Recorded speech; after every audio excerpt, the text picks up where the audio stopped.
hour.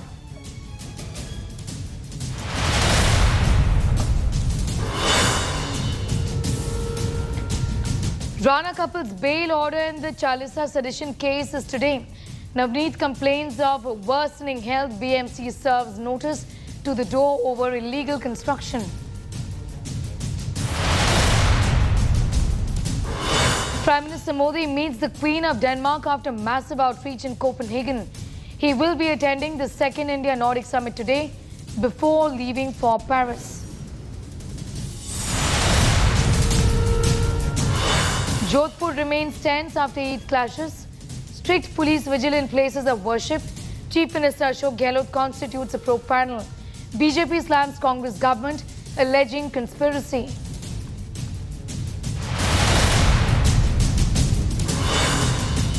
Twitter may not be free under Musk regime. Tesla CEO says the microblogging site may charge a slight fee from commercial and government users.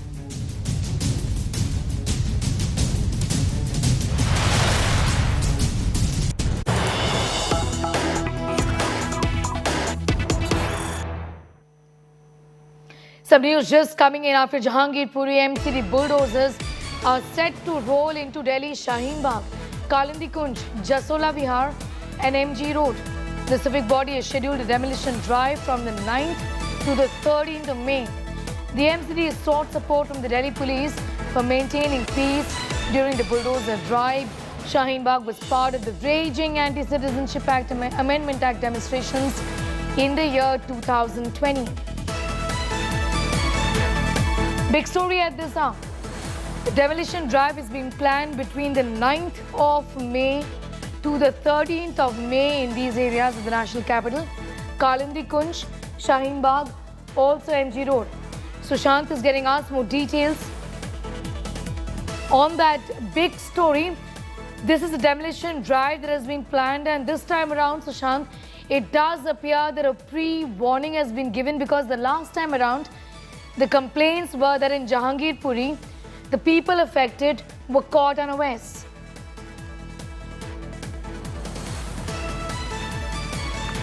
Sneha, मैं आपको बता दूं कि ये MCD की तरफ से साउथ म्यूनिसिपल कॉर्पोरेशन, जो कि पिछले दिनों लगातार अगर बात की जाए तो साउथ दिल्ली के तमाम इलाके, खास तौर पर अगर बात की जाए तो शाहीन बाग, जसोला, ओखला, कालिंदी कुंज, मदनपुर खादर, इन तमाम इलाकों के अंदर लगातार साउथ म्यूनिसिपल कॉर्पोरेशन की तरफ से विजिट जो है वो किया गया।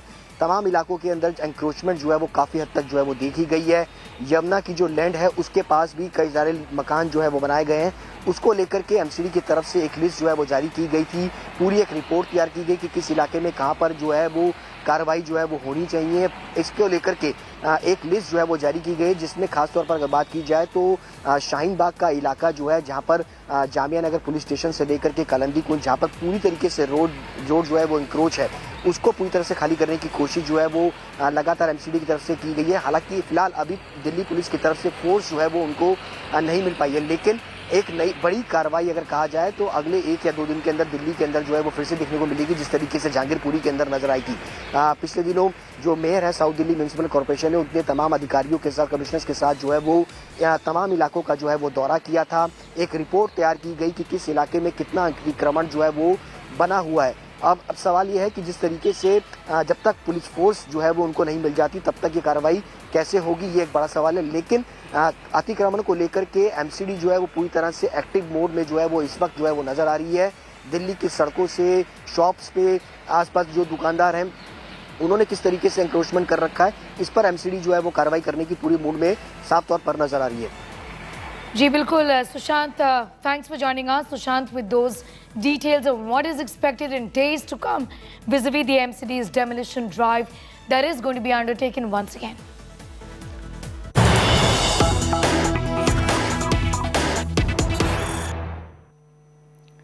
More news coming in, and this is a big development ahead of MP Navneet Rana and MLA husband Ravi Rana's bail plea hearing. According to MP Navneet Rana's office, she is being taken to JJ Hospital. On Monday, a lawyer had written to jail authorities and how Rana was not being given facilities of a CT scan. She is not admitted. Navneet Rana's lawyer had written a letter to jail officials on the 29th of April saying that Navneet had been advised a CT scan for her spondylitis but she was not being taken to hospital for the same. Concerns remain, and both the husband-wife have raised these concerns in the past as well. Remember, they've been facing the music ever since they decided to recite the Hanuman Chalisa outside Matoshri, the residence of Maharashtra Chief Minister Uddhav Thackeray. They're also facing serious charges of sedition, challenging the state essentially, and also disrupting law and order. The lawyers of Navneet Rana and her independent MLA husband, Ravi Rana, have argued in fact in the past that both the husband and wife did not commit any offence. My colleague Dave is getting asked more details. Dave, this has been going on for over 2 weeks now essentially. Today, there is a possibility, Dave, of some relief for the Rana couple. Meanwhile, they continue to talk about the fact that basic human rights are being denied and Navneet Rana needs medical attention, which again is being denied.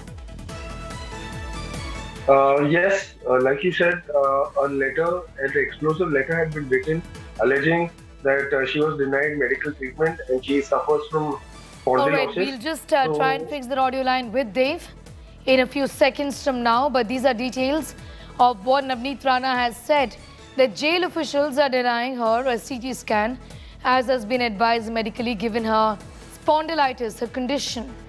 This is MP Navneet Rana and her husband Ravi Rana, lodged in 2 different jails in Maharashtra, where they have in fact made several complaints about basic human rights being denied to them.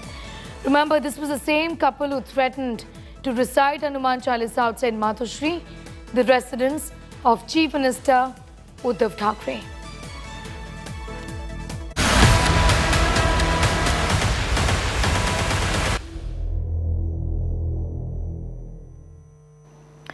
The Mumbai Sessions Court is going to hear Rana's bail plea today. Meanwhile, MP Navneet Rana has written a letter to Baikula Jail Superintendent over her health condition, saying that she had to undergo a CT scan and the jail authorities have denied her permission. Rana warned that if the condition worsens, then the jail authorities would be responsible. Amid all of this, trouble is mounting for Neta couple. BMC has issued a notice to Ranas for an illegal construction. A designated officer will be inspected the home of Ranas. The Rana couple was arrested, remember, on the 23rd of April in connection with their announcement to recite Hanuman Chalisa at the private residence of Chief Minister Uddhav Thackeray.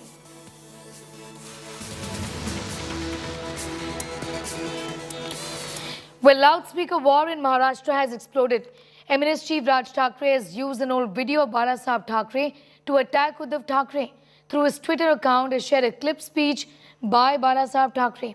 In the video, Shiv Sena founder can be heard saying the day Sena government will come in Maharashtra, come to power, namaz is going to stop on the roads. He went on to say that religion should not come in between development and that loudspeakers from mosque will come down.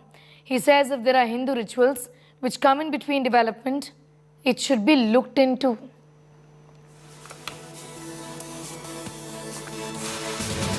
ज्या दिवशी माझं सरकार या महाराष्ट्रामध्ये येईल त्यावेळेला रस्त्यामधले नमाज आम्ही पडल्या बंद केल्याशिवाय राहणार नाही.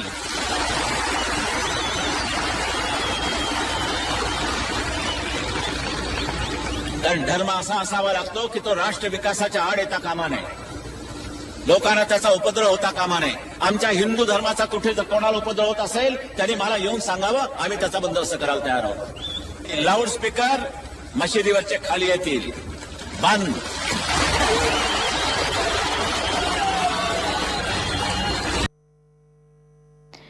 Well, this comes at a time with the deadline of the Maharashtra Navnirman Sena's chief Raj Thackeray to the Uddhav Thackeray government to remove loudspeakers from mosque ends today. He had in fact said that the day after Eid is the time that he is given, after which there will be consequences.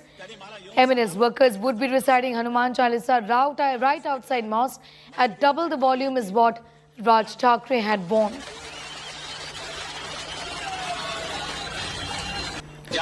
Raj Thackeray's loudspeaker ultimatum to the Uddhav Thackeray government ends today. An FIR has been registered against the MNS chief for his divisive speech at the Aurangabad rally.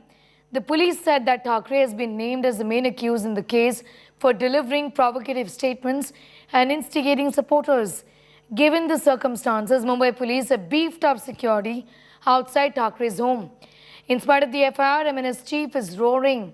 In a letter he posted on Twitter, Thackeray said, "If you hear a loudspeaker blaring the azan, then play the Hanuman Chalisa on loudspeakers at double the volume." He's also dared of giving a befitting reply if loudspeaker issue turns into a religious one. Thackeray's deadline to remove loudspeakers from mosques across Maharashtra ends today.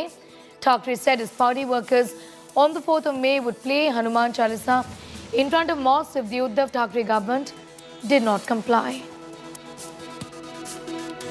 हमने संपूर्ण Maharashtra state के police force को clear instruction दिए हैं कि कोणतीही परिस्थिति में कायदा व सुव्यवस्था बिगड़नी नहीं चाहिए और इसके लिए जो भी आपको हमें जो स्टेप्स लेने हैं हम जरूर लेंगे।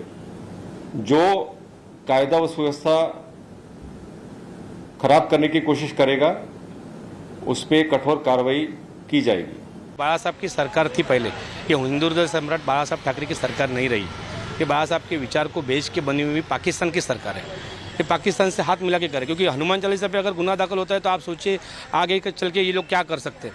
आज राज ठाकरे को अरेस्ट करने के लिए पुलिस आई तो मन से क्या करेगी? सरकार है, पाकिस्तान की सरकार है, अटक करके दिखाओ तो देखो रास्ते पे क्या होता है, देखते रहिए आप क्या होता है। वो अल्टीमेटम वगैरह बात छोड़ दीजिए, यहाँ सरकार उद्धव ठाकरे जी की है।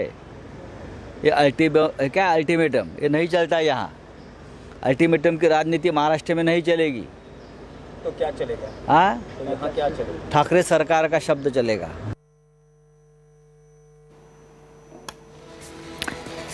Tussle continues between the MNS and the Shiv Sena even as a deadline given by MNS has expired today. MNS has said clearly that those who are playing azan on loudspeakers should be warned. Loudspeakers outside mosques must be done away with and has asked all MNS workers to in fact play Hanuman Chalisa at double the volume outside mosques when the azan is playing in the loudspeakers.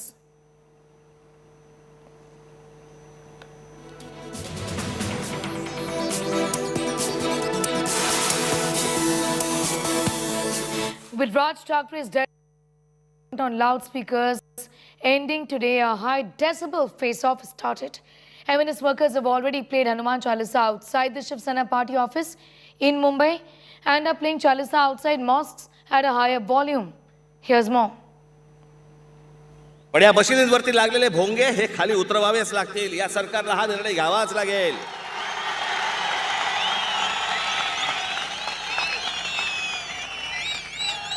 नाही तर आजच सांगतोय, आत्ता सांगतोय,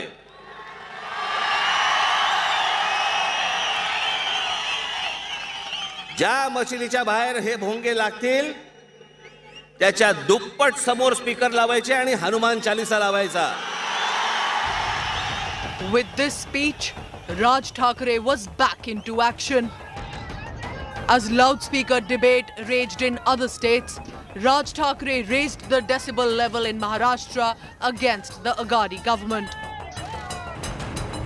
Maharashtra Navnirman Sena workers played the Hanuman Chalisa on a loudspeaker outside the Shiv Sena party headquarters in Mumbai. And their party chief announced the deadline. तुम्हाला जर काही नमाज पढायचा आहे, तुम्हाला जी काय अजान द्यायची घरामध्ये द्या आणि जर सांगून जर समजा तुम्हाला समजत नसेल की हे भोंगे खाली उतरवा, तुम्ही आम्हाला विनाकारण त्रास देऊ नका, हे जर नीट सांगून समजत नसेल तर तुमच्या मशिदीच्या बाहेर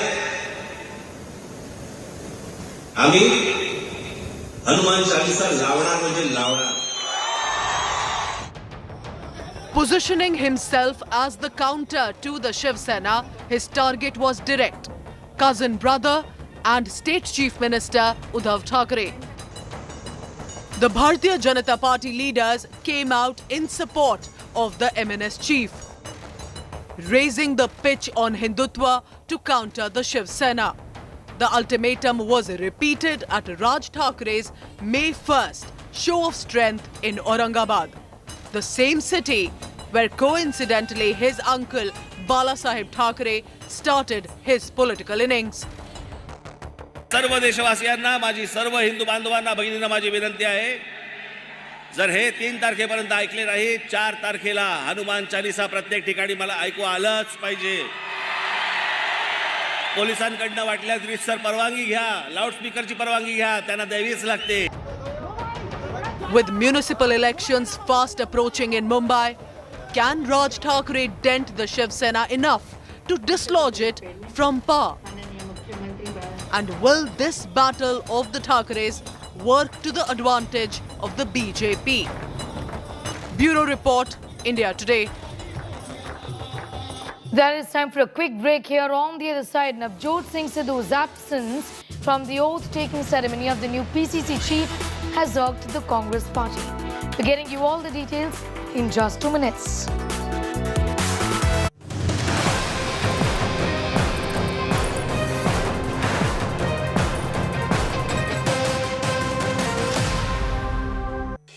India Today TV wins big awards at ENBA 2021. Bags the best channel of the year. Shines bright with 15 goals. Gaurav Sawant, Best Anchor, English. Preeti Chaudhary, Best Continuing Coverage by a Reporter, English. Shivarur, Best Anchor, English. Udayan Mukherjee, Best Business Program, English. Rahul Kamal, News Director of the Year. India Today Group sweeps with a record 90 awards. India Today Group, the gold standard of journalism.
When it's the world's biggest news story, there's only one gold standard of journalism.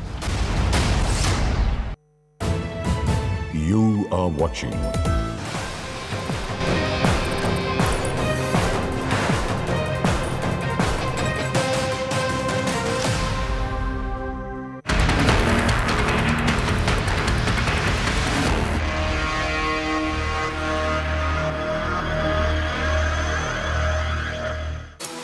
The loudspeaker war in Maharashtra has exploded. MNS Chief Raj Thackeray has used an old video of Balasaheb Thackeray to attack Uddhav. Thackeray, through his Twitter account, shared a clip of a speech by Balasaheb Thackeray. In the video, the Shiv Sena founder can be heard saying that the day Sena government will come into power in Maharashtra, namaz is going to stop on the roads. Also went on to say that religion should not come in between development and that loudspeakers from mosques will come down. He also says if there are any Hindu rituals which come in between development, it would be looked into. Paras Dama is getting us more details. Paras, at a time when there is a tug of war going on between the Maharashtra Navnirman Sena and the Shiv Sena, this video, an old one, of Balasaheb Thackeray, just gives so much more ammunition to the MNS to embarrass the Shiv Sena, isn't it? Yeah, of course, we can see how the tug of war is between Shiv Sena and Manse. Every day, Raj Thackeray is putting something different and something new, which is for only one thing, to realize Shiv Sena that they were also a part of Hindutva politics first. Right now, Raj Thackeray is constantly saying that Uddhav Thackeray is not pursuing the Hindutva politics. He is not a Hindu proper now because he is not able to contain that Hindutva politics that Balasaheb Thackeray has done in the past. We had just seen a video tweeted by Raj Thackeray. In video, Balasaheb Thackeray is saying that he will not allow people to pray namaz outside the masjids, and they have to also remove the loudspeaker. Right now the situation in Mumbai has improved a little, but Raj Thackeray is continuously targeting Uddhav Sarkar on the Hindutva politics. We had seen the Hindutva mudda in Maharashtra from so many years, from decades. Everyone, Shiv Sena, will it BJP or it's Manse, they all had fought the Hindutva politics only. But right now the situation, the political scenario in Maharashtra is little different, because Raj Thakray's Hindutva is different, Uddhav Thackeray Hindutva is different, and BJP Hindutva is different. But right now one thing is for sure, that Raj Thackeray, the date, the ultimatum date which was given by Raj Thackeray to Uddhav Sarkar has come, and we had seen a slight different scenario in Mumbai, where Azan was not played in loudspeaker, it was played inside the mosque. We had also seen the lot of deployment of police near mosque, because police also wants that there should not be any law and order situation in Mumbai and Maharashtra. For now, everything is Hindutva politics. Maharashtra Navnirman Sena has rised a little. We had seen MNS in a different tangent years before, and now we are seeing Raj Thackeray coming into the active politics. Paras, be with us. We'll just come back to you for more on that. We're going to put out that video once again, an old video of Balasaheb Thackeray, the father of the current Shiv Sena chief, Uddhav Thackeray, the chief minister of Maharashtra, that the MNS is using now to embarrass the Shiv Sena with. ज्या दिवशी माझं सरकार या महाराष्ट्रामध्ये येईल, त्यावेळेला रस्त्यामधले नमाज आम्ही पडल्या बंद केल्याशिवाय राहणार नाही.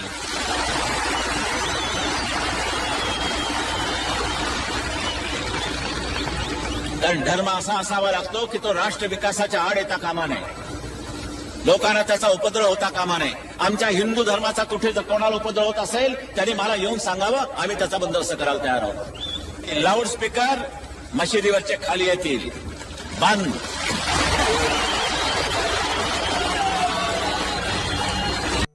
Continues to be with us. Paras, any reaction from the Shiv Sena after this video was put out? What is it that they're saying? Till now there is no reaction from Shiv Sena, but we are seeing this tug of war from last 3-4 days, and Shiv Sena is continuously reacting on what Raj Thackeray is speaking. After the Aurangabad rally, Shiv Sena leaders got angry and they had reacted very badly to the Aurangabad rally, which was organized by Raj Thackeray. We had also seen how provocative was Raj Thakray's the Sabha, which was held in Aurangabad. On that also Shiv Sena has argued, and also Shiv Sena has put a step on that. So right now the situation after the video has not arrived, but there are some other political party who is reacting on that. BJP has also reacted on Nitish Rane had tweeted a thing, but right now the situation in Maharashtra is little bit good. There is no nuisance around the Mumbai areas, but right now we can say that the politics, the Hindutva politics is active in Mumbai and Maharashtra. Paras, thanking you for the moment. We'll of course keep coming back to you for more on that big developing story from the state of Maharashtra. Let's shift focus now. We're getting you details of what's really happening within the Punjab Congress. Navjot Singh Sidhu's absence from the oath-taking ceremony of the new Punjab Congress chief has irked the Congress party. The party in charge has written a letter to Sonia Gandhi demanding punishment. Here's more. The proverbial last straw. मैं अमरिंदर सिंह राजा वड़िंग वचनबंध हाँ कि पंजाब प्रदेश Congress committee दे प्रधान वजों मैं भारत दे संविधान प्रति पूरी निष्ठा रखांगा। Navjot Singh Sidhu's absence from the podium when his successor took oath as the PPCC chief was too conspicuous for the party leadership to ignore.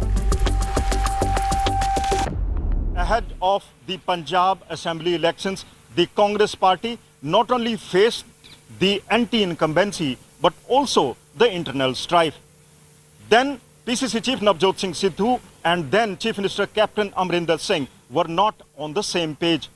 What happened between Sidhu and Captain also continued between Sidhu and Charanjit Singh Channi as well.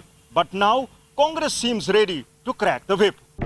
The parties in charge for Punjab and Chandigarh, Harish Chaudhary, has shot off a letter to Congress President Sonia Gandhi demanding a show cause be served to the maverick leader.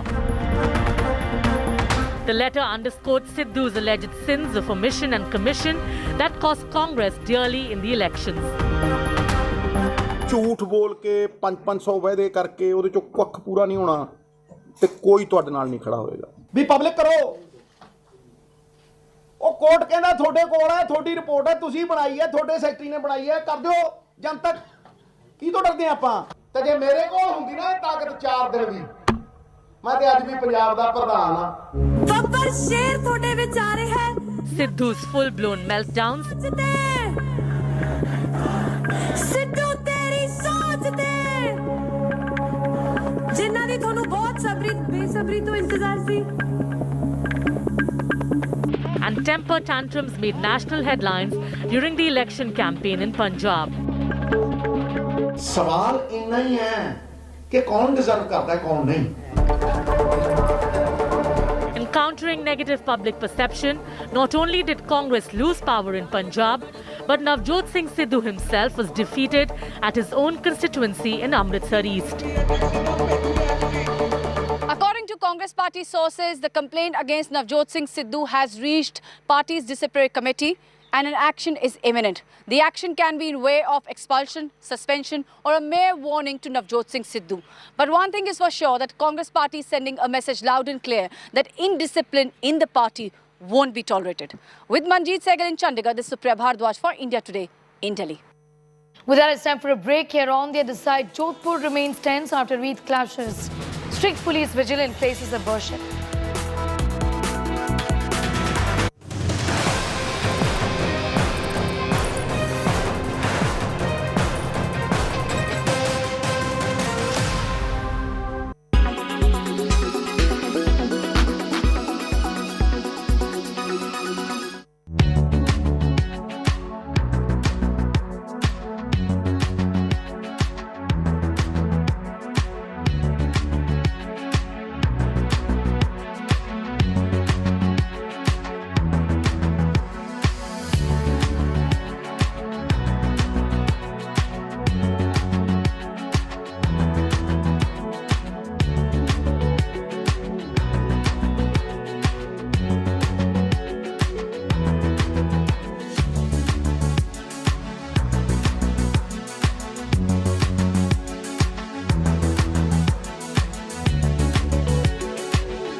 This is Elon Musk. For some reason, he's sharing a console with Homer Simpson. His mind is as rich as an Italian wedding soup.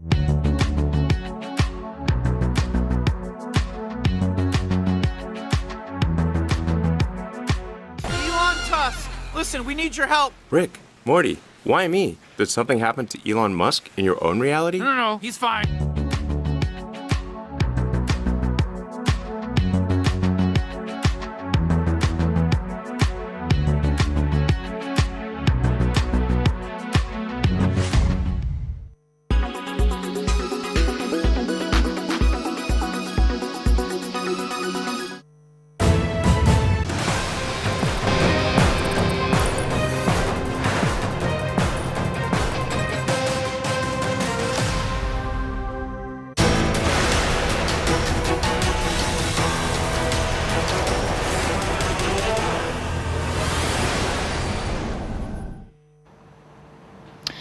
Politics continues over the violence that unfolded in Jodhpur on the occasion of Eid. Curfew has been imposed in the wake of the violence. Internet services have been suspended. 97 people have been arrested so far in connection to the violence. Chief Minister Ashok Gehlot chaired a high-level meeting and constituted a probe committee to look into the clashes. This comes amid a face-off between the BJP and the Congress over the violence. BJP has claimed the stone pelting and the subsequent violence are part of a conspiracy. Congress has blamed the BJP for instigating violence. Ashok Gehlot claimed that BJP was behind instances of violence across the state, including Jodhpur. On the morning after the communal clashes that broke out in Jodhpur on May 3 on the occasion of Eid, there is an uneasy calm that prevails in the blue city. Right now you can see heavy police deployment which is there. There is curfew which is in place in 10 police stations around Jalori Gate. You can see students still coming out. क्या नाम है आपका? विकास वनी. क्या exam देने जा रहे हो? Yes, कौन सी sir. क्लास से? 6th. अच्छा, तो पुलिस क्या कह रही है? आप लोगों को रोक के पूछ रही है कि कहाँ जा रहे हो? क्या कुछ दिक्कतें आ रही हैं आपको? क्या? No. नहीं आ रही दिक्कतें. Well, so police clearly has maintained and has been told that those students who want to go for examination, they should be allowed to go. Apart from that, people who are venturing out for getting essential commodities like milk, vegetables, they should be given relaxation. That was announced during a press conference that was held late in the night on May 3. Several senior police officials were present at that press conference, but right now you can see police deployment, police questioning people where they want to go, what are they out for, and the police is trying to ensure that there is no repetition of the kind of communal clashes that one saw on the occasion of Eid. Several people who want to go for essential services for their work, they are being allowed to leave. People who want to go to the hospital for any purpose with regard to medical cases. Sir, आप निकले हैं बाहर, जिस तरह से communal violence हुआ कल, उसके बाद क्या आपको लगता है परिस्थितियां बेटर हैं? अभी तो बेटर ही है सर. स्कूल जा रहे हैं? स्कूल जा रहे हैं छोड़ने के लिए बच्ची को. जी सर. आपको लगता है कि परिस्थितियां अब जो हैं वो पहले से बेहतर हैं? और बेहतर होनी चाहिए और बेहतर है अभी कल से. तो पुलिस की जो कार्यवाही है उससे संतुष्ट हैं आप? संतुष्ट हैं sir. Well, you can see all of these people who are trying to leave. The police has been questioning them, telling them, asking them what are they venturing out for, and ensuring that that the situation remains under control. In fact, senior police officials have been arriving at the location to ensure that they for themselves take stock of the situation. Mobile internet ban continues to remain in place, and you can witness heavy police deployment around Jalori Gate, which was the epicenter of the communal violence that broke out in Jodhpur on May 3 on the occasion of Eid. With camera person Nikhil Sharma, Devankur Vadhavan in Jodhpur for India Today. यहाँ पे पर्याप्त जाब्ता लगा हुआ है और मेरी duty यहीं पे है. यहाँ पे एक डिप्टी एसपी वर्तमान में भी और एक एडिशनल एसपी, इंस्पेक्टर और ऑल रैंक के सभी यहीं मौजूद है और पर्याप्त जाब्ता लगा है एकदम. स्कूल कॉलेज जैसे खुले हुए स्कूल और जिनके बच्चों के एग्जाम हैं उनको लिए लागू है. बाकी सब डॉक्यूमेंट देख के भेजा जा रहा है. हाँ, डॉक्यूमेंट देख के भेजा जा रहा है. आज जोधपुर में जिस तरह की घटनाएं हुई है उसके बाद में ये सिद्ध हो गया है कि इसको ऑर्केस्ट्रेट जो है सत्ता और सरकार और कांग्रेस पार्टी कर रही. कांग्रेस पार्टी के मुखिया करौली में दंगा होता है और भारतीय जनता पार्टी के राष्ट्रीय अध्यक्ष सवाई माधोपुर में होते हैं और अपने किसी पार्टी के कार्यक्रम में बात करके जाते हैं, उनसे उसको विषय को जोड़ते हैं. लेकिन आज का विषय न तो कोई भारतीय जनता पार्टी का व्यक्ति था, न कोई कार्यकर्ता था, न कोई आरएसएस का कोई स्वयंसेवक वहाँ था, और न कोई दूसरा पक्ष था कि जो है किसी दंगे में दूसरा पक्ष होना आवश्यक है. दूसरा पक्ष ही था कि जो वहाँ जाकर के कोई जो है घटना को अंजाम देने की कोशिश कर रहा होगा, उकसा रहा होगा. केंद्रीय मंत्री या कोई भी नेता है, उनको आरोप लगाना बड़ा आसान है. मेरा मानना है कि जो हमारी जोधपुर परंपरा है, ईद के दिन हम लोग सब एक साथ बैठते, मंच पे बैठते, चाहे कांग्रेस या बीजेपी नेता हो. इनको पूछो अगर आप आज सुबह ईद की नमाज में जाते तो आज ये हालात नहीं बनते. क्यों नहीं गए वहां पर? हर बार जाते सब लोग, इस बार क्यों नहीं गए? ये सोचा समझा षड्यंत्र है इन लोगों का.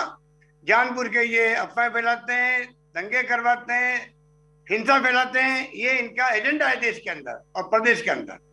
Well, after the clashes on the night before Eid celebrations, Rajasthan's Jodhpur witnessed fresh violence yesterday. After the morning Eid prayers, a mob was seen raising Allahu Akbar slogans and clashing with cops. The mob also pelted stones at the police personnel at Jalori Gate, compelling them to resort to lathi charge. To maintain law and order, a curfew has been imposed in the area. In fact, in 10 areas. Here's more. Communal tensions grip another Rajasthan city. After Karoli violence, this time it's Jodhpur that's simmering. It all started on Monday night when a mob allegedly tried to remove Hindu flags from the freedom fighter Bal Mukund Bitsa statue for Eid celebrations. The claim is that black tapes were put on the statue. As the news spread, the other side soon landed at the spot and removed the Muslim flag. Loudspeakers were also removed from the spot. It triggered a brawl which soon turned into violent clashes with stone pelting between the two community groups. The police intervened but struggled to contain the communal tension. Reinforcements were called in and the police resorted to a lathi charge, even using tear gas to control the warring mobs.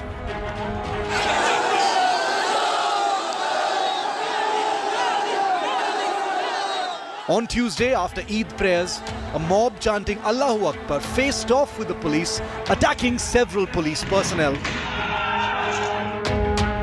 CCTV images accessed by India Today capture miscreants wielding swords, sticks, lathis and stones. The mob also vandalized and torched vehicles.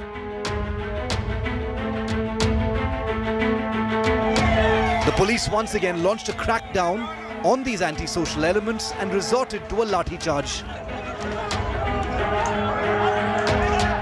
यहाँ से जालूगढ़ से पत्थर मारते हुए आ रहे थे और यहाँ पे पुलिस वालों को मारा उन्होंने। दो पुलिस वाले ट्रैफिक वाले खड़े थे, उनको मारा। जब उन्होंने वापस वहाँ पे टेलीफोन किया कि यहाँ पे पुलिस फोर्स भेजिए, इस तरह से हो रहा है, उसके 3 घंटे के बाद 2 घंटे के बाद यहाँ पे पुलिस आई। उसके पहले कोई नहीं आया और सब पत्थर मारते हुए निकल सके। भगवा झंडे को हटाकर उन्होंने अपना झंडा लगाया विशेष समुदाय का और मूर्ति पर काले कपड़े बांध दिए गए थे।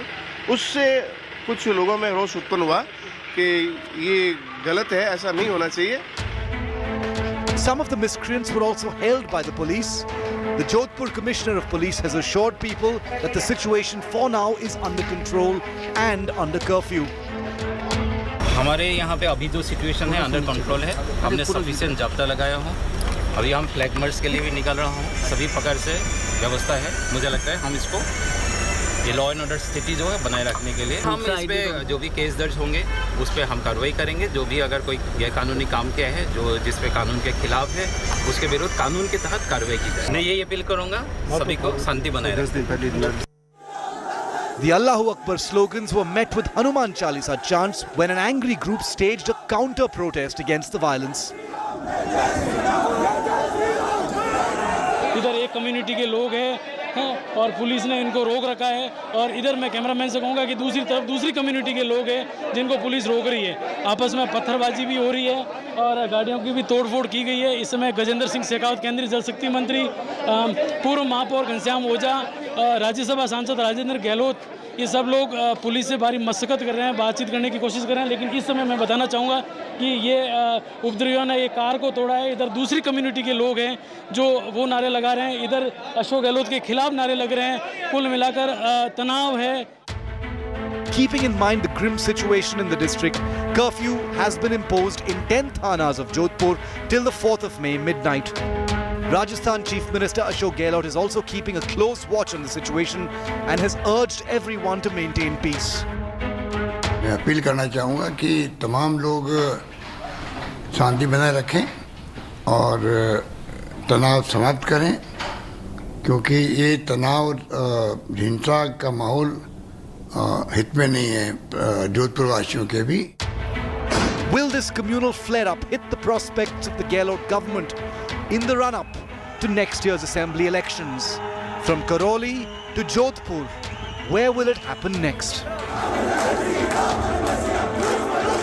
Rajasthan Chief Minister Ashok Gehlot had been holding deliberations with senior police officials in state capital Jaipur, and the situation, as you can witness right now, is there is an uneasy calm which currently prevails in Jodhpur, and senior officials from the district police and administration are keeping a watch. With camera person Nikhil Sharma and Ashok Sharma, Devankur Vadhavan in Jodhpur for India Today. A massive political war has erupted over communal clashes in Jodhpur. The BJP is hit out at the Gehlot government for failing to control anti-social elements. Congress has called the clashes a pre-poll communal plot by the BJP. Here's a report on how war of words has erupted after the clashes.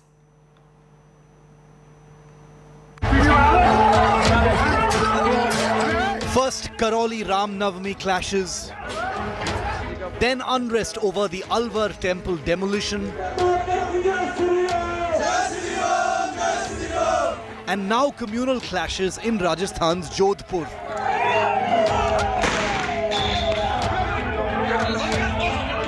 Jodhpur becomes the latest Rajasthan city to bleed, but there's no end to the politics. A war of words is broken out after violent late-night communal clashes and rioting in Rajasthan's Jodhpur on the day of Eid, right after a religious flag was hoisted at the Jalori Gate locality. The opposition was quick to take on the Rajasthan government. The BJP slammed Chief Minister Ashok Gehlot for the clashes that broke out between two communities and criticized the Rajasthan police for failing to control rioting elements.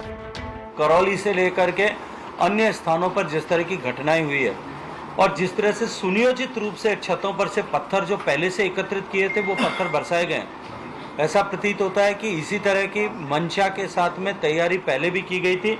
रास्ते में खड़ी हुई गाड़ियों के कांच तोड़े गए, घरों पर पत्थर फेंके गए, दुकानों के शीशे तोड़ दिए गए, लेकिन पुलिस और प्रशासन मौन बना हुआ मूक दर्शक की तरह देख रहा था। और राजस्थान का माहौल खराब करने का प्रयास किया जा रहा है। उसमें सबसे बड़ी विफलता कांग्रेस सरकार की तुष्टीकरण की नीति है। Criticizing something in India or creating a element of doom as if things are not good in the country, but he'll choose to be quiet on, say, Rajasthan. He will not even comment on the dismal state of affairs in Rajasthan or in other Congress-ruled states. The Jodhpur mayor accused the Congress government of fueling the communal clashes. वहाँ पे किसी ने दंगा नहीं भड़काया था। जो पत्रकार थे वहाँ पे वो निकल रहे थे, उस समय रात को भजन संध्या थी। वो अंदर से जब बाहर आए हैं, उससे पहले दोपहर में पुलिस वालों ने उनको कहा है कि यहाँ पे परशुराम जयंती के और वो है जालोरी गेट चौराहे पे आपने भगवे झंडे सजाए हुए हैं। उन्होंने सारे उतारे हैं कि कल नमाज का दिन भी है और ईद की है, इसलिए ये झंडे हटा देते हैं। और वो ये कह रहे हैं कि बीजेपी दंगे भड़का रही थी, उनको शर्म आनी चाहिए। Forced on the back foot, the Congress tried to play down the rioting, calling it a small flare-up.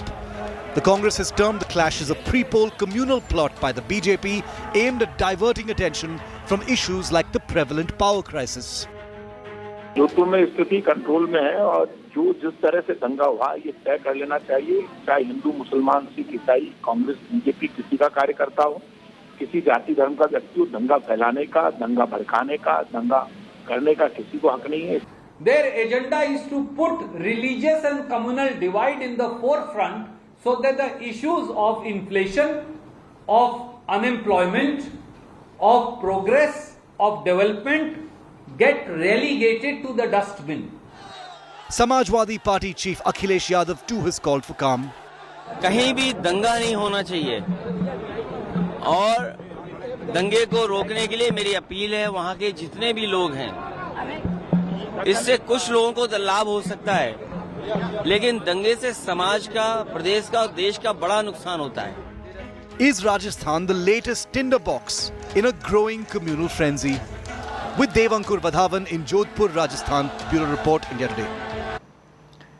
It's time for a break. Here on the other side, Prime Minister Modi meets the Queen of Denmark. Next and final stop is going to be Paris. We're getting you all the details of the Prime Minister's 3-day, 3-nation tour of Europe.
You are watching India Today. Everyone said the road was impossible. Everyone said not in our lifetime. Everyone said the battle was unwinnable. Only KCR believed and made it possible. And how?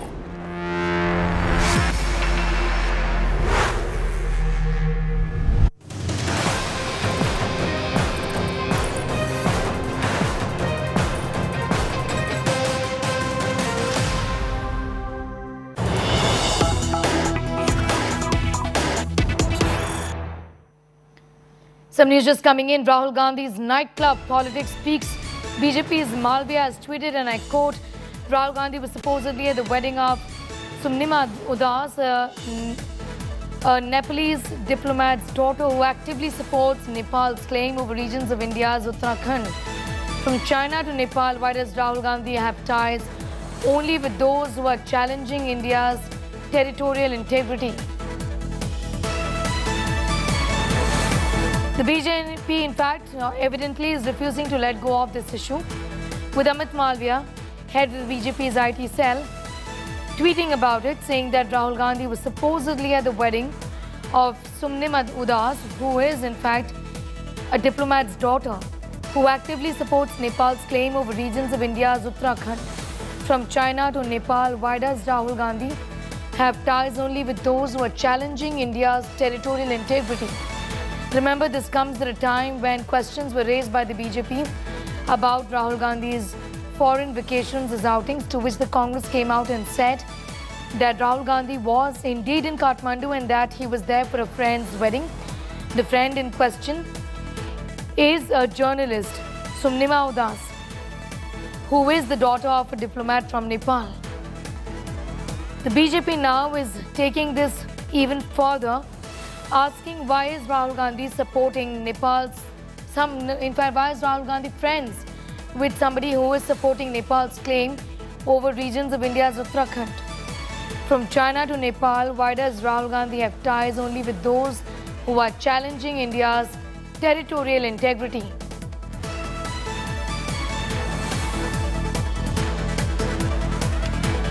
Remember, this comes at a time when a video, 12-second video of Rahul Gandhi has gone completely viral with, in fact, he was seen having a good time in a nightclub in Kathmandu. Rahul Gandhi is in Nepal for his friend's wedding, who happens to be a journalist with CNN.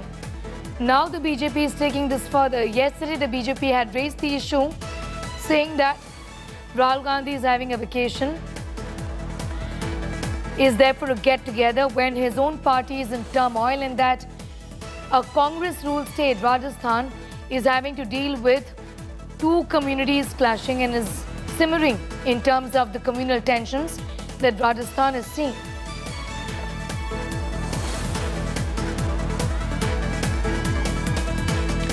BJP's Shehzad Poonawalla is with us. Shehzad Poonawalla, it does appear that the BJP, in spite of what the Congress has said, is not going to let this issue die down. You've raised the issue of Rahul Gandhi's friendship with somebody who has a political opinion, who has an opinion about India, and this is problematic for the BJP, it seems. No, the only issue that is being flagged by our leader Amit Malviya on his Twitter is the fact that Rahul Gandhi is an MP. He's sworn oath on the Constitution. He's a responsible leader of the country. Now, it's been reported he's at the wedding ceremony of his friend Sumnima Udas, and Sumnima Udas has time and again spewed anti-India venom, particularly on the Nepal-India issue, where she has celebrated how Nepal issued a new map and Indian territories were included in that new map. So is this the kind of people Rahul Gandhi seems to be hobnobbing with? Because we know Rahul Gandhi's family has an MOU with the Chinese. We know during Doklam crisis he was secretly meeting the Chinese ambassador. We know that time and again Rahul Gandhi has taken positions that articulate Pakistan's positions on Article 370, surgical strike, Balakot airstrike, how Digvijay Singh tried to blame 26/11 on Hindus, how Randeep Surjewala tried to give a clean chit to Pakistan on Pulwama, how Adhir Ranjan Chaudhary has said Kashmir is not an internal issue but a bilateral issue, and therefore it is incumbent that a member of parliament tells us that whether he is hobnobbing with those who spew anti-India hatred venom and those who are against India's interests. That's all that Mr. Malviya has flagged, and I don't think there's anything wrong in that. You know, Mr. Shehzad, I will just try and connect and get somebody from the Congress also to comment on this, and I do hope that they will respond. But my question to you is this. Particularly, I'm talking about Rahul Gandhi's friendship with the former journalist here. Should one be choosing their friends depending on what their political affiliations are, what their views are regarding a controversial matter? If you were a member of parliament, would you go to the wedding ceremony of somebody who berates India and talks against India's interests? It's as simple as that. Friendship doesn't come above nation. First nation, then friendship. But this friendship above nation, family above nation, vested interest above nation, this is the reason why Gandhi family has destroyed this country. Shehzad Punawala, I want to ask you this. Fair enough. Sorry, you make that point, but within the BJP and the Congress, actually, there are more friends between BJP's, BJP leaders are friends with the Congress and vice versa. I'm sure you also have friends across political lines. Is there a problem if two people share different ideologies and if they still choose to be friends? I am not friends with anybody who's an anti-national who talks against the interests of my country. Rahul Gandhi can enjoy such friendship with anti-nationals who talk against India's interests. I am not friends with anybody. My party doesn't believe in having friendships with such people. But I want to ask Rahul Gandhi and the Congress party, do they endorse Sumnima Udas's views that Nepal should have the territories of India? Because Mr. Rahul Gandhi is validating her views. Rahul Gandhi as a member of parliament is endorsing her views. He's saying that these are the views I like. And therefore we have to link it with the fact that the Rahul Gandhi's family has given away Aksai Chin to China. They signed an MOU with China. They've given large territories of India to China. They keep talking pro-China stand on many issues. They try to undermine the Indian Army's manobal time and again. So we must ask, what are these vested interests and friendships that Rahul Gandhi cherishes above the interests of the nation? And that's exactly what Amit Malviya has done. There's nothing wrong with what Mr. Malviya has tweeted. Okay, Shehzad Punawala, I'm thanking you for the moment. I'd really want the Congress also to respond to this on what do they think about Rahul Gandhi's friendship with somebody who has views which are not welcome in India. Should Rahul Gandhi then not be friends with her is the question that the BJP really is asking. Thanking you for the moment, Shehzad Punawala. That controversy refuses to die down. The BJP, of course, now is saying that why is Rahul Gandhi friends with somebody who has views that certain parts of India, in fact, should be in Nepal's territory. These are parts of Uttarakhand, is what Amit Malviya, the BJP's head of the IT cell, essentially has tweeted. The BJP is harping on this issue, waiting for more reactions from the Congress on what do they think about this latest attack, from the BJP. It's time to wrap this bulletin. For all news and updates, do log on to our website. That's indiatoday.in. You can also download the India Today app. Thank you for watching.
watching India Today.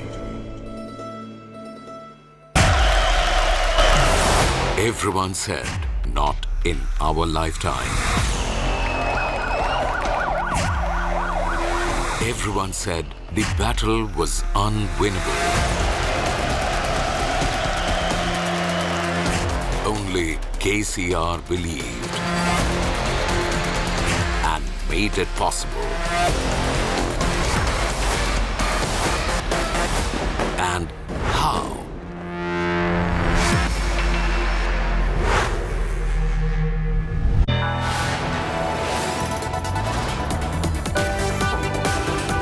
You are watching India Today.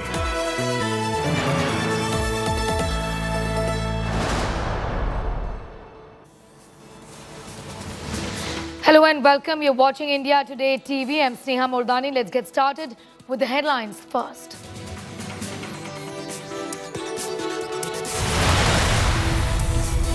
MNS workers play Chalisa outside mosque. Raj Thackeray tweets old video about Thackeray promising loudspeaker ban. Mocks betrayal of his legacy by Uddhav.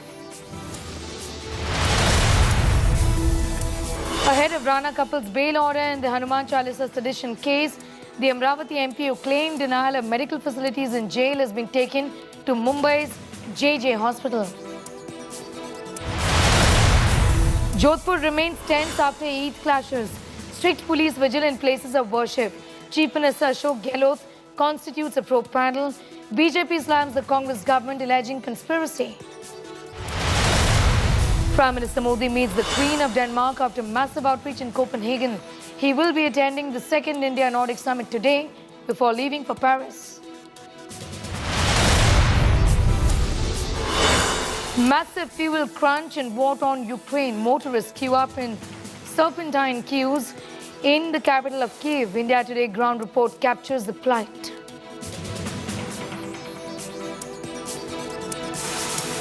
It's already the third month that the war has gotten into. The more it extends, there could be a shortage of fuel, and that's the reason why fuel is being rationed. People are being allowed to take only 10 liters at one time, and these scenes are very common across the country.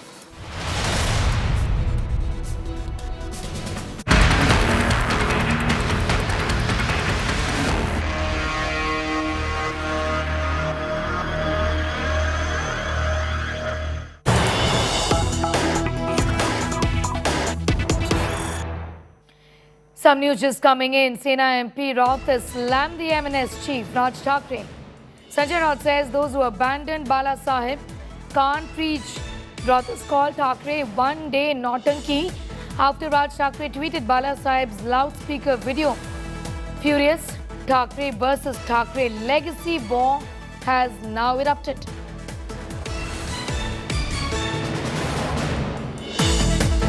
One-day nautanki, that's what Sanjay Raut has called Raj Thackeray, head of MNS.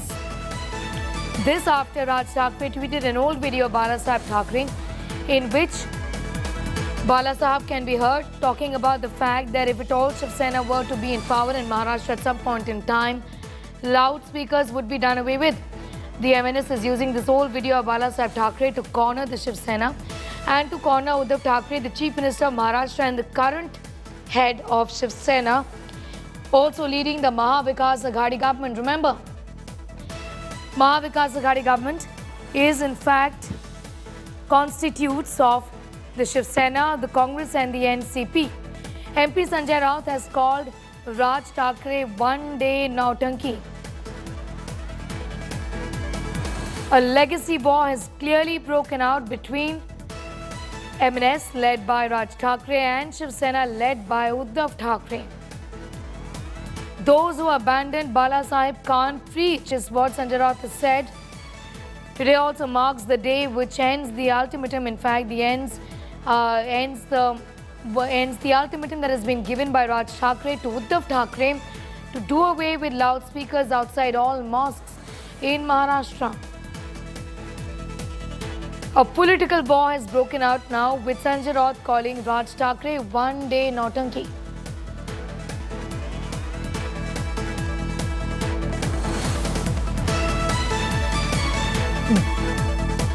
The loudspeaker war in Maharashtra is only exploding.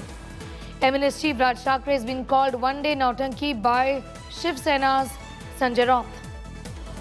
Raj Thackeray, remember, had previously used an old video of Balasaheb Thackeray to attack Uddhav Thackeray. Raj Thackeray, through his Twitter account, has shared a clip of a speech by Balasaheb Thackeray.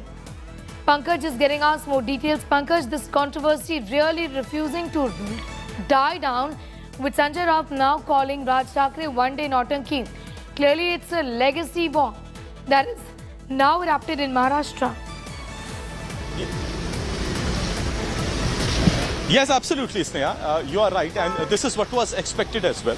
We have Sanjay Raut, the chief spokesperson of the Shiv Sena, who's charged at MNS Chief Raj Thackeray.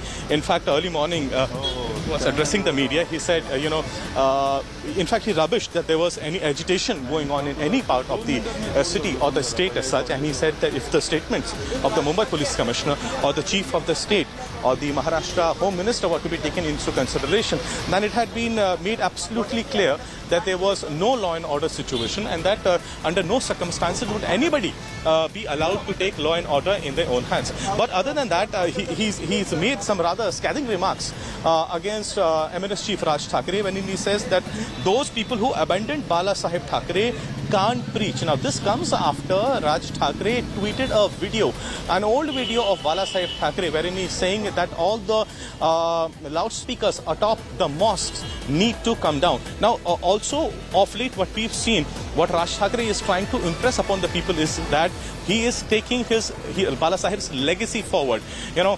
Be it the choice of rally, the place of rally, that is Aurangabad, was the same that Balasaheb Thackeray had chosen 34 years back. Be the style of moving out from Mumbai and Thane to the other places was the same.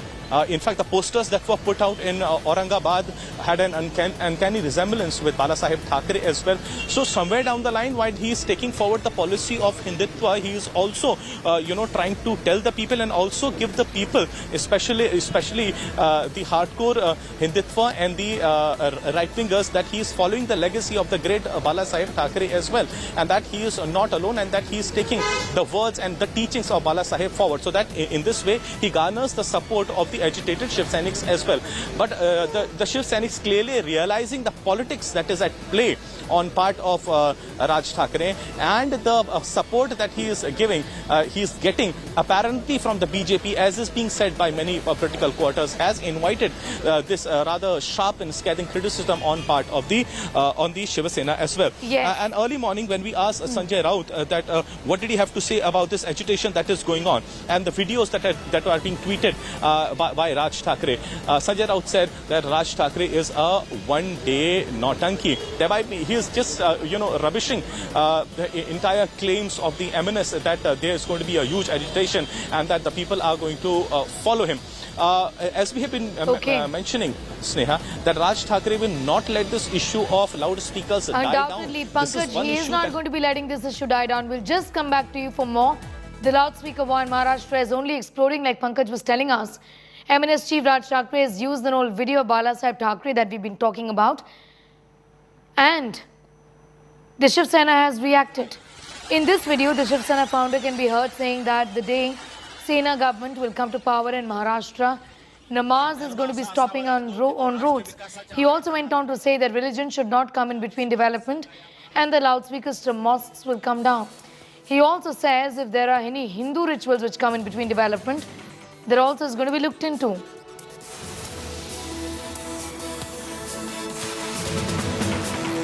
ज्या दिवशी माझं सरकार या महाराष्ट्रामध्ये येईल त्यावेळेला रस्त्यामधले नमाज आम्ही पडल्यात बंद केल्याशिवाय राहणार नाही.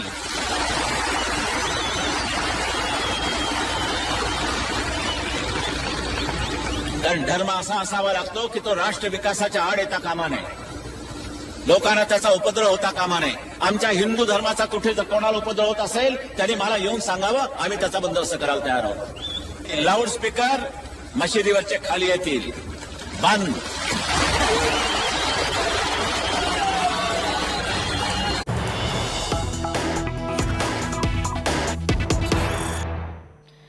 Some news just coming in. Mahavikas Aghadi leaders are going to be meeting in the presence of Sharad Pawar at Shaidri Guest House shortly. Balasaheb Thorat, Ajit Pawar and Aditya Thackeray are going to be present in the meeting.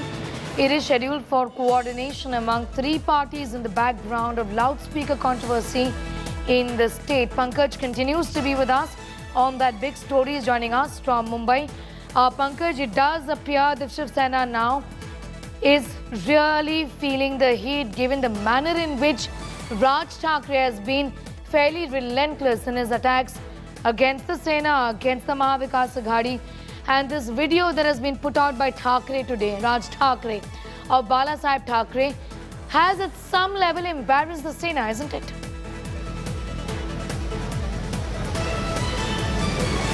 Well, there's no stopping the politics over loudspeaker in Maharashtra.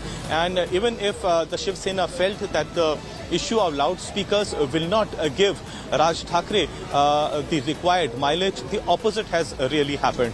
In fact, in many quarters, Raj Thackeray has gotten a lot of praise as well, because, you know, many felt that at least this has again given rise to the talks over the noise pollution that was going on, and the previous governments never really could muster the courage to talk on this issue. But at least you have one leader who's talking about this very issue.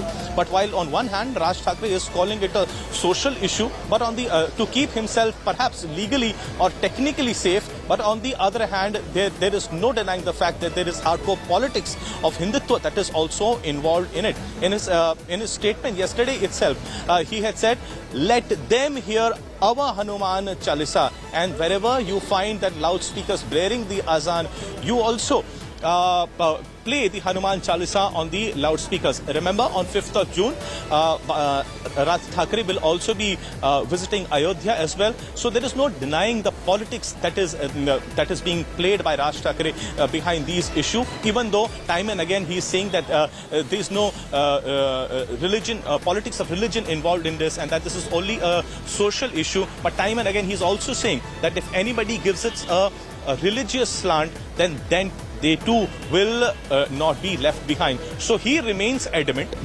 He is maintaining his ground.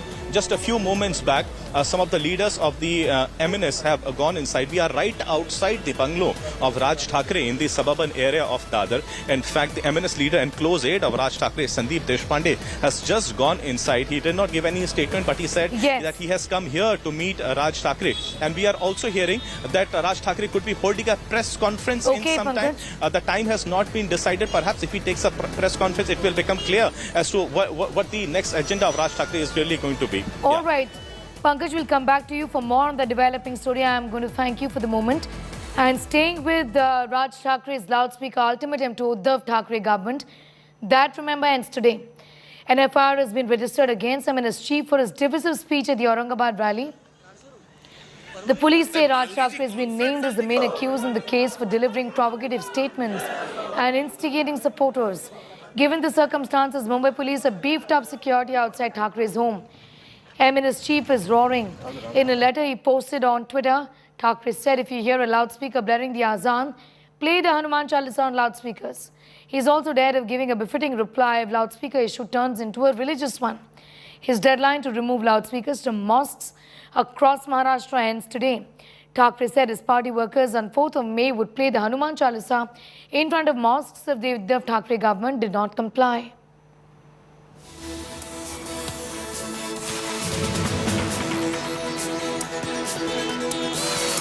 हमने संपूर्ण Maharashtra state के police force को clear instructions दिए हैं कि कोणतीही परिस्थिति में कायदा व सुव्यवस्था बिगड़नी नहीं चाहिए, और इसके लिए जो भी आपको हमें जो स्टेप्स लेने हैं हम जरूर लेंगे। जो कायदा व सुव्यवस्था खराब करने की कोशिश करेगा उस पर कठोर कार्रवाई की जाएगी। बाला साहब की सरकार थी पहले, ये हिंदू हृदय सम्राट बाला साहब ठाकरे की सरकार नहीं रही। ये बाला साहब के विचार को बेच के बनी हुई पाकिस्तान की सरकार है। ये पाकिस्तान से हाथ मिला के करे, क्योंकि हनुमान चालीसा पे अगर गुनाह दाखिल होता है तो आप सोचिए आगे चल के ये लोग क्या कर सकते हैं। आज राज ठाकरे को अरेस्ट करने के लिए पुलिस आई तो मन से क्या करेगी? सरकार है, पाकिस्तान की सरकार है, अटक करके दिखाओ तो देखो रास्ते पे क्या होता है। देखते रहिए आप क्या होता है वो। अल्टीमेटम वगैरह बात छोड़ दीजिए, यहाँ सरकार उद्धव ठाकरे जी की है। ये अल्टीमेटम ये नहीं चलता यहाँ। अल्टीमेटम की राजनीति महाराष्ट्र में नहीं चलेगी। तो क्या चलेगा? हाँ, तो यहाँ क्या चलेगा? ठाकरे सरकार का शब्द चलेगा।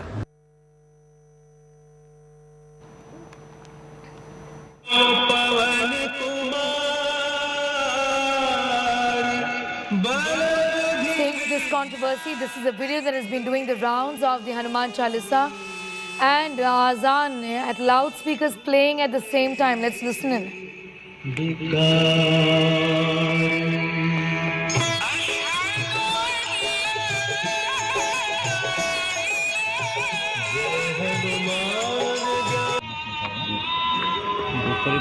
नीचे मत ले तो इसका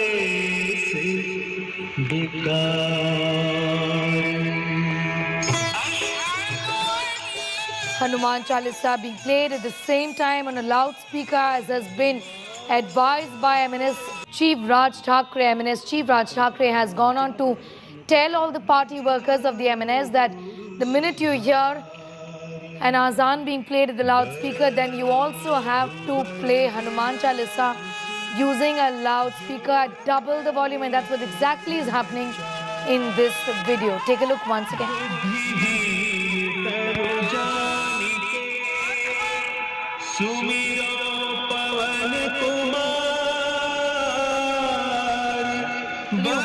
Of the azan at the loudspeaker, as has been instructed by Raj Thackeray, MNS Chief. This comes at a time when several warnings have been issued by Raj Thackeray to Shiv Sena Chief Uddhav Thackeray, asking him to ensure that loudspeakers are done away with and that azan is not allowed to be played at mosques. The deadline expires today. The tug-of-war continues with the Shiv Sena and NCP and the Congress also in a bit of a huddle there today to discuss the situation. Also, there is an anticipation that there could be a possible breakdown of law and order, and that is the reason why a review of the same has been done.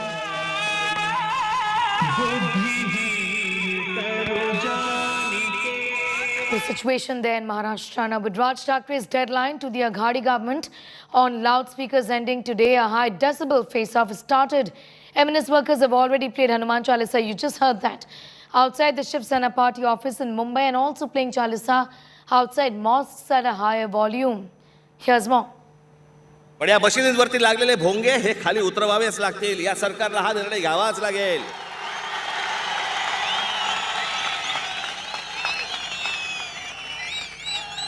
नाही तर आजच सांगतोय, आत्ता सांगतोय,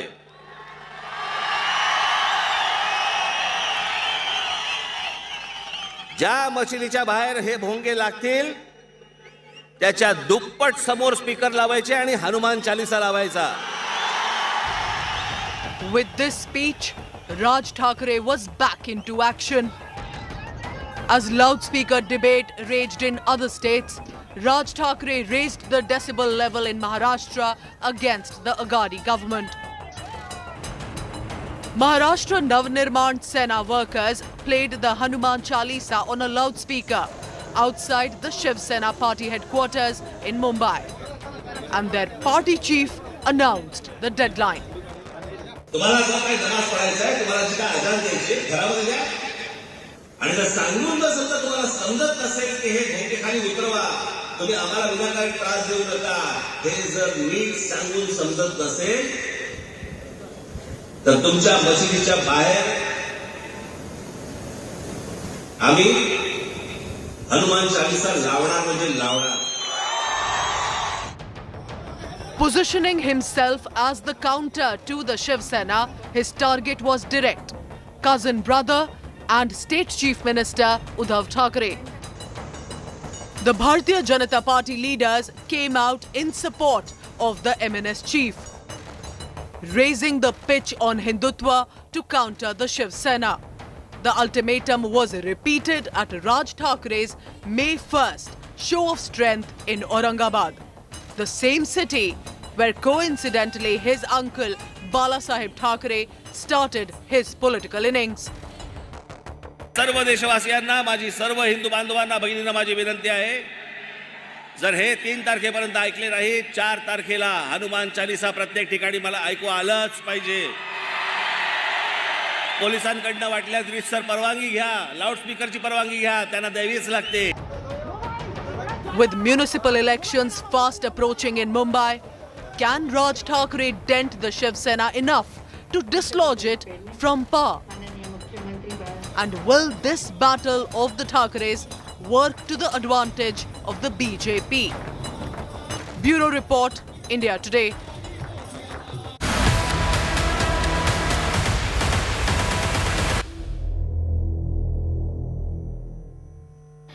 Let's get to the very latest on the Hanuman Chalisa controversy. Mumbai Sessions Court is going to be hearing Rana's bail plea today. Meanwhile, MP Navneet Rana has written a letter to Baikula Jail Superintendent over a health condition. Rana has been taken to JJ Hospital for a CT scan after her lawyer had written to jail authorities that Rana was not being given a facility for a CT scan. She had warned that if her condition worsens, then authorities in the jail would be responsible. Amid all of this, trouble is mounting for Neta couple, with the BMC issuing a notice to the Ranas for an illegal construction at home. A designated officer will be inspecting the home of Ranas. They were arrested, remember, on the 23rd of April in connection with their announcement to recite Hanuman Chalisa at the private residence of Chief Minister Uddhav Thackeray.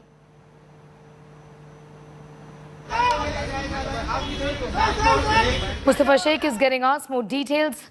He joins us from right outside Baikula jail right now. Mustafa, today is a day in which Ranas can essentially expect some relief. This drama has spilled over to over 14 days or so. And this time around, they are once again talking about how basic rights, this time there are medical rights that are being denied to Navneet Rana, isn't it?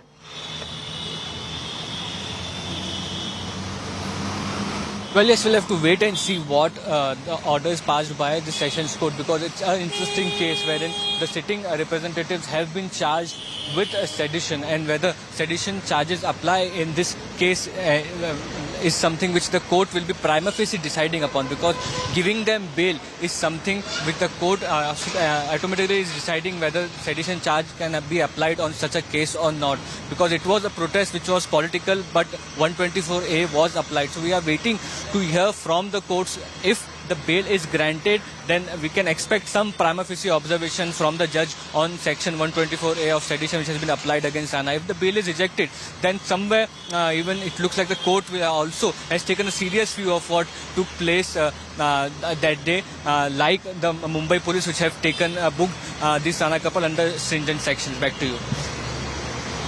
Mustafa, apart from this, as far as the demands of the Rana is concerned vis-a-vis medical attention and the kind of problems they've been facing in jail, Navneet Rana, being a sitting MP, has also written to the Lok Sabha Speaker about this. Has there been any relief for them? Well, as of now, not, because we have not heard from the jail authorities as to what they have to say on the allegations made by Rizwan Merchant, lawyer of Navneet Rana, saying that she is not being provided a basic facility of a CT scan because she is suffering from spondylitis. The jail authorities have not given an official version. At the same point of time, she has not been taken to JJ Hospital yet. We are outside Baikala jail. She is still inside Baikala jail. She has not been taken for spondylitis treatment at JJ Hospital as of now. So we can clearly say that some allegations, serious allegations have been made by her lawyers, because she is a member of parliament, and also basic human rights. But the jail authorities are yet to clarify what are their stand, whether indeed Navneet Rana, sitting member of parliament and the jail inmate of Baikala jail, was not allowed the basic facility of CT scan or not. Back to you. Be with us, Mustafa. Dave is also getting us more details on that story. He joins us from right outside the Mumbai Sessions Court. What time is the hearing essentially today when it comes to possible relief for the Rana couple?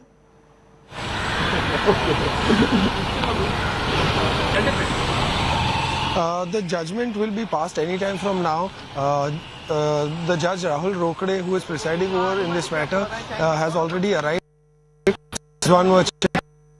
And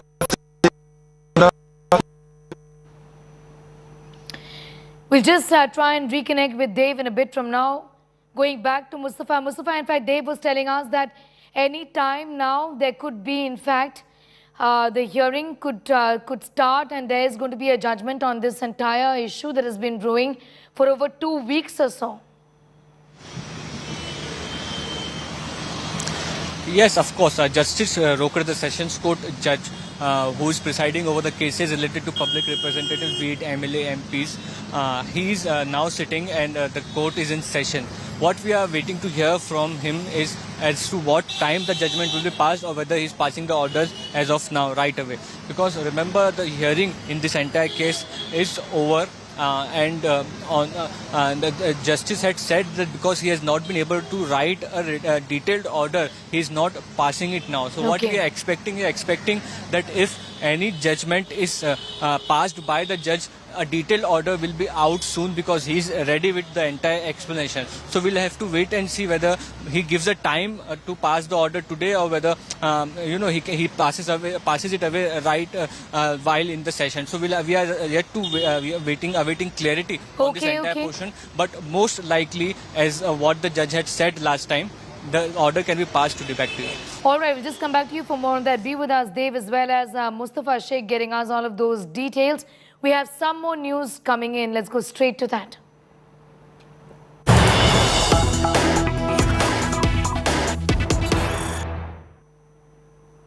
More news coming in from Maharashtra. Amid the loudspeaker controversy, Raj Thakre is going to be addressing the press.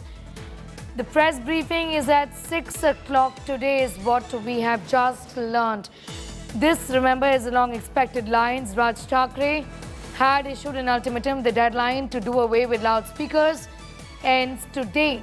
4th of May was the deadline for the Uddhav Thackeray government that was given out by Raj Thakre to do away with loudspeakers at all mosques, is what he had said.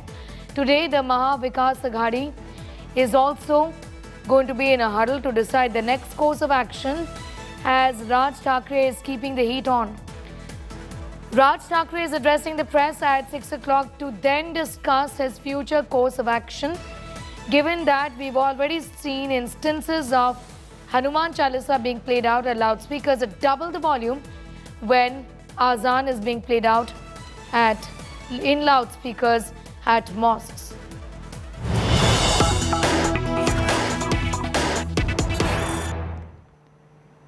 More news is breaking at this hour. Bail for Rana couple. There is relief for Rana couple. Right now, it's a big relief coming at a time when both of them, independent MLA Ravi Rana and his wife MP Navneet Rana, were in fact facing charges of sedition and also separate charges of disturbing law and order in the state of Maharashtra and also in the city of Mumbai, when exactly 2 weeks ago they had issued threats to Uddhav Thackeray government saying that they are going to be playing out Hanuman Chalisa right outside Matushri, after which the Mumbai police took them into custody.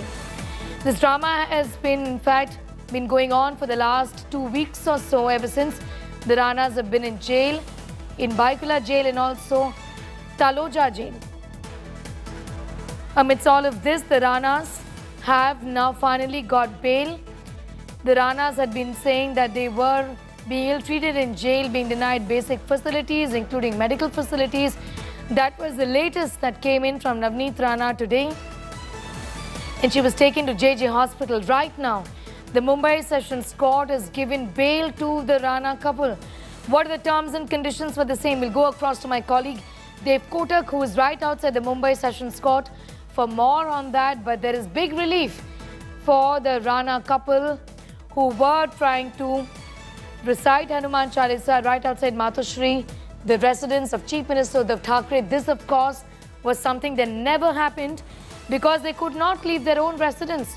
at Khar in Mumbai city because Shiv Sena had gherawed them at their residence in Khar. The lawyer, interestingly, had argued that there should be relief for the Ranas because the crime that Mumbai police is talking about, disturbing law and order, is something that was never committed. Mustafa Sheikh has more on that. Mustafa, if you could take us through what exactly the court has said today and the conditions for the bail plea. Yes, of course. The bail has been granted to Rana couple and they have been asked that they should not speak with media while out on bail. They should not tamper with the evidence of the case. They should not commit similar offence while on bail. Breach of any of these conditions will lead to cancellation of bail, and the bail has been given for 50,000 each with one or more surety of the same amount. So the bail has been given. Rizwan Merchant, who is the lawyer of Ranas, he has asked for cash bail for 2 weeks. Cash bail makes it easy for a person to get out of jail, and hence it looks like he has asked for a cash bail. But yes, there are 3 important conditions which has been laid down by the court while granting bail to Rana couple. One is that they should not speak with media. Second is that they should not tamper with evidence while they are out on bail. And third, they should not, you can say, commit a similar offence like they had said that reciting of Hanuman Chalisa outside masjid. That is a similar kind of offence should not be committed by them while they are out on bail. If any of these 3 conditions is violated, their bail will be cancelled. They have been released on 50,000 surety each bail, and their lawyer Rizwan Merchant has asked for a cash bail for 2 weeks.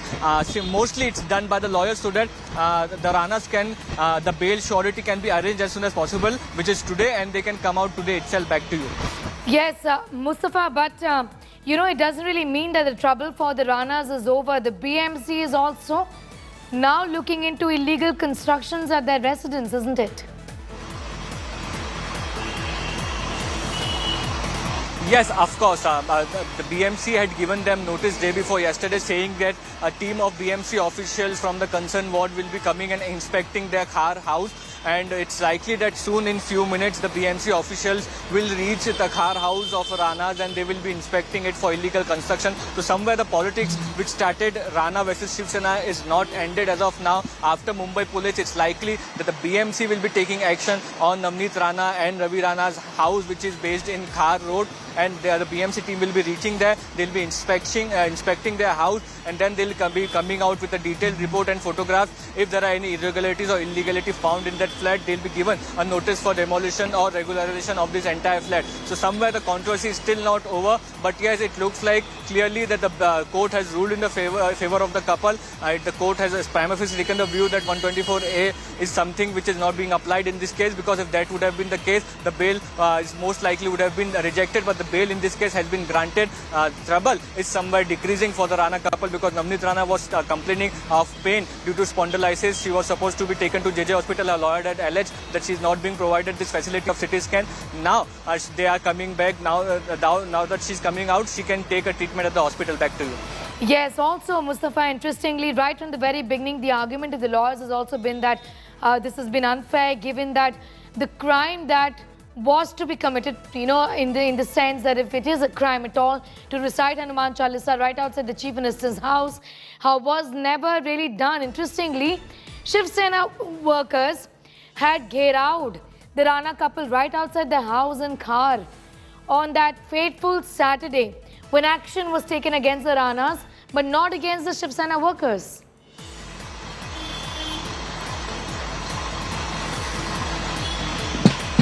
Well, of course, the Shiv Sena workers were arrested and then they were easily released on table bail. So clearly the Mumbai police's action was severe and harsh against the Rana couple. What relief which was given action which was taken against Sena workers was light because they were released on bail. But yes, Rana couple were first arrested, then booked under sedition. There is another FIR against them, which is obstructing public servant and police discharging their duty, which is section 353. So the treatment given to police, given to Rana couple by Mumbai police was definitely harsh, and now it's a relief for them that the bail has been granted by the court. Also, Mustafa, the controversy per se around Hanuman Chalisa is refusing to die down, even with this bail, even with relief for the Ranas. The controversy per se and the manner in which the Shiv Sena government, the Mahavikas Aghadi government, has been ghered out in this entire issue, that is not going to be dying down soon, isn't it?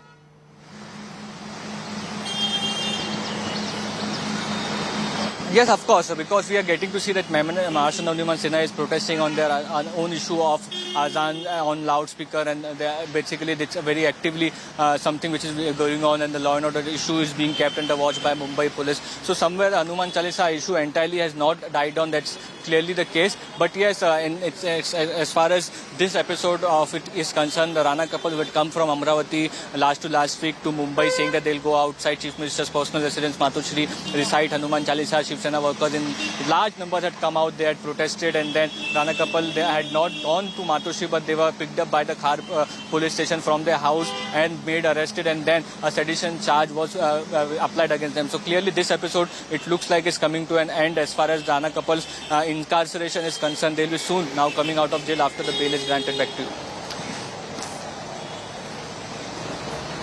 Mustafa Sheikh is getting us all of those details. Relief that has been given to the Rana couple. Mustafa, once again, do take us to the terms and conditions. And what has the court said in terms of what the Ranas are expected to do? What are the bail conditions, really?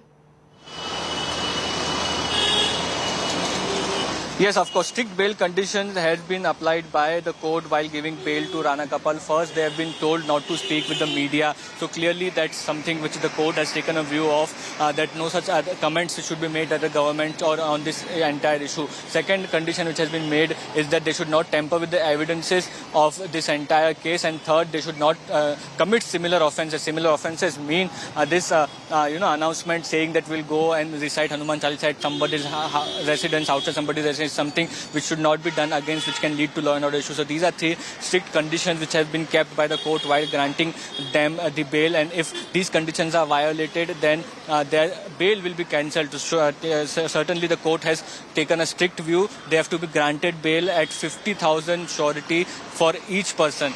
But the lawyer has said that this 50,000 surety should be in cash for 2 weeks, so that the surety can be submitted quickly at the court and the bail papers can be secured, then submitted to the jail, particularly at Baikala jail and Taloja jail, where both of them are kept, and then they can come out as soon as possible. That's the attempt would be made by the couple's lawyer, that they can complete the formalities of the jail authorities, so that the Rana couple can come out as soon as possible. So that would be an attempt. But clearly three strict conditions laid down by the court. Rana couple getting a relief in a case of sedition from Mumbai Special Court. The Special Court is for public representatives like MLAs and MPs. Their bail hearing was heard, and there was a huge detailed argument wherein Rana couple's lawyers, be it Abad Ponda, who was arguing the bail, had said that this section cannot be applied because they were just going to say Hanuman Chalisa, and they didn't even go to do that. The offence was actually not committed. They only announced that they will do it. So there is a difference between the crime and the sections have been applied. But the Maharashtra government had seriously opposed this entire bail, but it seems like the court has taken a view in favor of the Rana couple, and they have been granted bail. Back to you. Mustafa, be with us. In fact, we'll play out that report. The last time around, the Ranas, in fact, had been raising slogans, muscle flexing that in front of the cameras when they were taken away by the police. Let's take a look at these pictures.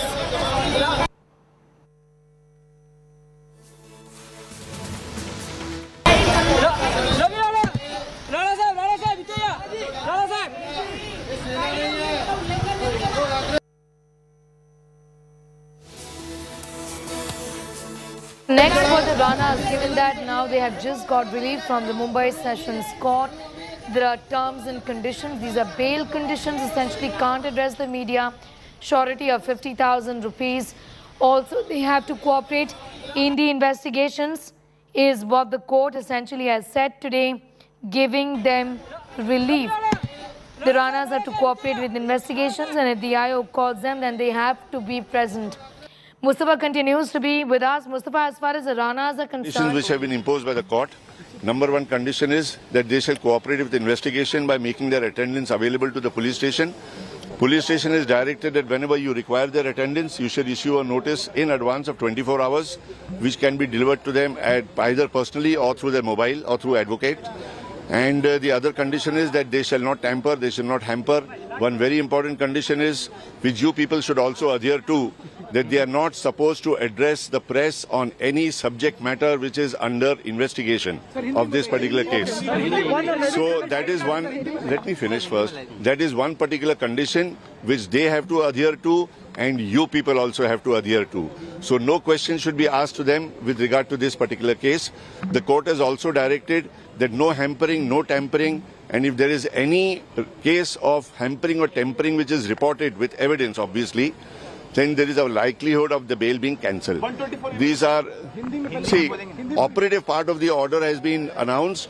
What are the reasons for granting bail have not yet been released by the court. Once those orders are released, then I can address you also what is the ground of 124A and what is the ground of 153A.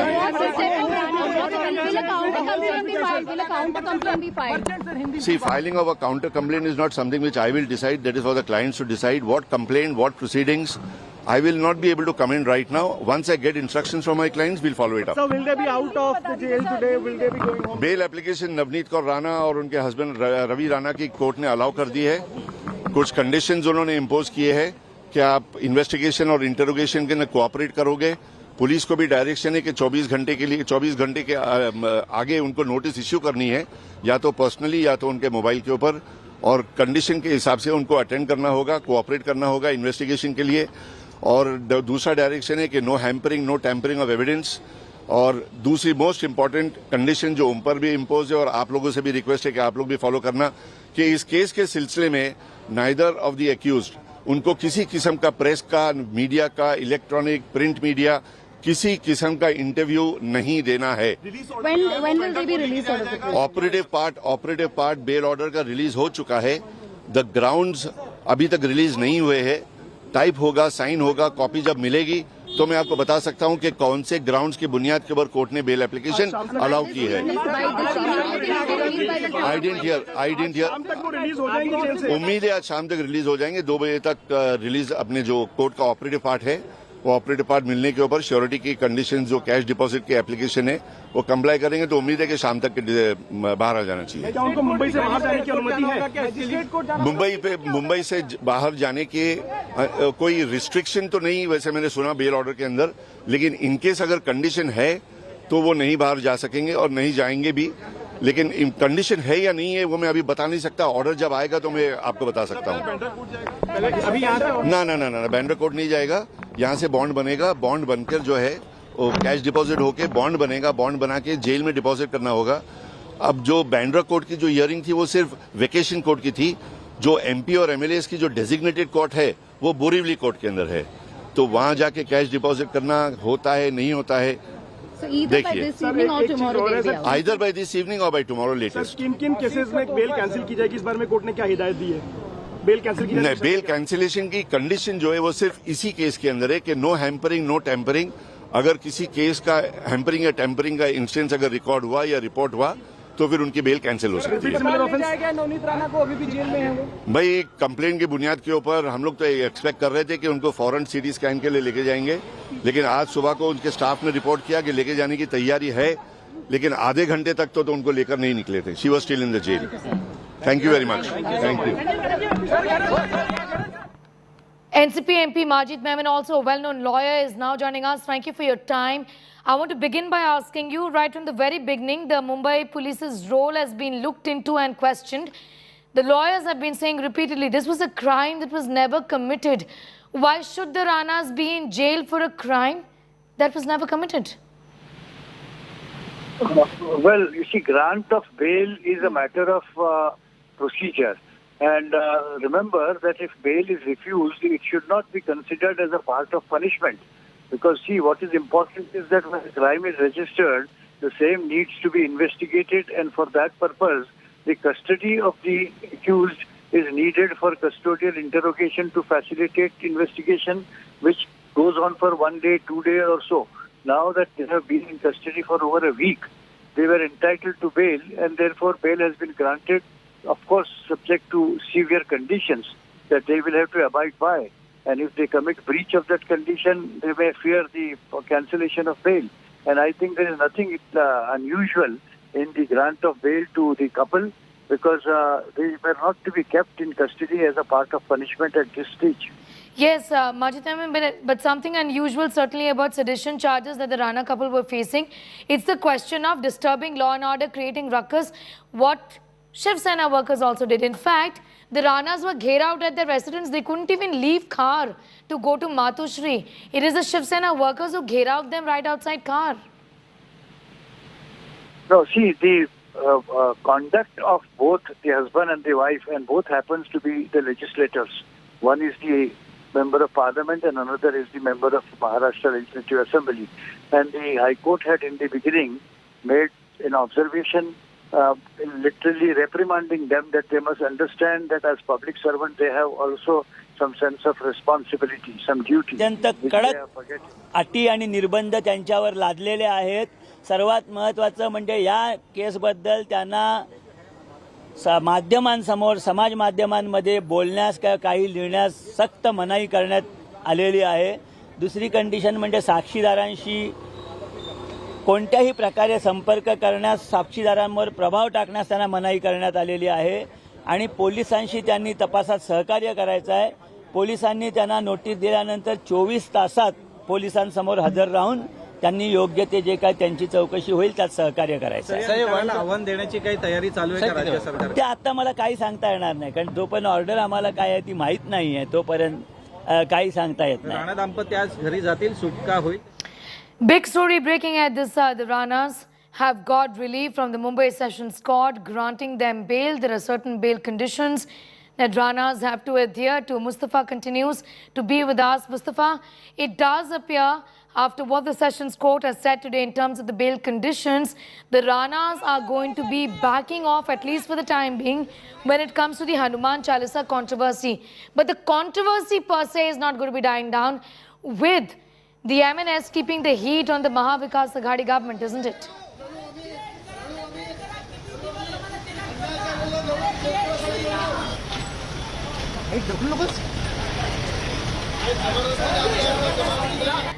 Mustafa, I was asking you that it does appear that the Ranas have been forced to back off right now when it comes to the Hanuman Chalisa controversy. But the controversy per se refuses to die down. It's only worsened given the kind of pressure that the MNS is putting on the Shiv Sena-led Mahavikas Aghadi government.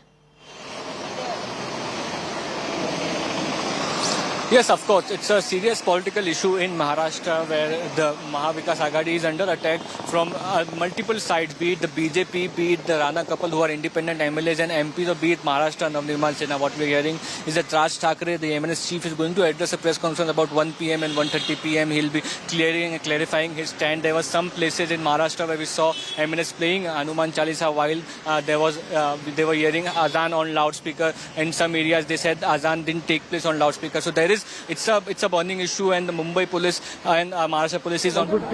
God knows, because I don't know why bail is given. Bail can be given even if the offence is made out. Thank you. Chalo, Mustafa, you're talking about Raj Thackeray's press conference, which is also scheduled today.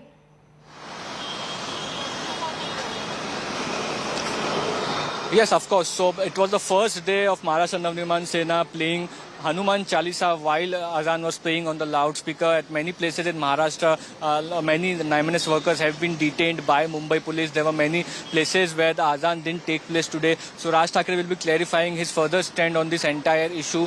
So the Hanuman Chalisa controversy is still very much alive in Maharashtra, with the MNS pressing this issue of loudspeakers being removed from all mosques in Maharashtra.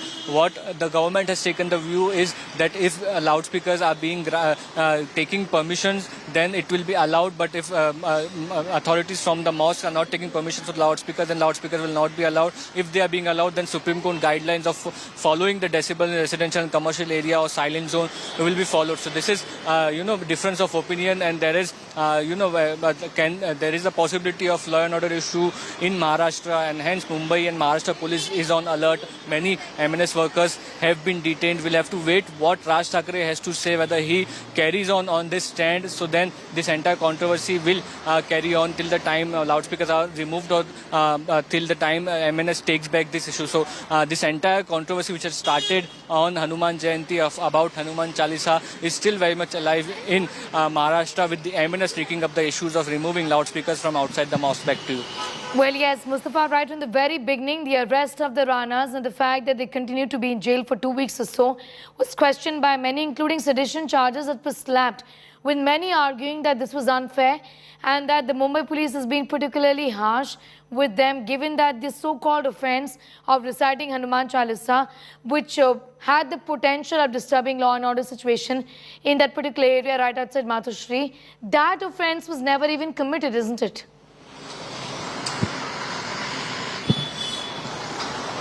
Yes, of course. That's what the defense lawyers had argued on, that they are a member of parliament and sitting MLA, and they had only said that they want to go there. Mumbai police had given them a notice under section 149 of the CRPC. The next day they said that because Prime Minister Narendra Modi is coming to Mumbai the other day, and then they don't want any security issue, and hence they are calling off their protest. They will not be going to Mathushri to recite Hanuman Chalisa. After that we saw that Mumbai police went inside their house. They were taken to Khar police station and stringent section were applied against them and they were arrested. And not only that, another FIR was registered against them because there was a video which had come forward in which Navneet Rana was seen arguing with the police who had come to arrest them. So these two FIRs were registered against them. For about 8 to 10 days the Rana couple was behind bars.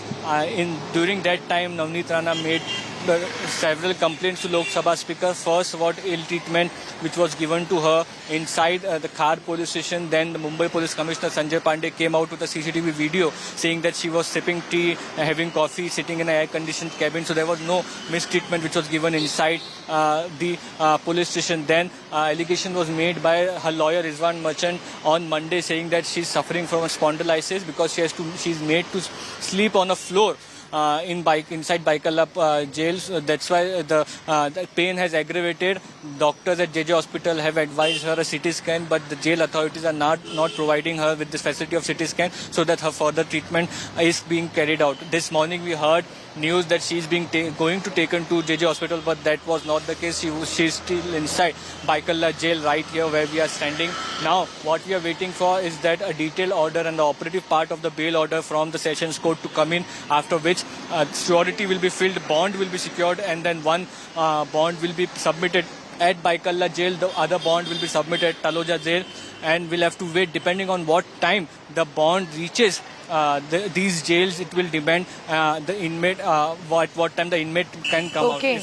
And the paperwork may also just lead to some delay, Mustafa. There is a possibility that they may not get relief in terms of being released from jail today.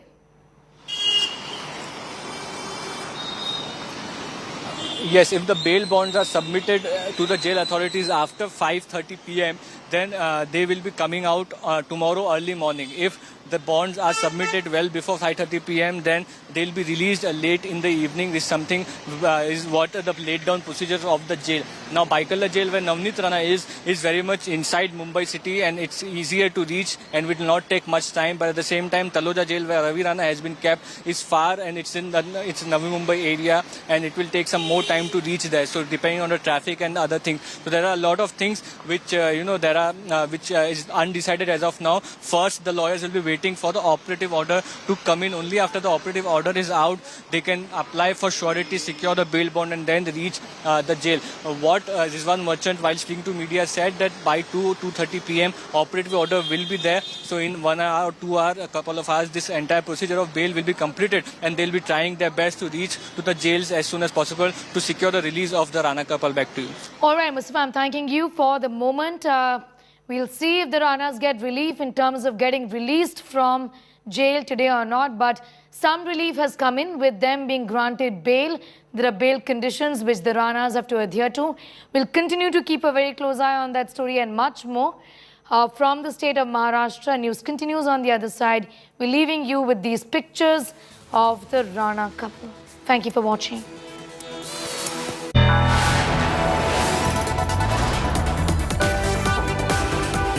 You are watching India Today.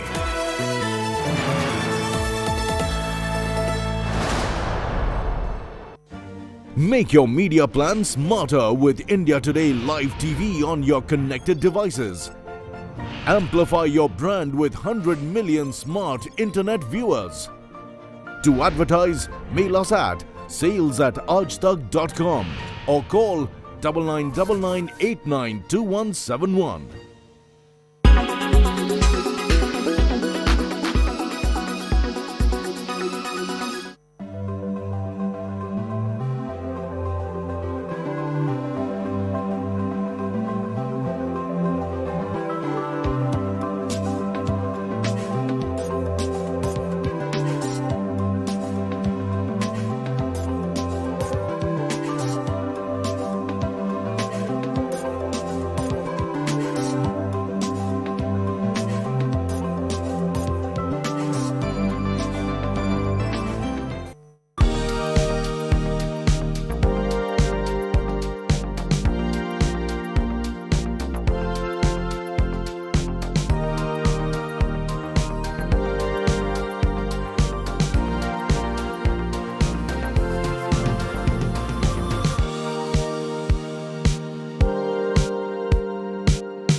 When it's the world's biggest news story, there's only one gold standard of journalism. When it's the world's biggest news story, there's only one gold standard of journalism.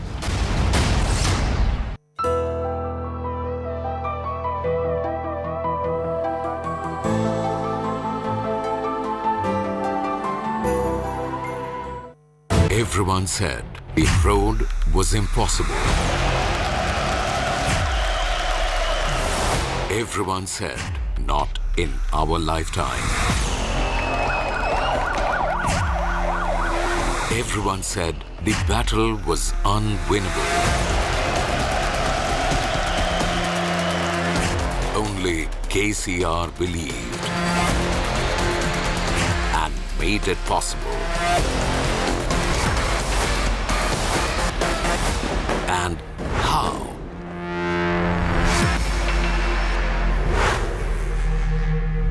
Presented by Berger Easy Clean. No dag, no dhabba, only beautiful walls.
Very good afternoon, viewers, and thanks so much for being with us here on India Today. You're watching Lunch Break with me, Chaiti Narula. Let's begin with the headlines first.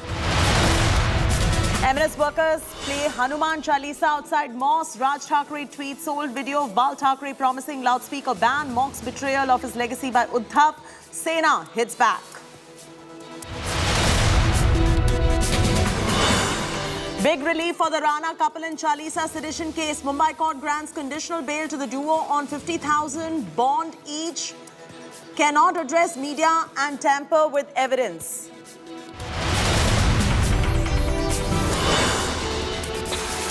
Jodhpur remains tense after Eid clash. Strict police vigil in places of worship. Chief Minister Gehlot constitutes probe panel. BJP slams Congress government, alleging conspiracy.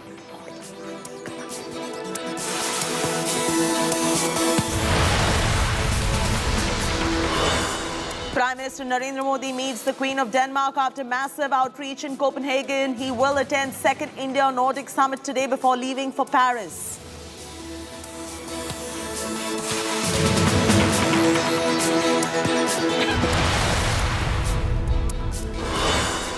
Massive fuel crunch in war-torn Ukraine. Motorists queue up in serpentine lines in capital Kiev. India Today's ground report captures the plight. The third month that the war has gotten into, the more it extends, there could be a shortage of fuel, and that's the reason why fuel is being rationed. People are being allowed to take only 10 liters at one time, and these scenes are very common across the country.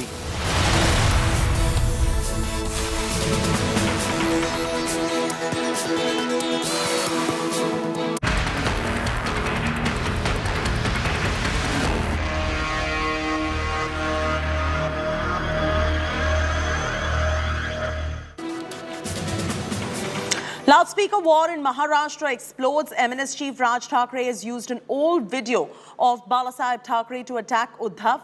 Raj Thackeray, through his Twitter account, has shared a clip of speech by Balasaheb Thackeray. In the video, the Shiv Sena founder can be heard saying that the day Sena government will come in Maharashtra, namaz will stop on roads. He also went on to say religion should not come in between development and that loudspeakers from mosques will come down. He also says if there are any Hindu rituals that come in between development, that would also be looked into.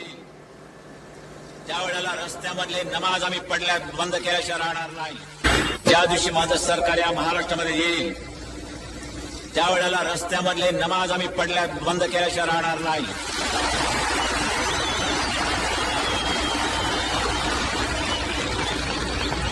कारण धर्म असा असावा लागतो की तो राष्ट्र विकासाच्या आड येता कामा नये.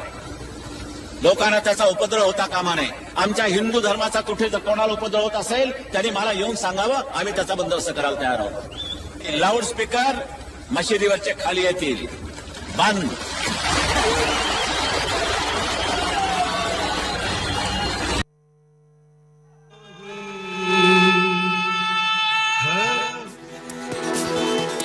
To all the very latest details from Maharashtra in just about a bit, but this is the loudspeaker war in Maharashtra that we are tracking at the moment. This remains to be our top focus. The MNS chief Raj Thackeray has used an old video of the late Balasaheb Thackeray to attack Uddhav Thackeray. It's interesting. We're waiting for a reaction from Shiv Sena on this because the video of Balasaheb Thackeray has been tweeted out by Raj Thackeray.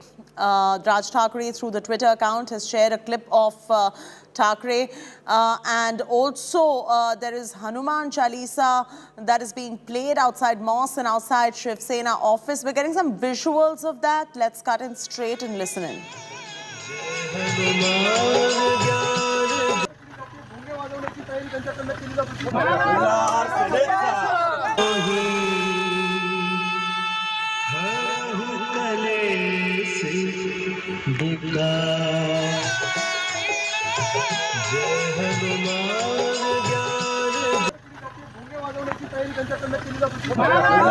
त्यांना बाळासाहेब किती आठवत आहेत त्याआधी पाहावं लागेल.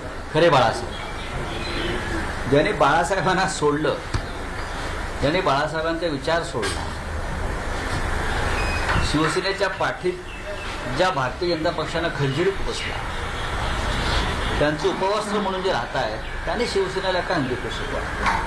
Raj Thackeray's loudspeaker ultimatum to the Uddhav government ends today. An FIR has been registered against MNS chief Raj Thackeray for his divisive speech at the Aurangabad rally. The police said Raj Thackeray has been named as the main accused in the case for delivering provocative statements and instigating the supporters. Given the circumstances, Mumbai police has beefed up security outside Raj Thackeray's house. Despite the FIR, the MNS chief is roaring. In a letter he posted on Twitter, he said, if you hear a loudspeaker blaring the azan, then play the Hanuman Chalisa on loudspeakers. MNS chief also dared of giving a befitting response if loudspeaker issue turns into a religious one. But what does he expect when he makes statements like that? That's the big question. Raj Thackeray's deadline to remove loudspeakers from mosques across Maharashtra ends today. He said that his party workers would play the Hanuman Chalisa in front of mosques if the Uddhav government did not comply.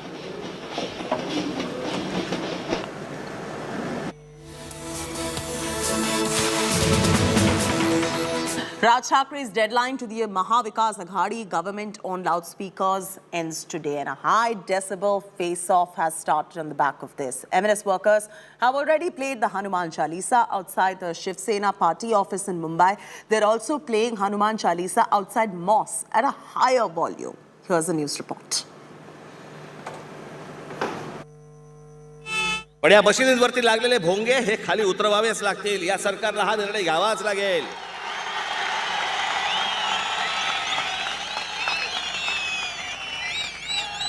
नाही तर आजच सांगतोय, आत्ता सांगतोय,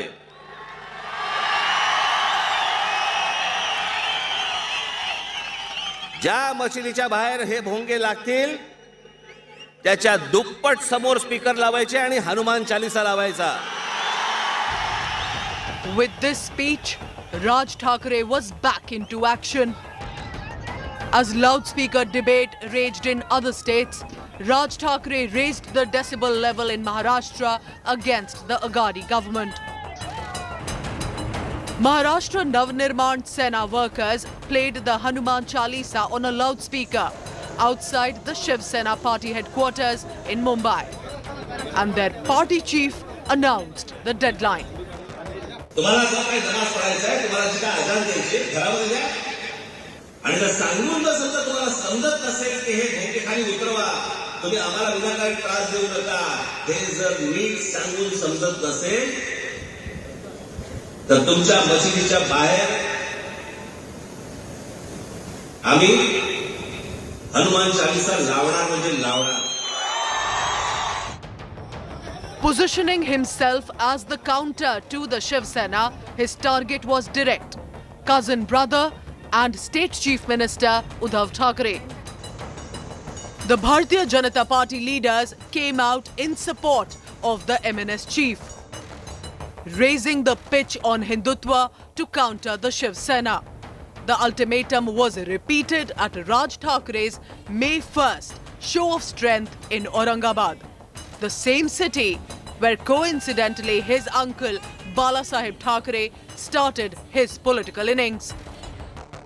सर्व देशवासियांना, माझी सर्व हिंदू बांधवांना, भगिनींना माझी विनंती आहे, जर हे 3 तारखेपर्यंत ऐकले नाही, 4 तारखेला हनुमान चालीसा प्रत्येक ठिकाणी मला ऐकू आलंच पाहिजे. पोलिसांकडनं वाटल्यास रीतसर परवानगी घ्या, लाऊडस्पीकरची परवानगी घ्या, त्यांना द्यावीच लागते. With municipal elections fast approaching in Mumbai, can Raj Thakre dent the Shiv Sena enough to dislodge it from power? And will this battle of the Thakres work to the advantage of the BJP? Bureau Report, India Today.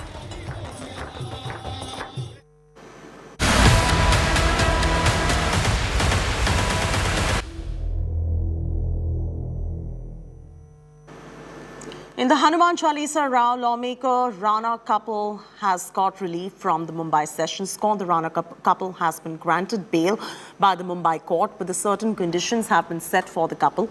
The court set 5 conditions for the bail of Rana couple. The court informed the counsel of accused that they shall not address press on any subject related to this case and not tamper with the evidence. The court also set other conditions, including submitted a bond of 50,000 rupees each. The court also stated that while on bail, if Ranas commit any crime or breach any conditions of the bail is going to be cancelled.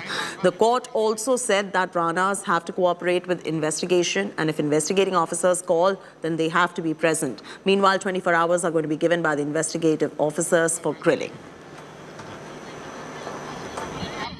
The bail application of both Ravi Rana and his wife Navneet Kaur Rana has been allowed by the court. They have been directed to be released on bail in the sum of rupees 50,000 with one or more sureties of like amount. There are certain conditions which have been imposed by the court. Number 1 condition is that they shall cooperate with the investigation by making their attendance available to the police station. Police station is directed that whenever you require their attendance, you should issue a notice in advance of 24 hours, which can be delivered to them either personally or through their mobile or through advocates. And the other condition is that they shall not tamper, they shall not hamper. One very important condition is, which you people should also adhere to, that they are not supposed to address the press on any subject matter which is under investigation. न्यायालयाने आरोपींना जामीन दिलेला आहे, परंतु अत्यंत कडक अटी आणि निर्बंध त्यांच्यावर लादलेले आहेत. सर्वात महत्त्वाचं म्हणजे या केसबद्दल त्यांना माध्यमांसमोर, समाज माध्यमांमध्ये बोलण्यास काही लिहिण्यास सक्त मनाई करण्यात आलेली आहे. दुसरी कंडिशन म्हणजे साक्षीदारांशी कोणत्याही प्रकारे संपर्क करण्यास, साक्षीदारांवर प्रभाव टाकण्यास त्यांना मनाई करण्यात आलेली आहे. आणि पोलिसांशी त्यांनी तपासात सहकार्य करायचं आहे.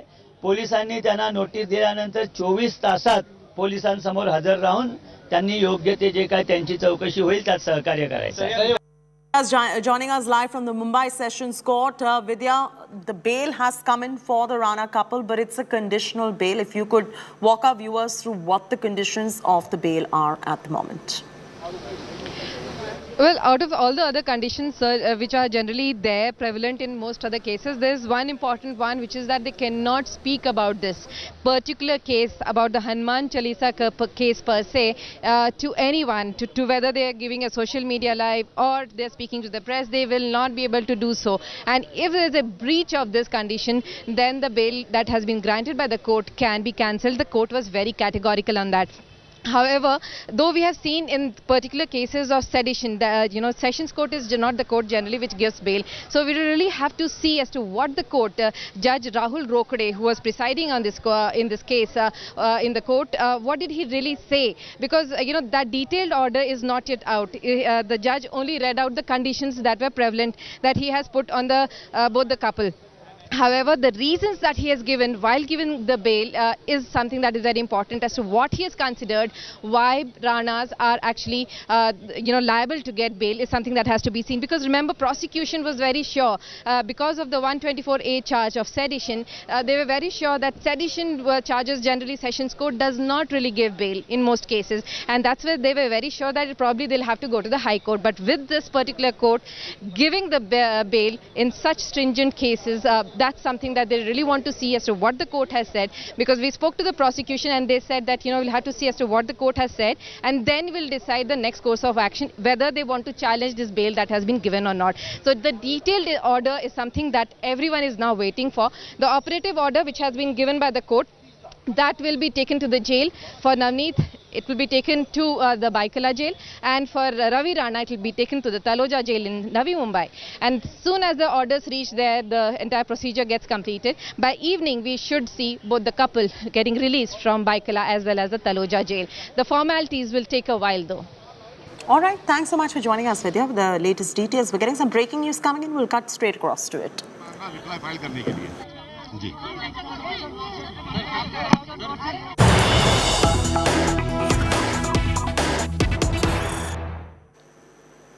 The breaking news is about bulldozers once again rolling in Delhi. Bulldozers roll in Karni Singh shooting range, the MCD's anti-encroachment drive in South Delhi. That's the breaking news coming in. The bulldozer Raj in Delhi back again after what we saw earlier too. Now the bulldozers are back this time around in South Delhi. The exact location, what we're picking up is that bulldozers are rolling in Karni Singh shooting range, the visuals of which are on your screens right now. At the moment, this is in Tughlakabad in Delhi. MCD's anti-encroachment drive in South Delhi. The bulldozer battle back here in the national capital. This is an anti-encroachment drive in south of Delhi, and we're bringing you visuals of how the bulldozers are rolling at the Karni Singh shooting range.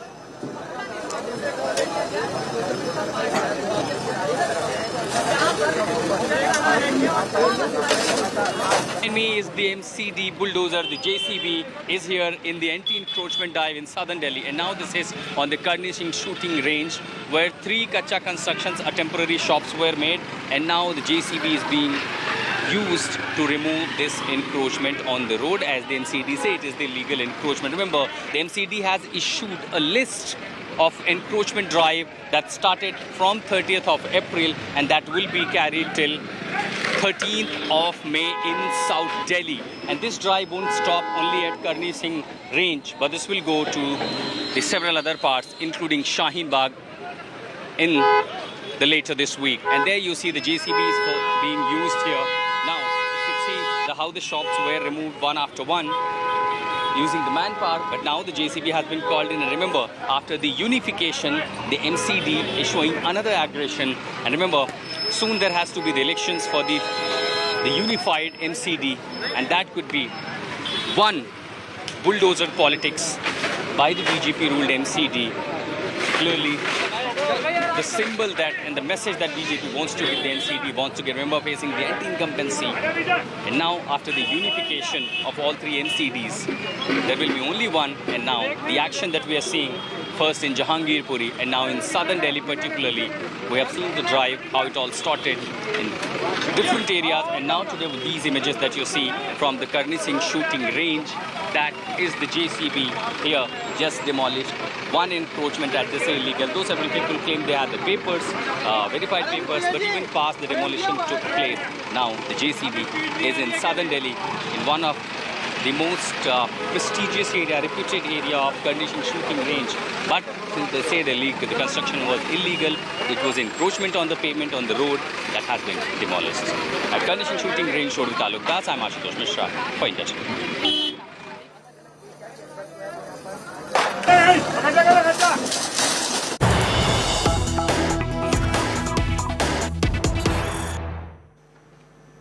Big breaking news coming in. Did the Ashok Gehlot government ignore the intelligence alert over the Jodhpur clash? Rajasthan intelligence had alerted about communal tension on 2nd of May itself, and yet you saw what happened in Jodhpur right there. So the big question here is, Did the Gehlot government ignore the intelligence alert over the clashes in Jodhpur? We're getting some reaction coming in. Listen in. निश्चित रूप से administration का failure है। रात की घटना होने के बाद में रात भर सब कुछ जो है क्रिया प्रतिक्रिया बातचीत होने के बाद में अगर सुबह शहर में 20 जगह घटनाएं होती है, इसका मतलब प्रशासन गंभीर नहीं था या किसी न किसी अदृश्य दबाव के तहत काम कर रहा था। निश्चित रूप से एडमिनिस्ट्रेशन का फेलियर है। रात की घटना होने के बाद में रात भर सब कुछ जो है क्रिया प्रतिक्रिया बातचीत होने के बाद में अगर सुबह शहर में 20 जगह घटनाएं होती है, इसका मतलब प्रशासन गंभीर नहीं था या किसी न किसी अदृश्य दबाव के तहत काम कर रहा था।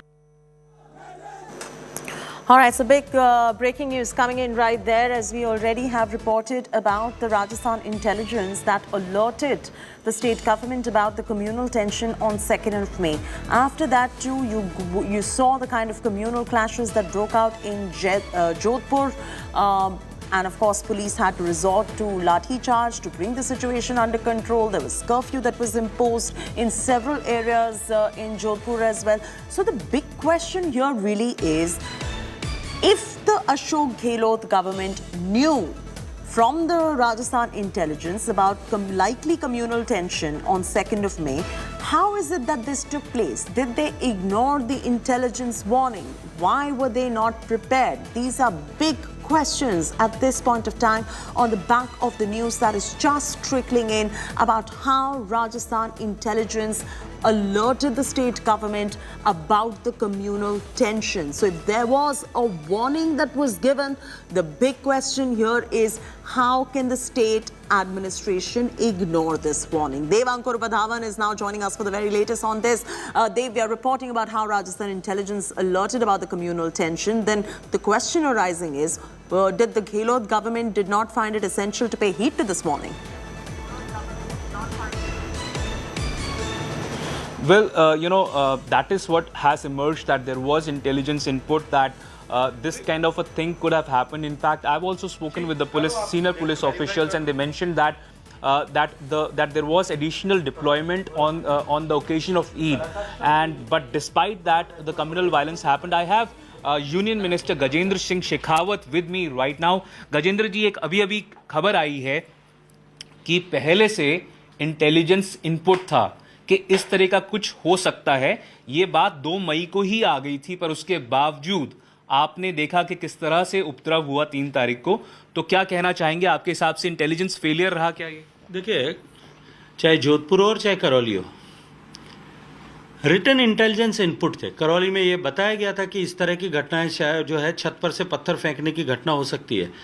ये इंस्ट्रक्शंस दिए गए थे कि हर छत के ऊपर पुलिस को डिप्लॉय किया जाना चाहिए ताकि इस तरह की घटना ना हो, लेकिन फिर भी हुई। न डिप्लॉयमेंट हुआ, न कोई रोकने के लिए कार्रवाई हुई, और न ही सरकार ने उसको अपना फेलियर माना। और अभी जोधपुर में भी ऐसा ही हुआ है। आप खुद कह रहे हैं कि पहले से इंटेलिजेंस इनपुट था, और इंटेलिजेंस इनपुट दूर है। 1 तारीख को इंटेलिजेंस इनपुट हो सकता है। 2 की रात में हुई घटना, सुबह 6 बजे हुई शांति वार्ता, उसके बाद में जब ये जानते हुए कि 30, 40, 50 हज़ार लोग एक साथ एकत्रित होने वाले हैं, शायद कुछ अनहोनी घट सकती है, कम से कम इतनी कल्पना तो डिस्ट्रिक्ट एडमिनिस्ट्रेशन को करनी चाहिए थी। इंटेलिजेंस इनपुट नहीं है, सिंपल इंटेलिजेंस की आवश्यकता है, वो भी अगर नहीं काम में ली गई है, और उसको बचाने के लिए भी उस पर भी पर्दा ढांकने की कोशिश राजस्थान की सरकार और मुख्यमंत्री कर रहे हैं, तो मैं लानत भेजता हूं ऐसे लोगों के ऊपर। सर, सीसीटीवी फुटेज है, क्योंकि आसपास के जो एरिया है वहां पे कई जगहों पे सीसीटीवी कैमरास लगे हुए हैं, बट पुलिस का कहना है कि 100 के करीब गिरफ्तारियां हो चुकी हैं अभी तक। पर आपका क्या कहना है? आप कुछ टाइम पहले कह रहे थे कि जो पीड़ित पक्ष है उन्हीं के खिलाफ कार्रवाई कर रही है। अभी मैंने ये नहीं देखा है जो पीड़ित पक्षों की, क्योंकि नेट बंद है, कर्फ्यू लगा है, मेरा संपर्क सीमित है, लेकिन जो मुझे जानकारियां मिली है कि पीड़ित लोगों को उठा करके घर से गिरफ्तार किया जा रहा है। अब जो शेष लोगों को गिरफ्तार किया है, उसमें कितने वास्तव में दोषी हैं और कितने लोगों को फौरी तौर पर गिनती बढ़ाने के लिए गिरफ्तार किया, ये तो प्रशासन सूचीदे है, तभी पता लग पाएगा। लेकिन ये तय है, आपके टीवी चैनल और आपके जैसे सारी टीवी चैनल्स पर जितने फुटेज हैं उनमें से आइडेंटिफाई करना प्रारंभ करें। जो सारे स्ट्रीट पर कैमराज लगे हुए हैं, अभय कमांड सेंटर जिन कैमराज से कनेक्टेड है, उन सब में सबके फोटो आए हैं, उनको आइडेंटिफाई करना शुरू करें।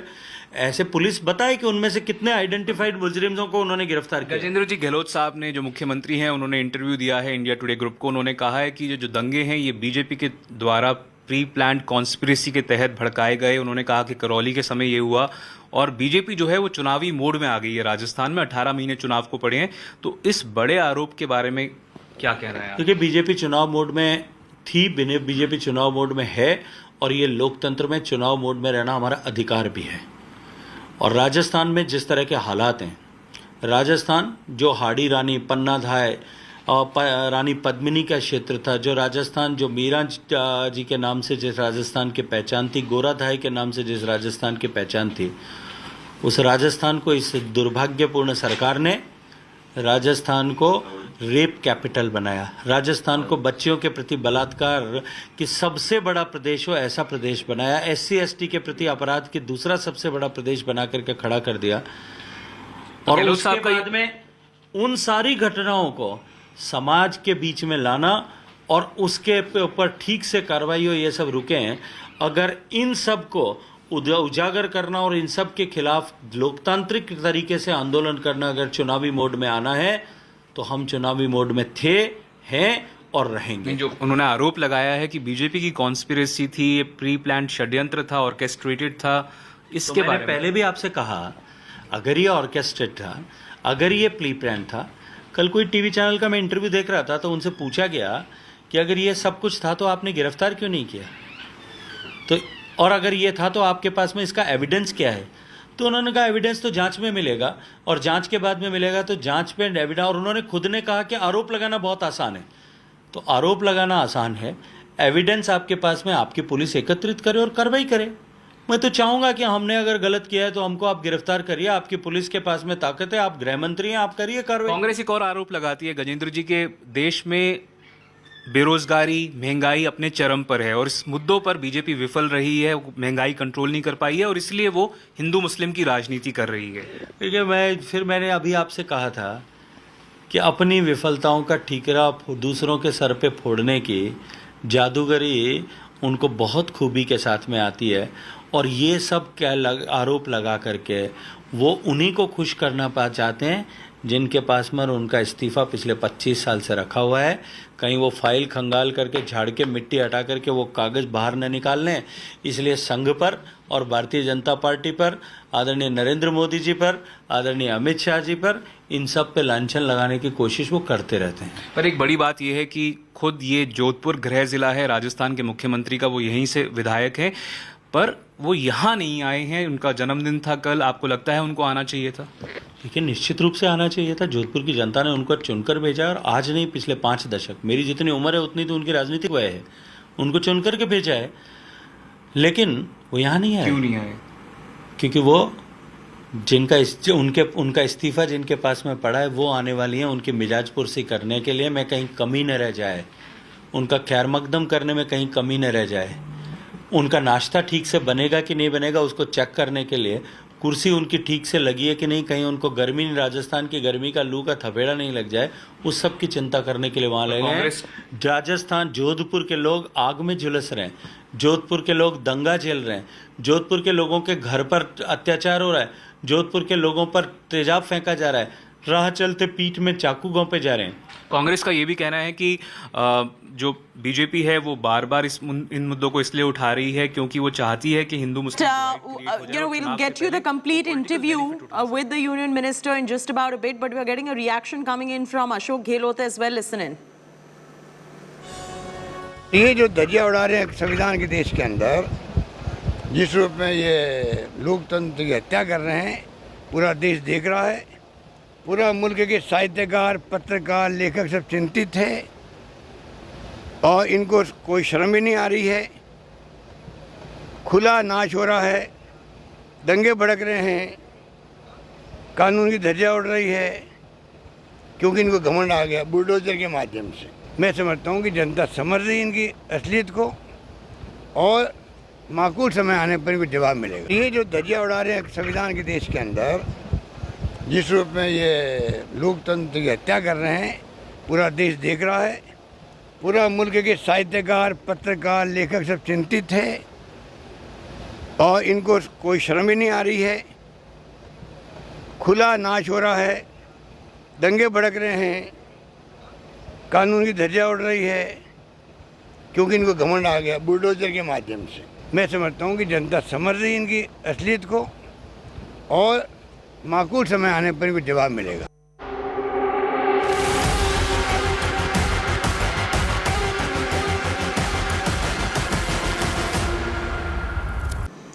And the politics over Rahul Gandhi's nightclub video continues. BJP has slammed Rahul Gandhi's visit to Nepal once again, and this time targeting his friend Sunima Udas. BJP questioned, why does Rahul have ties only with those who challenge India's territorial integrity? Amit Malviya claimed that Rahul's friend Sunima Udas is Nepali diplomat's daughter who actively supports Nepal's claim over regions of India's Uttarakhand. Sunima Udas is also a journalist who works as CNN International's Delhi-based correspondent. She has a journalism degree from Lee University.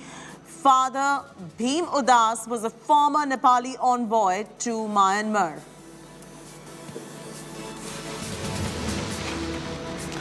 Rahul Gandhi was spotted partying in a nightclub in Kathmandu and the video has gone viral. BJP leaders have launched scathing attacks at the Congress leader. BJP slammed Rahul Gandhi for partying while there is a crisis, not only internally in his party but also in the Congress-ruled states in Rajasthan.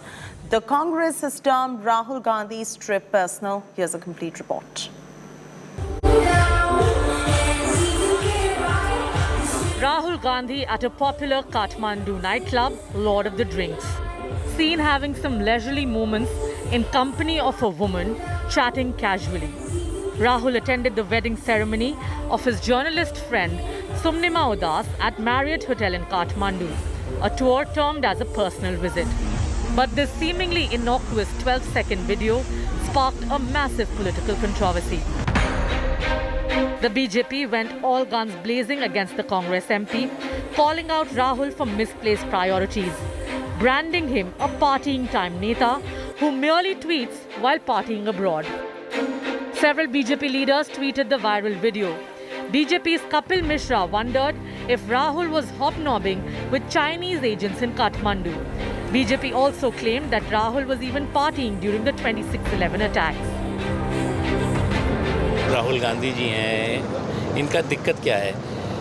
ये full time पर्यटन और part time जो है वो political पाखंड। तो ये full time जो पर्यटन करता हो, पार्ट टाइम पॉलिटिकल पाखंड में लगाओ, परिश्रम में लगाओ, तो परिश्रम में भी ये सब का दिखाई पड़ता है उनका। तो जब तक ये फैमिली फ़ोटो फ्रेम में फिक्स ये पार्टी और पप्पू के चोचले और परिवार के घोंसले में ऐसी सिमटी रहेगी, तभी इस तरह का उसकी जगहसाई होती रहेगी। सवाल ये है कि राहुल गांधी कहाँ पर हैं और किसके साथ हैं। सवाल ये भी है कि क्या चाइना के एजेंटों के साथ राहुल गांधी पार्टी कर रहे हैं?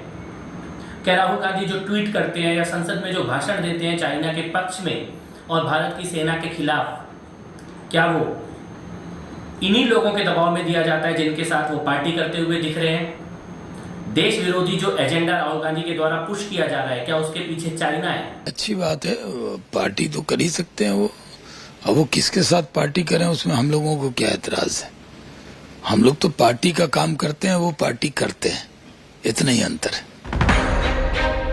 The Congress put its weight behind Rahul Gandhi, lashing out, saying that attending weddings is not a crime. Congress also launched a personal attack on Prime Minister Narendra Modi without naming him, accusing him of abandoning his wife. Last when I checked, having a family in this country, having friends in this country, attending marriage engagement ceremonies is a matter of our culture and civilization.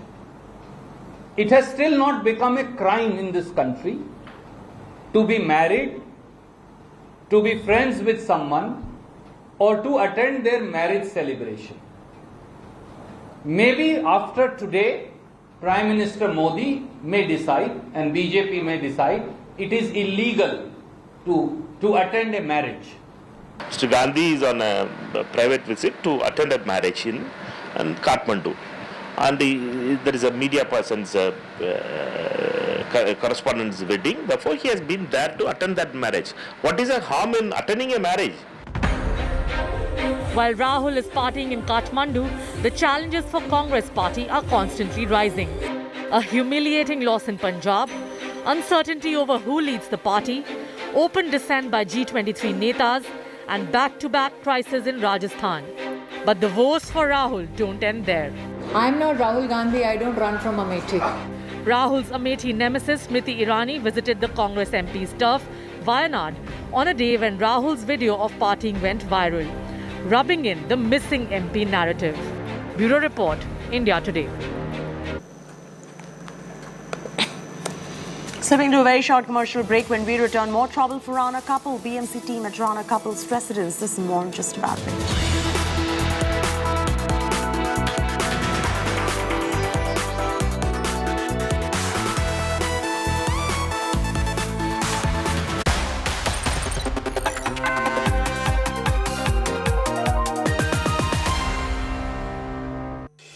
India Today TV wins big awards at ENBA 2021. Bags the best channel of the year. Shines bright with 15 goals. Gaurav Sawant, Best Anchor, English. Preeti Chaudhary, Best Continuing Coverage by a Reporter, English. Shivarur, Best Anchor, English. Udayan Mukherjee, Best Business Program, English. Rahul Kamal, News Director of the Year. India Today Group sweeps with a record 90 awards. India Today Group, the gold standard of journalism.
You are watching India.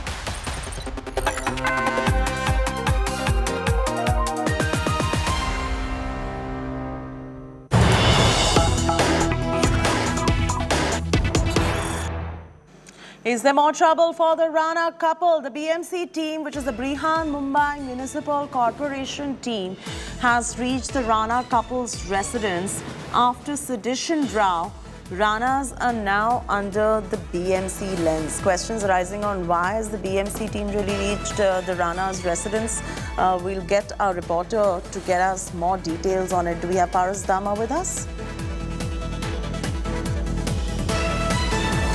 Paras Dama will come in just about a bit to tell us more details on this particular story, but seems like there's more trouble brewing for the Rana couple. They got relief from the Sessions Court in Mumbai. They've been granted conditional bail, and now the BMC team has reached the Rana couple's residence. What exactly they've reached for is unknown for the moment, but we'll get you that detail in just about a bit as soon as Paras Dama, our reporter, joins us. But this is breaking first on India Today that the BMC team has reached Rana couple's car residence, the visuals of which are on your screens right now. They were arrested in the sedition row, and the Mumbai Sessions Court gave them relief today, and just a while back they got conditional bail as well. And right after that, you see BMC at Rana couple's residence. Big questions arising on what they are doing over there, and the timing of the BMC reaching Rana couple's house is also very questionable. Hence, we'll get our reporters to join us and tell us what is exactly going on right there, and why is it that the BMC team has reached the Rana couple's car residence. Requesting the producers to get us Paras Dama or any other reporter from Mumbai who's tracking these developments soon, so we can get more information that is trickling in. But until then, the background is that Rana couple was arrested, if you remember. This was after they were chanting Hanuman Chalisa outside Chief Minister Uddhav Thackeray's residence. We've got Dev Kotak joining us on the phone line. Dev, why has the BMC team reached the Rana couple's residence? The timing is quite questionable at the moment. What is their reasoning? The thing is that, Chetty, they have carried out some illegal construction and some unauthorized repairs were carried out without the permission of the BMC, which is why under Section 488 of the Mumbai Municipal Corporation Act, they have been served a notice. So starting May 4th, which is tomorrow or any time after that, a team from BMC is expected to visit their house and check for those alterations and what kind of illegal repairs that were carried out in the house without the permission to the physical structure. They are also believed to have taken up a bit extra space in the building, in the apartment that they're living in Khar, which is Lavi Apartments. So while the Rana couple was in jail, a team from BMC officials came outside their residence and is believed to have pasted this notice on their door. So BMC team has reached there to check on some alleged illegal construction where they did not have permission. Is that the reason why they've reached? But, you know, even if that is true, it is the timing that will always be questioned about them reaching right now, soon after the Sessions Court in Mumbai has granted bail to the Rana couple. Yes, absolutely. I mean, it seems that the trouble is just not ending for the Rana couple. Today, while Navneet Rana is expected to come out, but Taloja jail, owing to the proximity and the geography of the Mumbai city, it will take time for the lawyers and the team to reach Taloja jail where Ravi Rana has been lodged, because it is far away. It is in Navi Mumbai. So also to go to Borivali, the court which is specially designated for MPs and MLAs to get bail after they furnish the 50,000 rupee surety bond out there. After that, they will have to go to Navi Mumbai in Taloja jail to work out all the details. So at this point in time, while they have got bail, we don't know if Ravi Rana will be out today. And without them being already out, this is another added problem where the BMC has said that unauthorized construction was carried out their flat.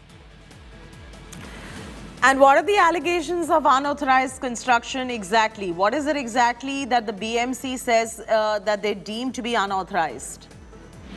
So the designated and the earmarked space that that was to be given for the apartment on the particular floor, they have exceeded that limit and taken a bit extra space into that. Also, a certain part of the balcony area has been sort of tampered with, and they have taken a bit of extra space into their own house, which sort of combines into the hall area of their residence in the Lavi apartments. So these are some of the few things that have come to the notice and are believed to be found in violation, which is why the BMC team is expected to visit either today or tomorrow to inspect their flat and see exactly what those unauthorized constructions were, so that they can accordingly be either broken down or the BMC will decide what notice to take. Of course, like I said, that the Ranas will be responding to it, and Mr. Rizwan Merchant is expected to sort of help them out with this as well. Okay, so they've not even reached Mumbai. In a sense, they've not even reached their residence in Mumbai as yet. The formalities are going on. Navneet may still be in jail, and the BMC has already reached the Rana's residence with regards to an alleged illegal construction. While we are tracking that particular development as well, do we have any reaction coming in on what could be perceived as strong arming as well by many BJP supporters? This has been the question right from the start. Also, a lot of people have called it political vendetta, especially the opposition parties, including the key opposition party, BJP. They have always questioned the fact, and also when they were picked up from their apartments in Mumbai and taken to Khar police station, that's when the first FIR was filed, and a day later the second FIR was filed. So that is why Mr. Rizwan Merchant has also argued in court, saying that there needs to be some relief, because there is FIR after FIR, and it didn't seem like at any point in time that the defense, the prosecution counsel was interested in letting the couple be out on bail. But however, now that they've come out, this argument has been happening for quite some time, saying that you are not even allowing them a chance and just trying to bury them under a lot of charges, under a lot of offences, and keep filing FIR after FIR with an intention to never let them come out in the first place. So, of course, we can't, we don't know if this is 100% political vendetta and all of these charges will be proven or not. But for the time being, it does seem like they are being kept on a very, very tight leash after what had really happened. And so this definitely do not augur well for the Maharashtra government. Sorry? I'm saying the optics of this do not augur well for the Maharashtra government, for the Shiv Sena-ruled government. Absolutely not. Everybody has gone up in arms and are questioning the Maha Vikas Aghadi government for, acting in an authoritarian manner and not taking note of the situation, also not being very lenient, because we know that on certain grounds that was argued, also humanitarian grounds, because we know that the couple has an 8-year-old daughter back home in Amravati, saying that, even Mr. Rizwan Merchant, in fact, for matter of fact, and Mr. Abad Ponda, the counsel, both of them appearing for the Rana, said that at least on humanitarian grounds, they must be allowed to be out on bail so that they can go back to their child and tend. So, of course, all these things that are being done in court to keep them inside the jail, however not today, is being seen as a political vendetta. And like you said, these optics certainly don't look good or impressive in any manner. Absolutely. Are we getting any reaction coming in from the Shiv Sena on this? Chaiti, we are yet to get in touch with a few leaders, because I am just going to be on my way to Taloja jail to try and see if, any supporters of Ravi Rana are going to be present out there, or any Shiv Sainiks might be present out there. So we will only know later. Well, you'll reach out to the Shiv Sainiks and get us a reaction, but has the BJP hit back on this? The BJP has, of course, Mr. Kirit Somaiya and Devendra Fadnavis have been against this whole arrest right from the start, calling it illegal and unconstitutional.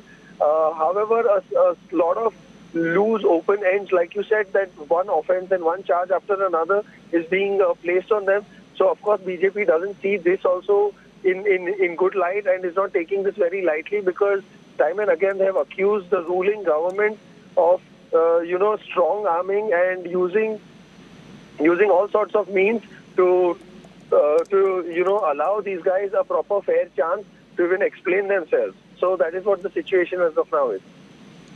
Right. For our viewers who have just tuned in, I just want to give you a brief of what's going on. You do remember that the Rana couple, after they were chanting Hanuman Chalisa outside Uddhav Thackeray's residence, they were arrested.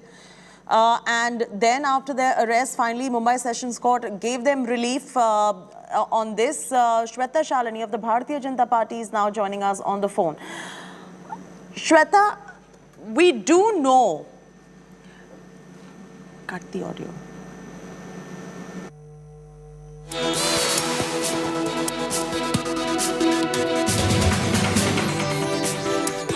The Bharatiya Janata Party is now joining us on the phone line. Shweta, we do know that the Rana couple were arrested on the charges of sedition. The Mumbai Sessions Court has now finally given them relief, and at that point also many perceived this as the state government strong-arming the Rana couple, and now that they've granted conditional bail, there is the BMC that has reached their house. How do you view this particular development? See, please understand, bail is the legal right of every individual, and yes, eventually sedition was never the law. It's a draconian law. Last time when we saw sedition being applied, it was on Bal Gangadhar Tilak. But now that the state government chose the Rana couple to put sedition on, the court has actually gone ahead and given them bail. So yes, this was their legal right. They are now back home. But you see that a couple has literally scared the Maharashtra government, because that's the reason why now you see BMC going ahead and harassing them. And this will go on happening because this particular government, the Maha Vikas Aghadi government, is running as an anarchy. They want to tell the people that and want to convey the message that the rule of law does not apply. It is the government runs on the whims and fancies of a few people, and hence you see one after the other, 2 FIRs were slapped on them, and now under some other charges, harassment will be done through the BMC with the Rana couple as well. Absolutely, and we're still waiting for a reaction coming in from the Shiv Sena. Now, the allegation here, Shweta, is that there is some illegal construction.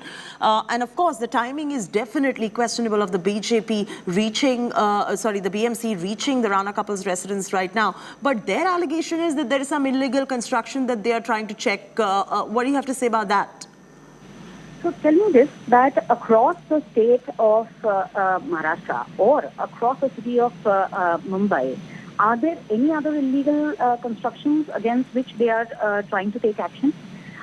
Second, very well said. When they take an action, there is also needs to be a notice which has to be given. Had they given notice? So you're saying this is selective targeting. Your allegation is that this is selective targeting. Bharatiya Janata Party is calling this selective targeting, that there are many other perhaps illegal constructions all over Mumbai. Why is it that right now they've targeted the Rana couple at the moment? Very good point, Shweta. Thanks so much for joining us on this particular broadcast. We're getting some more breaking news coming in from Maharashtra, cutting straight across to it.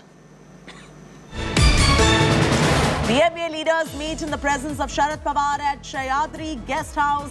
Present in the meeting amidst the loudspeaker showdown, the Maha Vikas Aghadi leaders have a meeting at the moment. This is happening in the presence of NCP Chief Sharad Pawar at Sahyadri Guest House. Meeting is happening amidst the loudspeaker showdown. We're getting you those details at the moment. We'll get you some more reactions as we go along the way as well, and details of what is being discussed in this particular meeting. Visuals of the meeting are on your screens right now. The meeting is happening in presence of Sharad Pawar, leaders of the Maha Vikas Aghadi Sarkar in Maharashtra, having a meeting on the back of the loudspeaker showdown in Maharashtra. It is a fierce war. Thackeray versus Thackeray war. Raj Thackeray versus Uddhav Thackeray. Amidst all of that is going on, you have the MVA leaders meeting to discuss the loudspeaker dangal. Ritvik Bhalikar reporting from Mumbai is now joining us for the latest. Ritvik, The MVA is meeting to discuss the loudspeaker row. Do we have details of what is being discussed inside the meeting?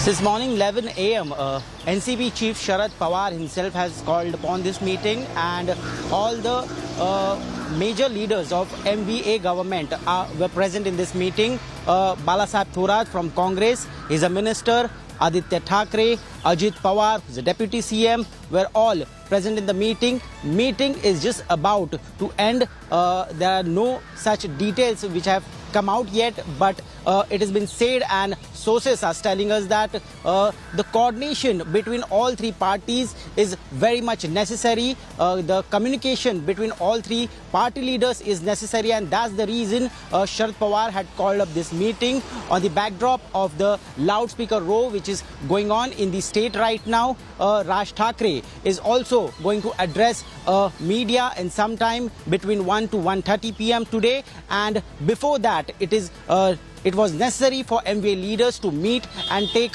a common stand if they want to address media, or if they want to give bites, what should be spoken, what should be told. They want no miscommunication between them, and they don't want any wrong message to be sent out. So that was the reason MVA leaders coordination committee meeting was called upon today. All right, so the MVA leaders meeting in presence of Sharad Pawar. Do we also know who else is present in this particular meeting? Because clearly we can see Sharad Pawar present over there. Who else from the Shiv Sena is present in this meeting? And what is Uddhav Thackeray government's stance on the entire loudspeaker dangle that is breaking out in Maharashtra right now?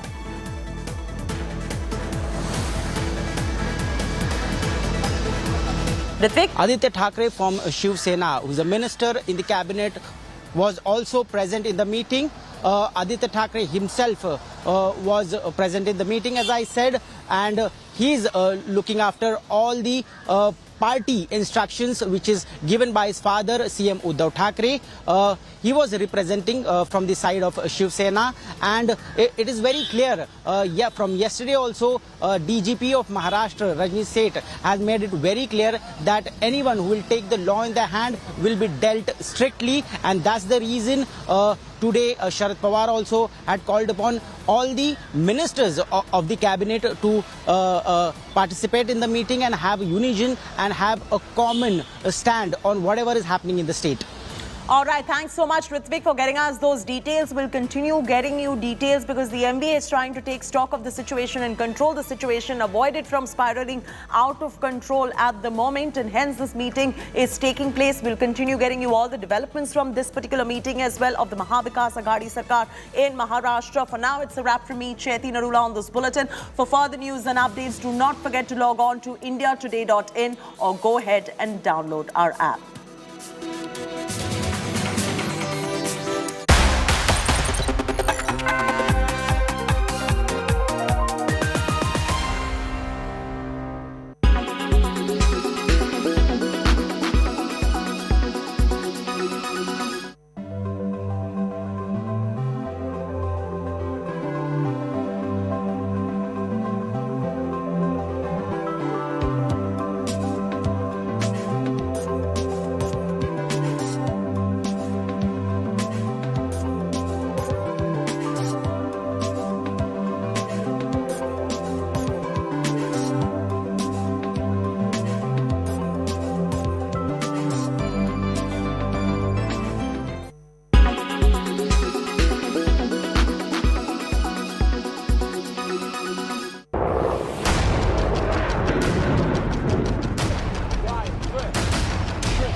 As Russia declared war on Ukraine, as the world was plunged again into crisis, with the only Indian team in the real war zone.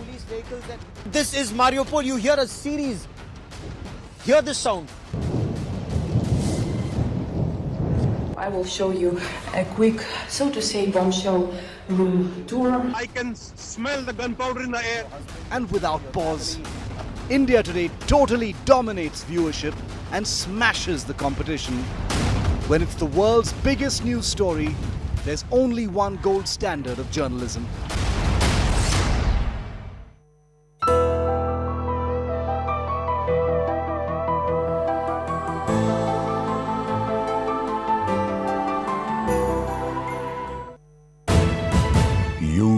watching India.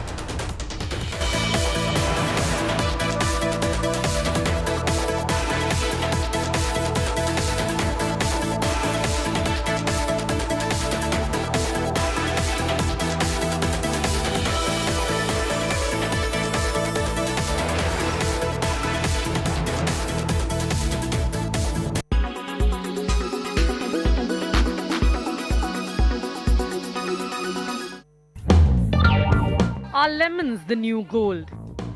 Forget gold and silver, thieves are now stealing lemons. Yes, you heard that right. With the prices of lemons looking north consistently, these vegetable thieves stole 140 kg of lemons from a farmer's garden in Gujarat, Surat. The owner of the garden, Jayesh Bhai Patel, had planted about 1500 lemon trees on his farm. Keeping in mind that the prices had increased, he had tightened the security of his gardens. But despite that, the thieves stole the lemons and fled. The cost of stolen lemons is estimated to be around 15,000 rupees.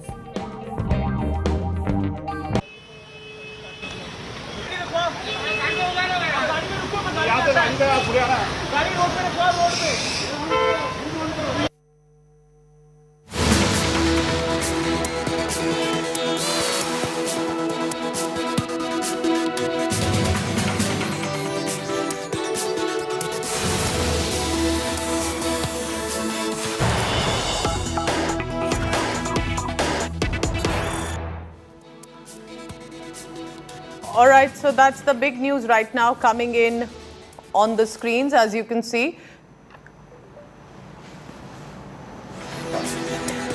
It is the big news coming in from Maharashtra. As of now, remember the fact that while Raj Thakre's ultimatum has ended, it is the Hanuman Chalisa controversy that is also escalating.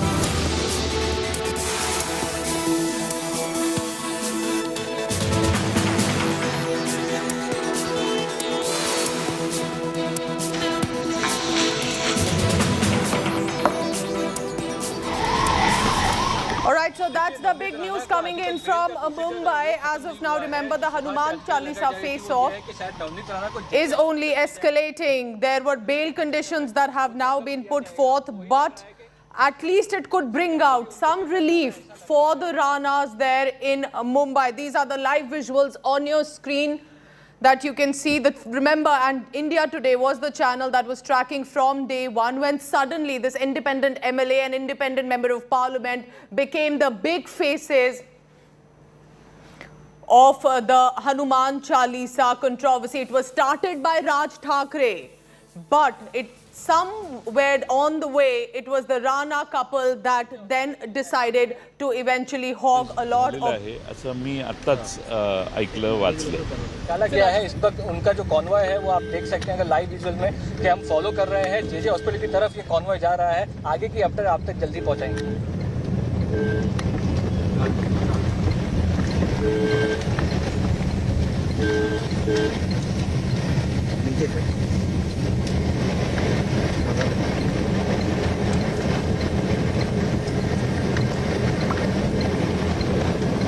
Trying to get you the latest on this. Remember, the Rana couple is out of jail. And Navneet Rana, Ravi Rana, independent member of parliament, independent member of legislative assembly, but in many ways backed by the BJP also, that had been supporting them, if not directly stating there is nothing wrong in their demand. All of this, remember, stepping up attack against the Mahavikas Aghadi government. Just giving you a background on why this is such a big news. Remember, a few days ago, Rana couple decided to come out and said, we will chant the Hanuman Chalisa right outside Uddhav Thakre's residence, Matoshri, reminding him of what Shiv Sena of Balasaheb Thakre was and how defensive he has become on the right-wing Hindu politics, on the Hindutva ideology, and we will remind him. So now, as of now, with the government being cornered, not just by Ravi Rana, Navneet Rana, but also Raj Thackeray, whose ultimatum ends today. Today is the big day in Mumbai. Remember, this is a double-sided, a double-edged attack against the Uddhav Thackeray government, the Aghadi government, which is, remember, an alliance of the NCP, Congress, and also the Shiv Sena. As you can see on your screens, two sides of visuals. One, of course, just ready with the bail that has been given. That you can see on your screens, Navneet Kaur Rana heading and stepping into a vehicle. And will she be as defiant as, remember, just about a few days ago with that strong pose to the camera? And this is now Raj Thackeray, the MNS chief, all set to address a press conference. The ultimatum to remove loudspeakers from the mosques ends today. He had threatened and warned, if that's not done, we will be reciting the Hanuman Chalisa across Mumbai, at least on the loudspeaker. It was going to become a face-off, but also with communal overtones. He said, I'm not against any religion. I don't want to create communal riots, but I do believe at this point everyone needs to have an equal space, and therefore loudspeakers from the mosques need to go down. Remember, there was security tightened right outside Raj Thackeray's residence yesterday evening, but he's clearly defiant and now all set to make a public statement. He's defiant, he's confident. Remember, it's not just against the government. Raj Thackeray is not just any neta. He is from the Thackeray family. Uddhav Thackeray is a cousin brother who's also the chief minister of the state.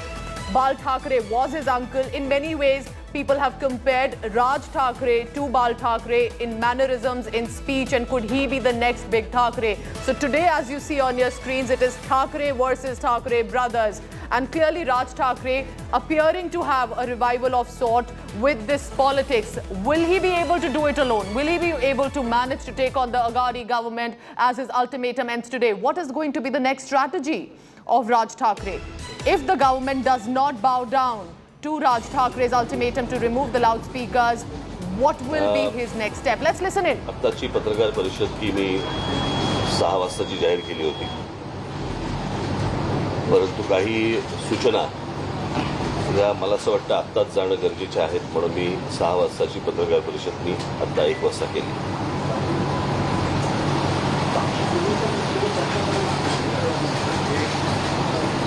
आज सकाळपासून मला महाराष्ट्रातल्या विविध भागांमधून मला phone येत आहेत.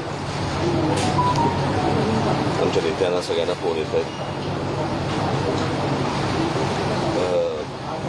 महाराष्ट्राच्या बाहेरूनही अनेक ठिकाणून फोन येत आहेत किंवा माहिती मिळते त्यांची.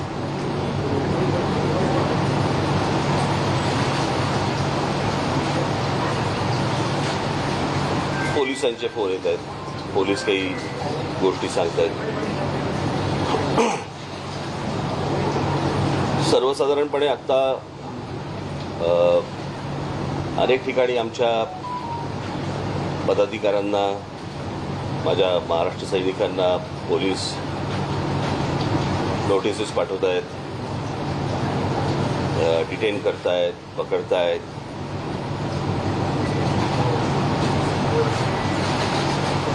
ही गोष्ट फक्त आमच्या बाबतीत का होते एवढाच फक्त आम्हाला प्रश्न आहे. जे कायद्याचं पालन करतायत त्यांना तुम्ही सजा देणार, त्यांना तुम्ही डिटेन करणार, आणि जे कायद्याचं पालन करत नाहीये त्यांना तुम्ही मोकळीक देणार. तरी मी आज तुम्हाला एवढं निश्चित सांगेन की जवळपास 90-92% ठिकाणी महाराष्ट्रामध्ये सकाळची अजान झाली नाही. सर्व ठिकाणी आमचे लोक तयारच होते. 90 से 92% मस्जिदों में सुबह की अजान मुंबई में महाराष्ट्र पण में मी नहीं खास करून त्या सर्व मशिदींमध्ये जे काही काय चालवणारे कोणी मौलवी वगैरे जे कोणी असतील त्यांचे मी खास आभार मानेन की आमचा जो विषय आहे तो विषय त्यांना नीट समजला. मला आता मुंबईचा जो रिपोर्ट आला आहे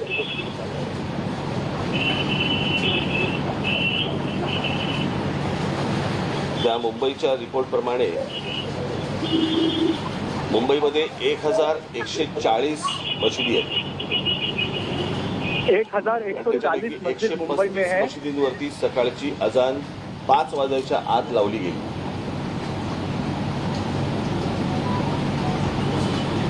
काल मला ते कुछ मस्जिदों में सुबह में अजान हुई जो विश्वास नागरे पाटील यांचा मला काल फोन आला होता आणि त्यांनी सांगितलं की आम्ही सर्व मस्जिदींशी बोललेलो आहोत, त्यांच्या मौलवींशी बोललेलो आहोत, ते कोणी सकाळची अजान लावणार नाही. मग या ज्या 135 मशिदींवरती जी अजान सकाळी 5च्या आत झाली यांच्यावरती आता राज्य सरकार कोणती कारवाई करणार आहे ती फक्त आमच्याच मुलांना उचलणार आहे. जिन 125 मस्जिदों में आज सुबह की अजान हुई है उन पर क्या कार्रवाई की जाएगी ऐसा राज ठाकरे पूछ रहे हैं. एक विषय मला असं वाटतं आपण समजून घेतला पाहिजे. हा विषय क्रेडिटचा नाही आहे की हे आमच्यामुळे झालं किंवा कोणामुळे झालं. हा विषय नाही आहे. मला असं वाटतं की सामंजस्याने जर सगळ्यांनी जर हे विषय नीट हाताळले तर हा विषय सगळ्यांचा आहे. म्हणजे हा क्रेडिट काय बाबा आमच्यामुळे 92% ठिकाणी आजाद झाली नाही. आज what action will be taken against the mosques which are 132 mosques which gave an early morning adhan even today. तुम्ही ही गोष्ट दाखवली, लोकांपर्यंत पोहोचवली, लोकांनी ही मान्य केली. त्याच्यामध्ये ज्या मशिदी होत्या त्या मशिदीमधले जे मौलवी होते त्यातल्या अनेकांना हा विषय समजला, त्यांच्यापर्यंत पोहोचला, सरकारपर्यंत पोहोचला. सरकारमधल्या मी पोलीस दलाला देखील मी धन्यवाद देईन की त्यांनी ह्या सगळ्या गोष्टींची काळजी घेतली. Raj Thackeray is somewhat claiming a victory. He is saying that because most of the mosques in Mumbai today didn't have early morning adhan, which means that the mosques and Maulvis have understood the issue and his message has reached to them. जो त्रास दिवसभराचा होतो तो कमी होईल किंवा बंद होईल ही यातनं अपेक्षा आहे. हा विषय फक्त काही मशिदींवरच्या बोलण्यांचा आहे अशातला What we are demanding is that there should be less noise, less adhan, or adhan should stop. That is something which we are advocating and it's a social issue. Raj Thackeray saying. विश्वास नागरे पाटलांनी मला सांगितलं की आम्ही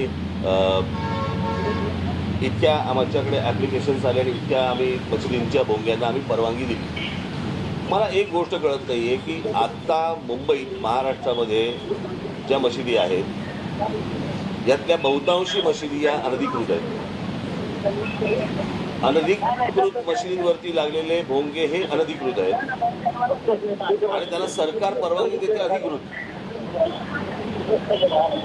हे माझ्या कल्पनेच्या बाहेरची गोष्ट आहे.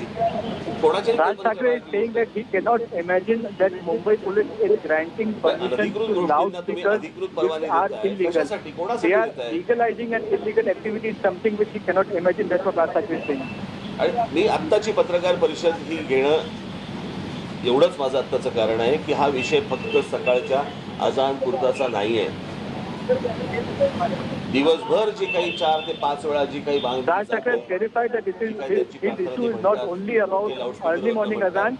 It is about adhan which takes place 5 times throughout the day. Hanuman त्या वेळेला वाजवणार म्हणजे वाजवणार. He is again reiterated that if adhan takes place on loudspeaker, then MNS workers will be playing Hanuman Chalisa on loudspeaker. समजा तुम्हाला करायचं असेल तर supreme कोर्टाने सांगितलेले डेसिबल्स मी काल माझ्या पत्रामध्ये दिलेले आहेत. साधारणपणे जिकडे लोकवस्ती असते त्या लोकवस्तीमध्ये 45 ते 55 डेसिबल पर्यंत तुम्ही स्पीकर लावू शकता परवानगी घेऊन. काल विश्वास नागरे पाटलांनी मला जे सांगितलं की आम्ही त्यांना परवानगी दिलेली आहे. तुम्ही 365 दिवसाची कशी काय देऊ शकता? आम्हाला परवानगी. Raj Thackeray is questioning Law and Order Joint Commissioner of Police Vishwas Nagre Patil saying how can he give permission to loudspeakers in mosques? 365 दिवसाची देणार कशासाठी? How can the mosque be given permission to use loudspeakers? He supreme कोर्टाने सांगितलेलं डेसिबलच्या नियमात noise should be about 20 to 35 decibels. 55 decibel सांगितलंय. म्हणजे आपल्या घरचा जो मिक्सर असतो त्या मिक्सरचा जो आवाज येतो तेवढे decibel. Raj Thackeray said that the allowed volume. आता प्रश्न असा आहे मी सांगितलं होतं की हे भोंगे खाली उतरवा. पोलिसांना काय एकच धंदा आहे का रोज सकाळी decibel grinders which are used in the houses, in the kitchen, the kind of mixer grinders are used. That is the noise which is allowed in the loudspeaker. तुम्हाला प्रार्थना म्हणायची आहे, तुम्हाला तुमच्या मशिदीमध्ये प्रार्थना म्हणायची आहे म्हणा. तुम्हाला माईक लागतो कशाला आणि लाऊडस्पीकर लागतो कशाला? कोणाला ऐकवायचं? You want to offer bread inside your mouth, that you are allowed to do.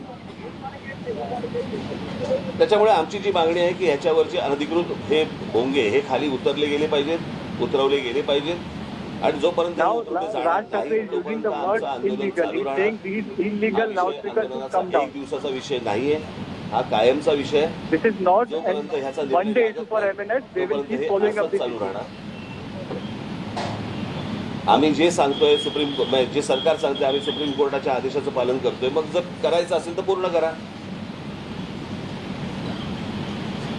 यांना जर वाटत असेल की आमचं आज झालंय सगळीकडे बँडो ठिकाणी काही काय अजान झाली नाही म्हणून आम्ही काहीतरी खुश होऊ वगैरे, अजिबात होणार नाही.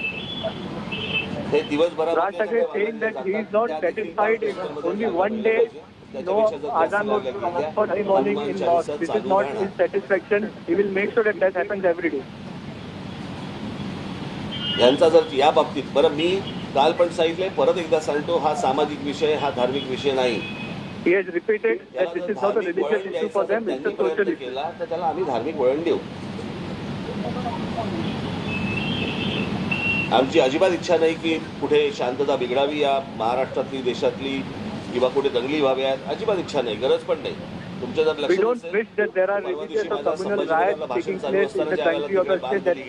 त्यावेळेला मी हे पोलिसांना सांगितलं. अन्यथा ते जर भडकवायचं असतं तर तिथे काय लेवल प्रकरण झालं असतं मला जरा सांगा. Saying that if they wanted to do riot, police is aware at what level समजून घ्यावी, पोलिसांनी समजून घ्यावी. आता त्या आमच्या लोकांची धरपकड कशासाठी धरपकड करते मला कळत नाही. मला Now Raj Thakre is raising the issue of why MNS workers are being arrested.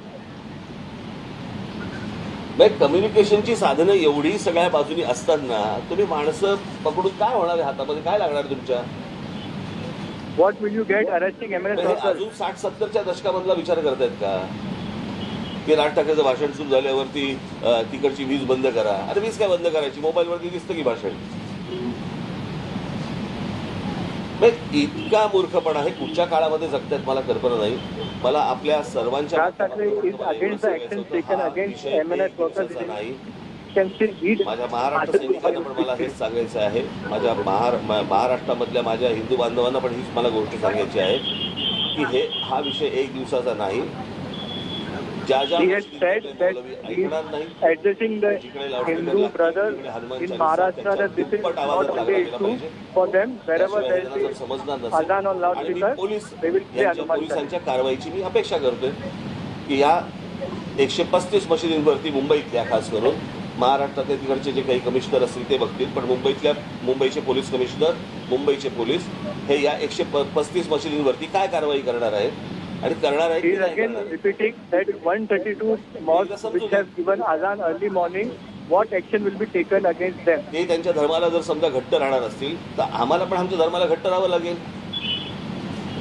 If these mosques who have played azan early morning are sticking to their religion, then we will also have पोलिसांनी विचार करावा, सरकारने विचार करावा. आणि मला असं वाटतं की police and government to या महाराष्ट्रात शांतता नांदावी, लाऊडस्पीकर बंद व्हावे. जेव्हा तुम्हाला सणासुदीला लागतायत, काही सभाजना लागतायत, कुठच्या कारणाला लागतायत, आपण समजू शकतो लाऊडस्पीकर.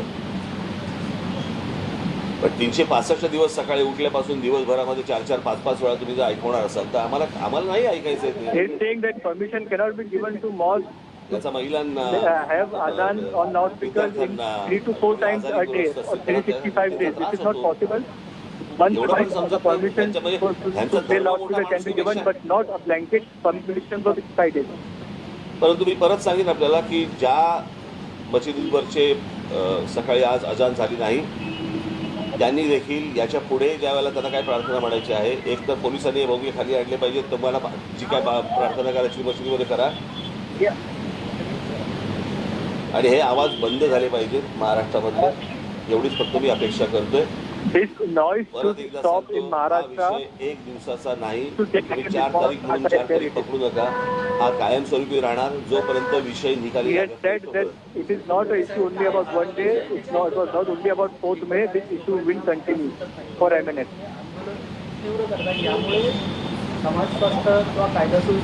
याचा विचार त्यांनी करायचा आहे, मी नाही करायचा आहे ना. On being asked about the law and order issue deteriorating in the state, Raj Thakre saying this question asked when police is stopping azan on loudspeaker. हे गोष्ट बंद करा. Rather than कोणी प्रार्थना तुमची काय धर्माची असेल हे मी सांगतोय का, मी हे बोलतोय का? नाही. ते म्हणा, तुमच्या मशिदीत म्हणा, तुमच्या घरात म्हणा. खरं तर I am not saying I am not against Adhan. I am against Adhan inside your home, inside the mosque. नमस्कार करतो, परत येतो. आपण या तिकडे प्रत्येक जण जो जातो तो काय आरती करत बसत नाही. मला असं वाटतं मी तुम्हाला एक बाहेर निरोप दिला होता ना. No, Thackeray is saying that I have given you a message outside. की मला जे बोलायचंय मी आपल्या समोर येऊन मांडीन. हा काही Thackeray is saying that he will not take questions. He will only say what. मैंने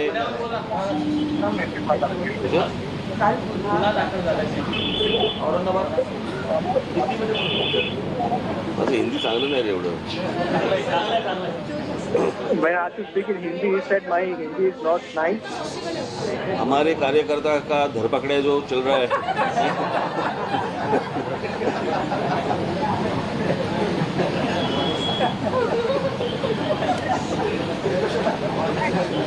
For a bit, he was seen making mimicry of the Hindi language, saying that he is not fluent in Hindi. लोगों ने मस्जिदों के ऊपर के जो loudspeaker है वो बंद करने के लिए सरकार को विनती की थी. और 4 तारीख के बाद हम लोग अगर लाउडस्पीकर चलाए गए तो उसके सामने हम लोग हनुमान चालीसा इस महाराष्ट्र में देश में लोग चलाएंगे, लाउडस्पीकर के ऊपर चलाएंगे. ये हम लोगों ने कहा था. उसके हिसाब से अगर महाराष्ट्र में आज का मुझे जो समझ आया है, जो सुबह मुझे बताया गया, उसके हिसाब से कुछ 1400 या 1500 कुछ मस्जिदें हैं. और उसके ऊपर से 135 मस्जिदों के ऊपर सुबह 5 बजे के पहले जो सुप्रीम कोर्ट ने जो बताया वो नियम तोड़कर 135 मस्जिदों के ऊपर सुबह अजान लगाई गई लाउडस्पीकर के ऊपर. मैं पूछ रहा हूँ महाराष्ट्र की पुलिस को, इन 135 मस्जिदों के ऊपर आप कौन सी कार्रवाई करने वाले हैं? आप हमारे कार्यकर्ताओं को पकड़ रहे हैं और इनके ऊपर कौन सी कार्रवाई कर रहे हैं? आपको मैं बता दूं कि ये एक दिन का आंदोलन नहीं है, ये जारी रहेगा. और इसके बाद भी जहाँ जहाँ पे ये जो सुप्रीम कोर्ट ने डेसिबल का जो नियम बताया है, मैंने आपको बताया कि सुप्रीम कोर्ट ने जो बताया है कि 45 से 55 तक डेसिबल होना चाहिए लाउडस्पीकर का. 45 से 55 डेसिबल का लाउडस्पीकर होना चाहिए. इसका मतलब है हमारे घर में हम लोग जो मिक्सर लगाते हैं, ग्राइंडर मिक्सर जो लगाते हैं, उसका जो आवाज़ रहता है उतना आवाज़. अगर इसके आगे जाएंगे तो उनके ऊपर कार्रवाई होनी चाहिए. ये सुप्रीम कोर्ट ने कहा है. मैं देख रहा हूँ कि कार्रवाई हो रही है नहीं हो रही है, होगी या नहीं होगी, या सिर्फ हमारे ऊपर होगी. हम इस देश में महाराष्ट्र में शांतता चाहते हैं, कोई दंगा फसाद नहीं चाहते.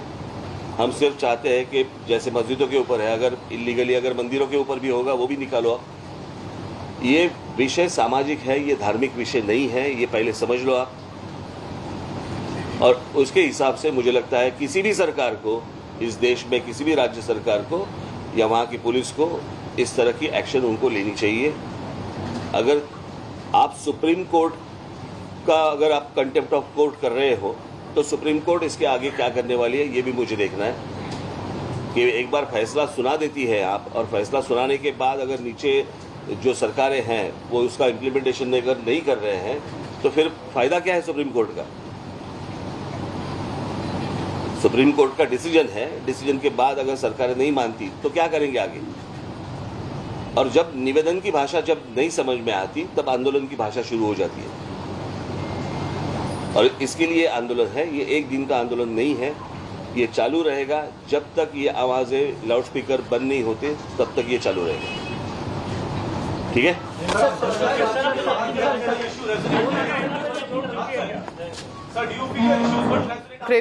They're speaking, choosing his words very carefully. but also very defiant and very clear that he is going to continue with this strategy, and again demanding action from the incumbent government in the state of Maharashtra, which is the Maha Vikas Aghadi government led by the Shiv Sena, Congress and the NCP, but clearly stating that he still stands on his demand for action against loudspeakers on the mosques, asking why and when will you take that action? The question being asked to his cousin brother and the Chief Minister of the state of Maharashtra, Uddhav Thackeray. So as of now, not really revealing what the next strategy is going to be. Is he going to take to the streets with the MNS workers like he did in the first week of April, when the whole noise about the controversy about the debate about the loudspeaker had started? As of now, just stating, I demand action from the government of Maharashtra. So very interesting days ahead. Remember, also municipal elections are approaching for Mumbai anytime soon. There are also assembly elections and of course 2024 elections, all of this scheduled in just the next 2 years, and therefore a lot will be looked at of the political combinations and calculations on what Raj Thackeray has been saying. Remember, while the Bharatiya Janata Party has come out in support, still very cautious, but BJP netas have been meeting him. For example, it was Kavinder Gupta of the BJP meeting him in Aurangabad. Other BJP netas also supporting. Nobody clearly very cautious, but definitely there is now the parties looking at what Raj Thackeray will really go forth as the next step, and could he really become a challenge or a threat to the incumbent government? We'll try and again play some of those clips about what exactly did Raj Thackeray say, but very defiant and very clear that action needs to be taken. So he's not backing down on the demand against the loudspeakers to be pulled down. Remember, he was yesterday, there was security tightened at his residence. Remember, just about a few weeks ago in the month of April, his workers had brought a vehicle attached to and a loudspeaker attached to it to play the Hanuman Chalisa right outside the Shiv Sena headquarters. That is when the vehicle was confiscated. It was then followed by the Aurangabad Show of Strength rally on the 1st of May, where he went all out and literally gave a challenge in front of thousands of people that he is going to ensure that if this ultimatum is not over, there will be much more that the government will have to take care of. Remember, Uddhav Thackeray also is stating that all of this in reference to not just him but the Ranas as well, that if this dadagiri continues, we know how to deal with it, but law and order and communal harmony cannot really be disturbed in Maharashtra. Let's go across quickly now to Mustafa Sheikh. Mustafa, if you can help us with some of the highlights of what did Raj Thackeray say, because he spoke a lot in Marathi language as well. So do help break it down. Did he reveal the next strategy? Did he reveal his next step or what he's planning to do, or again demanding from the government today?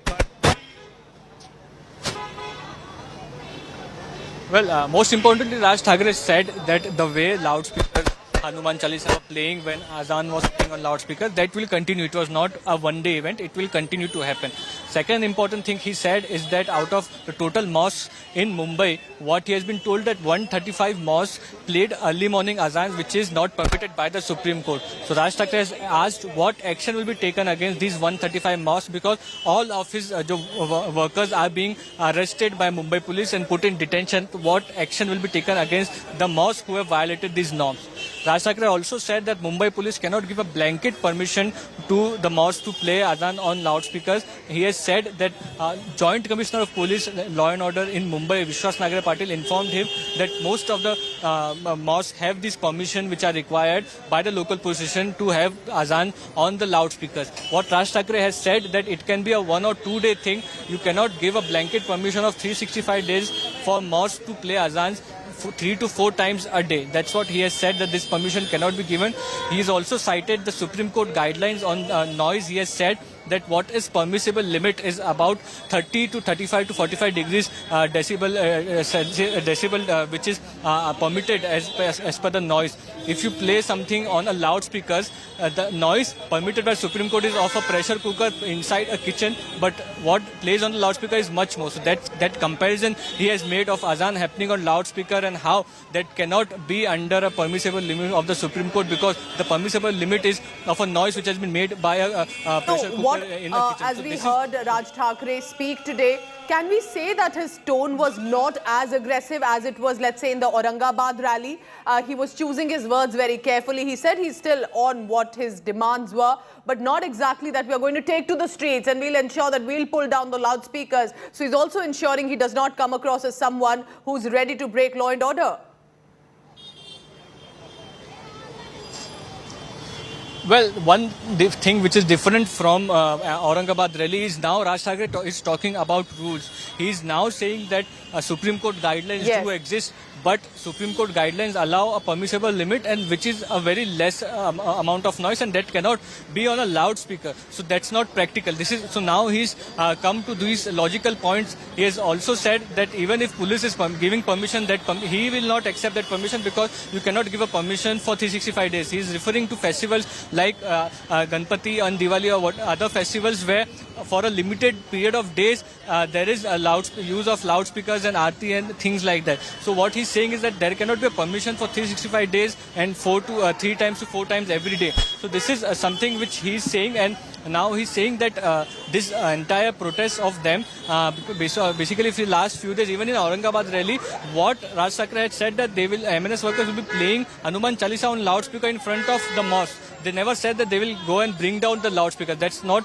in the recent past what he has said. So whatever he had said in the Aurangabad rally, he has maintained to it. But yes, there are few logical things, rules, which he is now speaking about, which are the Supreme Court guidelines, which are the number of mosques played Azan early morning, which is against the Supreme Court guideline. What action will be taken against them? So these are things which he is referring to now. So Mustafa, quickly also, has the government made any reaction? Because this is a target directly against Uddhav Thackeray, who's also a family member, who's the chief minister of the state, who's heading an alliance government in the state of Maharashtra. Has any other government minister or MLA from the government have reacted on this issue yet, since the time the ultimatum has been over?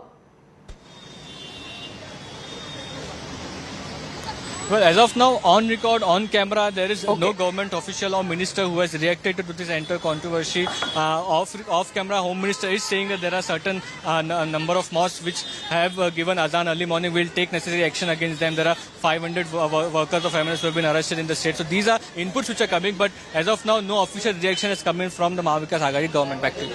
All right, Mustafa is tracking all the latest on this. Mustafa, I request you to stay on with me. What you're looking at on your screens is what exactly Mumbai specifically is about today. On one side is a defiant Raj Thackeray asking for the loudspeakers from the mosques to be pulled down, or at least the noise levels to primarily be brought down. And in the center, you see, of course, how it has panned out in the past few days. It has become a Hanuman Chalisa that will be played and recited on the loudspeaker. If the azan is going to also be loud and louder than the decibel level, as was mentioned by the Supreme Court. Remember, this has flags have been put forth. We'll try and get that visual also on our screens. And of course, on target is Uddhav Thackeray there, the Chief Minister of the state, and of course, the son of Balasaheb Thackeray. But importantly, with this, the Thackeray versus Thackeray battle is also out.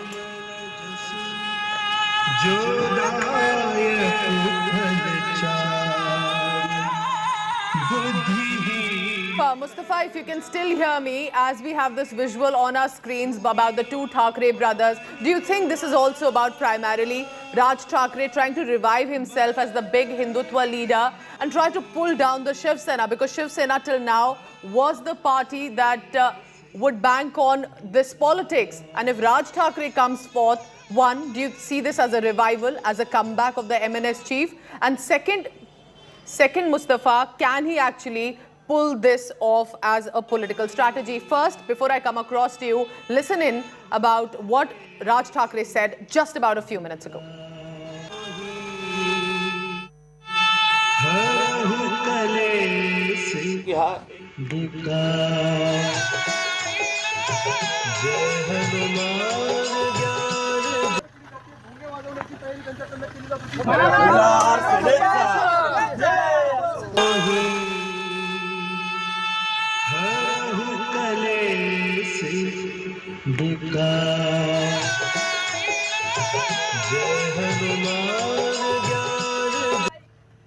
Maharashtra Navnirman सेनेचा बसा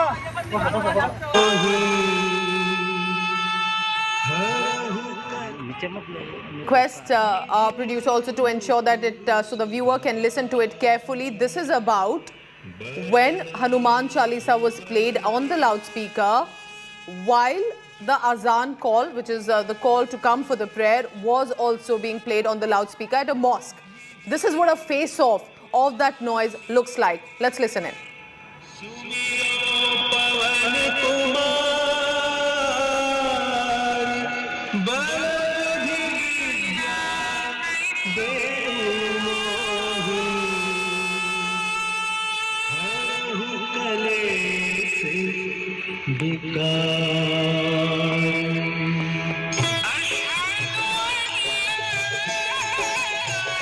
What the sound face-off looks like of the loudspeakers from the mosque and of the Hanuman Chalisa from a temple or a rooftop being put forth on the loudspeaker, being heard at the same time. What did Raj Thackeray then say today about it?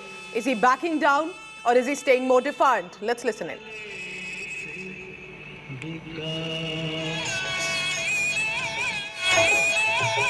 आप हमारे कार्यकर्ताओं को पकड़ रहे हैं और इनके ऊपर कौन सी कार्रवाई कर रहे हैं। तो सुप्रीम कोर्ट ने जो बताया है कि 45 से 55 तक डेसिबल होना चाहिए लाउड स्पीकर का, अगर इसके आगे जाएंगे तो उनके ऊपर कार्रवाई होनी चाहिए, ये सुप्रीम कोर्ट ने कहा है। मैं देख रहा हूँ कि कार्रवाई हो रही है या नहीं हो रही है, होगी या नहीं होगी, या सिर्फ हमारे ऊपर होगी। महाराष्ट्र में आज का मुझे जो समझ आया है, जो सुबह मुझे बताया गया, उसके हिसाब से कुछ 1400 या 1500 कुछ मस्जिदें हैं और उसके ऊपर से 135 मस्जिदों के ऊपर To say on this, on what Raj Thackeray has said today, I'm now joined on this live telecast with Arvind Sawant. He's from the Shiv Sena. Arvind Sawant, what do you think is going to now be the reaction of the government? Because Raj Thackeray says, I'm still defiant, I want this action to be taken. Has Shiv Sena come forth with any strategy, sir, to really counter to what Raj Thackeray is demanding? Actually, see, what Raj Thackeray is demanding has no value. The issue is that what he is demanding is lawful or unlawful. Now, when he says that the Supreme Court has given a decision on this, the Supreme Court decision is not for Maharashtra, it is for the entire country. Why they are creating a nuisance in Maharashtra? Why they want to create a threat to the law and order situation in Maharashtra? It is just for the goal, their goal is different. The sponsors are BJP, and he is being used as a tool. What is it? Is it the issue of the country? The issue of the country is unemployment. The issue of the country is a farmer's issue. The issue of the country is inflation. The issue of the country is the price rise of everything. Those things he is not at all touching. What happens to Hanuman Chalisa? Can you recite Hanuman Chalisa in front of somebody's boss or something? Is it not an insult to our own God? Sir, what Raj Thackeray said today was that at least the government should ensure that loudspeaker volume should be brought down as is being prescribed by the Supreme Court. At least utna to kariye is what Raj Thackeray is still demanding, sir. That's what I'm saying. Then Supreme Court did not say only for Maharashtra. Yes. Why you are diverting it? Why not in Gujarat? Why not in Madhya Pradesh? UP cannot be an icon or idol of the country. But sir, this issue is being raised in other states as well. Untoward incidents happen in UP. Can you copy UP? Who says that? And whether they have removed it, give a correct news. No, sir. The news is correct. What I'm asking is, sir, yes. What I am saying is the first few days. One, it is not at all lawful one. Secondly, law and order is to be maintained. Yes. Issues are different in front of the country right now. Yes. They are more genuine than what he is raising right now. Supreme Court's verdicts are not only for a Maharashtra state. Therefore, I appeal that he should either go to the Prime Minister, as they have done, as they have created a law against the cow slaughters. Let them create a law for this and impose it for the whole country. Who said no for that? But why only Maharashtra? The target is different. Why do you think Arvind Sawant, Raj Thackeray is constantly raising this loudspeaker issue? Is this his revival back into the Hindutva politics? Is his attempt here? He is trying to survive. It is not revival, it is survival. For his survival, he is doing it, all these things. I don't understand. These are the prime issues of the country. And channels like you are being used as a tool. No, sir. I will beg to differ there, Mr. Arvind Sawant. Absolutely not, sir. Absolutely not, sir. This is an issue that has been raised by a Neta. The issue has been raised by a Neta, and we are putting out your view also. If you're telling us that it's how unlawful is his behavior, we're putting that out, sir. Arvind Sawant, but thank you so much. Shiv Sena's Member of Parliament stating this is basically just survival for Raj Thackeray. He's trying to distract from other issues, and that Shiv Sena has nothing to give in for. And that if he wants a law, go to the government and at the centre and ask that from the Prime Minister. I'm also joined from AIMIM, Waris Pathan, joining me right now. Mr. Waris Pathan, because Asaduddin Owaisi had said that for saying what he's saying, for his behaviour, he needs to be jailed, he needs to be thrown into prison. Is that the AIMIM's official stand even now? Well, let me tell you, the country will run on the constitution and everybody has to follow the rule of law, and the country won't run on ultimatums. So the state government is there, state police machinery is there to take care of such kind of people who give such kind of threats. And what you are talking about social justice, what you are talking about the people's thing from the stage that I am worried, this is not a religion matter, this is a social matter. Today the country is facing the problem of petrol, diesel, gas price rise. Why don't you speak about that? So many youths are without job. Why don't you talk about that? But you want to see that your political career is lightened up. That is why you are being used.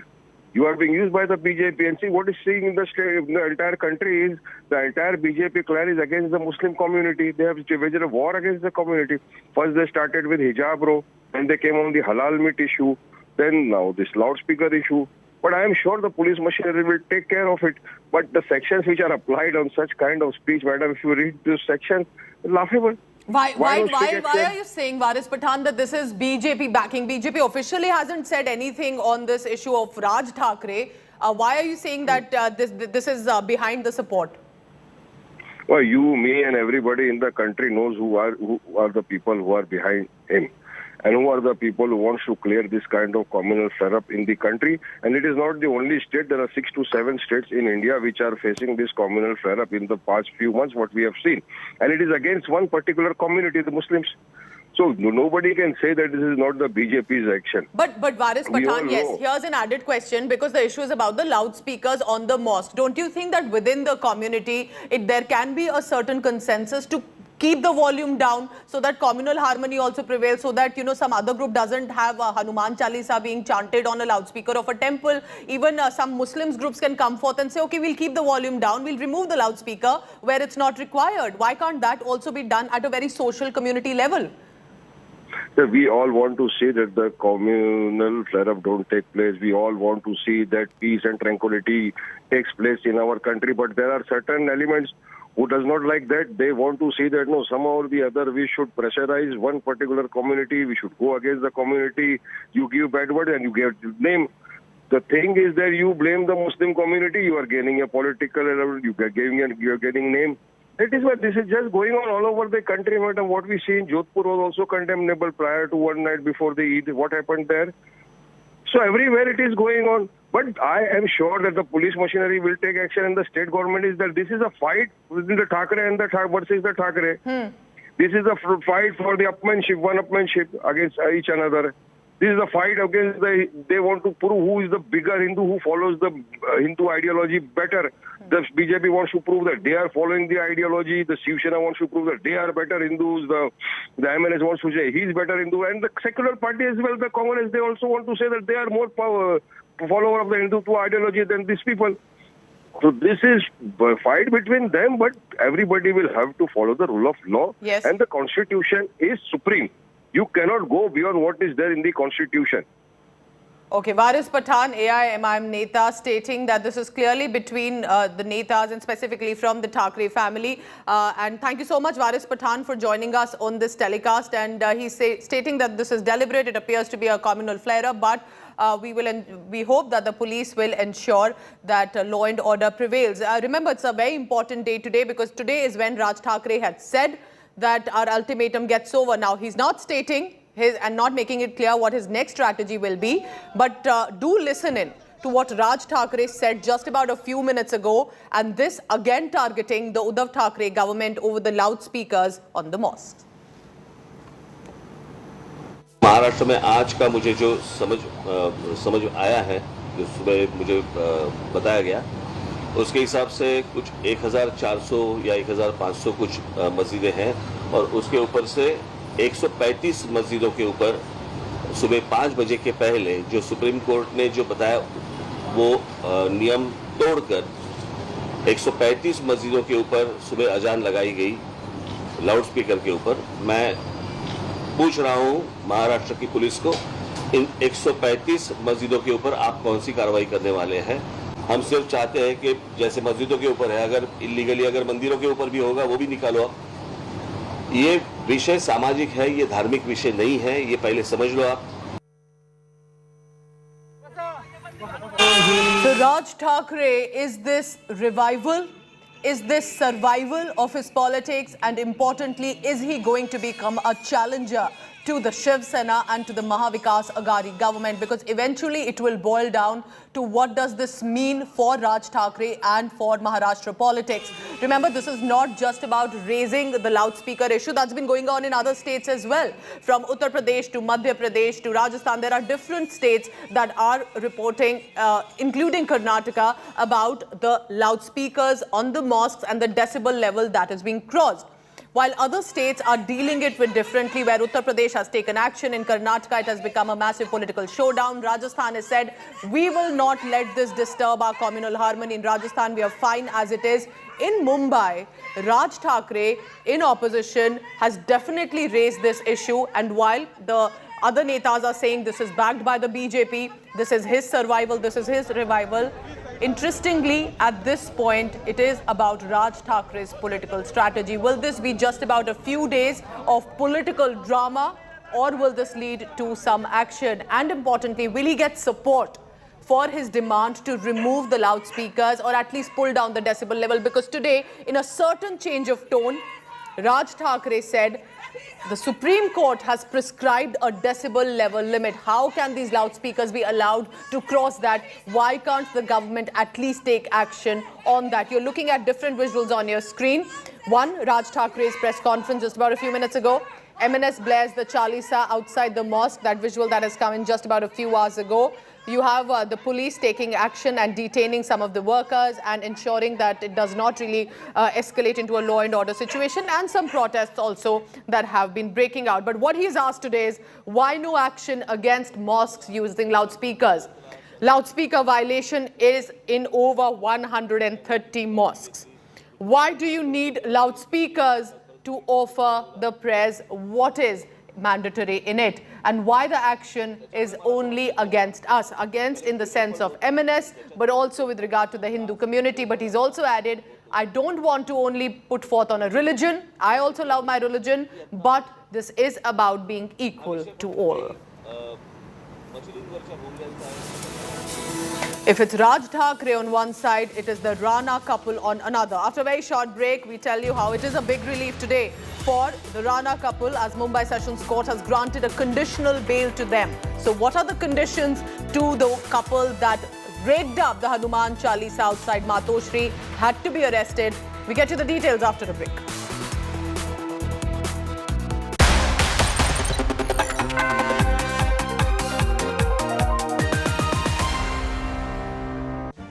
Make your media plan smarter with India Today Live TV on your connected devices. Amplify your brand with 100 million smart internet viewers.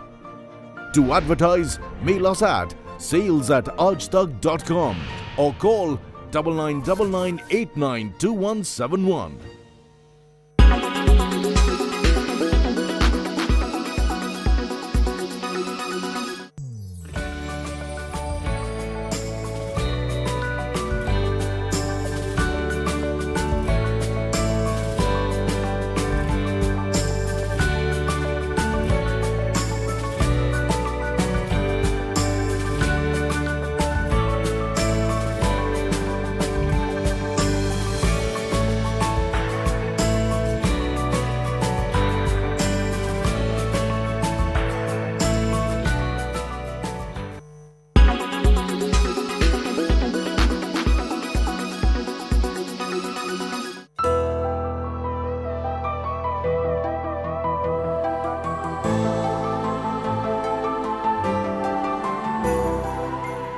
When it's the world's biggest news story, there's only one gold standard of journalism. When it's the world's biggest news story, there's only one gold standard of journalism.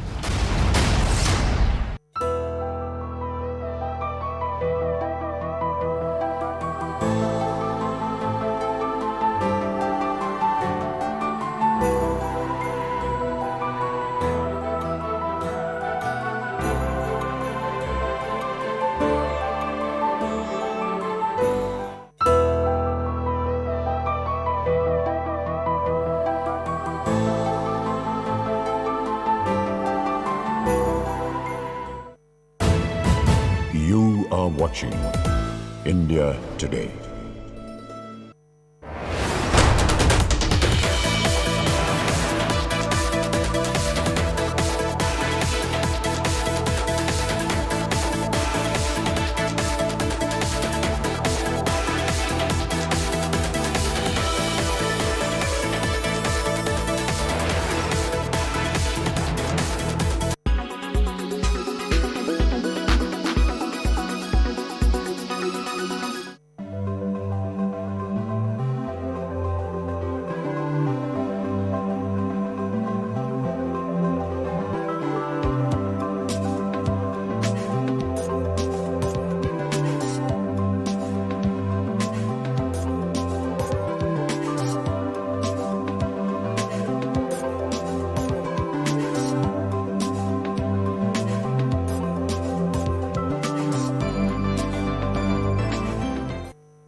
You are watching India Today.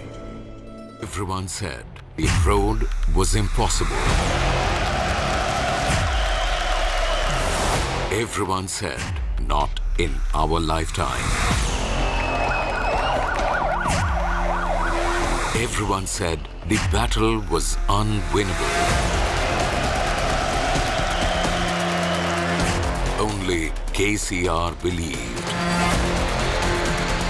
and made it possible. And how?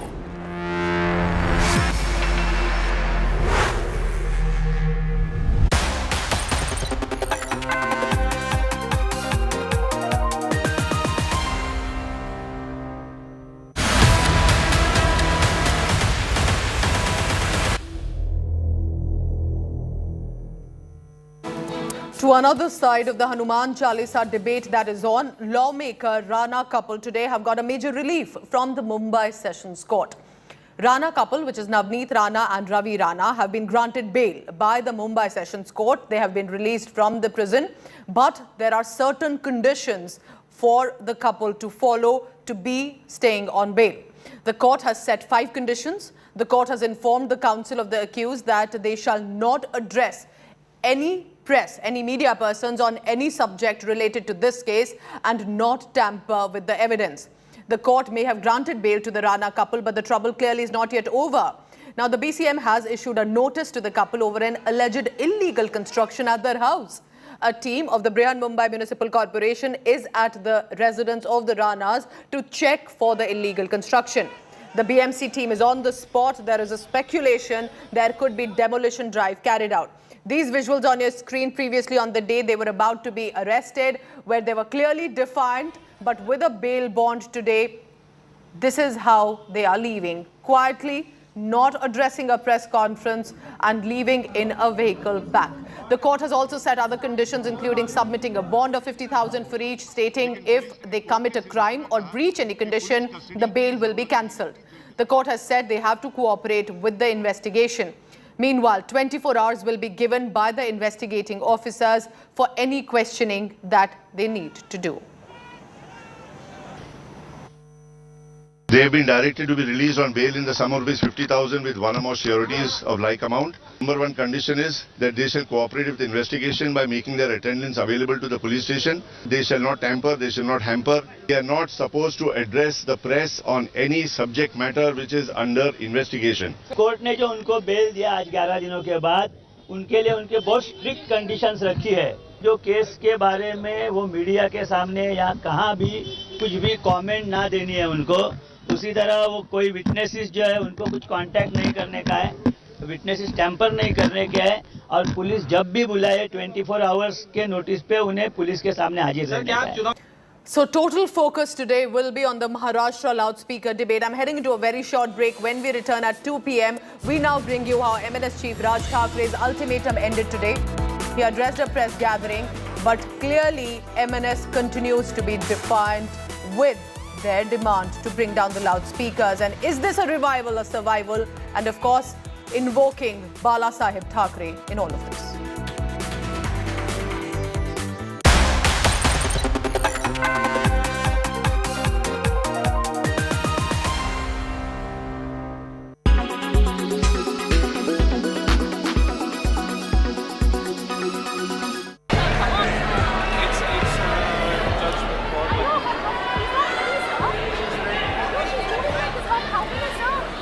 Suddenly gave her the point, which is really unfair.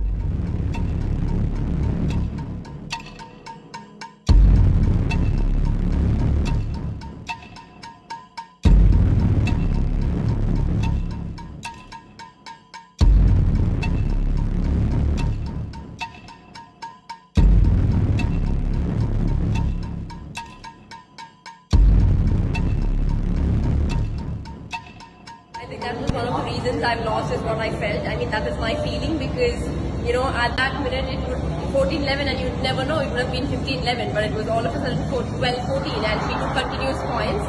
And I think this was one and it was very unfair.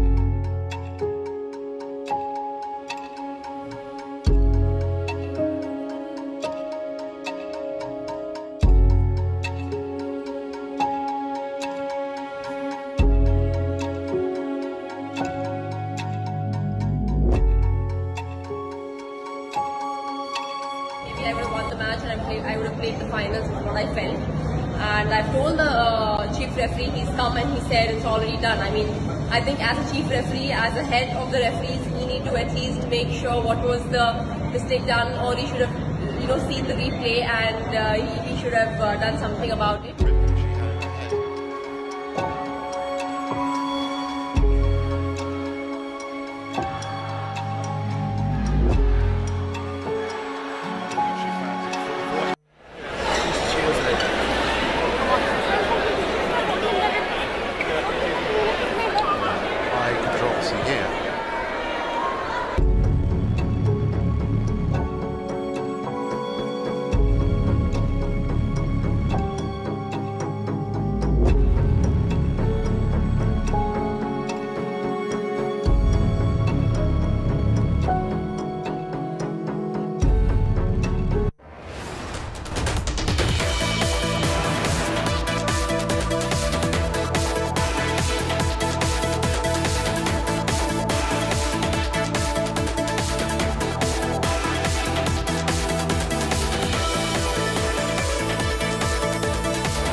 When it's the world's biggest news story, there's only one gold standard of journalism. When it's the world's biggest news story, there's only one gold standard of journalism.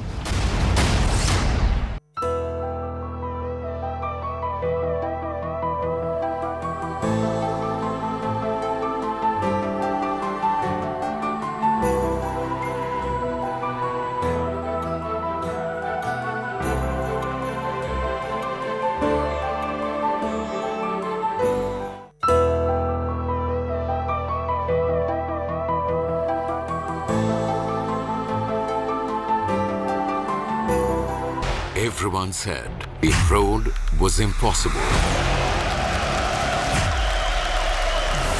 Everyone said, not in our lifetime. Everyone said the battle was unwinnable.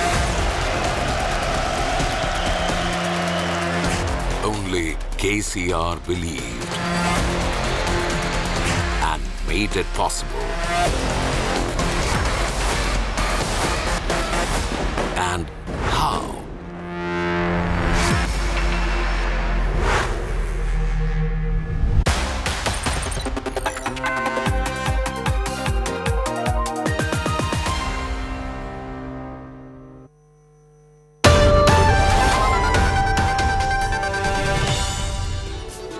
Good afternoon and welcome. Thank you for tuning in. I'm Pooja Shali. Let's begin first with the headlines at 2. Maharashtra loudspeaker debate gets noisier and louder. MNS Chief Raj Thackeray says the ultimatum will continue. Questions the Chief Minister Uddhav Thackeray over 135 illegal mosques. Meanwhile, the Rana couple have been granted bail today in the Chalisa sedition case. But trouble is far from over for the couple. The BMC team has reached their residence over an illegal alleged construction and a notice has been issued.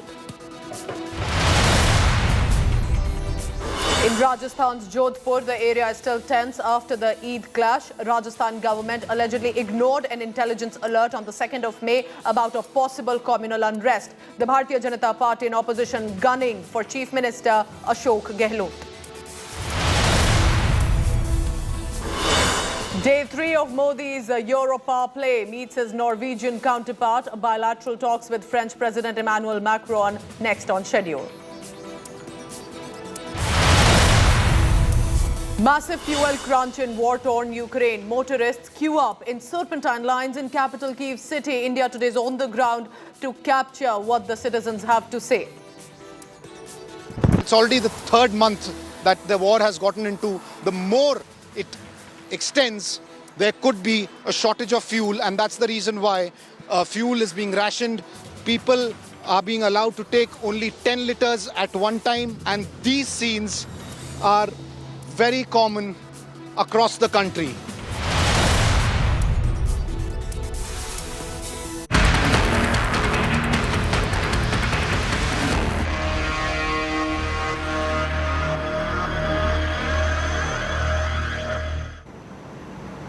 Raj Thackeray continues to roar over the loudspeaker debate. MNS chief has claimed that the loudspeaker ultimatum will continue. Slamming the Uddhav Thackeray government today, Raj Thackeray questions why no action is taken against mosques using the loudspeaker. He's demanding action against at least 135 mosques that he's alleging are illegal. MNS chief says party workers are being singled out. And this, remembers, in the backdrop of an FIR that has been also registered against MNS chief for an allegedly inflammatory speech at the Aurangabad rally. Now, the police has said Raj Thackeray has been named as the main accused for delivering provocative comments and instigating supporters.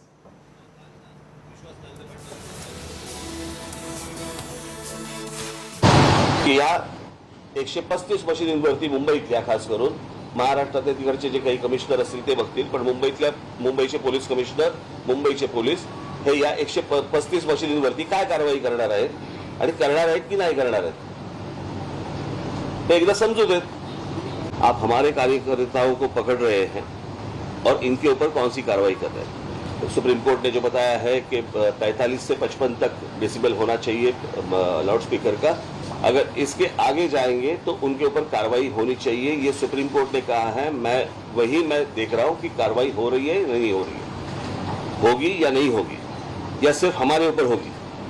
Maharashtra में आज का मुझे जो समझ आया है, जो सुबह मुझे बताया गया, उसके हिसाब से कुछ 1400 या 1500 कुछ मस्जिदें हैं, और उसके ऊपर से 135 मस्जिदों के ऊपर सुबह 5 बजे के पहले जो सुप्रीम कोर्ट ने जो बताया वो नियम तोड़कर 135 मस्जिदों के ऊपर सुबह अजान लगाई गई लाउड स्पीकर के ऊपर। मैं पूछ रहा हूं महाराष्ट्र की पुलिस को, इन 135 मस्जिदों के ऊपर आप कौन सी कार्रवाई करने वाले हैं?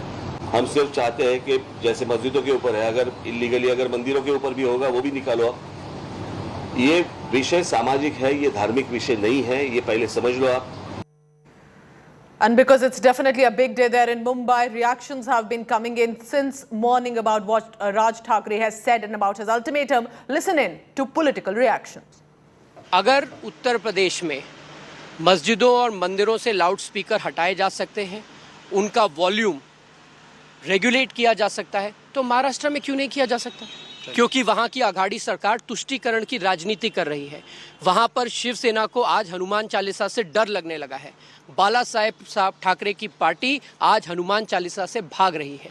ये बड़ा राजनीतिक मुद्दा है महाराष्ट्र में। श्री राज ठाकरे जो नेपथ्य में चले गए थे, मराठी मानुस की राजनीति करते करते, जब उत्तर भारतीयों पर रोज हमले होते थे, अब उन्होंने हिंदुत्व का झंडा थामने का निश्चय किया है, जिसकी बानगी औरंगाबाद में देखने को मिली, जहां उत्तेजनात्मक नारों से लेकर के और भाषण तक दिए गए, जिसका संज्ञान औरंगाबाद की पुलिस ने लिया है, और मुझे उम्मीद है जरूर उनके विरुद्ध कार्रवाई होगी।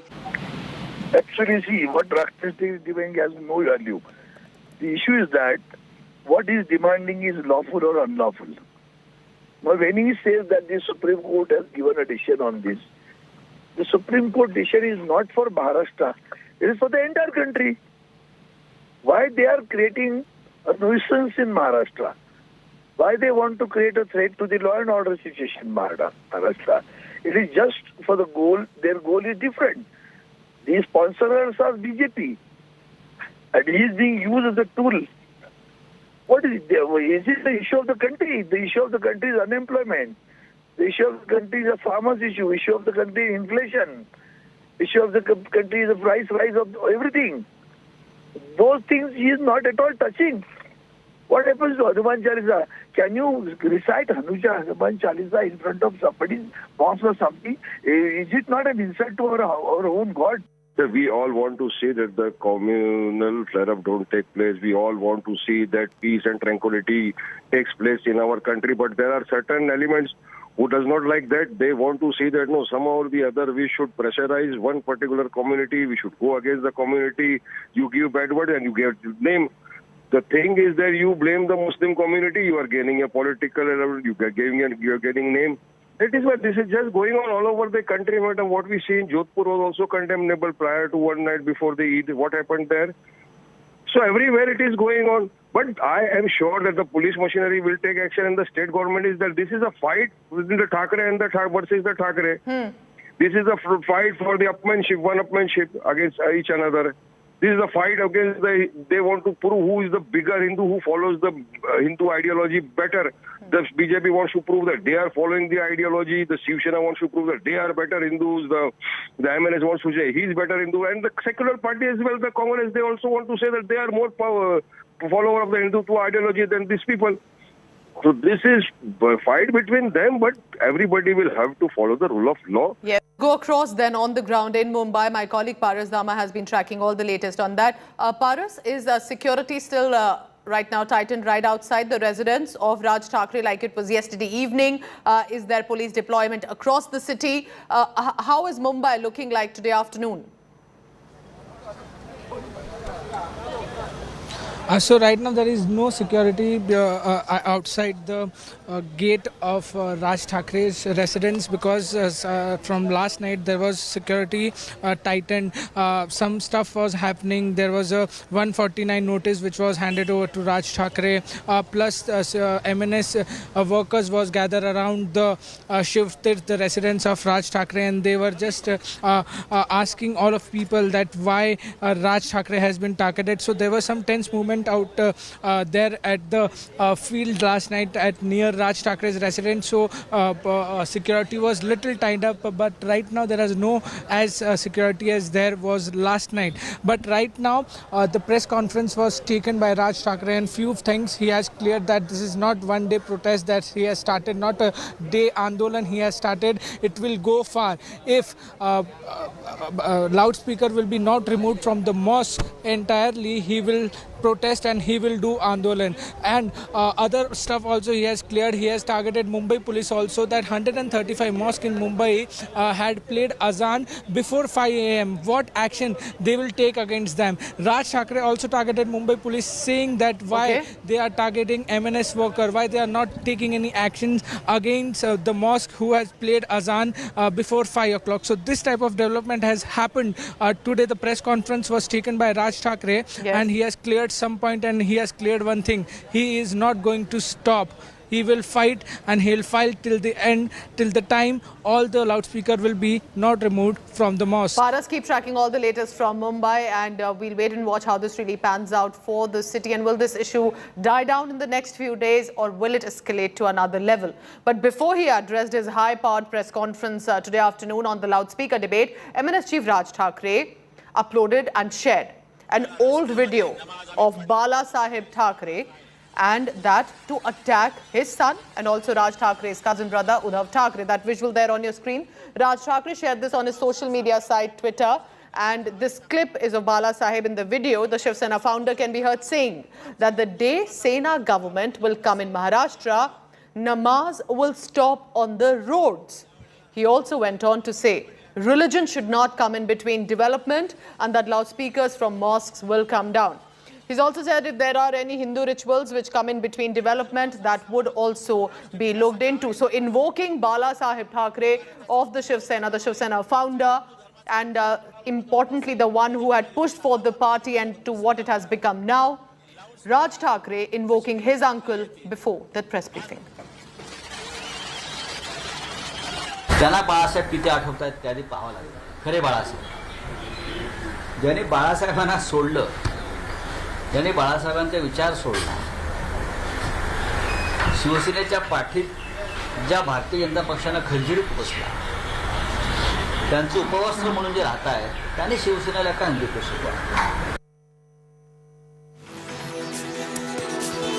ज्या दिवशी माझं सरकार या महाराष्ट्रामध्ये येईल त्यावेळेला रस्त्यामधले नमाज आम्ही पडल्या बंद केल्याशिवाय राहणार नाही.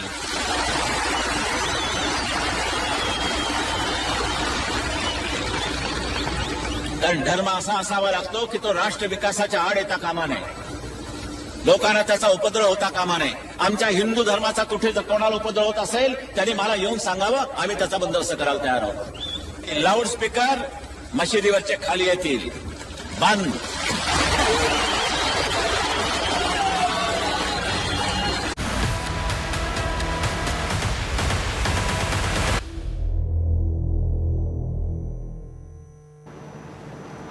The Rana couple, meanwhile, today have got major relief from the Mumbai Sessions Court. This is again with regard to the loudspeaker debate and specifically the Hanuman Chalisa to be recited. Rana couple were granted bail by the Mumbai court. They have been released from prison, but there are some conditions that have been set for the couple to follow. 5 conditions. The court has informed the counsel of the accused they will not address any press conference, will not interact with the media on any subject related to this case, and not tamper with the evidence. The court, remember, this means, may have granted a bail to the Rana couple, but the trouble is clearly not yet over. There are other conditions, including one, a bond of 50,000 rupees for each. The couple stated that while on bail, if the Ranas commit any crime or breach any condition of the bail will be cancelled. The court has categorically told the Ranas they will have to cooperate with the investigation, and if the officers call them, they will have to be present with attendance. 24 hours given to the investigating officers for any questioning. They have been directed to be released on bail in the sum of ₹50,000 with one or more sureties of like amount. Number one condition is that they shall cooperate with the investigation by making their attendance available to the police station. They shall not tamper, they shall not hamper. They are not supposed to address the press on any subject matter which is under investigation. Court ने जो उनको bell दिया आज 11 दिनों के बाद, उनके लिए उनके बहुत स्ट्रिक्ट कंडीशंस रखी है। जो केस के बारे में वो मीडिया के सामने या कहाँ भी कुछ भी कमेंट ना देनी है उनको। उसी तरह वो कोई विटनेसेस जो है उनको कुछ कांटेक्ट नहीं करने का है, विटनेसेस टैंपर नहीं करने के है, और पुलिस जब भी बुलाए 24 आवर्स के नोटिस पे उन्हें पुलिस के सामने हाजिर रहने का है। उनकी बेल होने ही वाली थी और कोर्ट ने बिल्कुल सही फैसला लिया है, क्योंकि इस देश के अंदर हनुमान चालीसा बोलने पर राजद्रोह का गुना अगर किसी के ऊपर लगता है तो इससे मूर्खतापूर्ण और क्या बात हो सकती है। ये सरकार की निरी मूर्खता थी और आज कोर्ट ने बेल देकर इस मूर्खता को उजागर किया। So this means that their much awaited bail may have come as a relief, but the Mumbai Sessions Court has ensured that the trouble is not yet over, because now, apart from the bail and the legal hassles, the Brihan Mumbai Municipal Corporation is all set to reach their residents to check over an alleged illegal construction at their house. A team of BMC, as you can see, is at the residence. The team will be also, there is a speculation, could be indulging in a demolition drive. Navneet Rana, just to give you a background, is a Lok Sabha Member of Parliament from Amravati, independent Member of Parliament. Her husband, Ravi Rana, is an independent Member of Legislative Assembly from Badnera. They were arrested on 23rd April, remember, by the Mumbai police for declaring that they will be reciting the Hanuman Chalisa outside Maharashtra Chief Minister Uddhav Thackeray's residence Matoshri in Bandra to remind them of Hindutva politics that the Shiv Sena had stood for. Let's go across now to Mustafa Sheikh, who's been tracking all the latest on that. So, Mustafa, what are the conditions that have been set for the Rana couple? Because today when she walked out, it was a very different visual. It was not the usual pranam and namaskar and defiance and nodding in the air.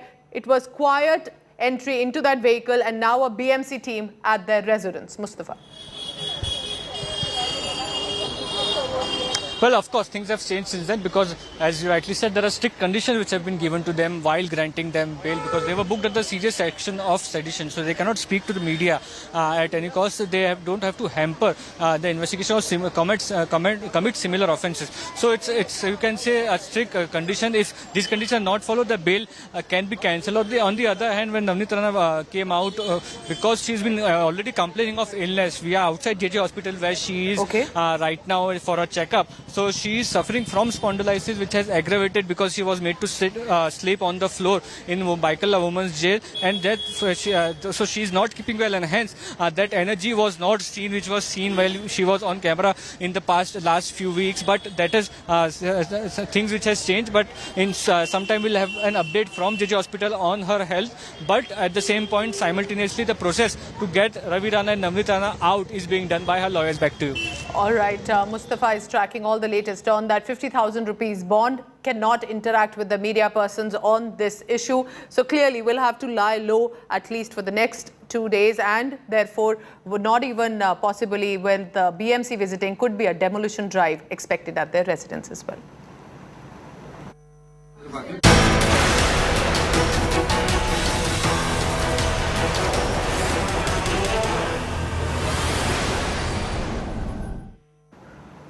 So what does Rajasthan look like today, with the situation still tense though under control?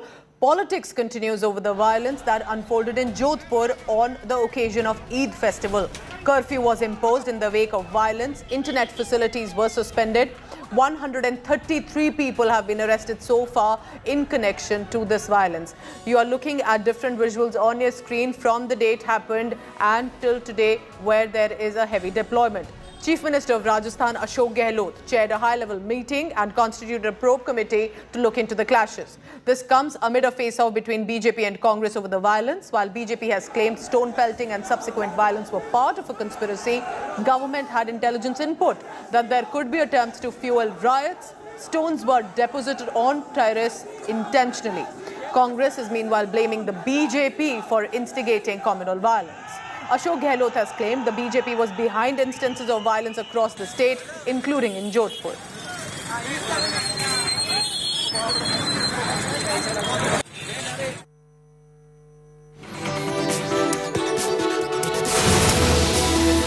ये जो धज्जियां उड़ा रहे हैं संविधान के देश के अंदर, जिस रूप में ये लोकतंत्र की हत्या कर रहे हैं, पूरा देश देख रहा है।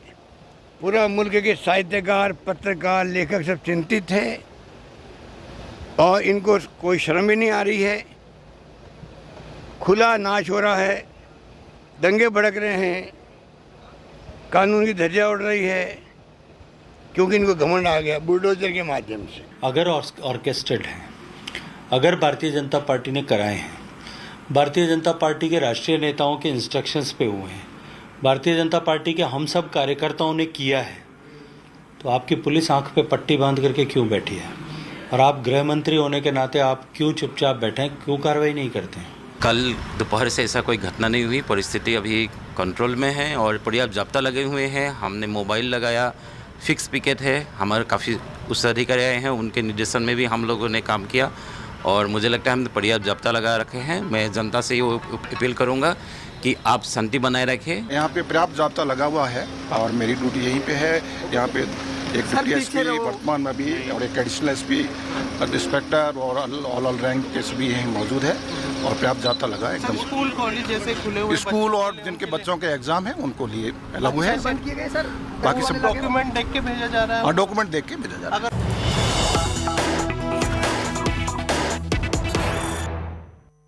Reserve Bank of India has hiked. Meanwhile, COVID-19 infections and lockdowns in major global production hubs are likely to accentuate global supply chain bottlenecks while depressing growth. In fact, global growth projections have been revised downwards by up to 100 basis points for this calendar year. These dynamics pose upside risks to India's inflation trajectory set out in the MPC resolution of April. Further, the MPC noted that domestic economic activity is progressing broadly on the lines anticipated in April. Contact-intensive services are benefiting from pent-up demand and investment activity is showing some signs of gaining traction. At the same time, the MPC judged that the inflation outlook warrants an appropriate and timely response through resolute and calibrated steps to ensure that second-round effects of supply-side shocks on the economy are contained and long-term inflation expectations are kept firmly anchored. In the MPC's view, monetary policy response at this juncture would help to preserve macro-financial stability amidst increasing volatility in financial markets. Accordingly, the MPC decided to increase the policy repo rate by 40 basis points, and it also decided to remain accommodative while focusing on withdrawal of accommodation to ensure that inflation remains within target going forward while supporting growth. Let me now elaborate further on the outlook for growth and inflation. I would now first like to focus on growth. In this high voltage global environment, it is useful to take stock of domestic macroeconomic and financial conditions. The rebound in domestic economic activity that took hold with the ebbing of the Omicron wave is turning out to be increasingly broad-based. Private consumption is regaining traction on the back of recuperating contact-intensive services and rising discretionary spending. The forecast of a normal southwest monsoon in 2022 for the fourth successive year has brightened agricultural prospects and this should support rural consumption. There are also signs of an incipient revival taking place in the investment cycle. This is reflected in high-frequency indicators like imports and production of capital goods, rising capacity utilization supported by conducive financial conditions, and stronger corporate sector balance sheets. Export growth has remained buoyant while persisting high growth in non-oil, non-gold imports reflects a durable revival in domestic demand. Even as the drivers of domestic economic activity are getting stronger, they face headwinds from global spillovers in the form of protracted and intensifying geopolitical tensions, elevated commodity prices, COVID-19 related lockdowns or restrictions in some major economies, slowing external demand and tightening global financial conditions on the back of monetary policy normalization in advanced economies. These risks are evolving on the lines anticipated in April 2022 statement and appear to be lingering.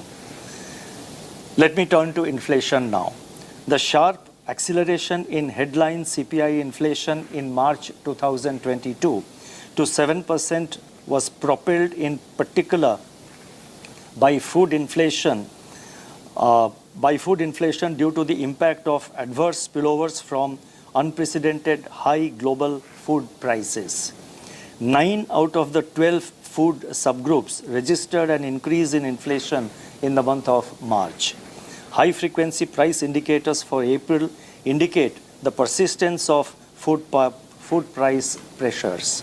Simultaneously, the direct impact of increases in domestic pump prices of petroleum products beginning the second fortnight of March is feeding into core inflation prints and is expected to have intensified in April. Looking ahead, food inflation pressures are likely to continue. Food price indices of the Food and Agriculture Organization, that is FAO, and the World Bank touched historical highs in March and remain elevated. Spillovers from global wheat shortages are impacting domestic prices even though domestic supply remains comfortable. Prices of edible oils may firm up further due to export restrictions by key producing countries and the loss of sunflower oil output due to the war. Briefing specifically with regard to the repo rate, and we'll be tracking the latest and the highlights from the press conference as well. I'm heading into a very short break. Coming up next, our special show in the club, from Bollywood town's Eid celebration to the Met Gala's viral looks, all of that in the next half an hour. Stay tuned. Thank you for watching.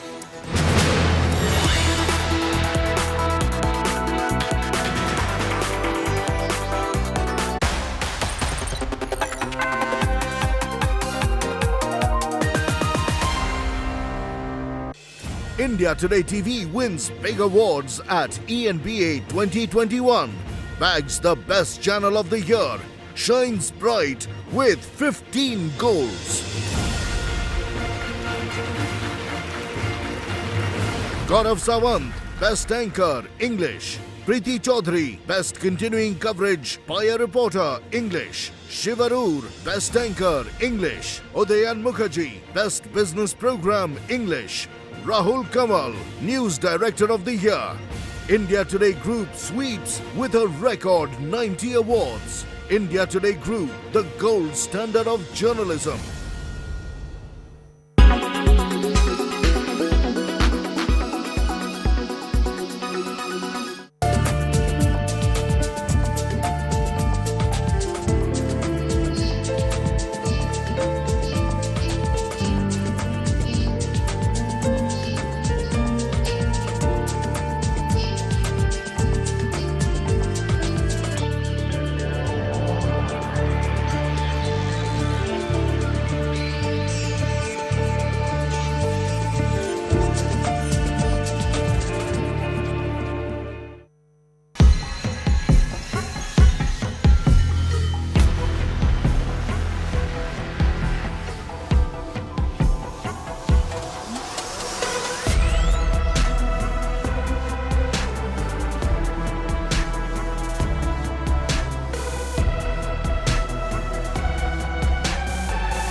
This is Elon Musk. For some reason, he's sharing a console with Homer Simpson. His mind is as rich as an Italian wedding soup. Elon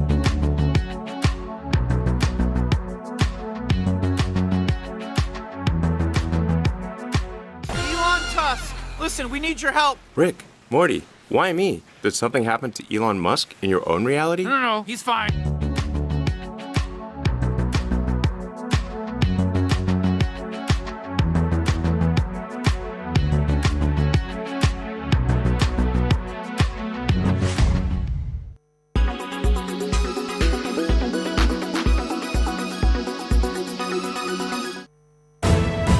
You are watching India Today.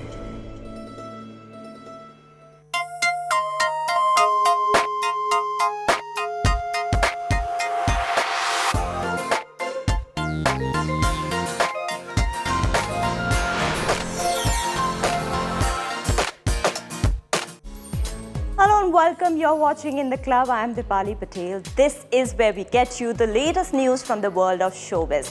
First up, it indeed turned out to be meaty Eid for all, as superstar Salman Khan and Shah Rukh Khan both made appearances from the balcony of Galaxy apartment and Mannat respectively. That's not all. In fact, Salman also gave responsibility of hosting an Eid party to his sister Arpita Khan and brother-in-law Ayush Sharma, and the couple did it in style. Here are all the highlights from the star-studded evening.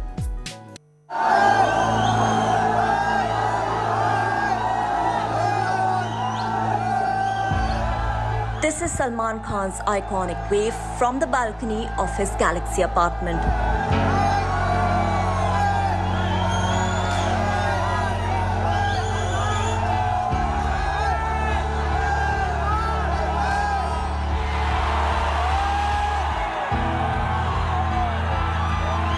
While here's Shah Rukh Khan blowing kisses as he made appearance in his signature style from his bungalow Mannat.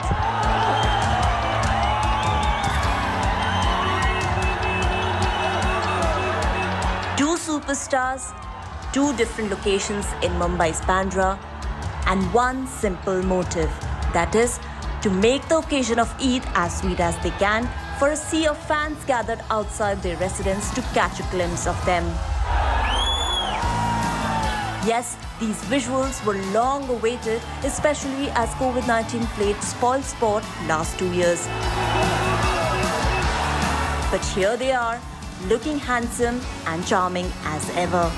It indeed turned out to be a meaty Eid for all, as both the actors also took to social media to share these moments. While Salman posted these photos of him captured from his balcony, Shah Rukh Khan dropped these selfies to wish one and all. Along with these pictures, he wrote, and we quote, "How lovely to meet you all on Eid. May Allah bless you with love, happiness, and may the best of your past be the worst of your future. Eid Mubarak."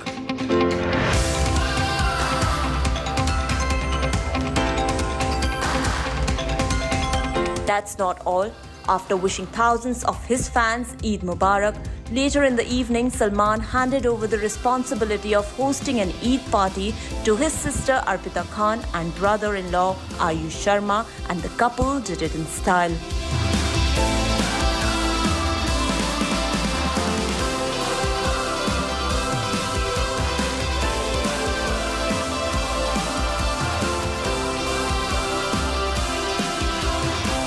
B-Town came together to celebrate the occasion. Salman attended the bash in his casual avatar in a black shirt and ripped jeans. While Kangana Ranaut, who usually shies away from the Bollywood gatherings, surprised everyone with her appearance at the Eid bash. She stole the show in her beautiful white sharara. Ranveer Singh and Deepika Padukone also showed up. He was spotted in a multicolored shirt and jeans, and she looked royal in an ethnic suit.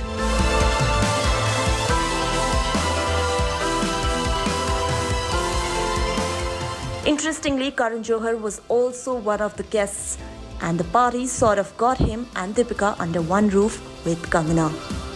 The filmmaker posed with fashion designer Manish Malhotra and Karisma Kapoor upon his arrival. In fact, Karisma later on also shared this photo with Salman on social media and wrote, "Back with the OG." Days after being rumored to have broken up, Siddharth Malhotra and Kiara Advani were spotted together at Arpita Khan's Eid party. Another couple who looked wonderful together in their ethnic outfits at the party was Janelia and Ritesh Deshmukh. Kartik Aryan, Sunny Leone, Sonakshi Sinha, Huma Qureshi, Diya Mirza and Ibrahim Ali Khan all made their way to the party. Sanjay Kapoor graced the evening with his daughter Shania, while Sushmita Sen was accompanied by her daughter Renee. Jacqueline Fernandez also made her presence felt when she posed happily for the Shutterbugs. Punjabi actress and Bigg Boss Season 13 participant Shehnaz Gill, who is quite close to Salman Khan, made a glamorous appearance on the other hand in a beautiful black suit. While exiting, Salman Khan was seen accompanying Shehnaz. The duo posed for pictures and also shared a warm hug. The actor was later on seen dropping Shehnaz till her car after she held his hand. This Eid Bash indeed was a star-studded affair, but there was another one in the city, but an intimate gathering. Saif Ali Khan and Kareena Kapoor Khan hosted his sisters Soha Ali Khan and Sabah Ali Khan and Soha's husband Kunal Kemu at their home. Glimpses of their cute celebrations also found its way online. Entertainment Bureau, India Today. Alia Bhatt has received an appreciation note from Big B for her performance in Gangubai Kathiawadi, while choreographer Prabhu Deva has been taken on board for Chiranjeevi and Salman Khan's starrer Godfather.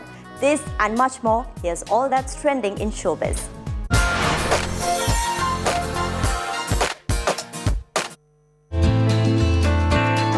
Alia Bhatt, who was last seen in Sanjay Leela Bhansali directorial titled Gangubai Kathiawadi, is certainly on cloud 9, as the actress has received a letter of appreciation from megastar Amitabh Bachchan for her performance in the film.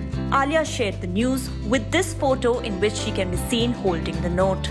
Apart from this, she also shared a series of selfies, and one of them was from the shoot of her song for her upcoming film Brahmastra.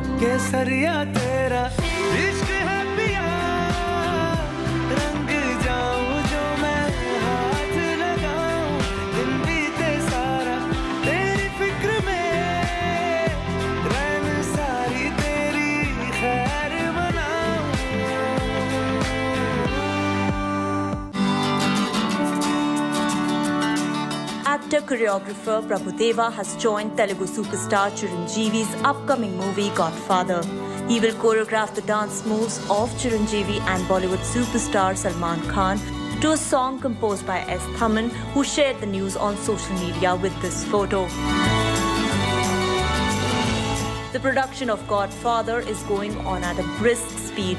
The film is the remake of the Malayalam hit Lucifer, which had Mohanlal in the lead. The Malayalam original film marked the directorial debut of actor Prithvi Raj, who had also played an extended cameo in the movie. It is believed that Salman Khan was roped in by the producers to reprise the role of Prithvi Raj in the Telugu remake.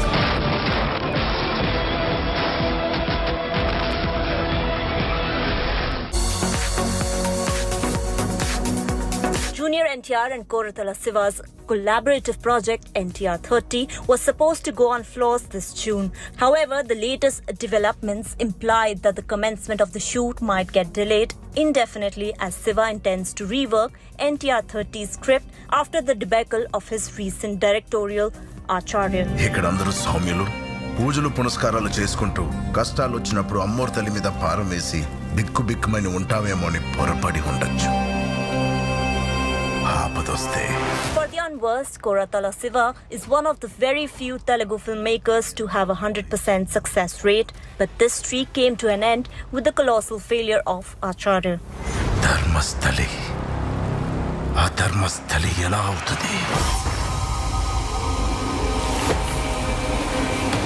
This Chiranjeevi and Ram Charan starrer could well end up as one of the biggest disasters in terms of box office returns, which is said to have rattled Koratala Siva. Siddha Jalsa Miko. Comrade.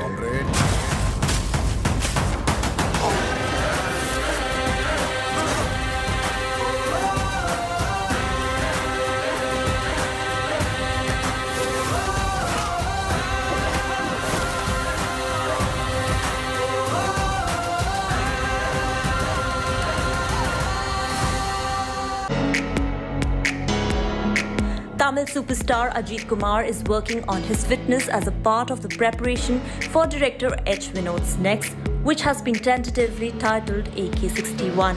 The latest picture of the star with a fan is going viral on the internet. In the photo, Ajit looks a lot thinner and fitter than he looked a few months ago. For the unversed, Ajit was body-shamed over his look in his last movie, Valamai, which was also directed by Vinod.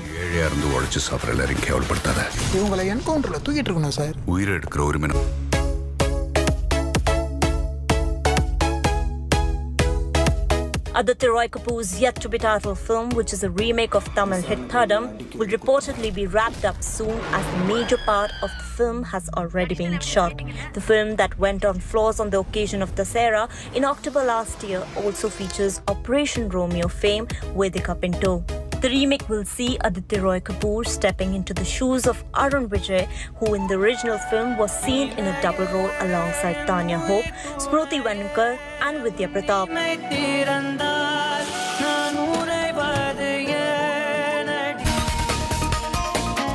Anil Kapoor and Anupam Kher, who have worked together in multiple movies in the 1990s, recently made a plan to watch RRR.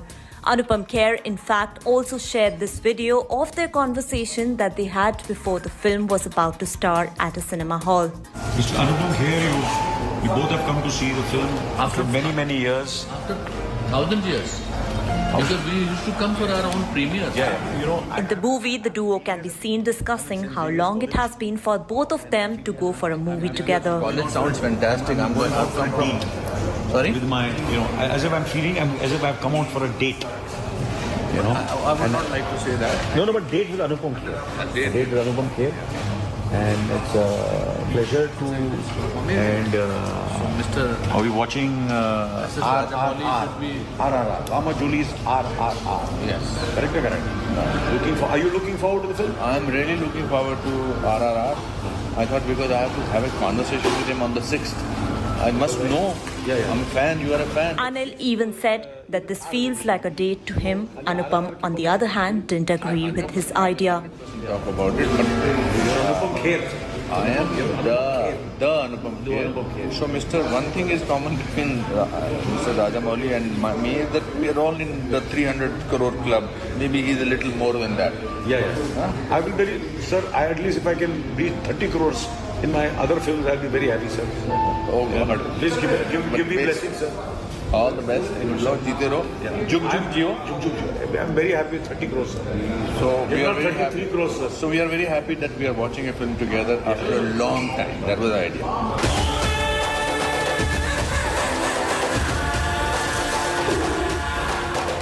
The duo had gone to watch RRR, a period action drama by S.S. Rajamouli, which has done a business of over 1,000 crore worldwide after its release on March 24th. Entertainment Bureau, India Today.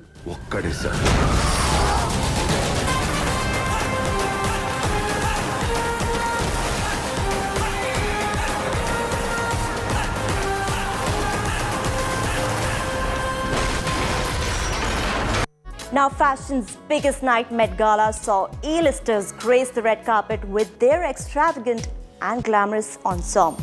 But some of them surely did give way to memes. My colleague Chetty Narula with this special report.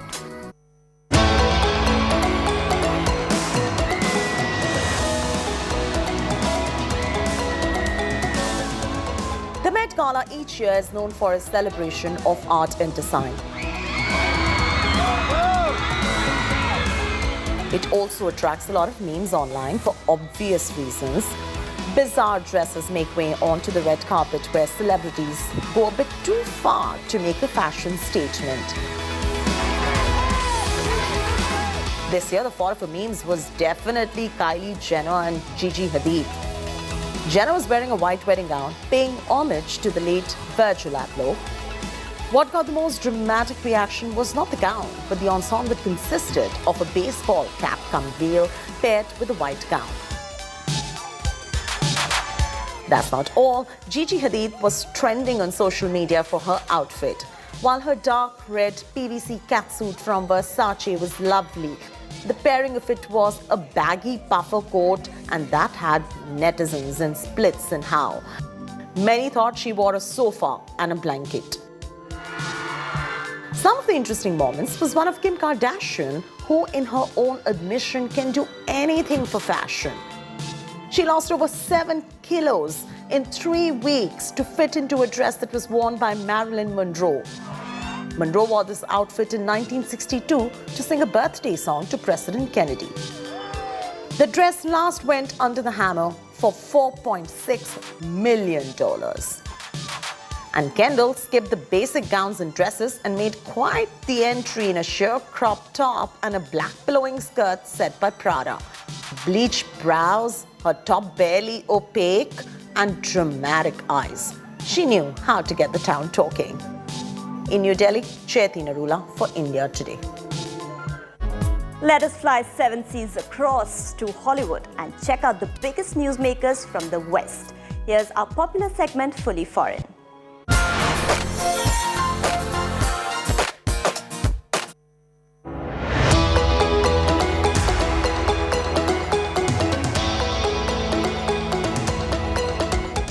Of Hollywood star Sylvester Stallone as a mob boss Dwight from his upcoming series Tulsa King has been unveiled by OTT platform Paramount Pictures.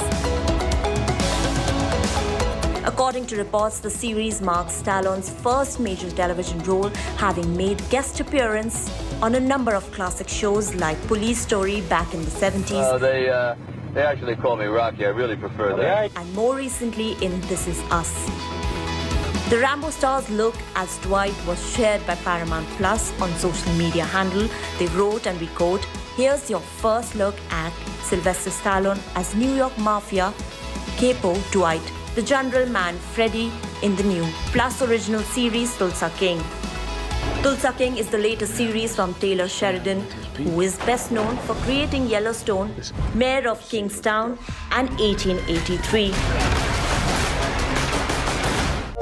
Welcome to the Victory Project. We're all here because we believe in the mission. What are we doing? Changing the world. What are we doing? Changing the world. The trailer of Don't Worry Darling featuring Harry Styles and Florence Pugh is finally out. Warner Brothers Pictures released a 3-minute preview with caption, "Everyone is acting like I'm crazy and I'm not crazy." The film explores the story of a married couple living in Victoria. It is an experimental 50s township where men labor on the top secret Victory Project while women spend their time enjoying the beauty, luxury and debauchery of their community. Don't Worry Darling also stars Chris Pine and Douglas Smith among others. Director Olivia Wilde is also a part of the film, which is set to release in theaters on September 23rd. And I don't want to be here anymore. Hope you guys are ready for this. The first teaser of Daniel Radcliffe's upcoming film, Weird Al Yankovic, is finally out. Streaming platform Roku Channel shared the teaser on social media with caption, "Get psyched." Hashtag Weird the Al Yankovic story. Anyone got an accordion? The trailer showed Harry Potter star's first look as the legendary parodist Weird Al Yankovic. Full of surprises. The biopic follows the story of Yankovic's life from his meteoric rise to fame with early hits like Eat It and Like a Surgeon to his torrid celebrity affairs and lifestyle. The film is directed by Eric Appel. The biopic also stars Yvonne Rachel Wood, Ryan Wilson, Toby Huss and Julia Nicholson.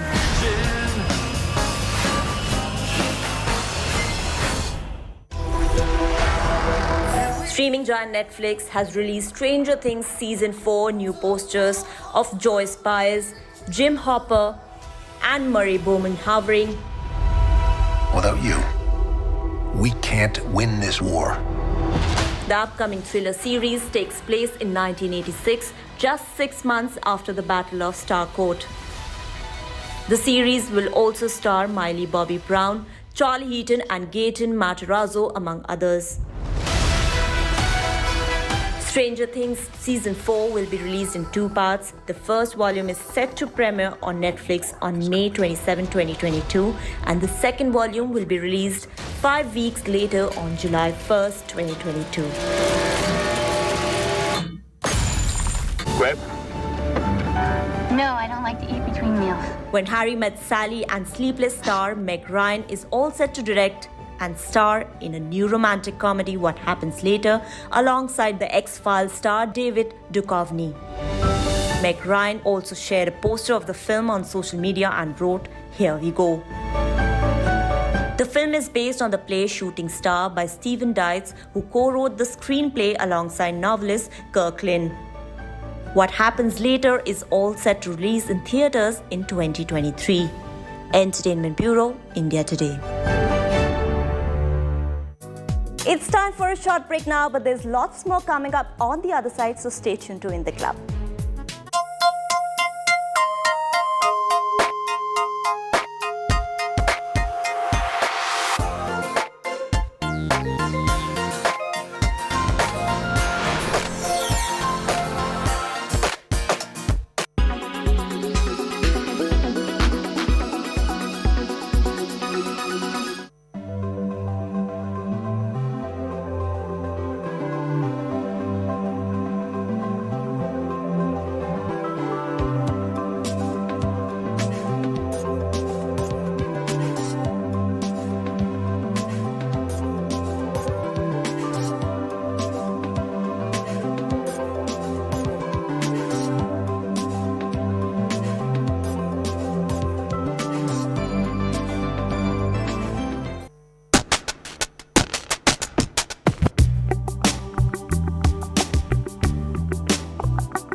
Люди действительно продолжают жить своей жизнью, и в этом принципиальное отличие Одессы от других городов. Одесса всегда умеет жить, Одесса умеет веселиться и смеяться. И это не легенда о городе смеха, это просто стиль жизни. Смеяться над врагом гораздо приятнее и более ущербно для него, чем бояться его.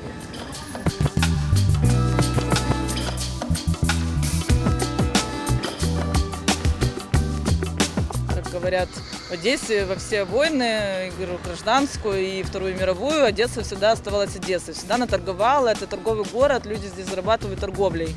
И в любую ситуацию, Одесса, она остается такой, не знаю, как это сказать, позитивной, живой. И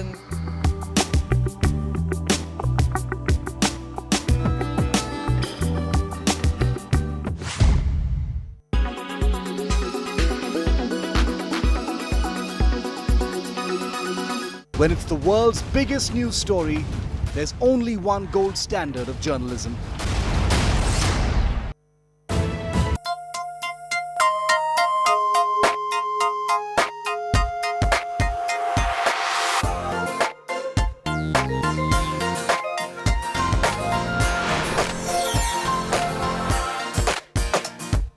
Brands around the world and in India are now looking at gender-fluid jewelry and marking a comeback of such fashion, making a larger cultural and political statement. My colleague Chaiti Narula and Anita Brito with this report.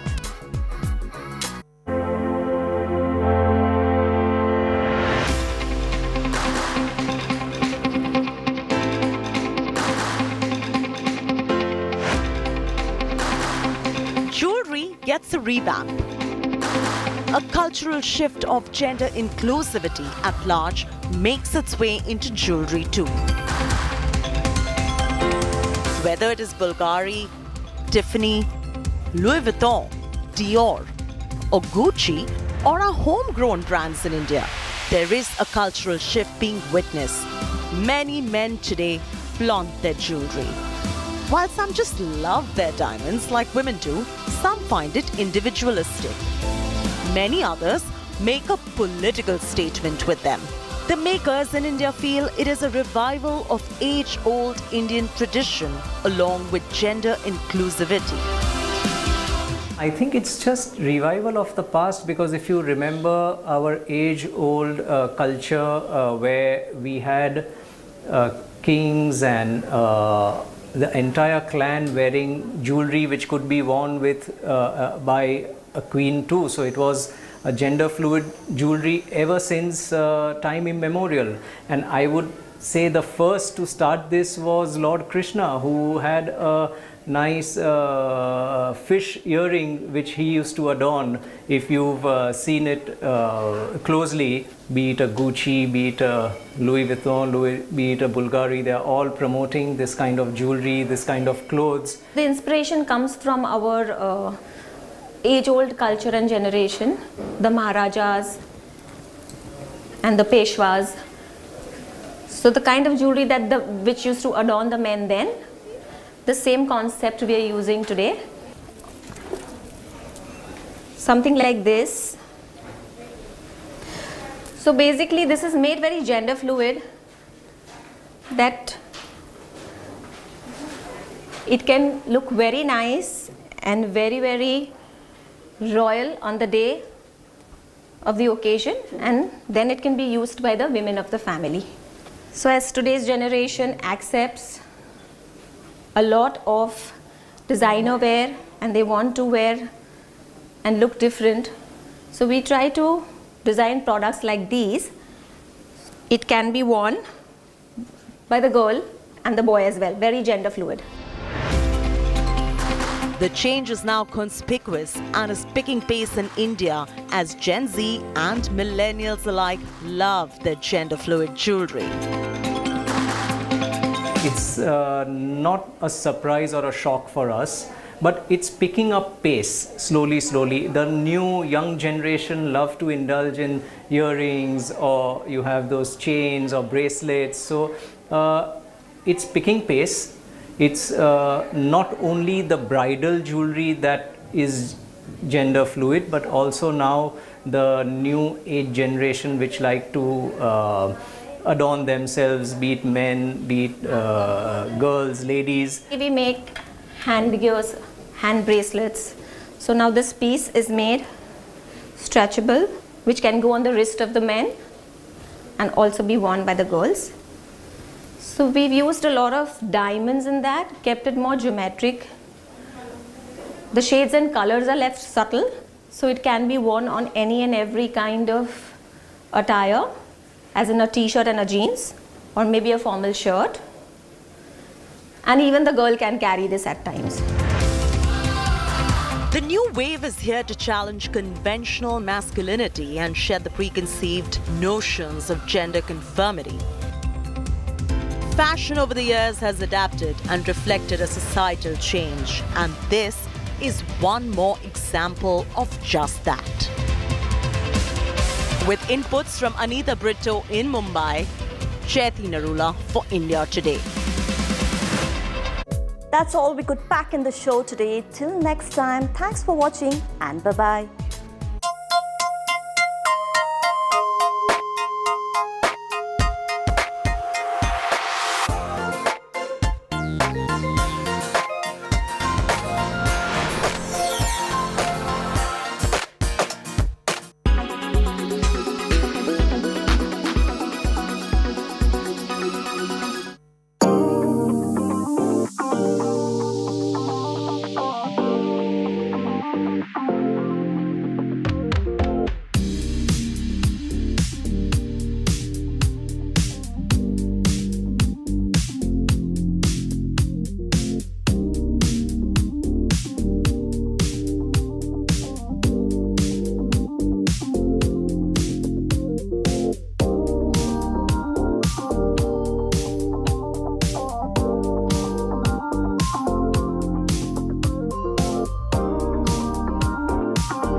watching India Today.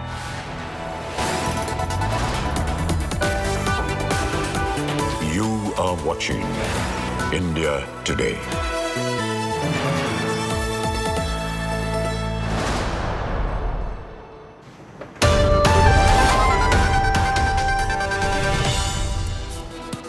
Good evening, with the latest on India Today. I'm Preeti Chaudhary. These are the headlines.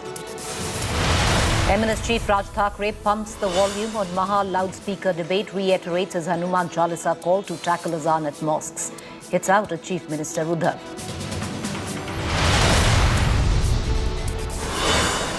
Rana Kapoor granted bail in Chalisa sedition case, but trouble far from over for the duo. BMC team reaches their residence over illegal construction, issues notice.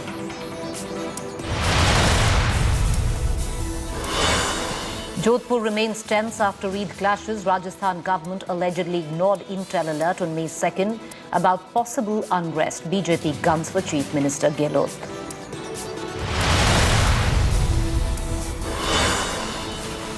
RBI hikes repo rates by 40 basis points to 4.40%. Loan EMI set to go up for borrowers. Sensex down by more than 1,000 points. Day 3 of Modi's Europe Powerplay meets his Norwegian, Swedish and Icelandic counterparts. Bilateral with French President Emmanuel Macron next. Massive fuel crunch in war-torn Ukraine. Motorists queue up in serpentine lines in capital Kyiv. India Today ground report captures plight. It's already the third month that the war has gotten into. The more it extends, there could be a shortage of fuel, and that's the reason why fuel is being rationed. People are being allowed to take only 10 liters at one time, and these scenes are very common across the country.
MNS's Raj Thackeray's loudspeaker rant continues. The MNS chief has claimed the loudspeaker ultimatum will continue. Slamming the Uddhav government, Raj Thackeray has questioned that why no action taken against mosques using loudspeakers. Raj Thackeray has demanded action against 135 mosques that are allegedly illegal. The MNS chief also said that the party workers are being singled out. Remember, an FIR has been registered against him for his divisive speech in Aurangabad. The police said Raj Thackeray has been named as the main accused in the case for delivering provocative statements and instigating supporters.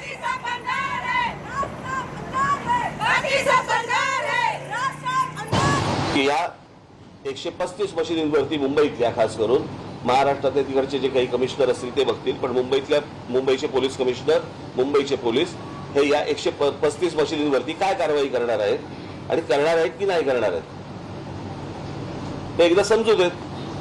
आप हमारे कार्यकर्ताओं को पकड़ रहे हैं और इनके ऊपर कौन सी कार्रवाई कर रहे हैं. सुप्रीम कोर्ट ने जो बताया है कि 45 से 55 तक डेसिबल होना चाहिए लाउड स्पीकर का, अगर इसके आगे जाएंगे तो उनके ऊपर कार्रवाई होनी चाहिए. ये सुप्रीम कोर्ट ने कहा है. मैं देख रहा हूं कि कार्रवाई हो रही है या नहीं हो रही है, होगी या नहीं होगी, या सिर्फ हमारे ऊपर होगी. महाराष्ट्र में आज का मुझे जो समझ आया है, जो सुबह मुझे बताया गया, उसके हिसाब से कुछ 1400 या 1500 कुछ मस्जिदें हैं और उसके ऊपर से 135 मस्जिदों के ऊपर सुबह 5 बजे के पहले जो सुप्रीम कोर्ट ने जो बताया वो नियम तोड़कर 135 मस्जिदों के ऊपर सुबह अजान लगाई गई लाउड स्पीकर के ऊपर। मैं पूछ रहा हूं महाराष्ट्र की पुलिस को, इन 135 मस्जिदों के ऊपर आप कौन सी कार्रवाई करने वाले हैं? हम सिर्फ चाहते हैं कि जैसे मस्जिदों के ऊपर है, अगर इलीगली अगर मंदिरों के ऊपर भी होगा वो भी निकालो आप। ये विषय सामाजिक है, ये धार्मिक विषय नहीं है, ये पहले समझ लो आप।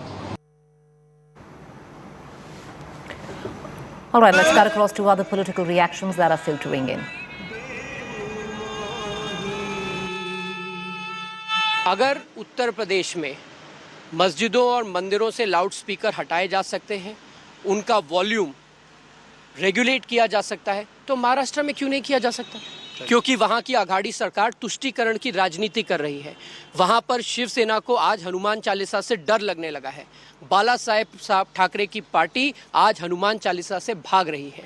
ये बड़ा राजनीतिक मुद्दा है महाराष्ट्र में। श्री राज ठाकरे जो नेपथ्य में चले गए थे, मराठी मानुस की राजनीति करते करते, जब उत्तर भारतीयों पर रोज हमले होते थे, अब उन्होंने हिंदुत्व का झंडा थामने का निश्चय किया है, जिसकी बानगी औरंगाबाद में देखने को मिली, जहां उत्तेजनात्मक नारों से लेकर के और भाषण तक दिए गए, जिसका संज्ञान औरंगाबाद की पुलिस ने लिया है और मुझे उम्मीद है जरूर उनके विरुद्ध कार्रवाई होगी।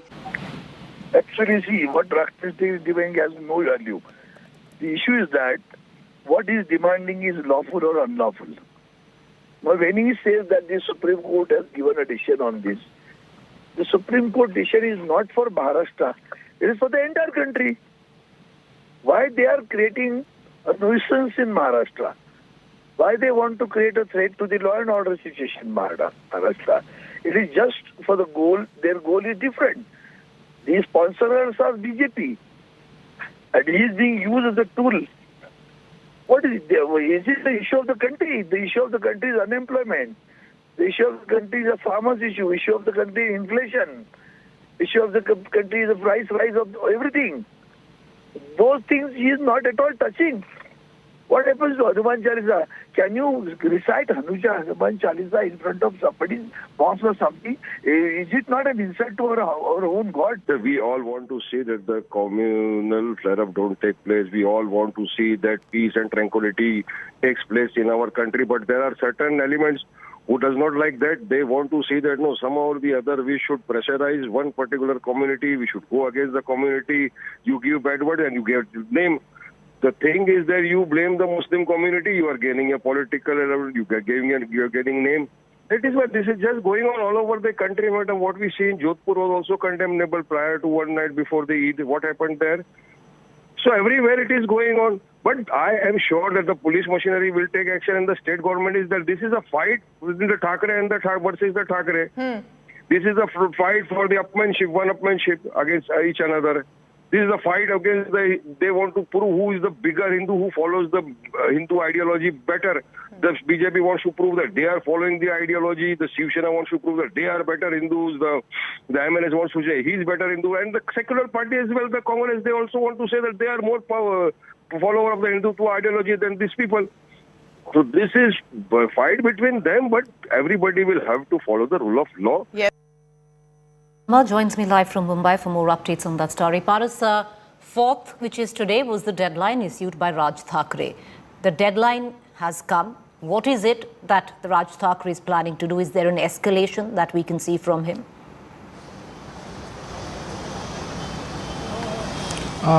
Raj Thakre has taken a press conference some moment back, and he told that he will not stop. He will not stop till the time all the mosques will remove loudspeaker, because loudspeaker is creating a lot of problem for everybody who stays in Mumbai and Maharashtra. One of the major thing, when he was speaking to media, he just told one major thing, that this Andolan will not be stopped in one day. He will continue to protest again what he has started, and he will continue to protest till the time all the loudspeaker will not be been removed. Some other points also he has told while media briefing that this all started, and right now Mumbai police is targeting MNS workers because they are protesting against them. But why there were no action on a mosque who has played azan before 5 o'clock? So there was some important point which was discussed by Raj Thakre in the PC, which he took some movement back, and right now if we can see in Paras, ultimately is it all going to be verbal barrage, verbal threats by Raj Thakre? Is going to be any other action that, because he had said if you do not stop or take off the loudspeakers or mute the loudspeakers, then he's going to chant the Hanuman Chalisa on a loudspeaker outside these masjids. Is he planning to do that or not? Probably, if we talk about today, they had chanted Hanuman Chalisa in some place of Mumbai. But the situation which occurred in Mumbai, I'll explain you that most of the Mumbai, there were no azan played on loudspeaker. This was, we can say that this is the Raj Thakre effect, which he has told, which as he has given the ultimatum that if they will play loudspeaker, azan on loudspeaker, he'll take action in his own style. And in Mumbai, we had seen today there was many places where there was no azan played on loudspeaker. Inside the masjid, inside the mosque, azan was played, but there was no azan played on loudspeaker. He has also told in the press conference he'll take every action if this will not be removed from the mosque. So we can say that if it get extended, if mosque will not remove the loudspeaker, he can take any action. He's going to read out the Hanuman Chalisa outside the mosques if all mosques don't mute the volume or take off the loudspeakers. Well, he hasn't done that today. What we've seen till now is a press conference. We're going to keep a keen eye on all developments there. Meanwhile, before addressing his press conference on loudspeakers, MNS chief Raj Thakre used an old video of Balasaheb Thakre to attack Uddhav Thakre. Raj Thakre, through his Twitter account, shared a clip of the speech by Bal Thakre. In the video, the Shiv Sena founder can be heard saying that the day Sena government will come in Maharashtra, namaz will stop on roads. He also went on to say religion should not come in between development and that loudspeakers from mosques will come down. He said if there are any Hindu rituals which come in between development, that would also be looked into. ज्या दिवशी माझं सरकार या महाराष्ट्रामध्ये येईल त्यावेळेला रस्त्यामधले नमाज आम्ही पडल्या बंद केल्याशिवाय राहणार नाही.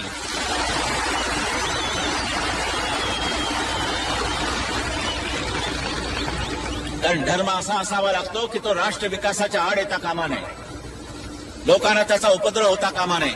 आमच्या हिंदू धर्माचा कुठे जर कोणाला उपद्रव होत असेल त्यांनी मला येऊन सांगावं, आम्ही त्याचा बंदोबस्त करायला तयार आहोत. लाऊडस्पीकर मशिदीवरचे खाली येतील, बंद.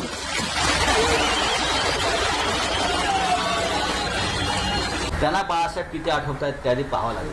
खरे बाळासाहेब ज्यांनी बाळासाहेबांना सोडलं, ज्यांनी बाळासाहेबांचा विचार सोडला, शिवसेनेच्या पाठीत ज्या भारतीय जनता पक्षानं खंजीरीत बसला, त्यांचं उपवस्त्र म्हणून जे राहत आहे त्यांनी शिवसेनेला काय अंगीकार शिकवा. Meanwhile, with Raj Thakre's deadline to the Aghadi government on loudspeaker ending today, a high decibel face-off has started. MNS workers have played Hanuman Chalisa outside the Shiv Sena party office in Mumbai and are playing Chalisa outside mosques at higher volume. Here's the news report. पण या मशिदींवरती लागलेले भोंगे हे खाली उतरवावेच लागतील. या सरकारला हा निर्णय घ्यावाच लागेल.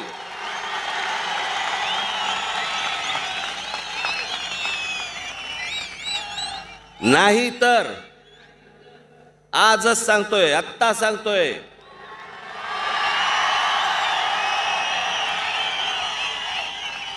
ज्या मशिदीच्या बाहेर हे भोंगे लागतील त्याच्या दुप्पट समोर स्पीकर लावायचे आणि हनुमान चालीसा लावायचा. With this speech, Raj Thakre was back into action. As loudspeaker debate raged in other states, Raj Thakre raised the decibel level in Maharashtra against the Aghadi government.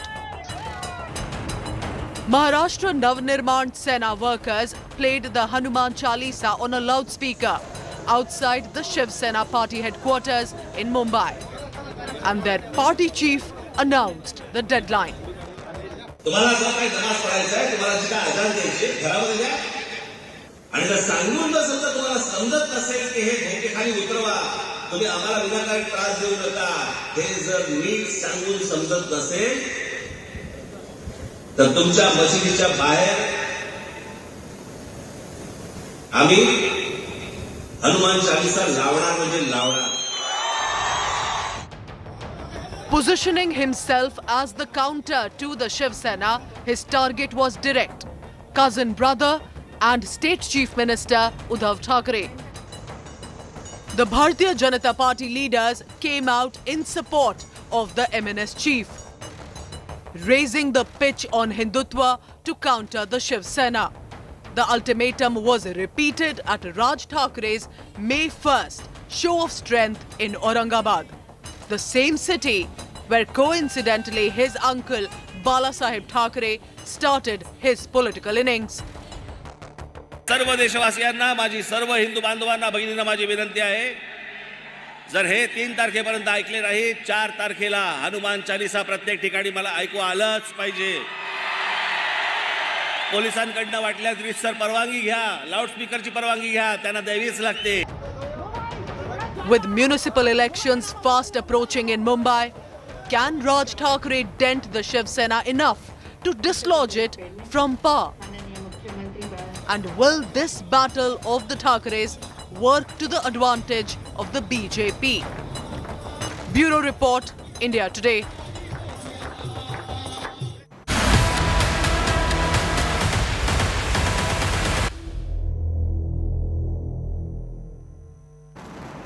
Meanwhile, the Rana couple may have got relief now from the Mumbai Sessions Court, but trouble is not quite over for them.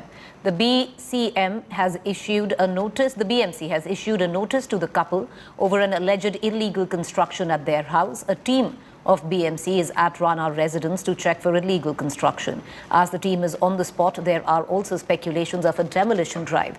Navneet Rana, the Lok Sabha MP from Amravati, and her MLA husband Ravi Rana from Badnera were arrested on April 23rd by the Mumbai cops following their public declaration of reciting Hanuman Chalisa outside Uddhav Thakuray's residence Matoshri in Bandra. They were charged with sedition. Connecting to Dev Kotak, who's joining us right outside the Rana residence. Dev, what is the latest? Will it stop at a notice being given to the Ranas, or will punitive action be taken in terms of will the bulldozers roll?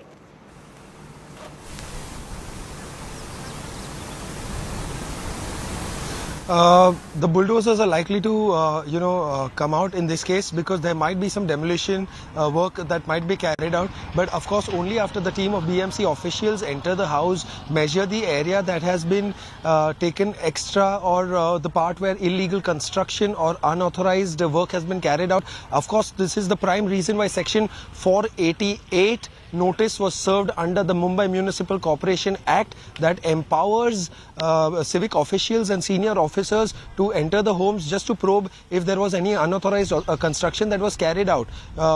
We also know that the building, they have not been directly named in the notice, but it clearly says that the owners or the people who have been occupying flat number 801 on the 8th floor where the Rana couple was staying on the day they were arrested. On May 2, this notice was served and it was stuck on the door of their residence. But of course, it clearly also states that on May 4th, which is tomorrow or any time after tomorrow, the team is set to visit their residence and take stock of the situation in terms of trying to understand how much area has been taken forcefully or in an unauthorized manner, and what kind of illegal constructions have been carried out to their residential structure. These are the kind of details that we have for now. But of course, today in the more recent news, we are just awaiting in a timely manner for the Rana couple's bail. Of course, they've been given bail and they will be in all likelihood released today.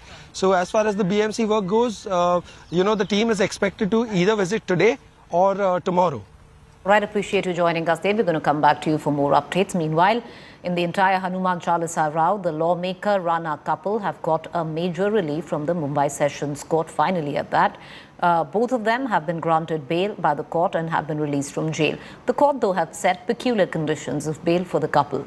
The court set 5 conditions for the bail The court informed the counsel of the accused that they shall not address press or any subject related to the case and not tamper with evidence. The court may have granted bail to both of them, but the trouble is clearly not over. The court has also set other conditions, including submitting a bond of 50,000 each, also stating that while on bail, if they commit any crime or breach any condition of bail, the bail will stand cancelled. The court also said that Ranas have to cooperate with investigation, and if investigating officers call, then they have to be present. Meanwhile, 24 hours will be given to investigating officers for their interrogation. They have been directed to be released on bail in the sum of ₹50,000 with one or more sureties of like amount. Number one condition is that they shall cooperate with the investigation by making their attendance available to the police station. They shall not tamper, they shall not hamper. They are not supposed to address the press on any subject matter which is under investigation. Court ने जो उनको bell दिया आज 11 दिनों के बाद, उनके लिए उनके बहुत स्ट्रिक्ट कंडीशंस रखी है। जो केस के बारे में वो मीडिया के सामने या कहाँ भी कुछ भी कमेंट ना देनी है उनको।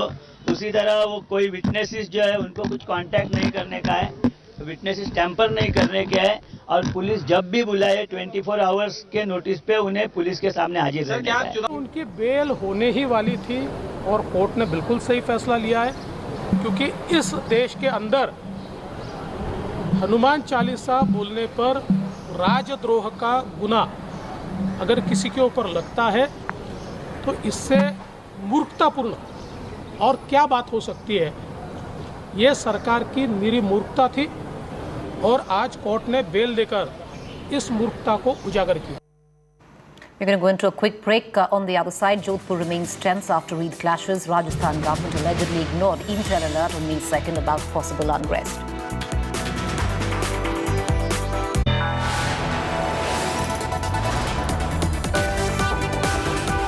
You are watching India Today.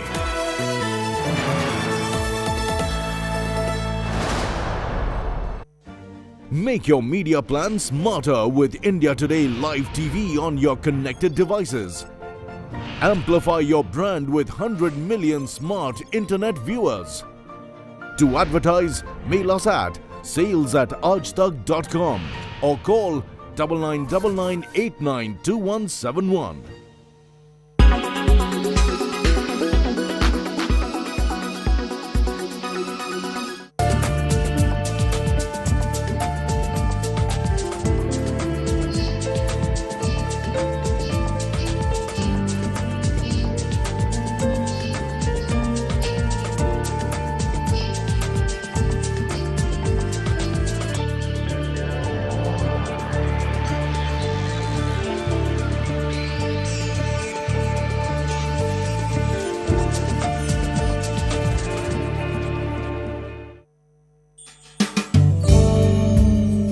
Wastage is not just a social problem but an environmental one too. It is important to take concrete steps to ensure food wastage is avoided at all costs. Why we shouldn't waste food? When we waste food, we waste the labor, the effort, investment and precious resources. It also increases greenhouse gas emissions and contributes to climate change. What you can do? Reduce. Be more mindful of food you buy what you use and use it all. Improve food storage and reduce wastage at home. Reuse. If you don't eat everything you make, freeze it for later. Use the leftovers as an ingredient in another meal. Recycle. Recycle as much as possible. Try composting and put nutrients back into the soil. You can also start your own green patch of fruits, vegetables or herbs. With these easy ways, you can reduce food wastage and become a food hero.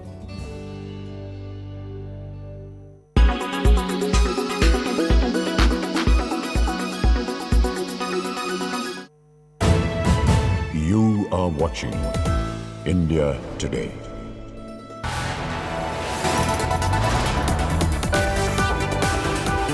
You are watching India Today.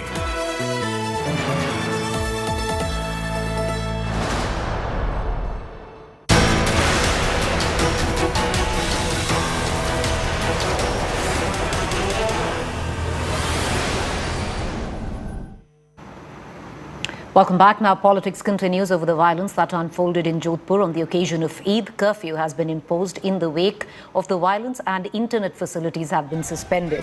133 people have been arrested so far in connection to the violence. Chief Minister Ashok Gehlot chaired a high-level meeting and constituted a probe committee to look into the clashes. This comes in midst of a face-off brewing between the BJP and the Congress over the violence, while the BJP has claimed that the stone pelting and the subsequent violence was part of a conspiracy, and government had intel inputs that there could be attempts to fuel riots and stones were deposited on terraces. Congress has blamed the BJP for instigating violence. Ashok Gehlot claimed that BJP was behind the instances of violence across the state, including Jaipur.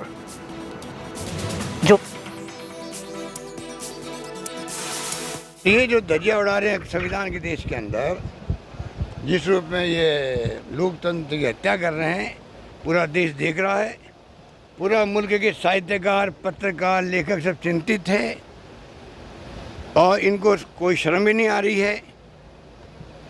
खुला नाच हो रहा है, दंगे भड़क रहे हैं, कानून की धज्जियां उड़ रही है, क्योंकि इनको घमंड आ गया बुलडोजर के माध्यम से। अगर ऑर्केस्ट्रेड हैं, अगर भारतीय जनता पार्टी ने कराए हैं, भारतीय जनता पार्टी के राष्ट्रीय नेताओं के इंस्ट्रक्शंस पे हुए हैं, भारतीय जनता पार्टी के हम सब कार्यकर्ताओं ने किया है, तो आपकी पुलिस आंख पे पट्टी बांध करके क्यों बैठी है? और आप गृह मंत्री होने के नाते आप क्यों चुपचाप बैठे हैं, क्यों कार्रवाई नहीं करते हैं? कल दोपहर से ऐसा कोई घटना नहीं हुई, परिस्थिति अभी कंट्रोल में है और पर्याप्त जाब्ता लगे हुए हैं। हमने मोबाइल लगाया, फिक्स पिकेट है, हमारे काफ़ी उच्च अधिकारी आए हैं, उनके निर्देशन में भी हम लोगों ने काम किया और मुझे लगता है हमने पर्याप्त जाब्ता लगा रखे हैं। मैं जनता से ये अपील करूँगा कि आप शांति बनाए रखें। यहाँ पे पर्याप्त जाब्ता लगा हुआ है और मेरी ड्यूटी यहीं पे है। यहाँ पे एक डिप्टी एसपी वर्तमान में भी और एक एडिशनल एसपी, इंस्पेक्टर और ऑल रैंक के सभी यहीं मौजूद है और पर्याप्त जाब्ता लगा है एकदम। स्कूल कॉलेज जैसे खुले हुए स्कूल और जिनके बच्चों के एग्जाम है उनको लिए लागू है। बाकी सब डॉक्यूमेंट देख के भेजा जा रहा है। हाँ, डॉक्यूमेंट देख के भेजा जा रहा है। The CCTV footage identifies who is holding the stone, who is holding the danda, who is beating the cop with the danda. Unidentified people are being booked for the riots. Rajasthan police and government is not able to identify who these rioters are. What has happened from Karoli to Jodhpur is not a sahyog, not a prayog, but तुष्टिकरण, vote bank politics and Hindu विरोधी नफरत का उद्योग। ये सब चीजें क्यों हो रही है? खरगोन की घटना मध्य प्रदेश में, बिहार में होता है, झारखंड में होता है, महाराष्ट्र में होता है, कर्नाटक में होता है, गुजरात में होता है, क्योंकि सरकार की नीति है डिवाइड एंड रूल की, सरकार की नीति है डाइवर्ट एंड रूल की, ताकि उनसे ये ना पूछा जाए कि आज भारत में महंगाई निरंतर क्यों बढ़ रही है, उनसे ये ना पूछा जाए कि इतनी भीषण गर्मी में भारत के 16 राज्यों में 10 घंटे की पावर कट क्यों है। It's a very serious thing that just on a small incident of where a flag should be placed, this kind of communal polarization and clashes should take place. This just shows how deep the work of the Sangh Parivar has been in dividing communities. But today it is extremely a matter of extreme concern that religious festivals have become a weapon in the hands of communal and fundamentalist forces to divide communities. I want to connect right now to my colleague Dev, who's joining us live with the very latest. Dev, what's the latest in terms of investigation? There have been over 90 arrests. Would you give us details?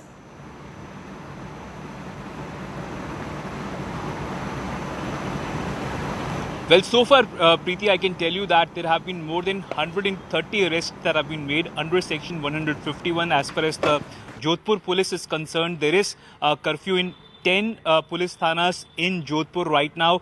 The mobile internet ban continues, and we are right now at the Circuit House in Jodhpur, which has become a kind of a political arena where one after the other, the leaders from the Congress and the BJP had been arriving. And one important development has been that a peace talk has has happened at the circuit house in Jodhpur, and both communities, leaders from both the communities, the Dharm Gurus from both the Hindu community and the Muslim community have appealed to the people of Jodhpur to maintain peace and calm and to ensure that they do not indulge in any kind of rumor mongering or any kind of circulation of fake videos, so as to ensure that the semblance of peace and harmony that has returned to Jodhpur over the last 24 hours, that is somehow maintained, and that is what seems to be the priority of the police at this point in time. Preeti? All right, Dev, appreciate you joining me. We're going to come back to you for more updates there. The latest coming in from Dev. I want to now.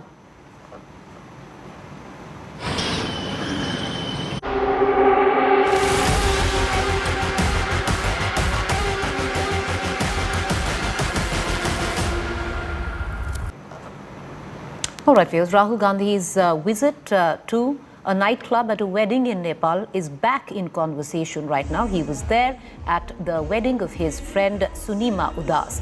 BJP is once again raked it up, asking why does Rahul have ties only with those who challenge India's territorial integrity. Sunima Udas is a journalist who works as CNN International Delhi-based correspondent. She has a journalism degree from Lee University. Her father, Bhim Udas, was a former Nepali envoy to Myanmar. Sunima Udas is a friend of Rahul Gandhi, and it was at her wedding that he was in Nepal attending a function. Meanwhile, Rahul Gandhi, like I said, was attending a wedding function in Kathmandu. And the video which went viral was, of course, taken on by the BJP, with the BJP launching a scathing attack at the Congress leader, slamming him for partying while there's a crisis not only internally in his party, but also in Congress-ruled states like Rajasthan. The Congress has termed Rahul's trip personal. The Congress went out and said the BJP might not attend weddings. It's a part of Indian ethos, and Rahul Gandhi had gone for exactly that. And these are diversionary tactics.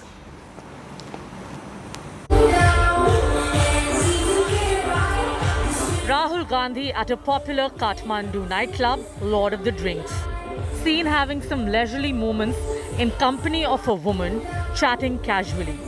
Rahul attended the wedding ceremony of his journalist friend Sunima Udas at Marriott Hotel in Kathmandu, a tour termed as a personal visit. But this seemingly innocuous 12-second video sparked a massive political controversy. The BJP went all guns blazing against the Congress MP, calling out Rahul for misplaced priorities, branding him a partying time neta who merely tweets while partying abroad. Several BJP leaders tweeted the viral video. BJP's Kapil Mishra wondered if Rahul was hobnobbing with Chinese agents in Kathmandu. BJP also claimed that Rahul was even partying during the 26/11 attacks.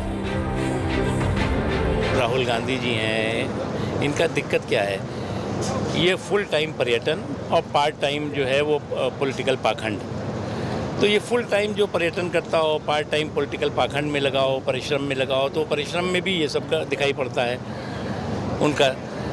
तो जब तक ये family photo frame में fix ये party और पप्पू के चोचले और परिवार के घोंसले में ऐसी सिमटी रहेगी, तभी इस तरह का उसकी जगहसाई होती रहेगी।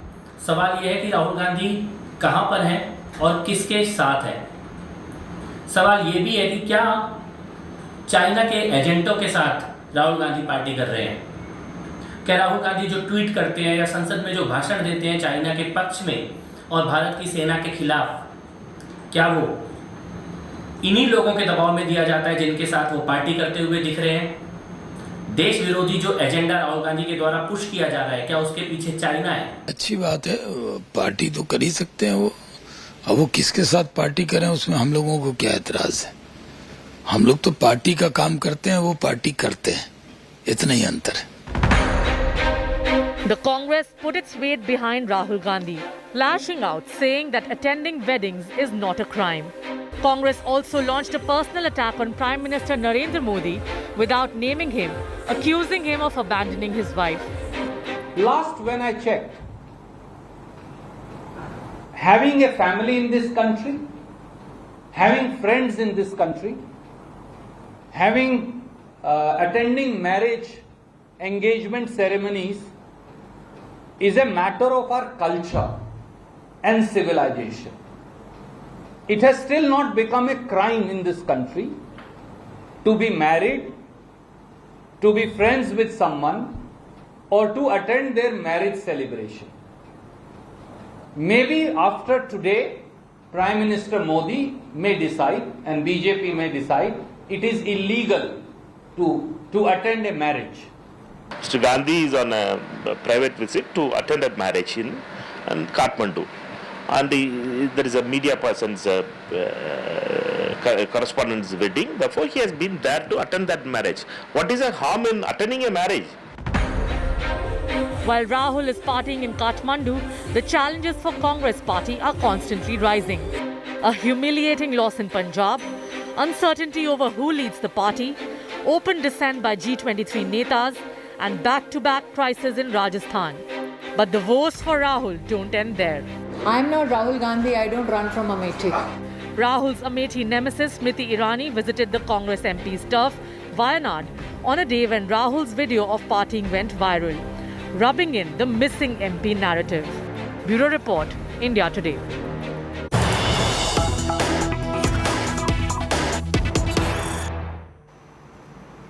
All right, ahead of Rahul's Warangal visit, TRS has hit out. TRS MLC and KCR daughter Kavita lashes out at Rahul. Says Rahul never spoke in Parliament over Telangana, never raised farmers' issue in Parliament. Big Rahul TRS showdown right ahead of his Warangal visit. My only request sincere request with Rahul ji is, Rahul ji, please pick up the matters of Telangana in the Parliament. Please speak on them, help us out in resolving the issues related to paddy procurement, help us out getting a national project status for Kaleshwaram, help us out in the incentives that we are supposed to get from the Bharatiya Janata Party government. Speak on our behalf in the Parliament. If you want to just come into public and make a political scene and go away, that is up to you. But then your people understand today that you are not talking about them at all, and your sincerity is being questioned here in Telangana. All right, a quick break to stay with us. On day 3 of Europe Powerplay, Prime Minister meets his Norwegian counterpart. Details on the other side. Stay with us.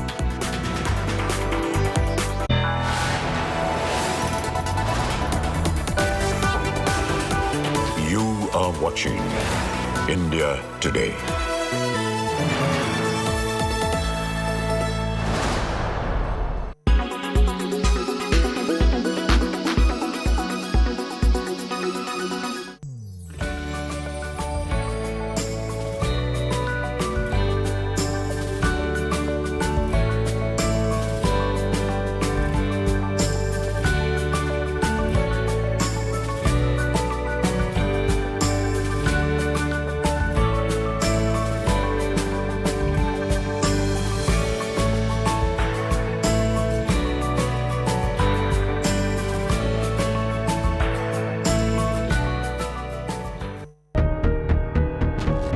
Everything is well for the war supremo Putin.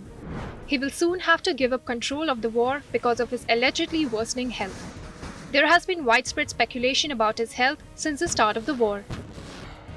A recent video surfaced that raised suspicion over his health. It shows him clenching the table and slouching in his chair. Some analysts have pointed out that his behavior became increasingly erratic. As reported by Telegram channel General SVR, which was tipped by a Kremlin insider, he is preparing for cancer surgery. It is also reported that he delayed his surgery and it will no longer take place before the commemoration of Russia's World War II Victory Day in Red Square on May 9. So what's next for the war? He's not leaving the battlefield empty. Nikolai Patrushev, his current spy chief, will take temporary control of the war. The 70-year-old has been seen as the chief architect of the war. He planted the idea of Kyiv being flushed with neo-Nazis and drove Putin to start the Russia-Ukraine war. Putin was unlikely to agree to transfer power, but was ready to place a representative to control the war effort. This comes as a surprising move, as ideally the power should be transferred to the Prime Minister. Nikolai has been described as a hawk's hawk and the most dangerous man in Russia. In a recent interview, he said, Europe and European civilization have no future, and also hinted at dismembering Ukraine. Washington describes him as a true spy czar, who's a master of dark arts and has an enduring impulse for aggression. The news also comes at a time when Putin reportedly will launch an all-out war across Ukraine and order mass mobilization of military-age men. But sources point out that Vladimir Putin's absence would be brief and he will be back soon to lead the war from the front lines.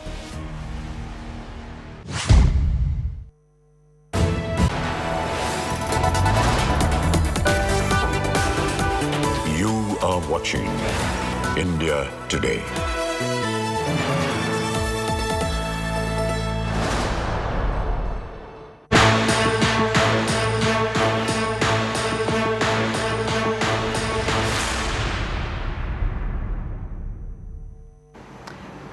Welcome back. After Prime Minister Modi's successful visits to Germany, Denmark, the next leg of the European tour for the Prime Minister is on. He held bilateral talks with other Norwegian counterparts right ahead of this second India tour, Nordic Summit. Next on schedule is Prime Minister's visit to France. Modi and Macron will be strengthening the bilateral cooperation between the two nations and their strategic partnership.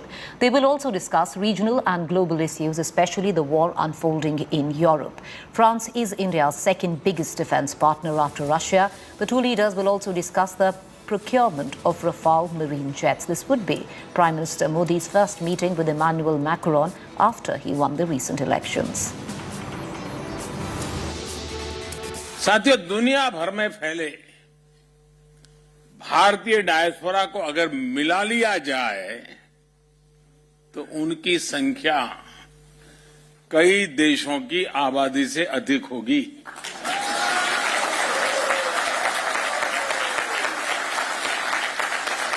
उनका पहनावा, खान पान भले ही अलग अलग हो, लेकिन हमारी social harmony, oneness और को एग्जिस्टेंस की जो वैल्यूज सभी भारतीयों में एक समान है और यही हमारी ताकत है।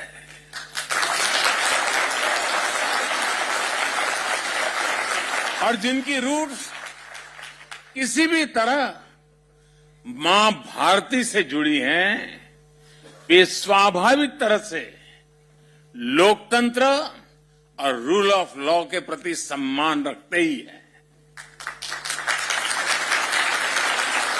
एक भारतीय दुनिया में कहीं भी जाए, वो अपनी कर्मभूमि के लिए, उस देश के लिए पूरी ईमानदारी से कंट्रीब्यूट करता है। जब मैंने डिजिटल इंडिया की बात की थी तो कुछ लोग कई तरह के सवाल उठाते थे। हिंदुस्तान में डिजिटल 5-6 साल पहले हम पर कैपिटा डेटा कंजम्पशन के मामले में दुनिया के सबसे पिछड़े देशों में से एक थे। ये मैं बहुत दूर की बात नहीं कर रहा हूं, 5-6 साल पहले। लेकिन आज स्थिति एकदम से बदल गई है। अनेक बड़े देश मिलकर जितना per capita mobile data consume करते हैं, उससे ज्यादा हम भारत में करते हैं। भारतीयता सबका साथ, सबका और सबका। अब देखिए, घर घर बात पहुंच चुकी है और डेनमार्क में भी गूंज रही है। सबका साथ, सबका विकास, सबका विश्वास और सबका प्रयास, फार्मेसी ऑफ द वर्ल्ड। इस भूमिका में भारत ने मुश्किल समय में पूरी दुनिया का साथ दिया है। दुनिया के अनेक देशों को दवाइयां भेजी हैं ताकि हम संकट के समय मानवता के इस काम में पीछे न रह जाएं, दुनिया को संकट के समय मदद करें, ये सपना लेकर के काम करते रहे। Well, I think India and Iceland have a lot of opportunities, and not least when it comes to the issues of climate cooperation, when it comes to geothermal energy, where we already have a cooperation which we should deepen and expand. We have possibilities in deepening the cooperation when it comes to carbon binding. We have already also a cooperation when it comes to the fisheries sector, where we can do more when it comes to innovation. And there both India and Iceland can share with each other knowledge and capacities really to produce added value out of our fish. Then we also talked about other issues like culture, gender equality, and other areas where we actually have a lot of knowledge to share and can deepen our very good relation.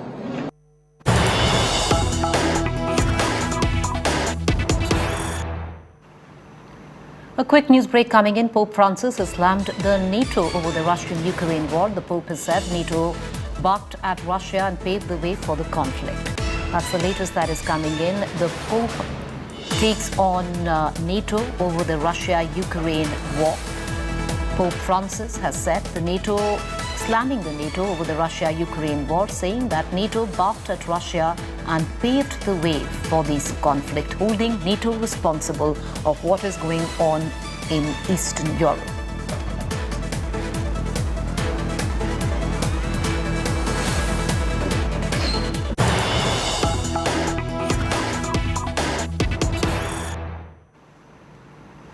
Meanwhile, heavy waterlogging has been reported in Hyderabad after rains. Waterlogging in areas of Madina Nagar, Dhobi Ghat, Yakutpura. Local residents were seen using inflated rubber boats to come out of waterlogged areas. Well, these were the visuals that were recorded in Hyderabad. Hyderabad sinks practically every year, and this time around things not different with just one outpour. This is what Hyderabad is looking at, clearly sinking. Ashish Pandey joining us on the phone line for more. Ashish, what's the latest? How bad is the situation really with just one downpour? It was a thunderstorm with rain beating, not only in Hyderabad but surrounding areas of Hyderabad. Heavy downpours entire night. It was a heavy thunderstorm accompanied by rain, which lashed the city and several of the low-lying areas, particularly areas under old city of Hyderabad. They were inundated. Disaster relief force, they were on job, and the big relief is that after 10 a.m. this morning, there is no more rain. But weather department has predicted more rainfall in coming days, and a warning has been in fact issued by the weather department. So this is the situation. And in neighboring Andhra Pradesh also, a thunderstorm accompanied with rain lashed several of the districts like Visakhapatnam, district like Chittoor, they received downpour, and there also inundation caused due to heavy downpour. All right, appreciate you joining us, Ashish. We'll come back to you for more. Meanwhile, I'm going to slip into a quick break. When we come back, it was a celebration of art and design in the Met Gala this year. We bring you the most bizarre moments from the event on the other side. Stay with us.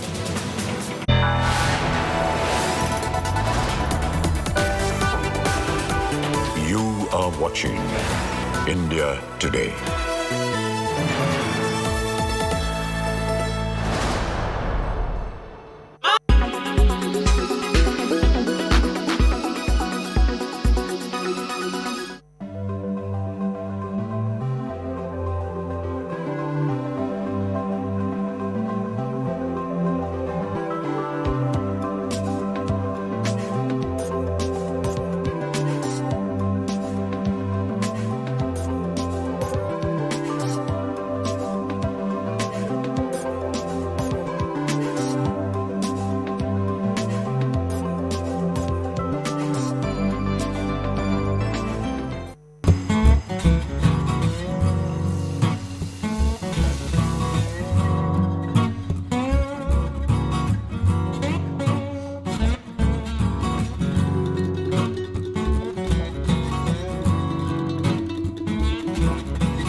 watching India Today.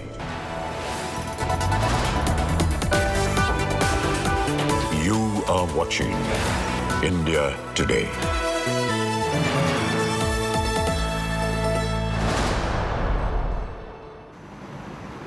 Meanwhile, fashion's biggest night, Met Gala, saw A-listers grace the red carpet with their extravagant and glamorous ensemble, but some of them surely did give way to memes. My colleague Chaiti Narula with this special report.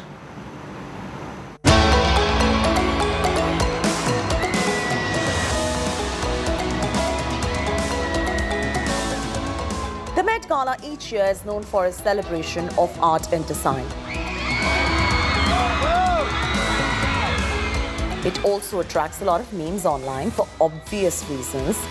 Bizarre dresses make way onto the red carpet where celebrities go a bit too far to make a fashion statement. This year, the fodder for memes was definitely Kylie Jenner and Gigi Hadid. Jenner was wearing a white wedding gown, paying homage to the late Virgil Abloh.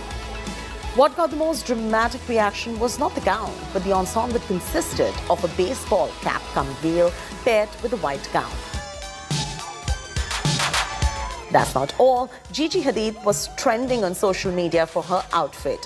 While her dark red PVC catsuit from Versace was lovely, the pairing of it was a baggy puffer coat, and that had netizens in splits and how. Many thought she wore a sofa and a blanket. Some of the interesting moments was one of Kim Kardashian, who in her own admission can do anything for fashion. She lost over 7 kilos in 3 weeks to fit into a dress that was worn by Marilyn Monroe. Monroe wore this outfit in 1962 to sing a birthday song to President Kennedy. The dress last went under the hammer for $4.6 million. And Kendall skipped the basic gowns and dresses and made quite the entry in a sheer crop top and a black billowing skirt set by Prada. Bleached brows, her top barely opaque, and dramatic eyes. She knew how to get the town talking. In New Delhi, Chaiti Narula for India Today.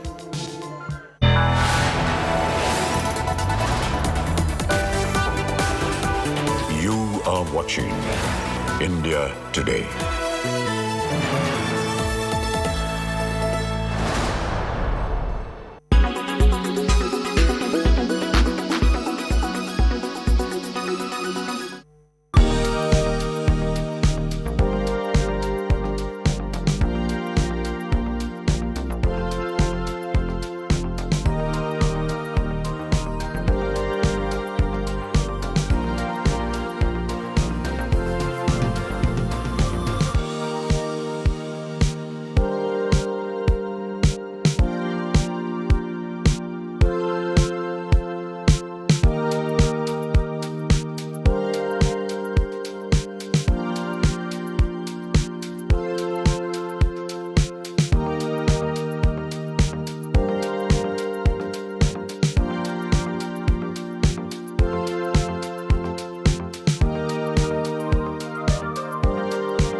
When it's the world's biggest news story, there's only one gold standard of journalism.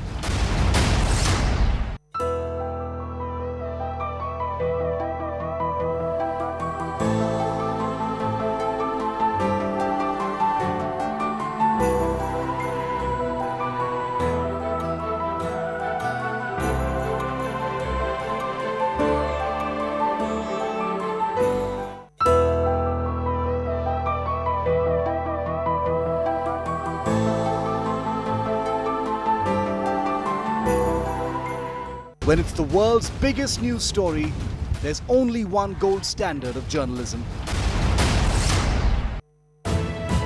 You are watching India. Everyone said the road was impossible. Everyone said not in our lifetime. Everyone said the battle was unwinnable.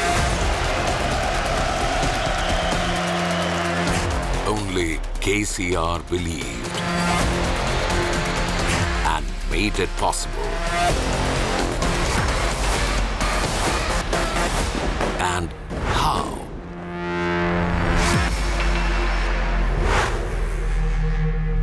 Presented by Berger Easy Clean.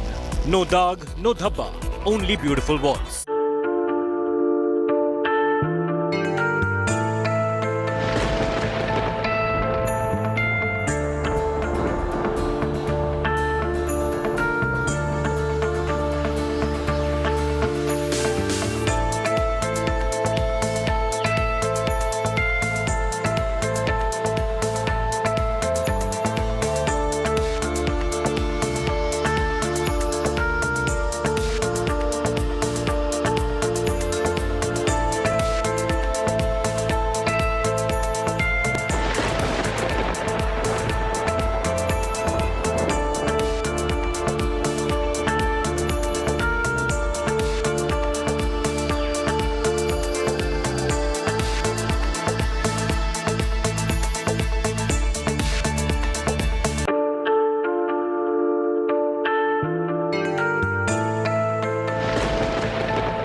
Watching India Today.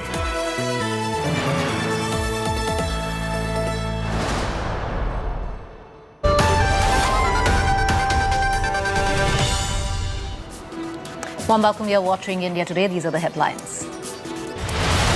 MNS Chief Raj Thackeray pumps the volume on Maha loudspeaker debate, reiterates his Hanuman Chalisa call to tackle azan at mosques, hits out at Chief Minister Uddhav. Rana couple granted bail in Chalisa sedition case, but trouble far from over for the duo. BMC team reaches their residence over illegal construction issues notice. Jodhpur remains tense after Eid clash. Rajasthan government allegedly ignored intel alert on May 2nd about possible unrest. BJP comes for Chief Minister Gehlot. Hyderabad sinks after a few hours of rain. Streets waterlogged. Residents use boats to come out of their houses. RBI hikes repo rate by 40 basis points to 4.40%. Loan EMI set to go up for borrowers. Sensex down by more than 1,000 points. Day 3 of Modi's Europe Powerplay meets his Norwegian, Swedish and Icelandic counterparts. Bilateral with French President Emmanuel Macron next.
Raj Thackeray's loudspeaker rant continues. The MNS chief has claimed that the loudspeaker ultimatum will go on. Slamming the Uddhav government, he has questioned why no action was taken against mosques using loudspeakers. Has also demanded action against 135 mosques that are allegedly illegal. The MNS chief also said that the party workers are being singled out. Remember, an FIR has also been registered against MNS chief for his divisive speech at the Aurangabad rally. The police said that Raj Thackeray has been named as the main accused in the case for delivering provocative statements and instigating supporters.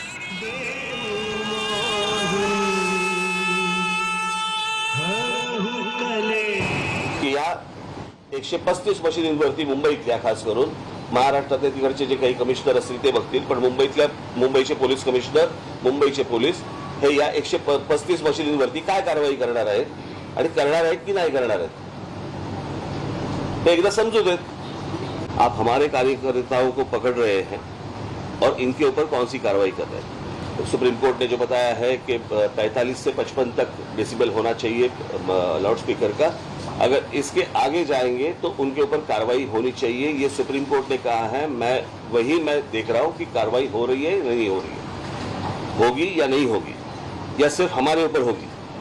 Maharashtra में आज का मुझे जो समझ आया है, जो सुबह मुझे बताया गया, उसके हिसाब से कुछ 1400 या 1500 कुछ मस्जिदें हैं और उसके ऊपर से 135 मस्जिदों के ऊपर सुबह 5 बजे के पहले जो सुप्रीम कोर्ट ने जो बताया वो नियम तोड़कर 135 मस्जिदों के ऊपर सुबह अजान लगाई गई लाउड स्पीकर के ऊपर। मैं पूछ रहा हूं महाराष्ट्र की पुलिस को, इन 135 मस्जिदों के ऊपर आप कौन सी कार्रवाई करने वाले हैं।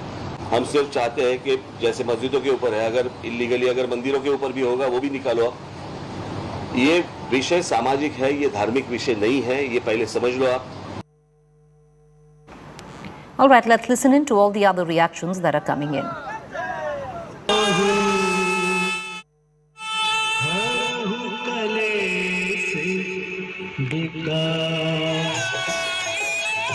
अगर उत्तर प्रदेश में मस्जिदों और मंदिरों से लाउड स्पीकर हटाए जा सकते हैं, उनका वॉल्यूम रेगुलेट किया जा सकता है, तो महाराष्ट्र में क्यों नहीं किया जा सकता? क्योंकि वहाँ की आघाड़ी सरकार तुष्टीकरण की राजनीति कर रही है। वहाँ पर शिवसेना को आज हनुमान चालीसा से डर लगने लगा है। बाला साहब ठाकरे की पार्टी आज हनुमान चालीसा से भाग रही है। ये बड़ा राजनीतिक मुद्दा है महाराष्ट्र में। श्री राज ठाकरे जो नेपथ्य में चले गए थे, मराठी मानुस की राजनीति करते करते, जब उत्तर भारतीयों पर रोज हमले होते थे, अब उन्होंने हिंदुत्व का झंडा थामने का निश्चय किया है, जिसकी बानगी औरंगाबाद में देखने को मिली, जहां उत्तेजनात्मक नारों से लेकर के और भाषण तक दिए गए, जिसका संज्ञान औरंगाबाद की पुलिस ने लिया है और मुझे उम्मीद है जरूर उनके विरुद्ध कार्रवाई होगी। Actually, see, what Rakshasti is demanding has no value. The issue is that what he is demanding is lawful or unlawful. Now, when he says that the Supreme Court has given a decision on this, the Supreme Court decision is not for Maharashtra, it is for the entire country. Why they are creating a nuisance in Maharashtra? Why they want to create a threat to the law and order situation in Maharashtra? It is just for the goal, their goal is different. The sponsors are BJP and he is being used as a tool. What is it? Is it the issue of the country? The issue of the country is unemployment. The issue of the country is a farmer's issue. The issue of the country is inflation. The issue of the country is the price rise of everything. Those things he is not at all touching. What happens to Hanuman Chalisa? Can you recite Hanuman Chalisa in front of somebody's boss or something? Is it not an insult to our own God? We all want to see that the communal flare-up don't take place. We all want to see that peace and tranquility takes place in our country. But there are certain elements who does not like that. They want to see that, no, somehow or the other, we should pressurize one particular community. We should go against the community. You give bad word and you give name. The thing is that you blame the Muslim community, you are gaining a political level, you are getting name. That is why this is just going on all over the country, madam. What we see in Jodhpur was also condemnable prior to one night before the Eid. What happened there? So everywhere it is going on. But I am sure that the police machinery will take action, and the state government is that this is a fight within the Thackeray and the versus the Thackeray. This is a fight for the one-upmanship against each another. This is a fight against they want to prove who is the bigger Hindu, who follows the Hindu ideology better. The BJP wants to prove that they are following the ideology. The Shiv Sena wants to prove that they are better Hindus. The MNS wants to say he's better Hindu. And the secular party as well, the Congress, they also want to say that they are more follower of the Hindutva ideology than these people. So this is a fight between them, but everybody will have to follow the rule of law. Yes. I want to cut across to my colleague Dev Kotak, who's joining me live with the very latest. Dev, the fact is today was when the deadline expired of Raj Thackeray. He said that if the Maharashtra government doesn't take down the loudspeakers or mute them at mosques, he will go and sing or chant the Hanuman Chalisa in front of these mosques on a loudspeaker. Does he have any plans to do so, or are we only looking at verbal posturing right now?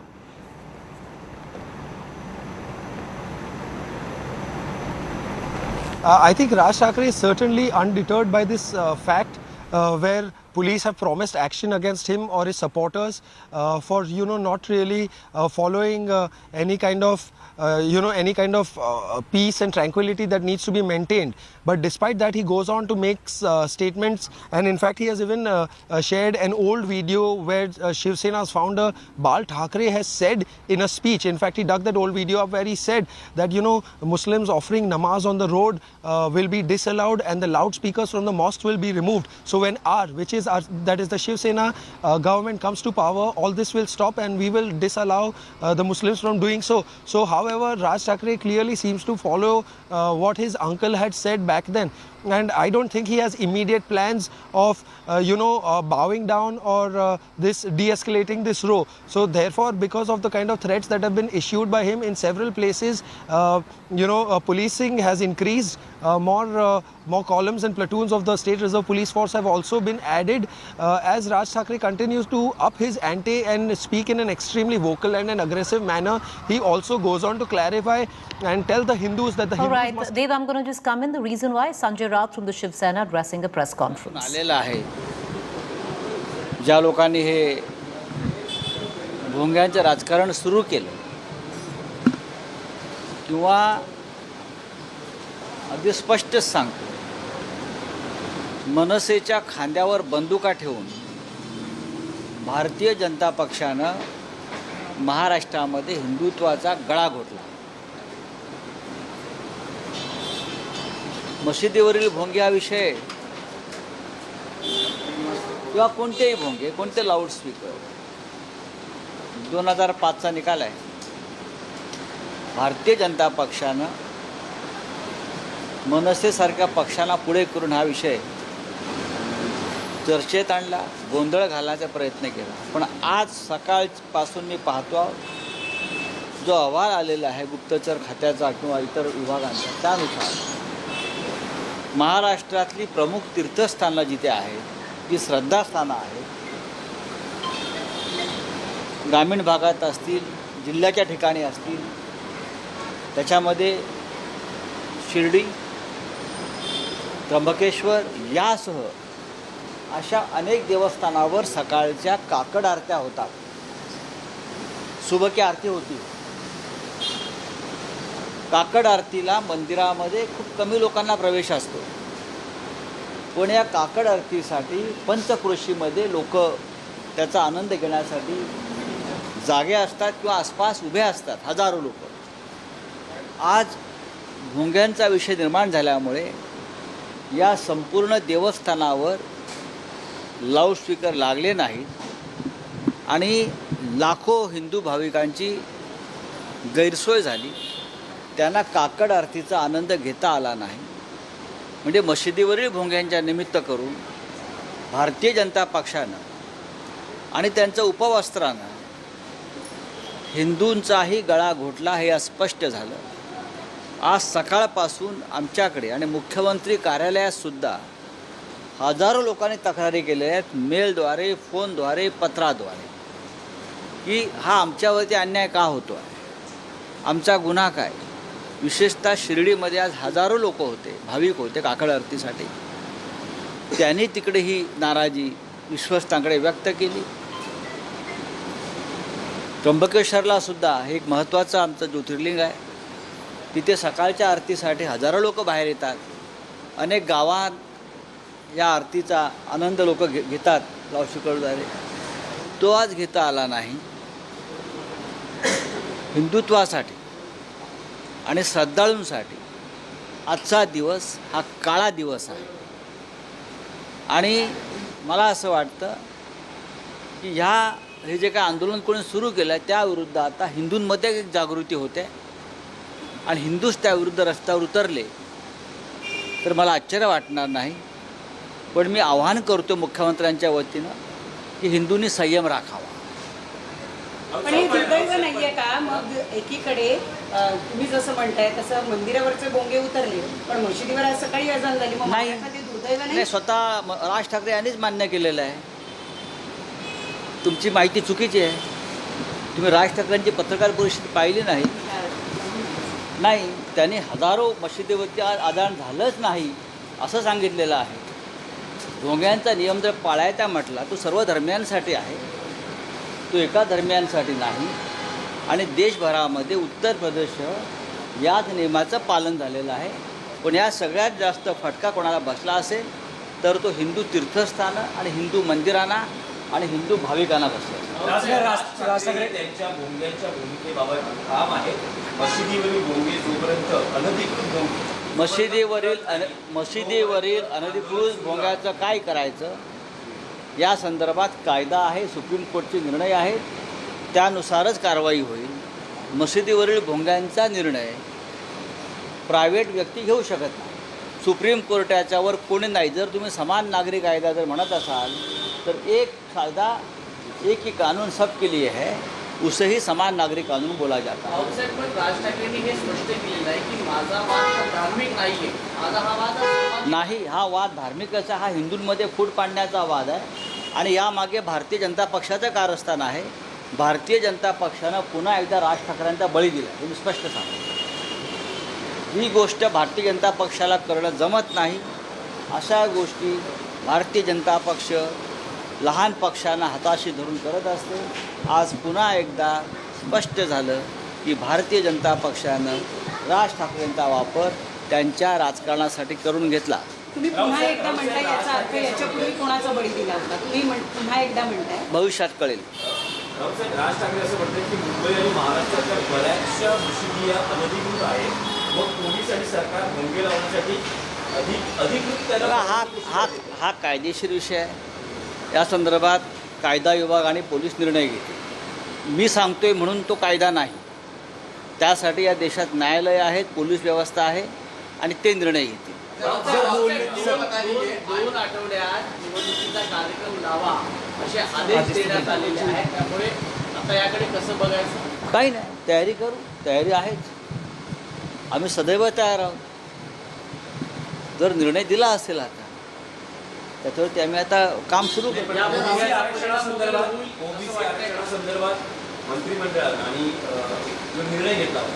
या संदर्भात मी काही बोलणार नाही. या संदर्भात तुम्ही संबंधित जे committee आहेत, समिती आहेत, नेते आहेत त्यांच्याशी बोललं पाहिजे. अजिबात नाही. हे भोंगे त्यांच्यावरच उलटणार आहेत हे आपण पाहत आहे. आज मुंबईत सुद्धा अनेक मंदिरांवर जिथे सकाळी आरत्या होतात, आज रात्री ग्रामीण भागामध्ये जिथे काही रामकथांची काही प्रयोजनं होती, अनेक ठिकाणी भजन कीर्तनांचे कार्यक्रम होते, त्यांनी आजचे कार्यक्रम रद्द केलेले आहेत. असे हजारो तक्रारी ठिकठिकाणी पोलिसांकडे गेलेल्या आहेत. आज संध्याकाळी अनेक भजन मंडळांनी परवानग्या मागितल्या, त्यांना परवानग्या मिळू शकत नाही इतक्या घाईनं. याला जबाबदार कोण आहे? याला जबाबदार हे नव हिंदुत्ववादी ओबीसी आहे. बताइए. आपने आज जो ट्वीट किया है क्या कहना चाह रहे हैं? किस तरह की शिकायतें सीएम? मैंने ट्वीट किया है, छोड़ दीजिए. मैं आपको बता रहा हूँ जी. महाराष्ट्र में जो लाउडस्पीकर के बारे में कुछ लोगों ने विवाद शुरू किया, उसके पीछे भारतीय जनता पार्टी, राज ठाकरे जी का इस्तेमाल करके ये लोग हिंदू में झगड़े लगाना चाहते हैं. बात सिर्फ मस्जिद के ऊपर लाउडस्पीकर की नहीं है. आज महाराष्ट्र के बहुत से जो मंदिर है बड़े, जहाँ हज़ारों लाखों श्रद्धालु जाते हैं सुबह की आरती के लिए, जहाँ हम काकड़ आरती कहते हैं, इसके लिए मंदिर में बहुत कम लोगों को प्रवेश मिलता है. लेकिन बाहर आजू बाजू के गांव में हज़ारों लोग उस आरती के आनंद लेने के लिए जागते हैं, उठते हैं। आज वो सभी शिरडी हो, त्र्यंबकेश्वर हो और बड़े बड़े मंदिर हो, अष्टविनायक हो, ऐसे सैकड़ों मंदिरों के ऊपर आज लाउड स्पीकर से हम आरती नहीं सुना सके। ये सबके लिए, हिंदुओं के लिए दुख की बात है, श्रद्धालुओं के दुख की बात है और उसके बारे में सभी लोगों ने अपनी नाराज़गी जताई है। बात सिर्फ मस्जिद और मंदिर का नहीं है, बात सिर्फ चर्च या मस्जिद का नहीं है, ये सभी प्रार्थना घरों का है। निर्णय सबके लिए एक होता है, सुप्रीम कोर्ट का जो निर्णय होता है, अगर सबको पालन करना है तो उसमें हमारे मंदिरों को भी उसका खामियाजा भुगतना पड़ रहा है और पूरे देश में अब यही हो रहा है। आपने काला दिन कहा है आज जिस तरह से हमारे मंदिरों के ऊपर से ये आरती लोगों को सुनने नहीं आई, लोग हज़ारों लोग जमा थे शिरडी के परिसर में या त्र्यंबकेश्वर में, जो ज्योतिर्लिंग है महत्वपूर्ण, तो हमारे लिए, हिंदुओं के लिए काला दिन मैं मानता हूँ। इस इतिहास में कभी नहीं हुआ था, लेकिन भारतीय जनता पार्टी ने जिस प्रकार की राजनीति राज ठाकरे जी के साथ शुरू की है, उसके लिए हिंदुओं के लिए काला दिन। सर, एक आज सुप्रीम कोर्ट ने फैसला दिया है, चुनाव जो है महानगर पालिका के स्थानिक निकाय जिसमें बीएमसी भी शामिल है, 15 दिन में चुनाव आयोग को निर्णय लेने के लिए कहा है, तारीख घोषित करने की। देखिए, तारीख कभी भी घोषित, हम तैयार हैं, हम तैयार हैं और हम ये इसी तैयारी में थे कि किसी भी दिन ये घोषणा हो सकती है। प्रेस कॉन्फ्रेंस में कहा कि वो अपनी आंदोलन की भूमिका पर अभी भी कायम है जब तक। देखो, उनका आंदोलन है हिंदुओं में फूट डालने का। उनका आंदोलन पहले था मराठी में फूट डालने का, वो नहीं हो पाया तो भारतीय जनता पार्टी को पकड़कर हिंदू में फूट डालने का काम चल रहा है, लेकिन महाराष्ट्र की जनता उसमें शामिल नहीं होगी। All right, you just heard Sanjay Raut there taking on Raj Thakre, saying that Raj Thakre along with the Bharatiya Janata Party, and this is the game plan of the BJP, is to create a rift within the Hindu community itself by making demands such as this. He went off and said that this was a black day for Hindus. I want to cut across right now to my colleague Mustafa Sheikh, who's joining us. Mustafa, most of that press conference was actually in Marathi. Would you give us the biggest takeaways, please? Well, what Sanjay Raut was necessarily saying is that in Trimbakeshwar, Nashik and Shirdi, the morning aarti which happens before 6 a.m. didn't take place because Maharashtra is following the Supreme Court guidelines of noise pollution, in which you cannot use a loudspeaker before 6 a.m. in the morning after 10 p.m. at night. So he is necessarily saying that at some places and many places there was no azan, but at the same time there was no aarti. It's called Kakad Aarti, which is very famous, didn't happen on loudspeaker and people missed out on it. So he is saying that even the Hindus are getting frustrated with this entire agenda of Raj Thakre and they can come on the road, and he has also alleged that what Raj Thakre is doing is at the behest of the BJP to create law and order issue in Maharashtra. Back to you. All right, appreciate you joining us, Mustafa, for that detail there. Sanjay Raut addressed the press conference where he said that a lot of because of pressure from Raj Thakre, a lot of mosques did not use loudspeakers for azan, but so did not a lot of temples where, the aarti could not be telecast or sounded through the loudspeakers. And this could possibly lead on to create a rift within the Hindu community as well. Meanwhile, before addressing his press conference, which was MNS Chief Raj Thakre a short while back, used an old video of Bal Thakre to attack Uddhav. Raj Thakre, through his Twitter account, shared a clip of Bal Thakre. In the video, the Shiv Sena founder can be heard saying that the day Sena government will come in Maharashtra, namaz will stop on streets. He also went on to say religion should not come in between development, saying if there are any Hindu rituals which come in between development, they should also be looked into.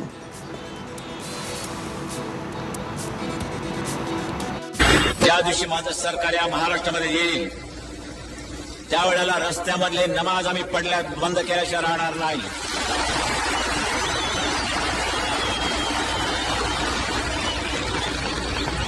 कारण धर्म असा असावा लागतो की तो राष्ट्र विकासाच्या आड येता कामा नये. लोकांना त्याचा उपद्रव होता कामा नये. आमच्या हिंदू धर्माचा कुठे जर कोणाला उपद्रव होत असेल त्यांनी मला येऊन सांगावं, आम्ही त्याचा बंदोबस्त करायला तयार आहोत. लाऊडस्पीकर मशिदीवरचे खाली येतील, बंद.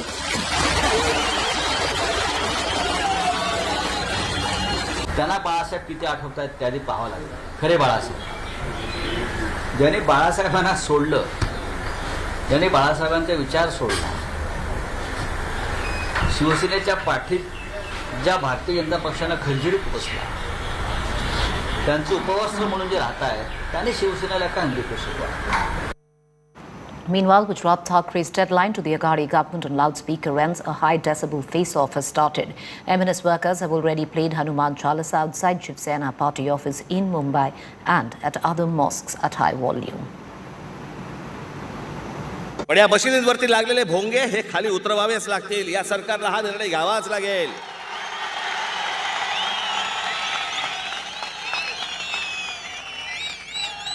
नाही तर आजच सांगतोय, आत्ता सांगतोय,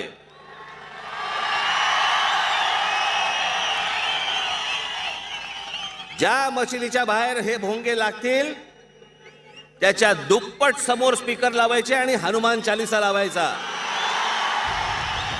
With this speech, Raj Thakre was back into action. As loudspeaker debate raged in other states, Raj Thakre raised the decibel level in Maharashtra against the Aghadi government.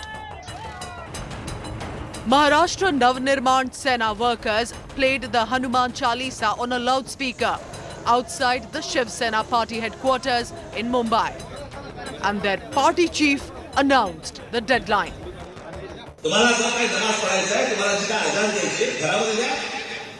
आणि जर सांगून जर समजा तुम्हाला समजत नसेल की हे भोंगे खाली उतरवा, तुम्ही आम्हाला विनाकारण त्रास देऊ नका. हे जर नीट सांगून समजत नसेल तर तुमच्या मशिदीच्या बाहेर आम्ही हनुमान चालीसा लावणार म्हणजे लावणार. Positioning himself as the counter to the Shiv Sena, his target was direct: cousin brother and State Chief Minister Uddhav Thackeray.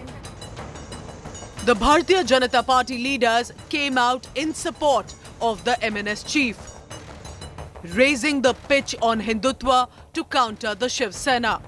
The ultimatum was repeated at Raj Thakre's May 1st show of strength in Aurangabad, the same city where coincidentally his uncle Balasaheb Thackeray started his political innings. सर्व देशवासियांना, माझी सर्व हिंदू बांधवांना, भगिनींना माझी विनंती आहे, जर हे 3 तारखेपर्यंत ऐकले नाही, 4 तारखेला हनुमान चालीसा प्रत्येक ठिकाणी मला ऐकू आलंच पाहिजे. पोलिसांकडनं वाटल्यास रीतसर परवानगी घ्या, लाऊडस्पीकरची परवानगी घ्या, त्यांना द्यावीच लागते. With municipal elections fast approaching in Mumbai, can Raj Thakre dent the Shiv Sena enough to dislodge it from power? And will this battle of the Thakres work to the advantage of the BJP? Bureau Report, India Today.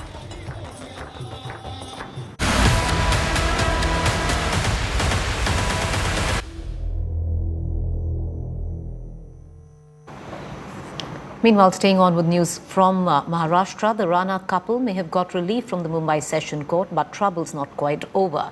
The BMC has issued a notice to the couple over an alleged illegal construction at their house. A team of BMC is at their residence to check for illegal construction. As the BMC team is on the spot, there are speculations of a demolition drive.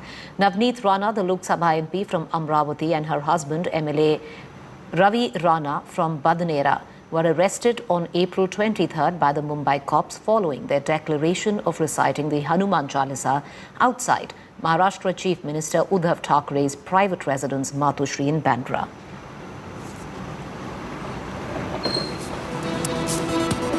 Meanwhile, in the Hanuman Chalisa route, Rana couple have got a relief, like we pointed out. However, the couple have been granted bail with a string of conditions. The court has set certain conditions of bail.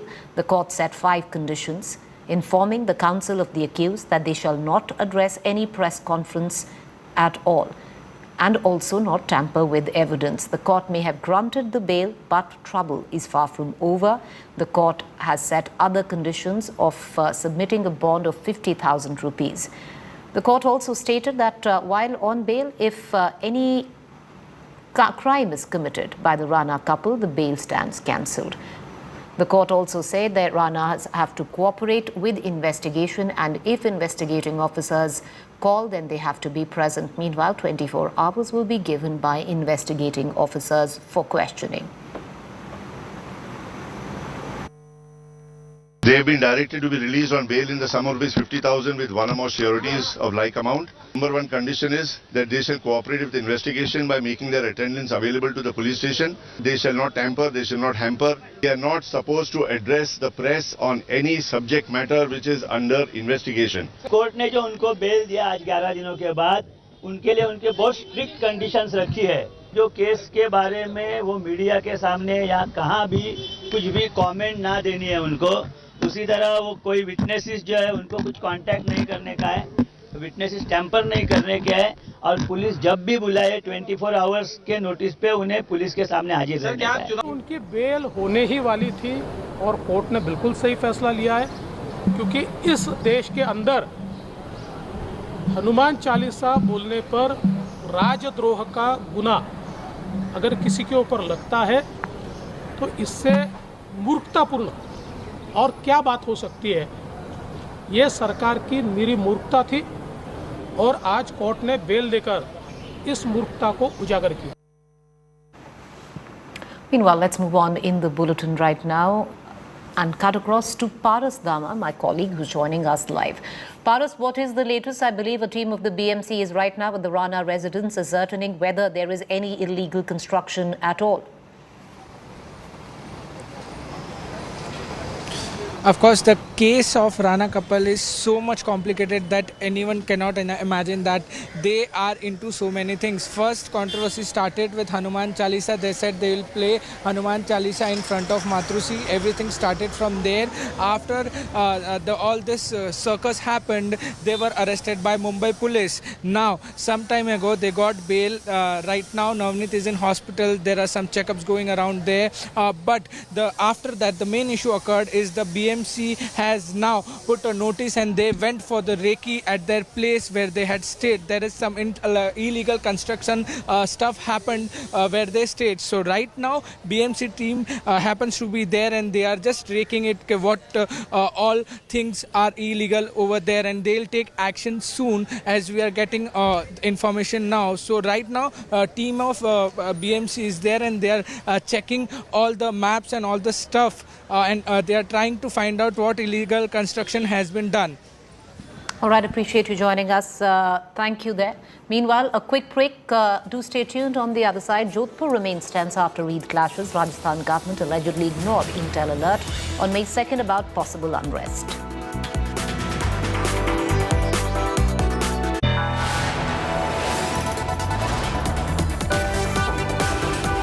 You are watching India Today.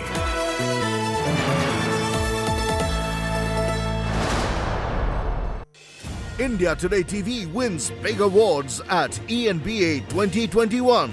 Bags the best channel of the year. Shines bright with 15 goals. Gaurav Sawant, Best Anchor, English. Preeti Chaudhary, Best Continuing Coverage by a Reporter, English. Shivarur, Best Anchor, English. Udayan Mukherjee, Best Business Program, English. Rahul Kamal, News Director of the Year. India Today Group sweeps with a record 90 awards. India Today Group, the gold standard of journalism.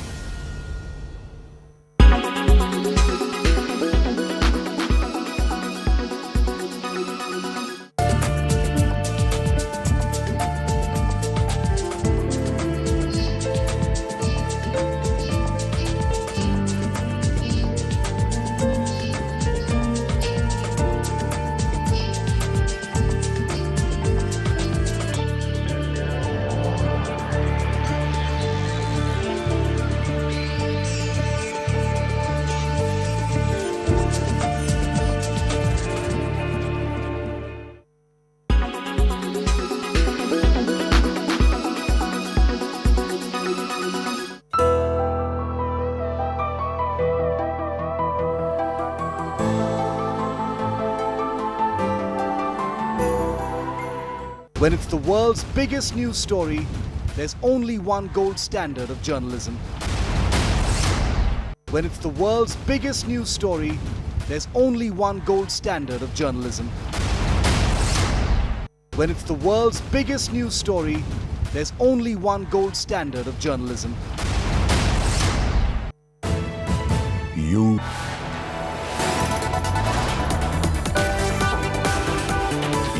are watching India Today.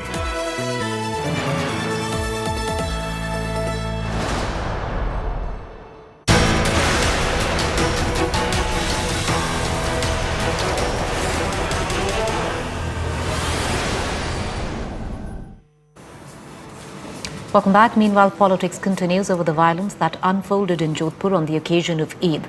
Curfew has been imposed in the wake of the violence and internet facilities have been suspended. 133 people have been arrested so far in connection to the violence. Chief Minister Gehlot chaired a high-level meet and constituted a probe committee to look into the clashes. All of this comes in midst of a face-off brewing between the BJP and the Congress. While BJP's claim that the stone pelting and subsequent violence were part of a conspiracy, the government had intel inputs that there could be attempts to fuel riots and stones were deposited on terraces. Congress has blamed the BJP for instigating the violence. Ashok Gehlot claimed that BJP was behind the instance of violence across the state and fueled rumor mongering, including Jodhpur. ये जो धज्जियां उड़ा रहे हैं संविधान के देश के अंदर, जिस रूप में ये लोकतंत्र की हत्या कर रहे हैं, पूरा देश देख रहा है। पूरा मुल्क के साहित्यकार, पत्रकार, लेखक सब चिंतित हैं और इनको कोई शर्म भी नहीं आ रही है। खुला नाच हो रहा है, दंगे भड़क रहे हैं, कानून की धज्जियां उड़ रही है, क्योंकि इनको घमंड आ गया बुलडोजर के माध्यम से। अगर ऑर्केस्ट्रेट है, अगर भारतीय जनता पार्टी ने कराए हैं, भारतीय जनता पार्टी के राष्ट्रीय नेताओं के इंस्ट्रक्शंस पे हुए हैं, भारतीय जनता पार्टी के हम सब कार्यकर्ताओं ने किया है, तो आपकी पुलिस आंख पे पट्टी बांध करके क्यों बैठी है? और आप गृह मंत्री होने के नाते आप क्यों चुपचाप बैठे हैं, क्यों कार्रवाई नहीं करते हैं? कल दोपहर से ऐसा कोई घटना नहीं हुई, परिस्थिति अभी कंट्रोल में है और पर्याप्त जाब्ता लगे हुए हैं। हमने मोबाइल लगाया, फिक्स पिकेट है, हमारे काफ़ी उच्च अधिकारी आए हैं, उनके निर्देशन में भी हम लोगों ने काम किया और मुझे लगता है हमने पर्याप्त जाब्ता लगा रखे हैं। मैं जनता से ये अपील करूँगा कि आप शांति बनाए रखें। यहाँ पे पर्याप्त जाब्ता लगा हुआ है और मेरी ड्यूटी यहीं पे है। यहाँ पे एक डिप्टी एसपी वर्तमान में भी और एक एडिशनल एसपी, इंस्पेक्टर और ऑल रैंक के सभी यहीं मौजूद है और पर्याप्त जाब्ता लगा है एकदम। स्कूल कॉलेज जैसे खुले हुए स्कूल और जिनके बच्चों के एग्जाम हैं उनको लिए लागू है। बाकी सब डॉक्यूमेंट देख के भेजा जा रहा है। डॉक्यूमेंट देख के भेजा जा रहा है। The CCTV footage identifies who is holding the stone, who is holding the danda, who is beating the cop with the danda. Unidentified people are being booked for the riots. Rajasthan police and government is not able to identify who these rioters are. What has happened from Karoli to Jodhpur is not a sayog, not a prayog, but तुष्टिकरण, vote bank politics and Hindu विरोधी नफरत का उद्योग। ये सब चीजें क्यों हो रही है? खरगोन की घटना मध्य प्रदेश में, बिहार में होता है, झारखंड में होता है, महाराष्ट्र में होता है, कर्नाटक में होता है, गुजरात में होता है, क्योंकि सरकार की नीति है डिवाइड एंड रूल की, सरकार की नीति है डाइवर्ट एंड रूल की, ताकि उनसे ये ना पूछा जाए कि आज भारत में महंगाई निरंतर क्यों बढ़ रही है, उनसे ये ना पूछा जाए कि इतनी भीषण गर्मी में भारत के 16 राज्यों में 10 घंटे की पावर कट क्यों है। It's a very serious thing that just on a small incident of where a flag should be placed, this kind of communal polarization and clashes should take place. This just shows how deep the work of the Sangh Parivar has been in dividing communities. But today it is extremely a matter of extreme concern that religious festivals have become a weapon in the hands of communal and fundamentalist forces to divide communities.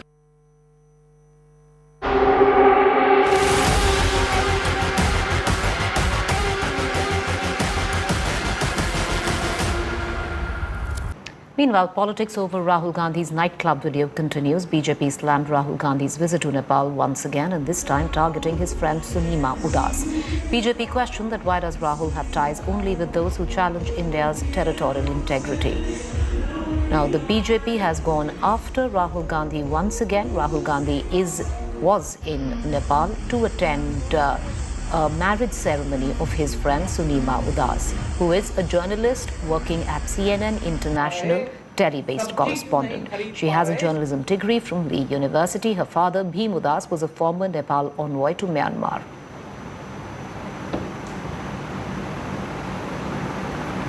उनका निजी जीवन उनका अपना जीवन है। वो किसी की शादी में जाएं, ब्याह में जाएं, किसी के बर्थडे पे जाएं या नाइट क्लब में जाएं, इससे हमें कोई आपत्ति नहीं है। जब 26/11 का हमला हुआ मुंबई में, तब भी राहुल गांधी नाइट क्लब में ही थे।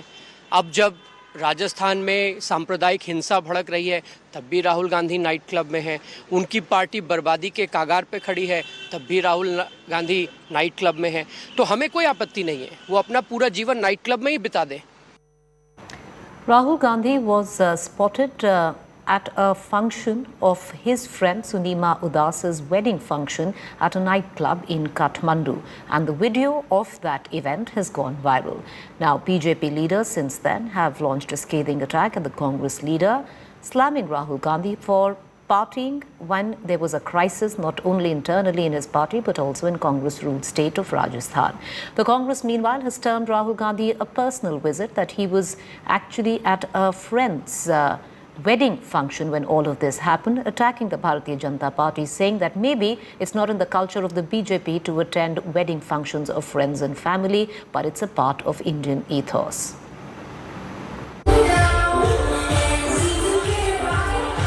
Rahul Gandhi at a popular Kathmandu nightclub, Lord of the Drinks. Seen having some leisurely moments in company of a woman, chatting casually. Rahul attended the wedding ceremony of his journalist friend Sunima Udas at Marriott Hotel in Kathmandu, a tour termed as a personal visit. But this seemingly innocuous 12-second video sparked a massive political controversy. The BJP went all guns blazing against the Congress MP, calling out Rahul for misplaced priorities, branding him a partying time neta who merely tweets while partying abroad. Several BJP leaders tweeted the viral video. BJP's Kapil Mishra wondered if Rahul was hobnobbing with Chinese agents in Kathmandu. BJP also claimed that Rahul was even partying during the 26/11 attacks. Rahul Gandhi ji हैं, इनका दिक्कत क्या है? ये full time पर्यटन और part time जो है वो पॉलिटिकल पाखंड। तो ये फुल टाइम जो पर्यटन करता हो, पार्ट टाइम पॉलिटिकल पाखंड में लगाओ, परिश्रम में लगाओ, तो परिश्रम में भी ये सब का दिखाई पड़ता है उनका। तो जब तक ये फैमिली फ़ोटो फ्रेम में फिक्स ये पार्टी और पप्पू के चोचले और परिवार के घोंसले में ऐसी सिमटी रहेगी, तभी इस तरह का उसकी जगहसाई होती रहेगी। सवाल ये है कि राहुल गांधी कहाँ पर हैं और किसके साथ हैं। सवाल ये भी है कि क्या चाइना के एजेंटों के साथ राहुल गांधी पार्टी कर रहे हैं? क्या राहुल गांधी जो ट्वीट करते हैं या संसद में जो भाषण देते हैं चाइना के पक्ष में और भारत की सेना के खिलाफ, क्या वो इन्हीं लोगों के दबाव में दिया जाता है जिनके साथ वो पार्टी करते हुए दिख रहे हैं? देश विरोधी जो एजेंडा राहुल गांधी के द्वारा पुश किया जा रहा है, क्या उसके पीछे चाइना है? अच्छी बात है, पार्टी तो कर ही सकते हैं वो। अब वो किसके साथ पार्टी करें उसमें हम लोगों को क्या एतराज है? हम लोग तो पार्टी का काम करते हैं, वो पार्टी करते हैं, इतना ही अंतर है। The Congress put its weight behind Rahul Gandhi, lashing out, saying that attending weddings is not a crime. Congress also launched a personal attack on Prime Minister Narendra Modi without naming him, accusing him of abandoning his wife. Last when I checked, having a family in this country, having friends in this country, having attending marriage engagement ceremonies is a matter of our culture and civilization. It has still not become a crime in this country to be married, to be friends with someone, or to attend their marriage celebration. Maybe after today, Prime Minister Modi may decide and BJP may decide it is illegal to attend a marriage. Mr. Gandhi is on a private visit to attend a marriage in Kathmandu. And there is a media person's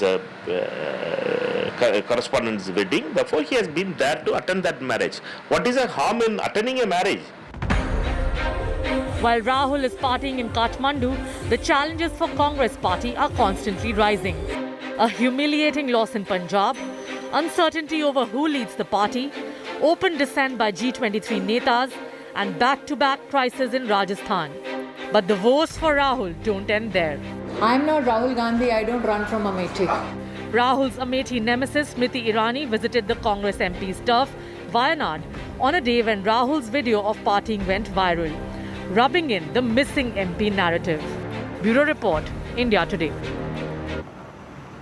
Well, viewers, since then, India Today has conducted a fact-check on that video, and claims made by the likes of BJP leaders Kapil Mishra are false when he said that he was with a Chinese envoy and this was a Chinese agenda. As per India Today's fact-check, Rahul Gandhi was with a friend of the bride and absolutely no Chinese connection there. With that, I'm going to go into a quick break. To stay with us on the other side. News and updates continue. We're going to shift focus to Hyderabad.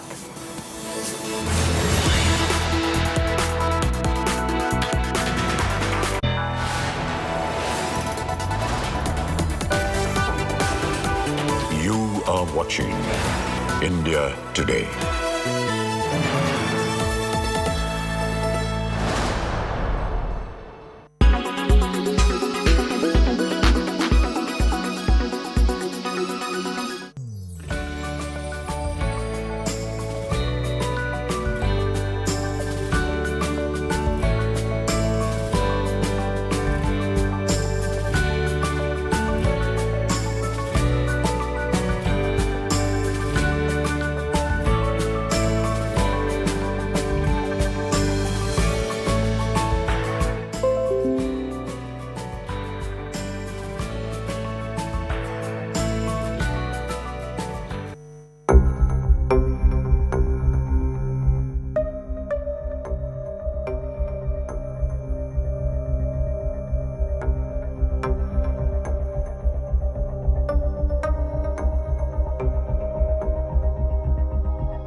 are watching India Today.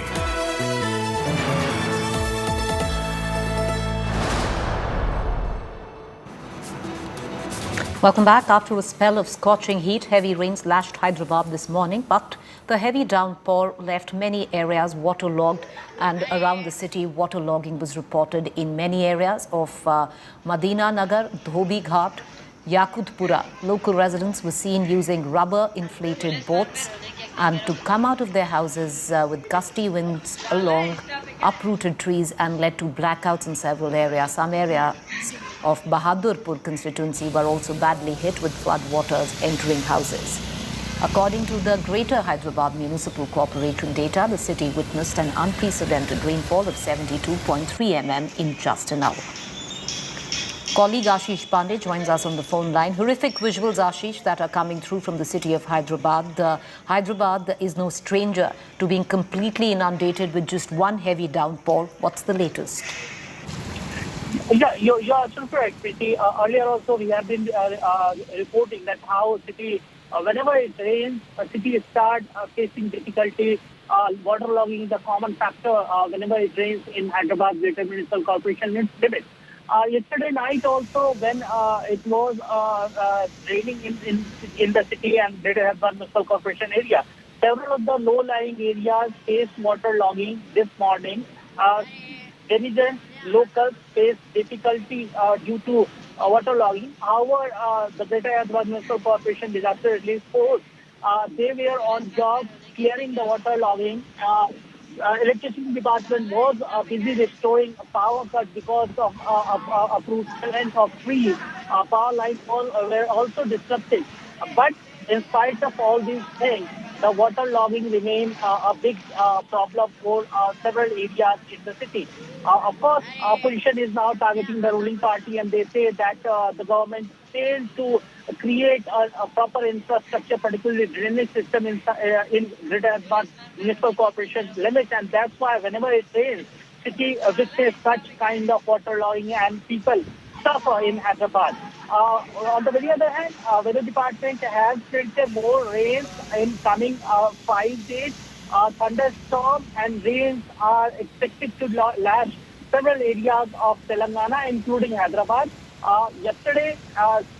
Since yesterday till today, areas, districts like Mancherial, Jagatiyal, Yadadri, Kumaram, Bhim, Jangaon, Medchal, Malkajgiri district, Hyderabad, they witnessed heavy to very heavy rainfall.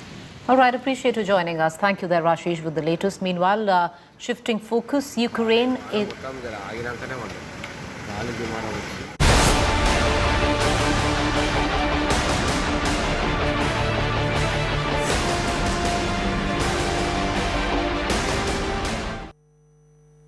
Right, moving on, Ukraine is in the grips of widespread fuel shortage as the country tears itself away from Russian exports and imports from the West. Since Russia's invasion of Ukraine, 60% of Ukrainian retail fuel stations have closed. India Today brings you this ground report from Kyiv. People waiting in their vehicles for hours. So the queue starts from here, but it's a never-ending one. It's kilometers long. And this is a scene that can be seen not just in Kyiv city, but also on the highway outside the city, wherever we have traveled over the last few days. These kind of long queues are very common to see.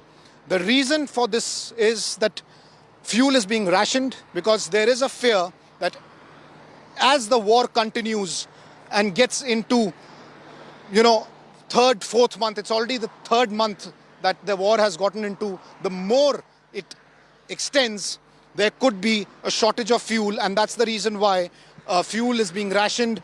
People are being allowed to take only 10 liters at one time. In some fuel stations, they are permitted 20 liters. And these scenes are very common across the country.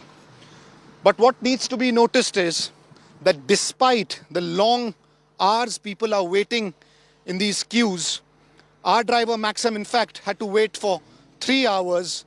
Despite the delays, people are keeping their calm, they're not losing their cool, and that's something that should be saluted, that even amid war, people are not panicking, people are not losing their cool, and that's the spirit that the people of Ukraine have shown all throughout this war. In Bucha, a devastated suburb of Kyiv, drivers waited hours to get a small amount of fuel. They, like millions of other Ukrainians, likely face several weeks or possibly longer of fuel disruption. The Kyiv region has also seen a spike in demand as large numbers of civilians returned following Russia's failed attack on the capital. We are waiting for now. They said they will probably have petrol, but when and what type, nobody knows. I'll park my car and will use public transport like the others. Moscow's strikes on energy infrastructure, transportation issues and a supply cut-off by Russia and Belarus have hit supplies. The Russian Navy has also blockaded Ukraine's Black Sea ports, which has stopped tankers from renewing stocks. The gas shortages have closed around half of the country's 7,000 service stations. Ukraine's government said in a statement the shortages would stop by the end of the week, as retailers had new contracts with European suppliers. But distributing those supplies could be a challenge. Many bridges and highways have been damaged or destroyed during the conflict. A quick break. Stay with us. On the other side is news for the hearing impaired.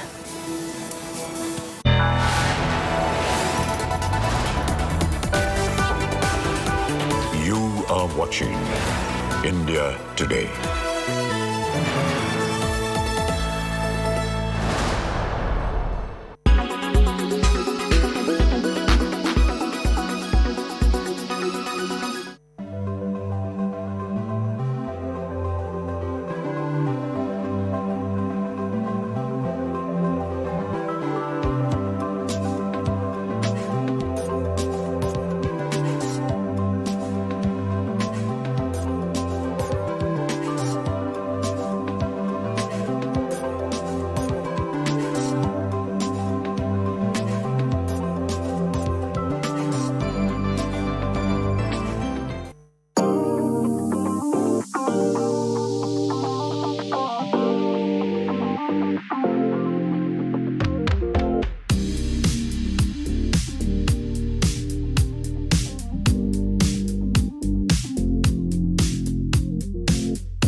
You are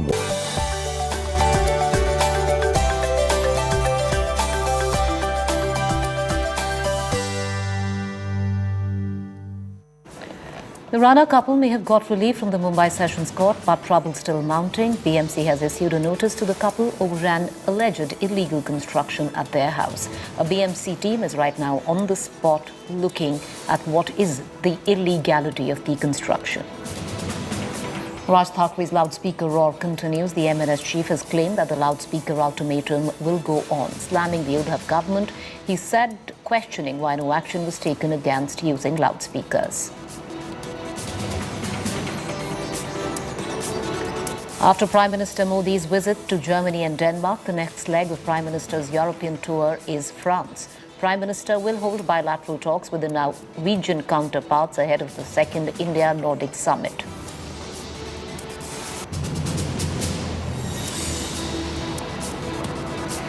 Politics continues to simmer over the violence that unfolded in Jodhpur on the occasion of Eid. Curfew has been imposed in the wake of the violence and internet facilities have been suspended.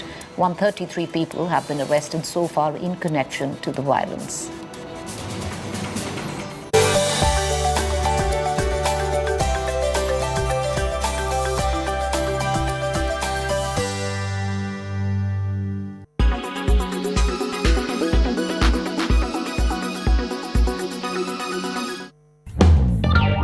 Our Are lemons the new gold? Forget gold and silver, thieves are now stealing lemons. Yes, you heard that right. With the prices of lemons looking north consistently, these vegetable thieves stole 140 kg of lemons from a farmer's garden in Gujarat, Surat. The owner of the garden, Jayesh Bhai Patel, had planted about 1,500 lemon trees on his farm. Keeping in mind that the prices had increased, he had tightened the security of his gardens. But despite that, the thieves stole the lemons and fled. The cost of stolen lemons is estimated to be around 15,000 rupees. But it's not about lemons only. Anything with skyrocketing prices is a thief's delight. The Gujarat police arrested a gang of highway robbers involved in diesel theft. 6 persons were held for stealing fuel from vehicles parked near highway eateries. The gang is said to be involved in diesel theft from around 100 vehicles around Gujarat and even outside the state. With the prices of petrol and diesel going past the 100 rupee mark, even diesel theft is understandable. But do you know what is the latest to be stolen? It's precious water. Amid severe heat wave, people in North India are facing severe water shortage. In Gujarat's Banaskantha, a village head has been accused of stealing water. That too from water pipelines installed for other villages and cattle. The villagers allege that the woman Sarpanch, Hansa Ben Thakur, and 15 others were stealing water by making a hole into the drinking water pipelines. Since water was being supplied there through the government water supply pipeline, the people of Tirth Gaon of Vav Tehsil have lodged a case of water theft with the police station. All in all, thieves are humans too. With rising prices of essential commodities, the robbers are also stealing what seems important to them. Everyone said the road was impossible. Everyone said, not in our lifetime. Everyone said the battle was unwinnable. Only KCR believed and made it possible. And how?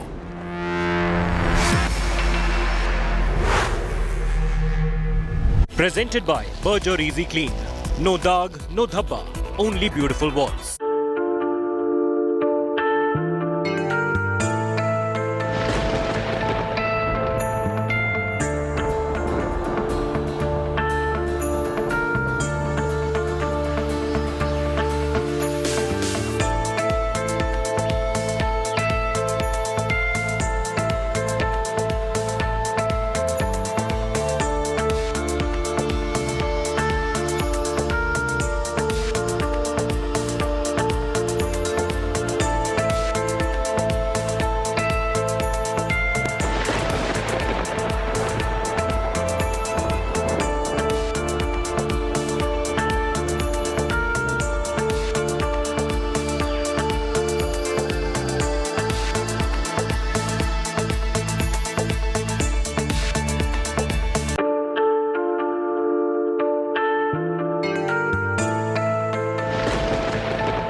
In association with Sensodyne Daily Sensitivity Protection, Voltas Pure Air Adjustable AC.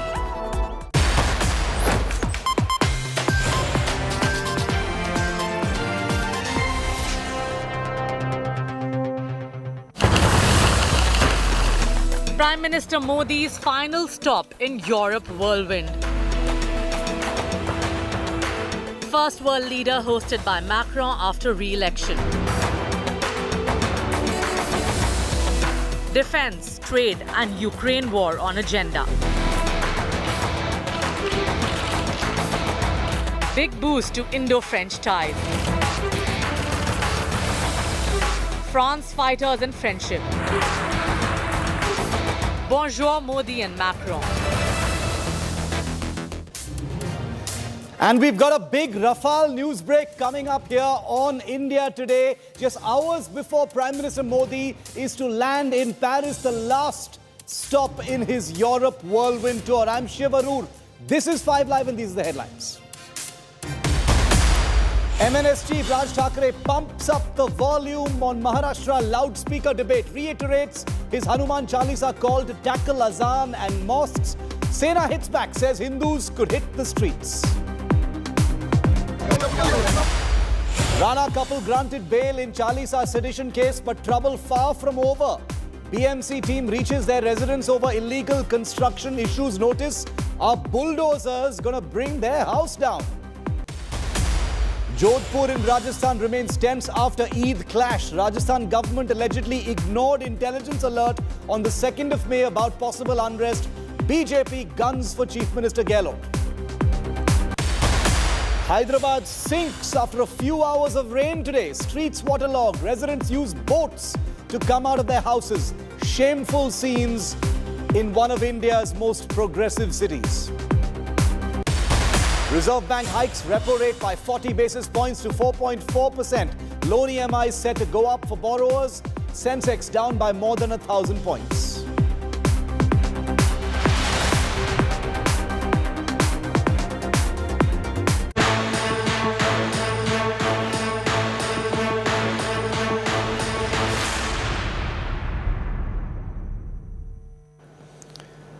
In just a few hours from now, Prime Minister Modi will be arriving in the French capital, Paris, where he will be meeting with his old friend, the re-elected French President Emmanuel Macron. Paris will be the final stop of the Prime Minister's 3-day Europe tour. He will be arriving from Copenhagen, where, as you can see, the Prime Minister just attended the Indo-Nordic summit. It's been a very, very high-profile visit so far. He's met with the Danish royalty. He's met with the Norwegian Prime Minister. He's met on 2 occasions with thousands of Indian diaspora. And it has truly been an electrified visit. Very, very high-profile, with every single stop offering some headline or the other. In just 3 hours from now, however, will be the final show-stopping visit when the Prime Minister takes off from Copenhagen and lands in Paris, where he will be meeting with his old friend Emmanuel Macron. These are, of course, pictures from their earlier visit and their earlier meeting. This time, he will be the first world leader to meet the newly re-elected Emmanuel Macron in the flesh. The first leader happens to be Prime Minister Modi. There's a great deal of diplomacy. There's a great deal of convergence over what's happening in Ukraine. There's a great deal of Indo-Pacific security, but there's also a great deal of defense cooperation. Here's a report on where things stand. In a few hours from now, the newly re-elected French president will conduct his first in-the-flesh meeting with a world leader. And that leader is Emmanuel Macron's friend, Indian Prime Minister Narendra Modi.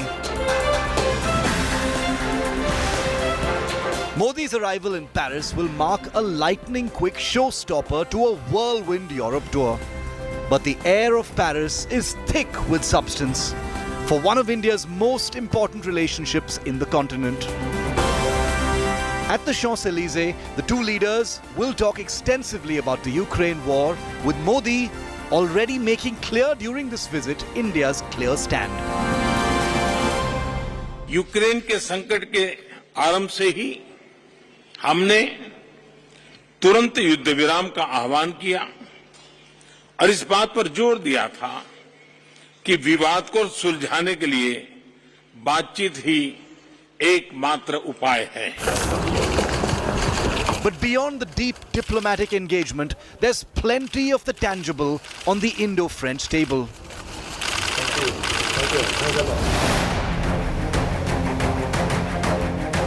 The Indian Air Force, remember, has received 35 of 36 French-built Rafale jets and has been operating them extensively from 2 bases in India's north and east.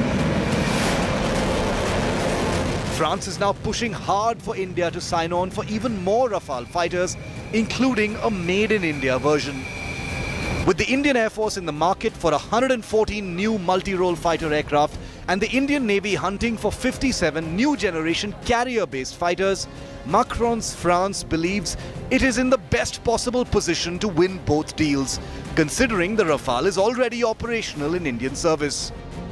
Apart from fully built military aircraft, one of the most crucial and substantive Indo-French projects in the offing is a partnership to build a powerful new jet engine to power India's future combat aircraft.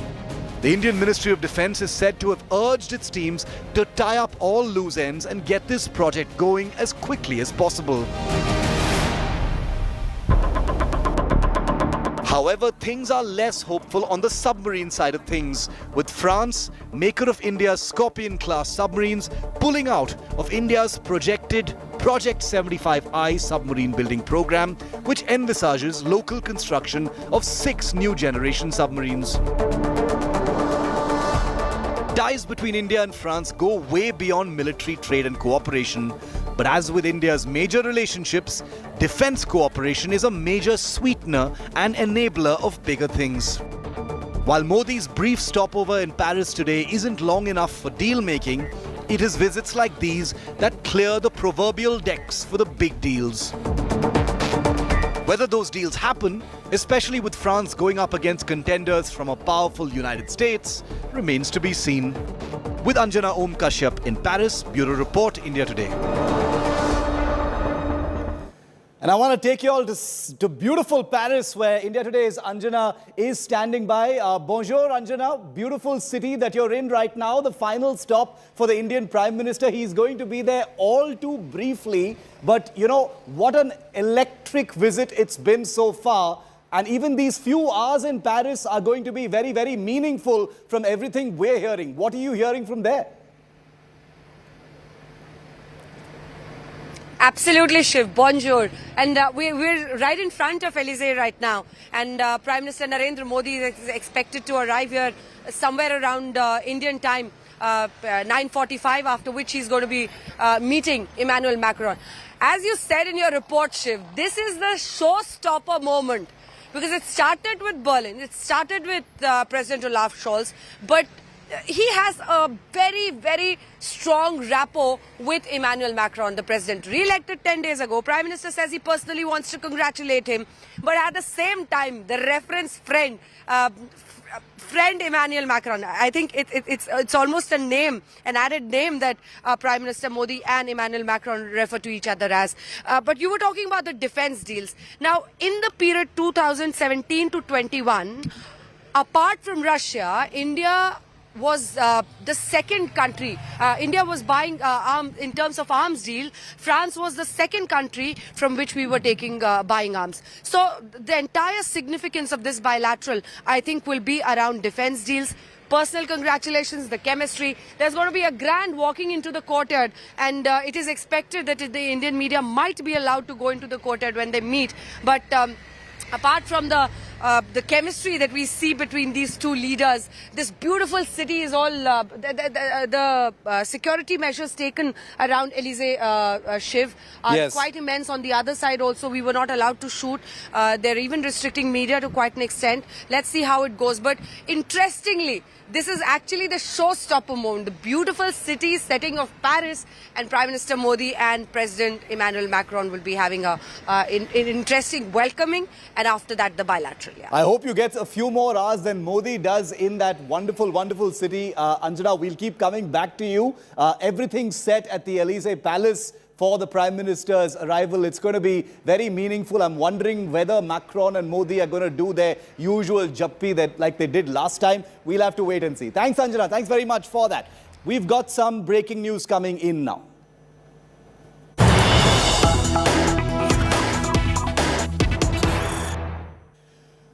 Okay, this is a big news break that we're getting in from the French media now. France is all set to offer the Indian Navy as many as 4 upgraded naval Rafale jets. They've been upgraded to the latest standard, and we hear that France is planning to offer 4 upgraded Rafale jets to the Indian Navy for the new INS Vikrant aircraft carrier that gets commissioned next year. We're hearing that this is a French move intended to give France an advantage over the US which is offering a competing aircraft called the F-18 Super Hornet. The overall requirement of fighter jets in India right now is 114 for the Air Force and 57 for the Indian Navy. And France, having already supplied 36 Rafale fighters to the Indian Air Force, is now likely to make this new move of offering the Indian Navy an early delivery of upgraded Rafale jets for its new aircraft carrier that gets commissioned next year as some kind of an advantage, a placeholder against the Americans who are also competing for these huge contracts. Gaurav Sawant, our senior executive editor who's watching these deals very, very closely, is live with me for more on this breaking story. Gaurav, what are you hearing? Hugely lucrative defense contracts on the table. France, which has already supplied Rafales, is hoping that India chooses to buy, as many as 200 more Rafales split between the Indian Air Force and the Indian Navy. And they've made this very clever move. They're trying to upgrade some Rafales and quickly push them to the Indian Navy as a kind of sweetener. Take these jets right now so you know what they're all about, and then you won't have a choice but to buy more of them when the decision has to happen. Gaurav.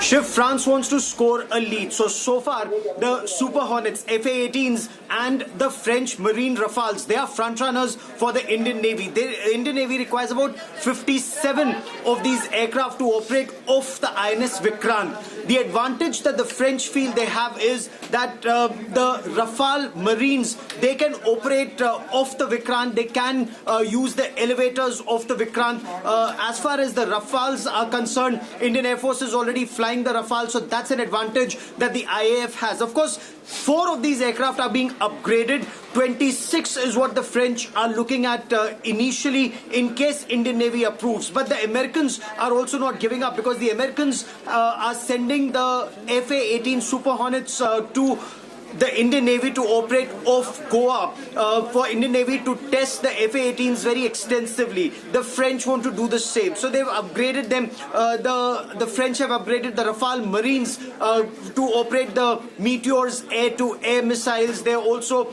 bringing in advanced avionics and electronics and other systems on board these aircraft. The French are very hopeful. It remains to be seen what the Indian Navy ultimately approves. Gaurav, thanks very much for getting us the latest on that piece of breaking news. We'll keep tracking that story. Big news break, the possibility that France may be offering early delivery of some upgraded used Rafale jets as a kind of enticement for the Indian Navy as part of a much larger deal. We'll get you confirmation from the ground in a short while from now. But remember, the Prime Minister will be arriving in a few hours from now in Paris from Copenhagen, where he has just attended the second Indo-Nordic summit, where he met with the heads of state, prime ministers of all of those countries. He started in Denmark, where he held bilateral talks also with Sweden, Iceland, Norway's prime minister.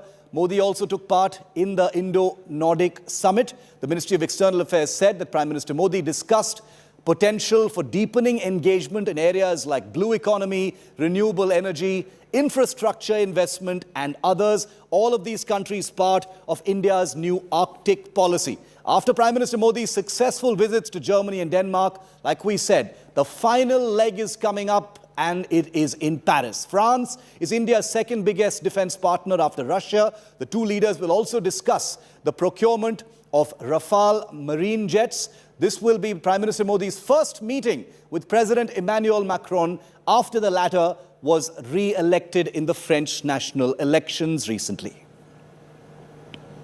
Well, I think India and Iceland have a lot of opportunities, and not least when it comes to the issues of climate cooperation, when it comes to geothermal energy, where we already have a cooperation which we should deepen and expand. We have possibilities in deepening the cooperation when it comes to carbon binding. We have already also a cooperation when it comes to the fisheries sector, where we can do more when it comes to innovation. And there both India and Iceland can share with each other knowledge and capacities really to produce added value out of our fish.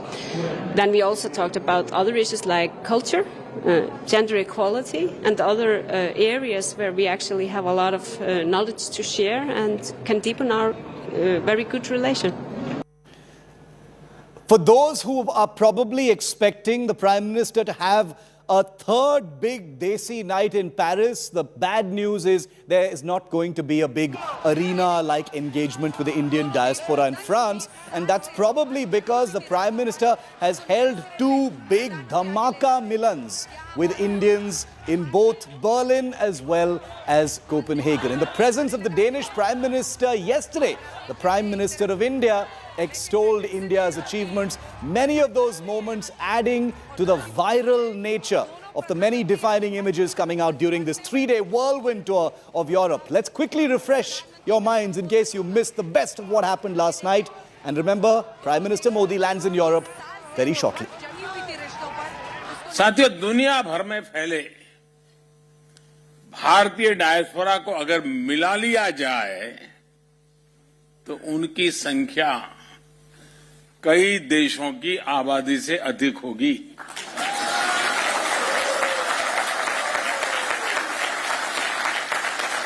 उनका पहनावा, खान-पान भले ही अलग-अलग हो, लेकिन हमारी social harmony, oneness और को एग्जिस्टेंस की जो वैल्यूज सभी भारतीयों में एक समान है और यही हमारी ताकत है।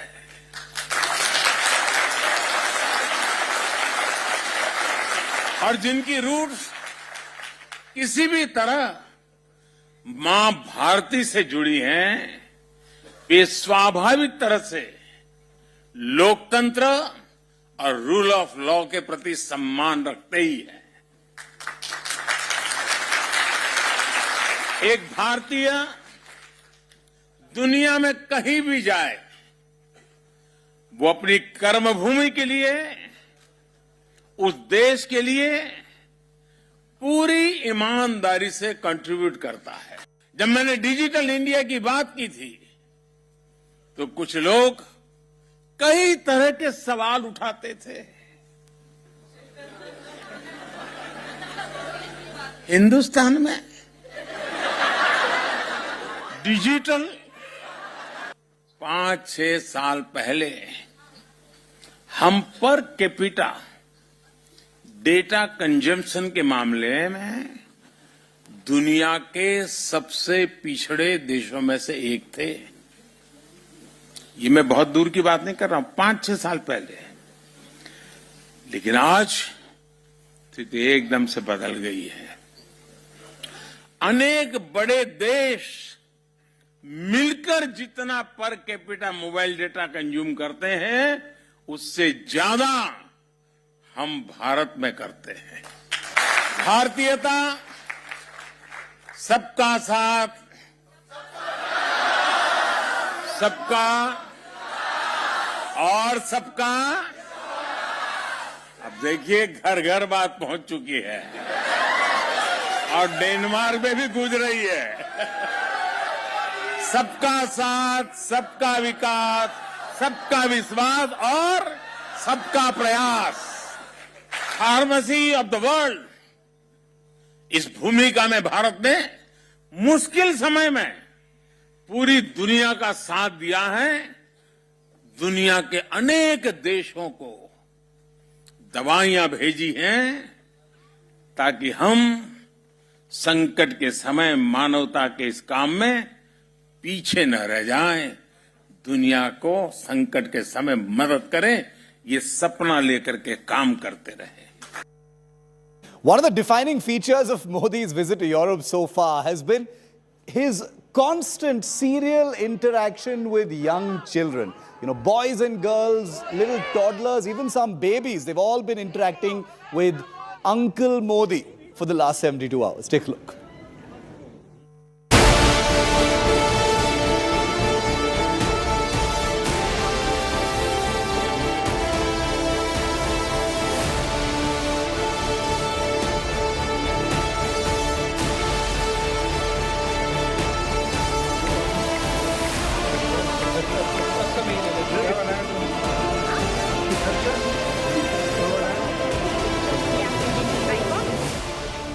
A new resurgent India shining in all its glory. The diaspora, diverse, decadent and united by their love for India. दुनिया का सबसे बेस्ट प्राइम मिनिस्टर है, ऐसा लीडर दुनिया में कहीं भी नहीं है और मेरा हिसाब से कोई आएगा भी नहीं है। मुझे इतना उम्मीद है मोदी जी से और ये मेरे को इतना भरोसा है, इंडिया को वर्ल्ड में नंबर 1 मोदी जी ही करा के रखेंगे और कोई रास्ता ही नहीं है। It was amazing. Thank you so much Modi ji यहाँ आने के लिए and we are really proud to be Indian. हम कहीं भी रहे, जैसे कि आपने कहा, चारों और हर जगह इंडियंस है। Thank you so much. Bharat माता की जय। उन्होंने हमारे देश का नाम विदेश में भी बहुत वो किया, ऊंचा किया है और मुझे लगता है कि हम लोग बहुत गर्व महसूस करते हैं कि हम उस देश से आते हैं कि प्रधानमंत्री नरेंद्र मोदी हैं। इतना गर्व कभी पहले महसूस नहीं होता था जितना अब हो रहा है। हम लोग 18 साल से हैं हम यहाँ पे, लेकिन जो फीलिंग अभी आती है मोदी जी जब से सरकार में है, पहले नहीं था। मतलब it's a dream come true to see Modi in person, meet him. He is very inspirational and मुझे इतने सब सुन के yes I was like amazed कि इतना सब हुआ है इंडिया में literally. Wherever the Prime Minister goes, Indian expats welcome him with open arms. But it is the children who attract the Prime Minister's attention the most. On his way to meetings with world leaders or crucial diplomatic events, Prime Minister always stops to interact with his youngest fans. This image is from Berlin, Germany, where kids too came out to catch a glimpse of the Prime Minister. As the diaspora cheered for Narendra Modi, he entered, looked at a child who was being cradled in his mother's arms and went straight for him. He asked his name, but the child shied away. But the Prime Minister continued to play with the kid.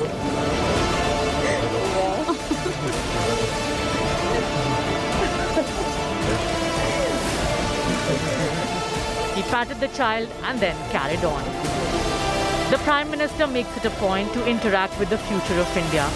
The children wait for him, make presents for him, like this little girl who gifted a portrait of the Prime Minister. The message on the painting read, "Dear Prime Minister, welcome to Berlin." Narendra Modi took his time to appreciate the portrait and then asked a bystander to click his picture with the little girl. क्या बनाया तुमने? अच्छा, क्या बनाया? क्योंकि आप मेरे कुछ आइकॉन हो। बहुत अच्छा है। कितना टाइम लगा इसको बनाने में 1 घंटा और बाकी के पीछे। हाँ, बेटे आप साइड करवाने थे। बेटे आप फोटो निकालो। The girl who presented the Prime Minister with his portrait is Manya Mishra. कैसा रहा आपका एनकाउंटर आज तक पे? आपको पूरे देश में लोग देख रहे हैं इस वक्त आज तक पे, क्या बोलेंगे आप? मैं बोलूँगी कि मेरे को आज बहुत अच्छा लग रहा है क्योंकि मैं प्राइम मिनिस्टर से मिली, मोदी जी से, और मैंने जब उनको ये पेंटिंग दिखाई उन्होंने बोला शाबाश, और उन्होंने मेरे को ये सिग्नेचर दिया अपना, और उन्होंने अपने सिग्नेचर के ऊपर वंदे मातरम भी लिखा है, इसलिए मैं बहुत खुश हूँ। आपको तो वंदे मातरम भी लिखा हुआ मिला है, वंदे मातरम नरेंद्र मोदी ऑटोग्राफ मिला। हाँ, और मैंने उन्हें बोला कि यू आर माई आइकॉन, और मैं बहुत खुश हूँ कि आई एम प्राउड कि वो हमारे देश के प्रधानमंत्री मोदी जी हैं। हाँ। आपने बोला you are an icon? Yes. और उनका क्या रिस्पॉन्स था? Like he did like this. तो हाउ आर यू फीलिंग? अब आपके लिए कैसी खुशी है? It was like my dream came true. ये आपने खुद से बनाई है ना? तो ये कितने दिन में बनाई? 1 डे। 1 दिन में? मान्या मिश्रा, जय हिंद लिखा आपने? हाँ, yes. और फिर बना के और आज पीएम को दिखा दिया, तो मतलब जो काम जहाँ पहुँचना था वो हो गया। Yes, yes. अब फीलिंग रिलीव्ड? अभी भी धड़कन तेज है? यस। धड़कन तेज है, excited? Yes. So Manya is happy now? Yes. Since 2014, Prime Minister makes it a point to connect with the diaspora during his trips abroad, and children are very much part of his outreach.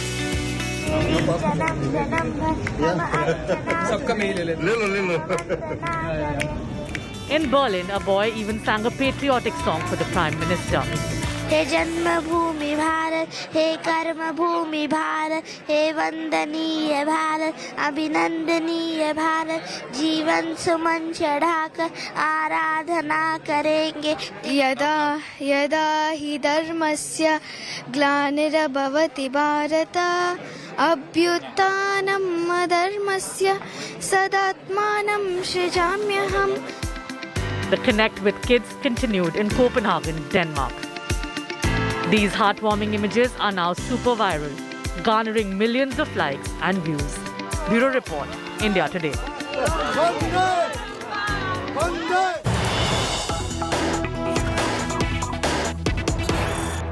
And just ahead of Prime Minister Modi's arrival in Paris, more breaking news coming in on the Indo-French relationship. Another big boost for bilateral ties.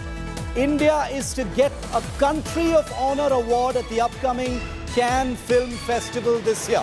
India is to be the focus country at the world-famous film festival in Cannes in southern France. The world premiere of R. Madhavan's movie Rocketry will also happen at the festival. 5 unreleased movies will be showcased at the Olympia screen dedicated to India at the Cannes Film Festival. This will be an Indian pavilion, and the theme will be India, the content hub of the world, that will be inaugurated on the 18th of May. Big announcement coming in.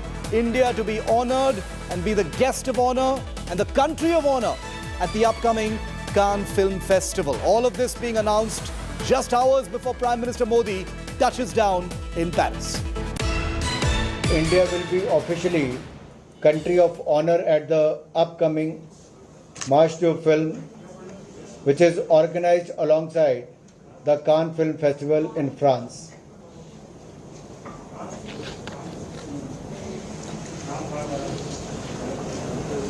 The country of honor status thereby ensures India's presence as focus country at the opening night.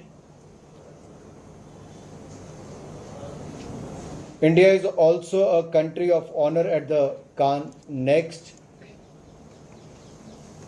So on the opening night, whereas on one hand India can showcase its cinema, culture and heritage, on the other hand, as I said, India will be country of honor at the Cannes next, under which 5 startups would be given an opportunity to pitch to the audiovisual industry. There will be opportunity to showcase Indian movies, and one of them will be the world premiere. This will be another highlight of the India's participation. And we have picked the Rocketry movie, which is being produced by R. Madhavan. So there will be the world premiere of Rocketry at Cannes this year. The movie would be showcased in the Palais Quai of the market screening on the 19th May 2022. And coming up on the other side of this break, the Ukraine drone war has gone completely to the next level. A terrifying new video shows you just what I'm talking about. I'm going to show it to you. I'm going to explain to you what it means on the other side. Don't miss this, the big drone war.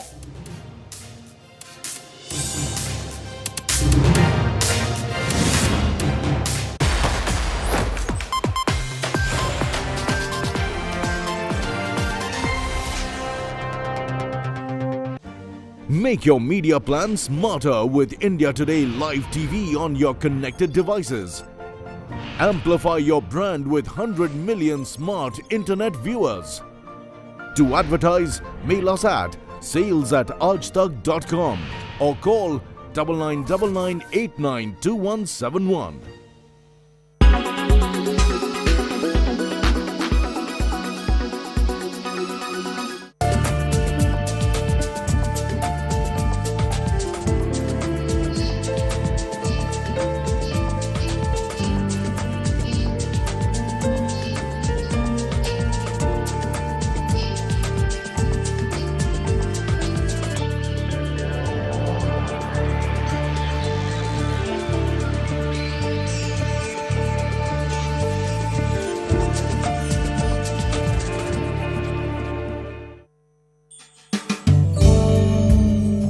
Wastage is not just a social problem, but an environmental one too. It is important to take concrete steps to ensure food wastage is avoided at all costs. why we shouldn't waste food. When we waste food, we waste the labor, the effort, investment, and precious resources. It also increases greenhouse gas emissions and contributes to climate change. What you can do? Reduce. Be more mindful of food you buy what you use, and use it all. Improve food storage and reduce wastage at home. Reuse. If you don't eat everything you make, freeze it for later. Use the leftovers as an ingredient in another meal. Recycle. Recycle as much as possible. Try composting and put nutrients back into the soil. You can also start your own green patch of fruits, vegetables, or herbs. With these easy ways, you can reduce food wastage and become a food hero.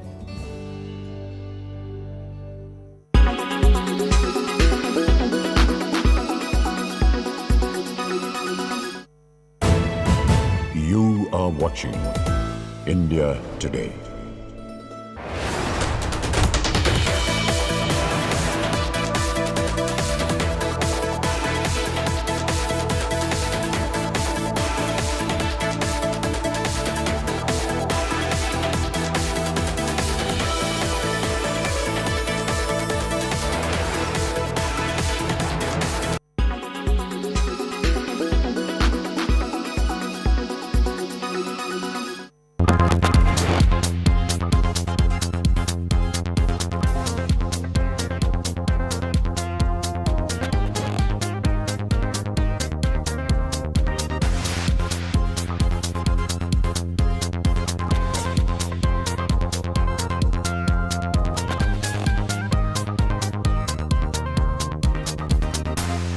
The initiative of government for Make in India, the implementation of GST, this has given rise to warehousing industry.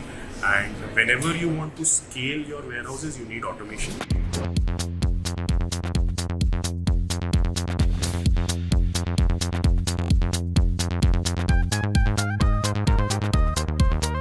Since last 2.5, 3 years, we have started supplying these robots to Singapore, Australia, Europe, Britain, US, Middle East.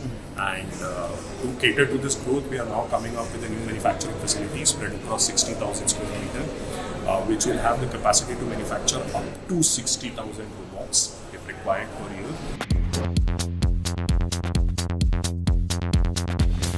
As the size of your warehouse increases, you need, it will be difficult for people to just go on moving these material from one place to another, moving this material to height. So that's where you need these robots.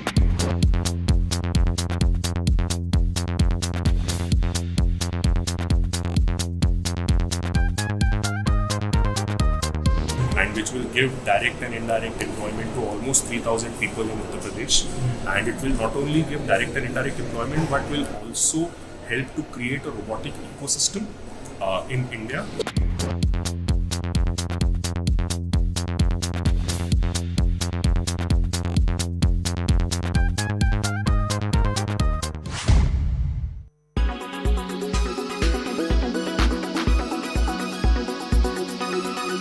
When it's the world's biggest news story, there's only one gold standard of journalism.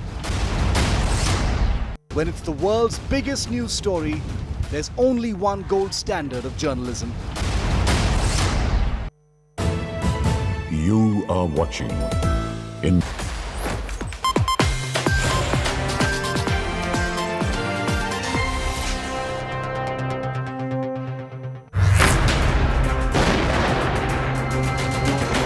Ukraine's killer machines in the sky.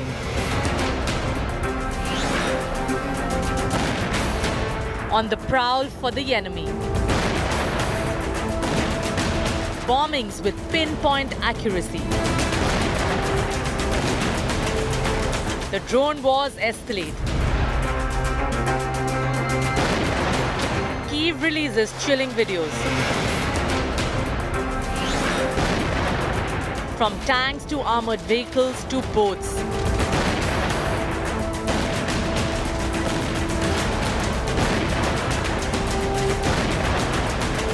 No one is safe from these silent killers. Ukraine's killer drones.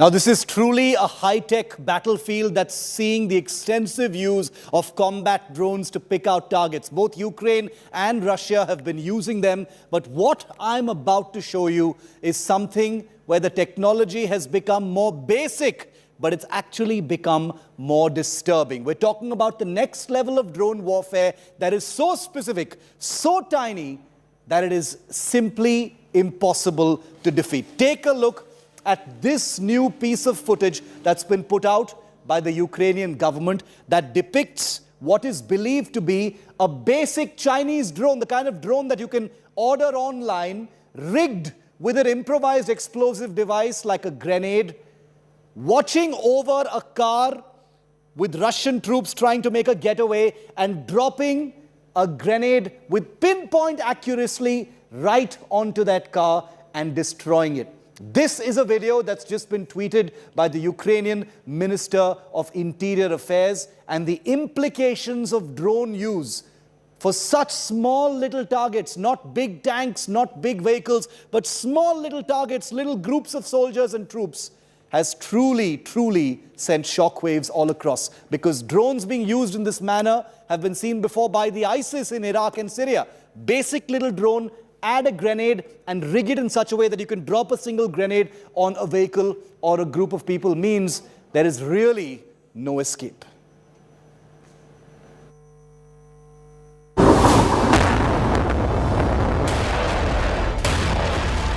For over 2 months now, drones have done untold damage in the Russia-Ukraine battlefield. From smashing tanks, to destroying artillery, to even bombing patrol boats on the Black Sea. Drones armed with laser-guided missiles and suicide drones, where the drone itself is the missile, have defined a high-technology battlefield where few targets are beyond reach.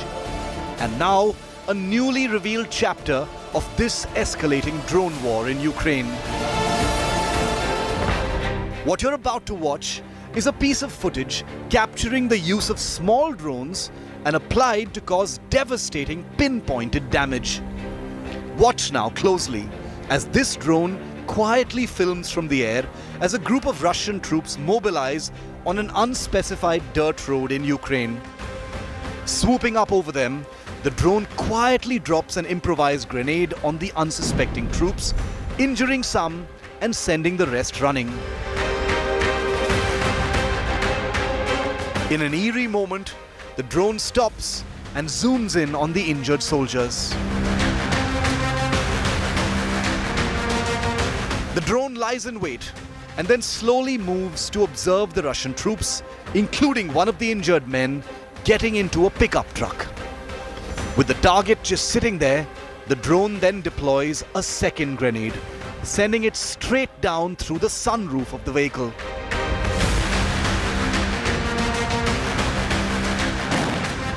A precision strike smashing into the truck and exploding, sending the vehicle careening, the injuries to the men captured in zoom mode.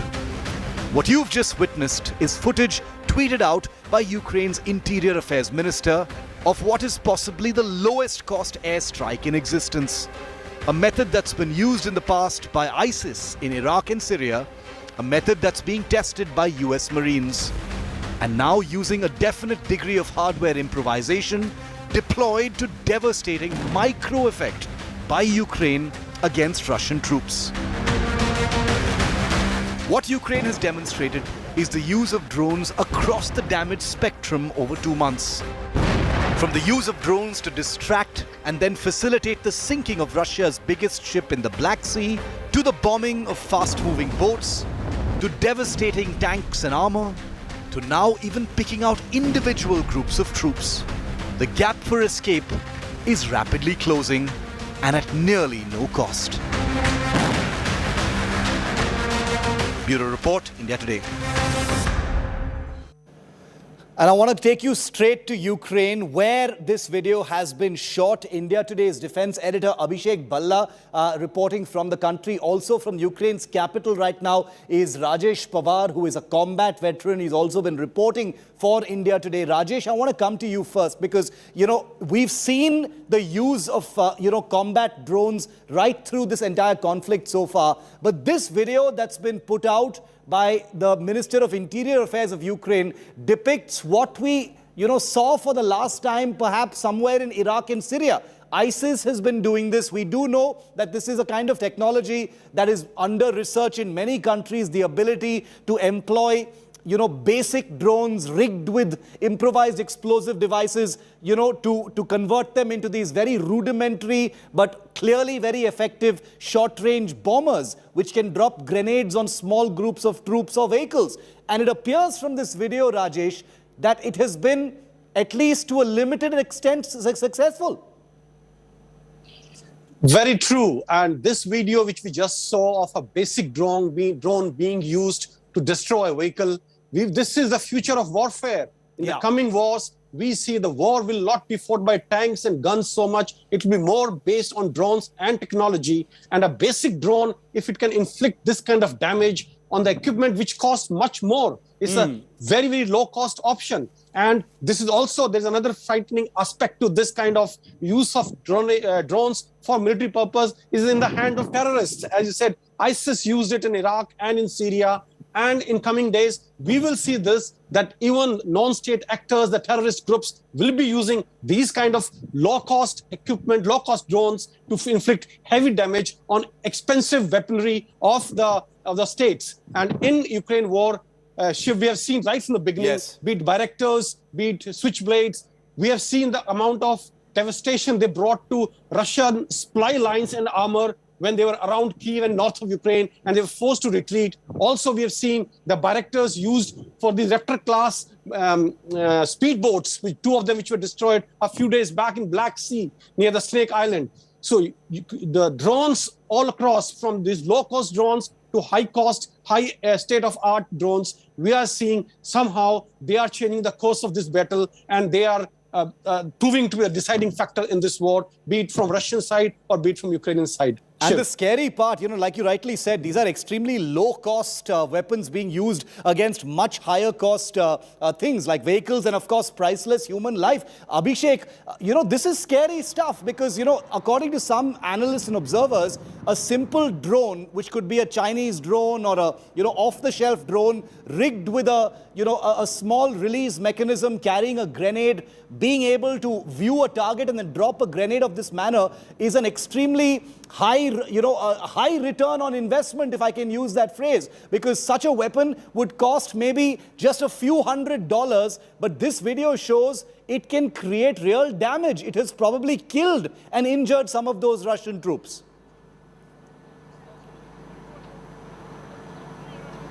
Shiv, it's getting quite evident now that the way this war is headed, drones are going to be a very dominant factor, if not the most dominant factor in this conflict. Ukraine has used a mix of highly sophisticated drones, where we've seen, recently they targeted even patrol boats of the Russian Navy. And now we are seeing very basic elementary drones also being used. And very specifically in the Donbas region, Shiv, which is a flat land, the terrain is such that, drones can be extremely effective in picking up even the slightest of military movement that the Russians are doing. And the Russians are getting quite desperate to move forward towards Kharkiv. I have been reporting from that area, and there is a pitched battle going on the border of Kharkiv and Donbas. And that's where these drones are going to be extremely effective. And that's the reason why that whatever aid is coming from US and other countries, Ukraine has been insisting that they want more of such drones. They've already got, a lot of these drones from the US as part of the $800 million military package that was announced. And what I've picked up is that they are insisting on even the MQ-9 Reaper drones from the US. The Great Britain has announced that they will provide them with some drones. So it's very clear that moving forward, Ukraine is banking on this strategy of using drones. Rajesh and Abhishek, thank you very much for joining me on that story. You know, this is the second drone special broadcast we've done just this week, which just shows you how fast the story is actually moving. Just a few days ago, we showed you how, as Rajesh had mentioned, Bayraktar drones, which are slightly, more advanced than the ones that we've shown you dropping those grenades. Bayraktar drones supplied by Turkey to the Ukrainian Navy have done something that has never been done before in the Ukrainian conflict, and that is actually bomb small Russian boats in the Black Sea. It's something that the Russians are still trying to digest.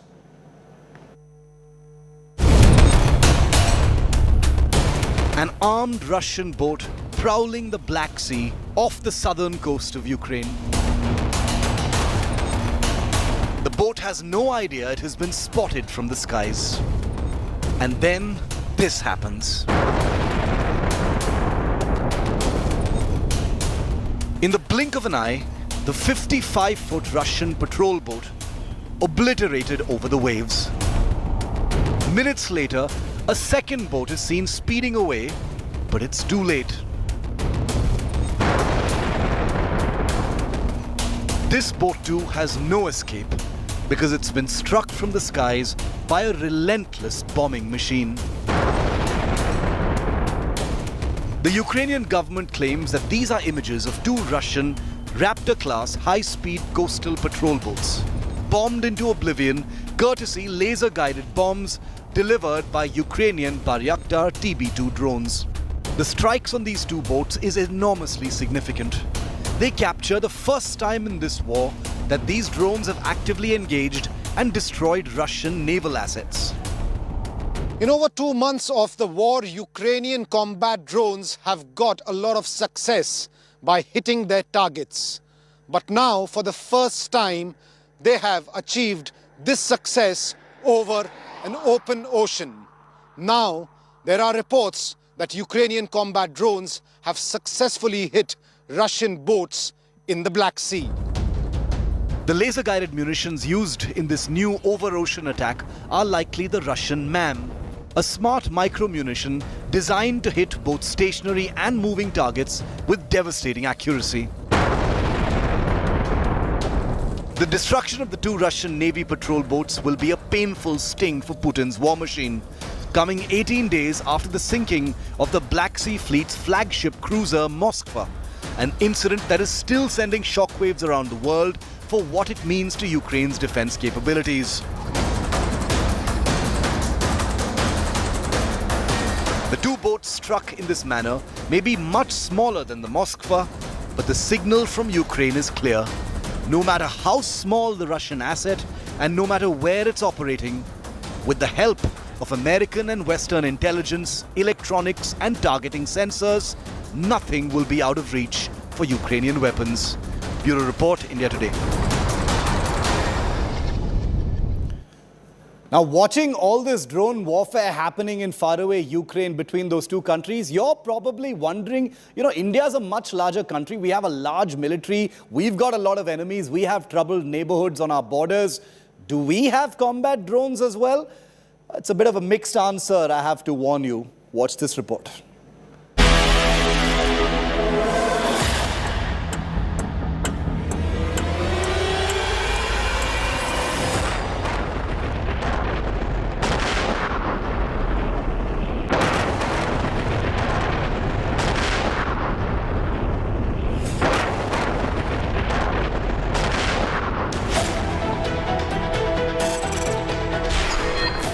With drone warfare proving its lethality and effects in a real conflict this year, you're probably wondering where India's armed drones are and whether there's a plan to deploy them in conflict theaters. Let's answer that question step by step.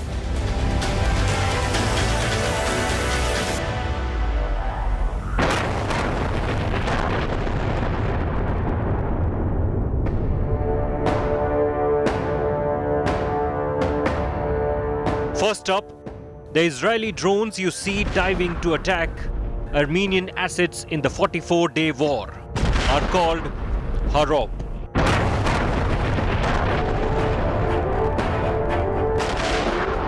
A loitering suicide drone that is also in service with the Indian Air Force. In fact, the Ladakh standoff has compelled India to place orders for more of this type of weapon.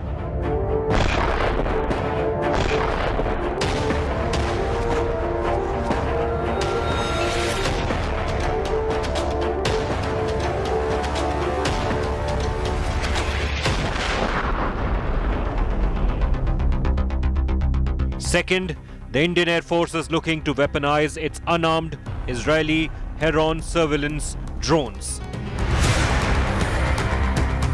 The Indian Armed Forces operate nearly 100 Herons, including in Ladakh amidst border tensions. Designated Project Cheetah and said to be worth over 3,000 crore, the Heron arming project will look to give the surveillance drone the ability to carry and fire spice-guided bombs similar to the kind used in the Balakot strikes and spike anti-armor missiles. A modified version of an Indian air-to-ground strike weapon is also part of the plan.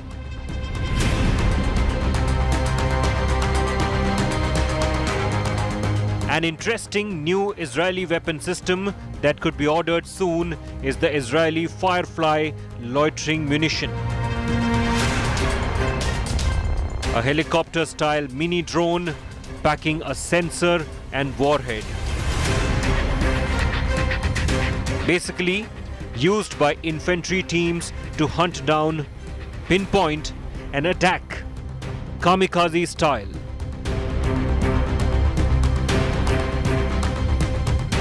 These devastating drones have recently been ordered by the Israeli Defense Forces as well, and could find place as a tactical killer drone system for the Indian infantry.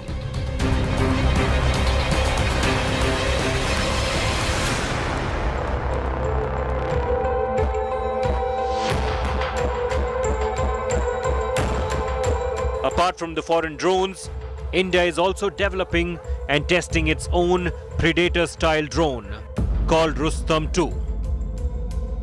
This long-endurance surveillance drone took to the air for the first time in 2016 and has since conducted a series of test flights, proving out its flying qualities and ability to follow commands from the ground at great distance. At some point in the future, the Rustam 2 will be weaponized, as confirmed by this official slide from the program team from a decade ago, depicting the Rustam 2 firing a laser-guided weapon. But the actual act of weaponization can only take place once the drone itself is proven beyond all doubt.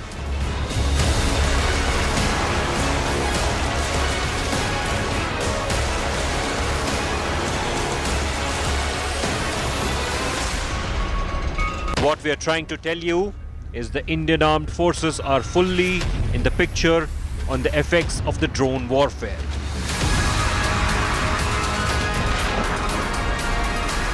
And even if there have been delays and missteps along the way, armed drones will be deployed by India soon.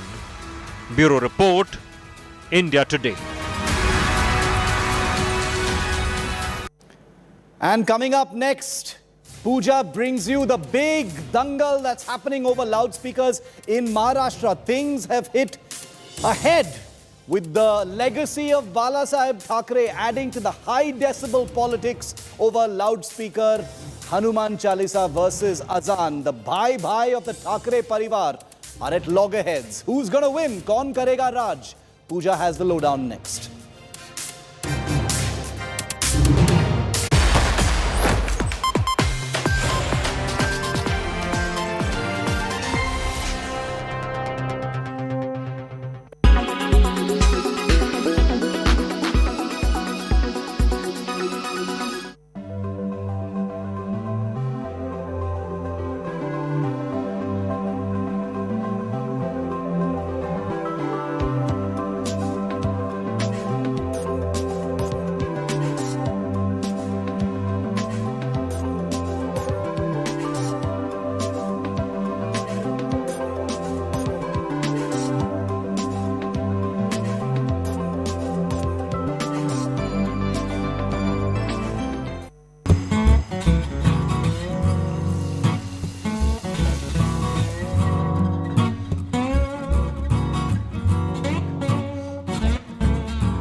When it's the world's biggest news story, there's only one gold standard of journalism. You are watching India Today.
As Russia declared war on Ukraine, as the world was plunged again into crisis, with the only Indian team in the real war zone. This is Mariupol. You hear a series. Hear this sound. I will show you a quick, so to say, bombshell room tour. I can smell the gunpowder in the air. And without pause, India Today totally dominates viewership and smashes the competition. When it's the world's biggest news story, there's only one gold standard of journalism. When it's the world's biggest news story, there's only one gold standard of journalism. You Presented by PolicyBazaar.com. Co-powered by HP Pavilion. Power to do it all. In association with LIC, हर पल आपके साथ. The new Volkswagen Virtus. Oh so smooth.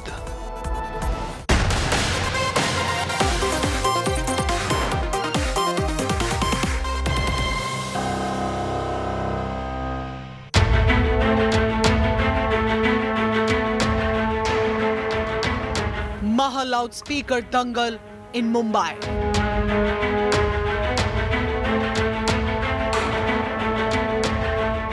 Raj Thackeray invokes Bala Sahib.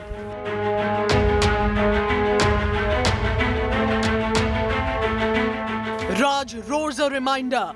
Thackeray wanted the loudspeaker ban.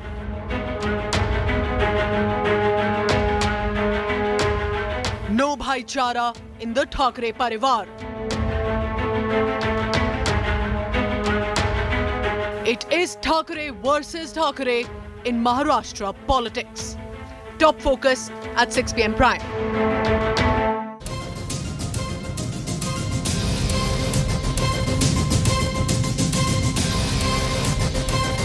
Good evening and welcome. It is Thackeray versus Thackeray in Mumbai, specifically because the deadline had to end today. That deadline of removal of loudspeakers for survival and revival of MNS's Raj Thackeray. What did he say? How did it end? I'll be getting you the latest. First, the headlines.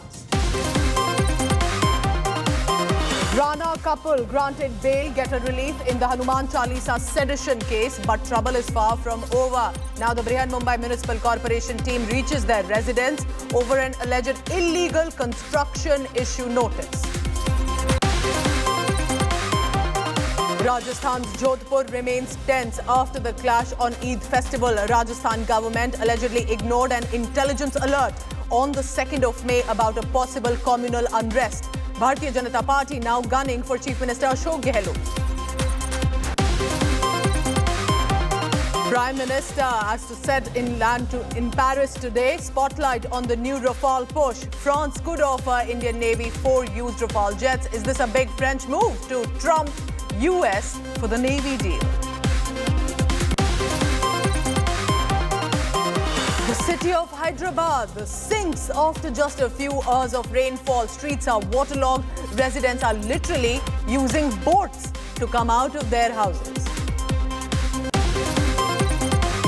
Reserve Bank of India hikes the repo rate by 40 basis points to 4.40%, which means loan EMI is set to go up for the borrowers. And Sensex also down by more than 1,000 points. And a final top story of the day. Pope Francis slams NATO over Russia-Ukraine war, says NATO barking on Russia's doorstep paved the way for this conflict.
So that is how exactly Mumbai looked like today. MNS workers reciting on loudspeaker and playing the Hanuman Chalisa while the Azan call was also on. This while the MNS workers are also protesting. But why is it a big day today? Eid deadline for the loudspeaker removal ended today for Raj Thackeray, MNS chief, and then announced that the ultimatum that he had given is going to continue. And he used also this day to invoke Bala Sahib Thackeray and slam Uddhav Thackeray, questioning his inaction on illegal mocks. Take a look now at the timeline of Thackeray versus Thackeray in Maharashtra.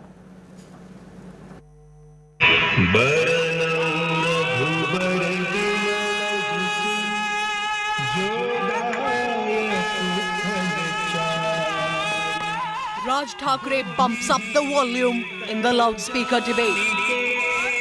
Maharashtra Navnirman Sena workers on Wednesday morning played the Hanuman Chalisa on loudspeaker outside mosques at many places, timing it with the azan or the call for prayer.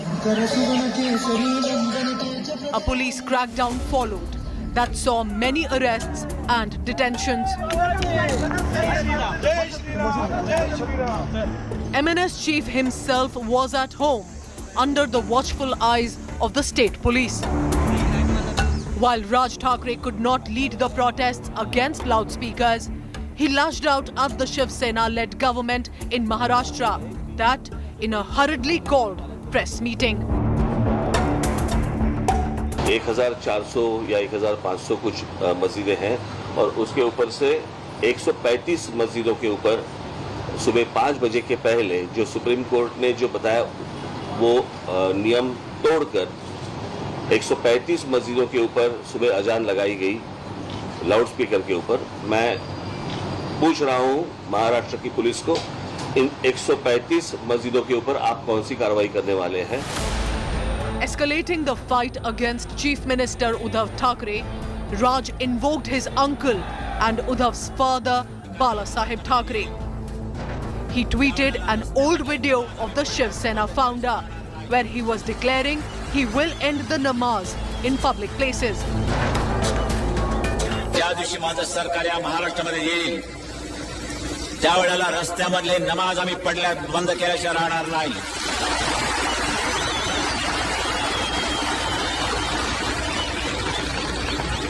कारण धर्म असा असावा लागतो की तो राष्ट्र विकासाच्या आड येता कामा नये, लोकांना त्याचा उपद्रव होता कामा नये. आमच्या हिंदू धर्माचा कुठे जर कोणाला उपद्रव होत असेल त्यांनी मला येऊन सांगावं, आम्ही त्याचा बंदोबस्त करायला तयार आहोत. लाऊडस्पीकर मशिदीवरचे खाली येतील, बंद.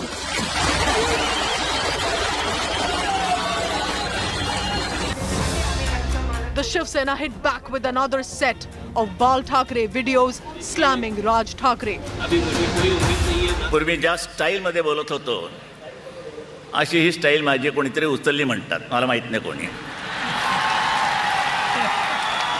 त्यांना माहिती.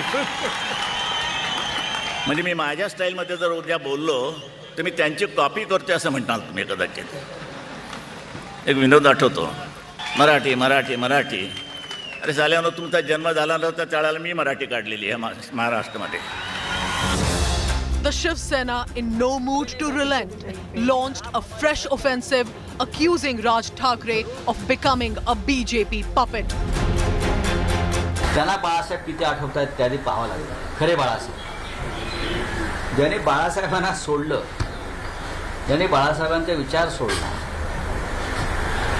शिवसेनेच्या पाठीत ज्या भारतीय जनता पक्षानं खंजीर बसला, त्यांचं उपवस्त्र म्हणून जे राहत आहे त्याने शिवसेनेला काय अंगीकार. The Bharatiya Janata Party, meanwhile, has thrown its weight behind its new friend, Raj Thackeray. अगर उत्तर प्रदेश में मस्जिदों और मंदिरों से लाउडस्पीकर हटाए जा सकते हैं, उनका वॉल्यूम रेगुलेट किया जा सकता है, तो महाराष्ट्र में क्यों नहीं किया जा सकता? क्योंकि वहाँ की आघाड़ी सरकार तुष्टीकरण की राजनीति कर रही है. वहाँ पर शिवसेना को आज हनुमान चालीसा से डर लगने लगा है.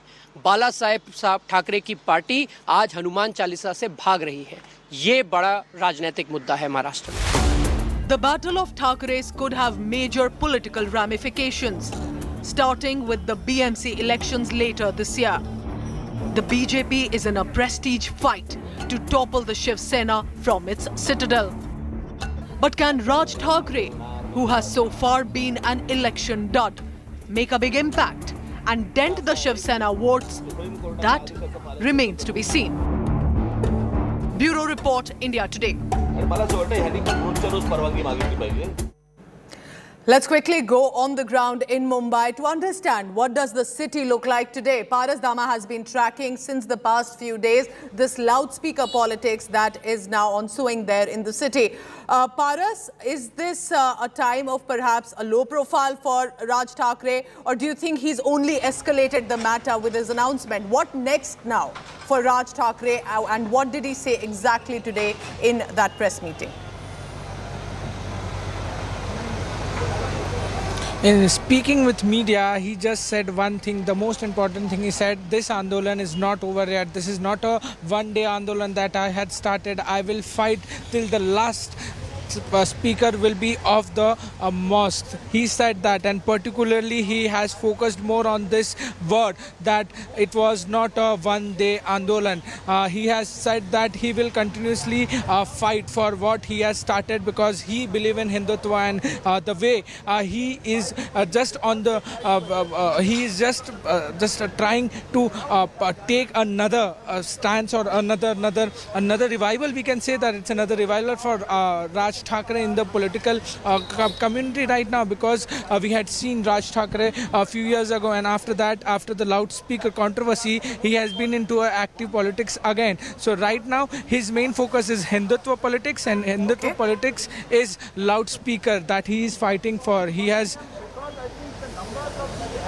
All right, Paras, also just a quick question here, an added one. How is there a reaction that has come from the government, from the Shiv Sena, from NCP or Congress, or any of the netas specifically who Raj Thackeray is targeting over this?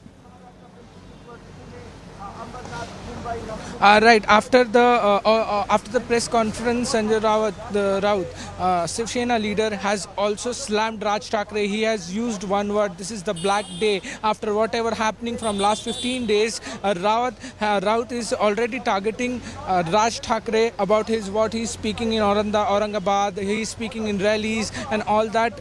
For all that, Sanjay Raut is already slamming Raj Thackeray. But after the press conference, whatever he had spoken in the press conference, whatever he has said, Okay. After that, all the political leaders of Shiv-Sena is speaking. Sanjay Raut has also spoken, and he has said this is the black day in the history of Mumbai, Maharashtra and the country. Paras, keep tracking all the latest on that. Very interesting days ahead, and this time clearly becoming a political face-off. Thank you so much, Paras, for the latest. So at this point, Raj Thackeray says this is not a religious issue, this is a social issue for all. While Uddhav Thackeray and the government basically is saying that this is a deliberate attempt, although political, but also to disturb law and order and communal harmony. It's a high decibel face-off. But how did this loudspeaker debate start in Mumbai? Here's a quick look back to how Raj Thackeray used the mosque loudspeakers to increase the volume of his political plans. Here in this news report, take a look. पण या मशिदींवरती लागलेले भोंगे हे खाली उतरवावेच लागतील. या सरकारला हा निर्णय घ्यावाच लागेल.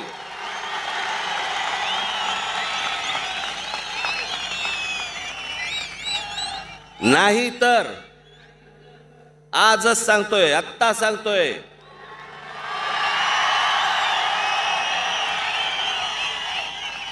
ज्या मशिदीच्या बाहेर हे भोंगे लागतील त्याच्या दुप्पट समोर स्पीकर लावायचे आणि हनुमान चालीसा लावायचा.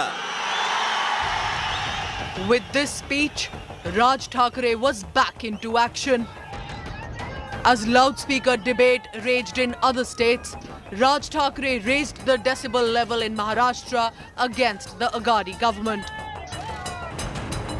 Maharashtra Navnirman Sena workers played the Hanuman Chalisa on a loudspeaker outside the Shiv Sena party headquarters in Mumbai.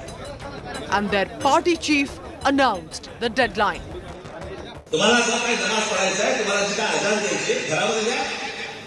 आणि जर सांगून जर समजा तुम्हाला समजत नसेल की हे भोंगे खाली उतरवा, तुम्ही आम्हाला विनाकारण त्रास देऊ नका. हे जर नीट सांगून समजत नसेल तर तुमच्या मशिदीच्या बाहेर आम्ही हनुमान चालीसा लावणार म्हणजे लावणार. Positioning himself as the counter to the Shiv Sena, his target was direct: cousin brother and State Chief Minister Uddhav Thackeray. The Bharatiya Janata Party leaders came out in support of the MNS chief, raising the pitch on Hindutva to counter the Shiv Sena. The ultimatum was repeated at Raj Thackeray's May 1st show of strength in Aurangabad, the same city where coincidentally his uncle Balasaheb Thackeray started his political innings. सर्व देशवासियांना, माझी सर्व हिंदू बांधवांना, भगिनींना माझी विनंती आहे, जर हे 3 तारखेपर्यंत ऐकले नाही, 4 तारखेला हनुमान चालीसा प्रत्येक ठिकाणी मला ऐकू आलंच पाहिजे. पोलिसांकडनं वाटल्यास रीतसर परवानगी घ्या, लाऊडस्पीकरची परवानगी घ्या, त्यांना द्यावीच लागते. With municipal elections fast approaching in Mumbai, can Raj Thackeray dent the Shiv Sena enough to dislodge it from power? And will this battle of the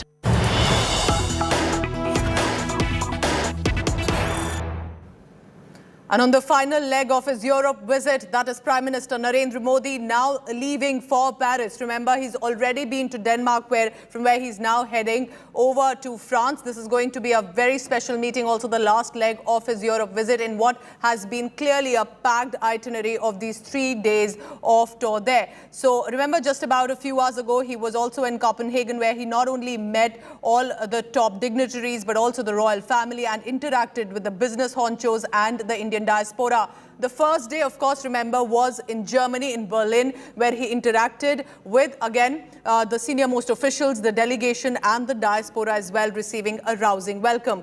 So these are some of the latest visuals on your screen just about short while ago. But meeting Emmanuel Macron and other senior officials of the government in France, and what precisely will be on agenda for India, for France, is going to be very interesting to see. But as of now, what we are picking up is that Prime Minister Modi has taken that flight and is heading back. So we'll be constantly updating you over this visit of Prime Minister Narendra Modi. Now, going back to our reports and highlights coming in from Mumbai, it is important to understand who Raj Thackeray is and where is he today. Because remember, about 2 decades ago, it appeared that at the turn of century, Raj Thackeray was all set to inherit the mantle from Shiv Sena Tiger and his uncle Balasaheb Thackeray. But in the past 20 years, did all the political calculations turn upside down for him? Today, he stands at other side of the political spectrum of Shiv Sena, its chief, his cousin Uddhav Thackeray, and the Maharashtra Navanirman Sena chief. Is he a challenger? Could he be a challenger to Shiv Sena? Take a look about this profile of Raj Thackeray. ज्या दिवशी माझं सरकार या महाराष्ट्रामध्ये येईल त्यावेळेला रस्त्यामधले नमाज आम्ही पडल्यात बंद केल्याशिवाय राहणार नाही. This old threat of the legendary Shiv Sena chief brought to life nearly a decade after his death by not his chosen successor, but the nephew who always aspired to be his chosen leader, Raj Thackeray. Born to the younger brother of Bal Thackeray, Raj was his uncle's shadow in growing years. A graduate of fine arts. From the JJ Institute of Applied Arts, Raj Thackeray started his career much like his uncle, as a cartoonist in the weekly magazine Marmik, run by Balasaheb Thackeray. Politics was in his blood, and he had the legendary Maratha satrap as his mentor. Raj Thackeray launched the youth wing of the Shiv Sena and came to prominence in the 1990 Maharashtra Assembly election. Raj's cousin and Balasaheb's son Uddhav Thackeray at this point of time was working hard to establish himself as a photographer. Both cousins graduated from the same school, and it would take another decade before the rift started to show. Uddhav Thackeray would lead the Brihan Mumbai Municipal Corporation election for the Shiv Sena in 2002. Raj would start getting sidelined despite his years of hard work. In next few years, it would be clear that his uncle and the aging Shiv Sena chief's chosen political successor was his son Uddhav and not the nephew who had the grassroots support.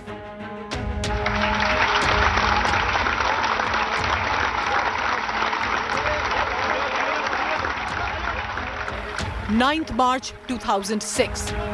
Raj Thackeray broke away from the Shiv Sena after years of tussle and launched his own party, Maharashtra Navanirman Sena, the MNS.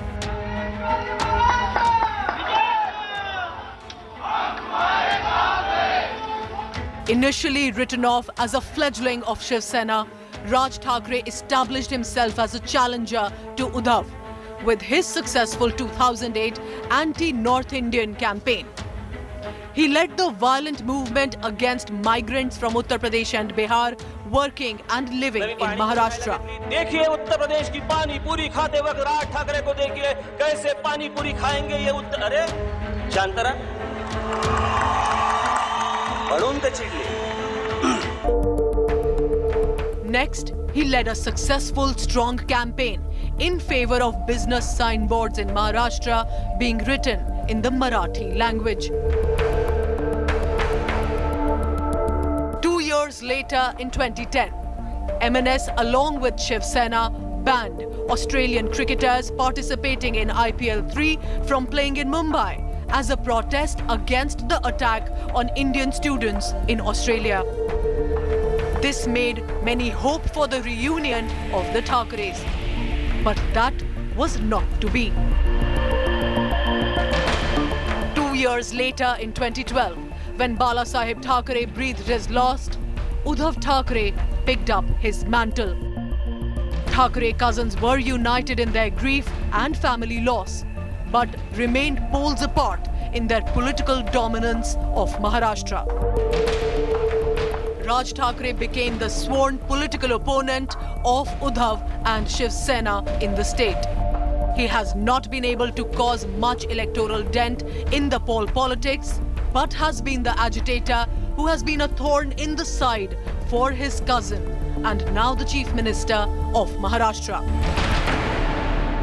या 135 मशिदींवरती मुंबईतल्या खास करून महाराष्ट्रातले तिकडचे जे काही commissioner असतील ते बघतील, पण मुंबईचे पोलीस कमिशनर, मुंबईचे पोलीस हे या 135 मशिदींवरती काय कारवाई करणार आहेत आणि करणार आहेत की नाही करणार आहेत ते एकदा समजू देत. With this, the road ahead just pulls the cousins away from each other politically even more and establishes Raj Thackeray as the staunch right-wing agitator and the successor of hardcore Hindutva politics of Bala Sahib. Bureau Report, India Today. So remember, this is the big Thackeray versus Thackeray battle in Mumbai, and who eventually will benefit, and could it be advantage BJP as well as elections are approaching. But that was not all for loudspeaker debate in Mumbai. I'm going to now show you what was another angle to this. Remember the Rana couple? The independent member of parliament, Navneet Kaur Rana, on April 23rd, walking out, getting arrested with that defiance of chanting Hanuman Chalisa outside Matoshri. Her husband, independent member of Legislative Assembly, Ravi Rana as well, shouting, sloganeering, looking like the next big face of Hindutva politics. Today, May 4th, just few days later, they were granted bail with a 50,000 surety bond. But it was not the same look on her face. Quietly making an exit, sitting in her vehicle and reaching their residence where the BMC team is waiting to search. Also remember, this is because the court has made a condition that the bail is only if they choose not to talk to the media anymore. What will now happen to the Rana couple and their politics remains to be seen. I'm heading to a very short break. When we return, don't go anywhere. These are some significant visuals coming in from Kolkata, and Bengal. What happened here? You're looking at the senior most Congress Neta, one of the veteran ones, P. Chidambaram, former minister, being heckled by his own party workers. But why? Why were his own party workers of the Congress heckling him while he was on his way to the Calcutta High Court? Let's bring you that story after a very short break. Thank you for watching. The party is suffering in West Bengal. It is just because of leaders like you. It's just because of the leaders like you. You are a member of the...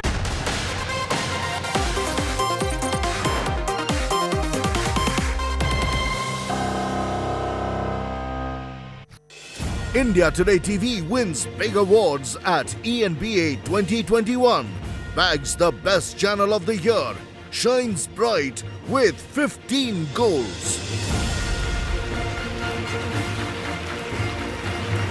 Gaurav Sawant, Best Anchor, English. Preeti Chaudhary, Best Continuing Coverage by a Reporter, English. Shivarur, Best Anchor, English. Udayan Mukherjee, Best Business Program, English. Rahul Kamal, News Director of the Year. India Today Group sweeps with a record 90 awards. India Today Group, the gold standard of journalism.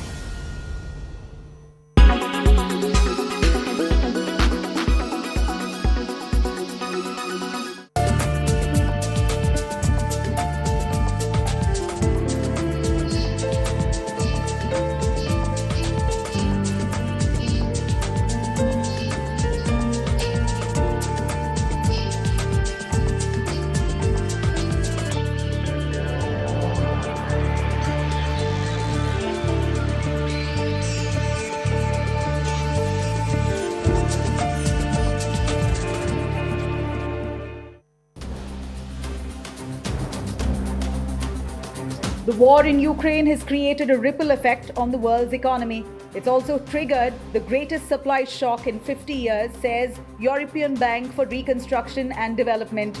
So what is inevitable right now is the rapid corrosion of the Russian and Ukrainian economies. How bad is it going to be for these warring economies? Russia might be seeing an estimated 10% shrink, while Ukraine's economy is estimated to shrink by a whopping 20%. A London-based lender projected this forecast. EBRD works in many economies across East Central, Southeast Europe, Central Asia, and many more. Russia was already reeling under the pressure of economic sanctions imposed by the United States and its Western allies. This would further push the Russian economy to a standstill, at least for the foreseeable future. But the effects will not happen in isolation, as Russia's neighboring countries in East Europe and Central Asia will experience negative spillovers from the sanctions on Russia. Another country that will be reeling under similar pressure is Belarus. The country also faces Western sanctions over its role in the conflict. Belarus's economy is supposed to shrink by 3% by 2022 as per EBRD. Both Russia and Ukraine supply a high share of commodities like wheat, corn, fertilizers, titanium and nickel. Before the war started, inflation pressure existed and now the prices will be even higher. High prices for these commodities mean more pressure on the lower income countries and the poorer population in most nations. But these are not the only factors that are shrinking the two economies. An emerging migrant crisis is also at play, as this is the greatest forced displacement Europe has ever witnessed since World War II. There's hope, but only if a ceasefire is brokered. But that won't be enough. Ukraine, for instance, would require significant reconstruction, and in that scenario, Ukraine's GDP should be able to rebound. But given the nature of the war that's going on, it's really unlikely. Ukraine also has a large workforce of skilled laborers, and the forced displacement means they might fill in countries with an aging population, and that might boost some of those economies. Irrespective of such a scope, the short-term situation is not looking good. Both economies will face fiscal pressure, clubbed with trouble in scaling up the provision of healthcare, housing and schooling.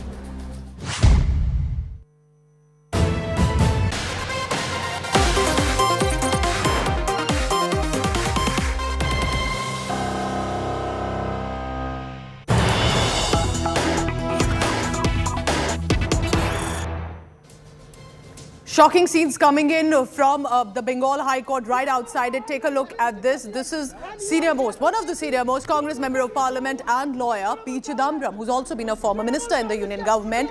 He faced protests by lawyers of the Congress legal cell outside the Calcutta High Court. There is uproar within the Congress because this is where the protest started. Chidambaram is representing the Bengal government. The Bengal government, which is led by the Trinamool Congress, in the High Court over a PIL, over a metro dairy case. This is how it gets interesting. This PIL was filed by LOP therein, and who's also now the Bengal Congress President, Adhir Ranjan Chaudhary. So this is coming across clearly as a big embarrassment and a possible rift. Remember, he's as a senior leader, as a lawyer, representing not the Congress party, but the Trinamool government, the Bengal government, against the PIL that was filed by LOP, Adhir Ranjan Chaudhary, who's also the Bengal Congress Pradesh Committee President. Suryagni Roy tracking all the latest on that. But first, listen in to what exactly happened there on the ground. This is something which has not been done by you. The matter was filed by the PCC President, and you are here to save the Trinamool Congress. Trinamool Congress, you have came here to save the Trinamool Congress. Yes, absolutely. Mr. Chidambaram, you go back. That the party is suffering in West Bengal. It is just because of leaders like you.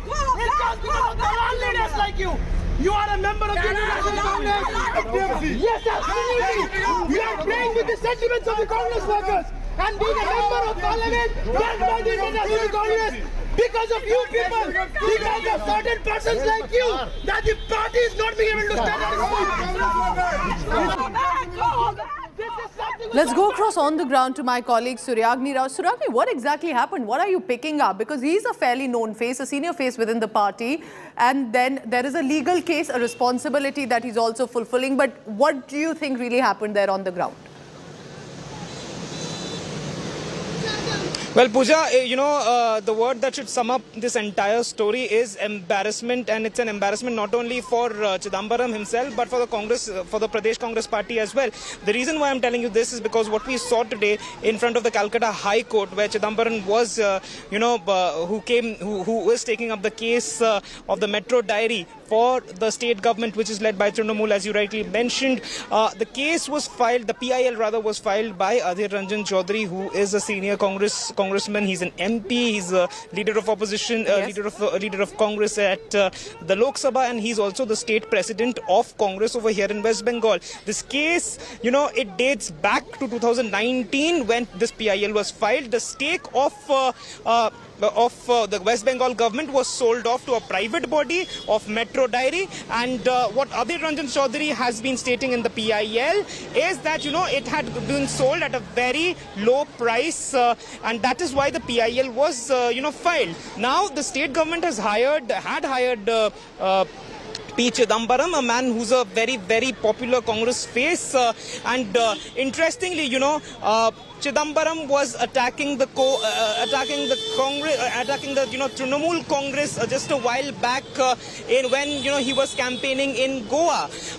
So it comes down to a very big embarrassment for the Congress, be it nationally or over here in West Bengal, because the person who is taking the side of the government that is led by Trinamool Congress and Mamata Banerjee is a congressman against a PIL which has been filed by a congressman, and Adhir Ranjan Chaudhary is known for his verbal attacks on the state government and Mamata Banerjee day in, day out. So once again, Pooja, to sum it up, this is what happened, and it is coming out to be a very major because clearly many would say this is also a legal responsibility, a professional responsibility that you're fulfilling. But do you think that TMC government could actually be using in some way a senior Congress face, a veteran lawyer, to show that he's actually defending the Bengal government led by Trinamool against the PIL filed by the Congress?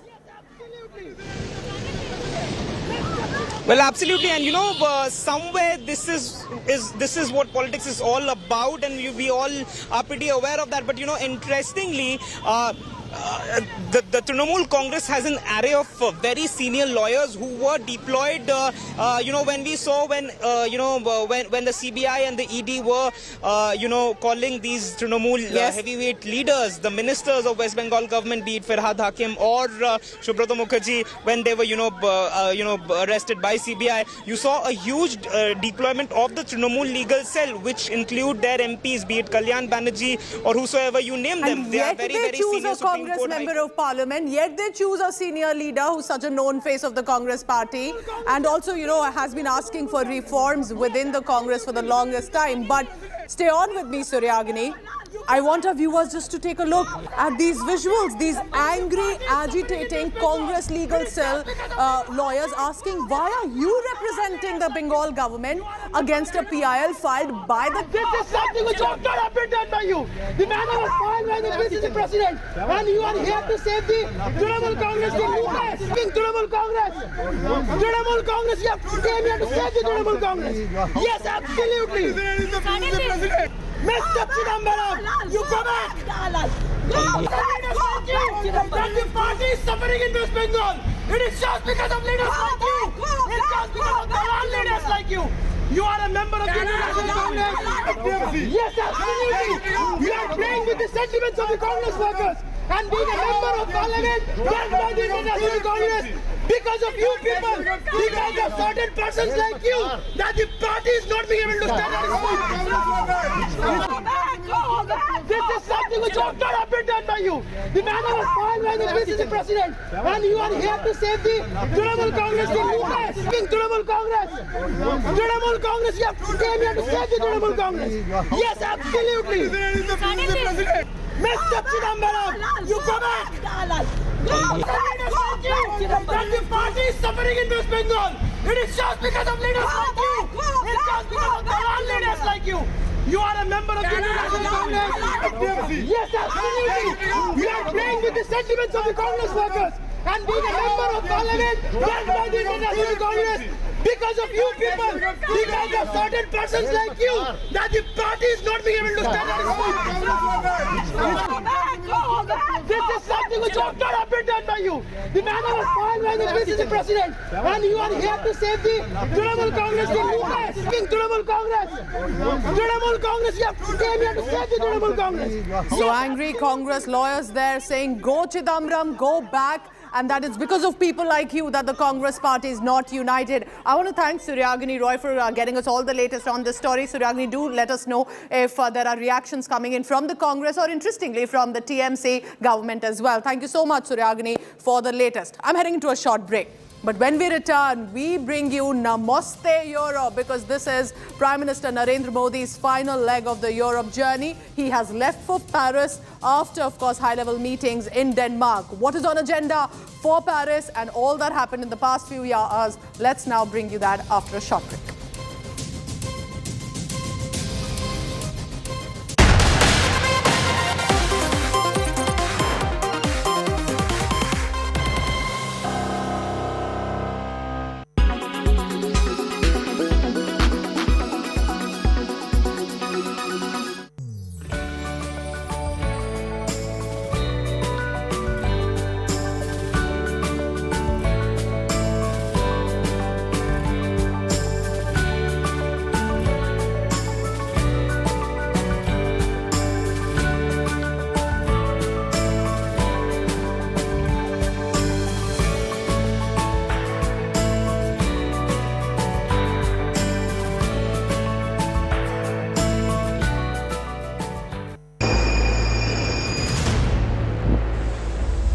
Imagine waking up to a new catastrophe every day. The world that we live in is leading towards a future where in a year there will be 560 catastrophes. This is not a plot of a horror movie, but instead this will be our reality, according to the UN. Yes, the UN has said if we don't act on climate change now, by the year 2030, we will have 560 catastrophes a year. Report by the UN paints a grim picture. It says most disasters would be weather-related, like fires and floods. But many will be hazards such as pandemics or chemical accidents. The scientific report said climate change is increasing the magnitude, frequency, duration and severity of climate-related hazards. It has become a major driver for disaster losses and development achievement setbacks. We currently are experiencing many heat waves. The report says that by the year 2030, the number of heat waves will be 3 times of what it was in 2001. The scariest part is this. The report talked not just about climate disasters, it looked at COVID-19, economic meltdowns, food shortage, all triggered by climate change. Decisions made by humans are too narrow and have been over-optimistic about the risk of the potential disasters. This leaves the world unprepared. The chief of the UN Office of Disaster Risk Reduction, Mami Mizutori, said if we don't get ahead of the curve, it will reach a point where we cannot manage the consequences of the disaster.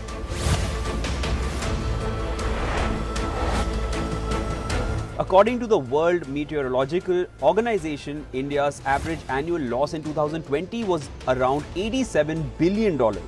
This was due to floods, cyclones and droughts. In 1990, disasters cost the world about $70 billion a year. Cut to now, they cost more than $170 billion. This is after adjusting for inflation, and it doesn't include the indirect costs. Amina J. Mohammed, UN Deputy Secretary General, said the world needs to do more to incorporate disaster risk in how we live, build and invest, which is setting humanity on a spiral of self-destruction. We must turn our collective complacency to action. Not just this, but the Asia-Pacific region suffers the highest damage. The region loses an average of 1.6% of their GDP annually to disasters. Climate change demands action now.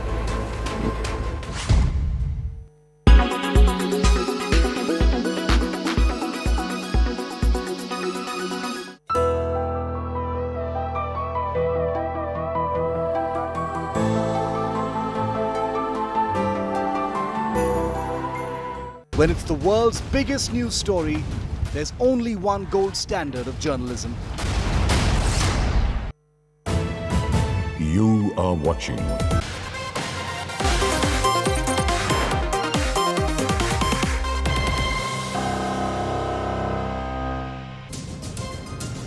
Final day of Prime Minister Modi's Europe tour, and PM Modi has left already now for Paris to hold bilateral talks with France's President Emmanuel Macron. PM Modi is the first world leader to be hosted by Macron after his re-election victory as the president of the country. Now remember, France is India's second biggest defense partner after Russia. So ahead of this meeting, in a big boost to Indo-French ties, France has upgraded 4 naval Rafales to the latest standard and is planning to offer them to the Indian Navy for the new INS Vikrant carrier that gets commissioned next year. These are the visuals on your screen of him leaving for Paris after, of course, bidding goodbye to the delegation there in Denmark. Earlier, Prime Minister Modi also held bilateral talks with Sweden, Iceland, Norway in Copenhagen, the Nordic summit. Also, Prime Minister Modi took part in the second India-Nordic summit. Well, I think India and Iceland have a lot of opportunities, and not least when it comes to the issues of climate cooperation, when it comes to geothermal energy, where we already have a cooperation which we should deepen and expand. We have possibilities in deepening the cooperation when it comes to carbon binding.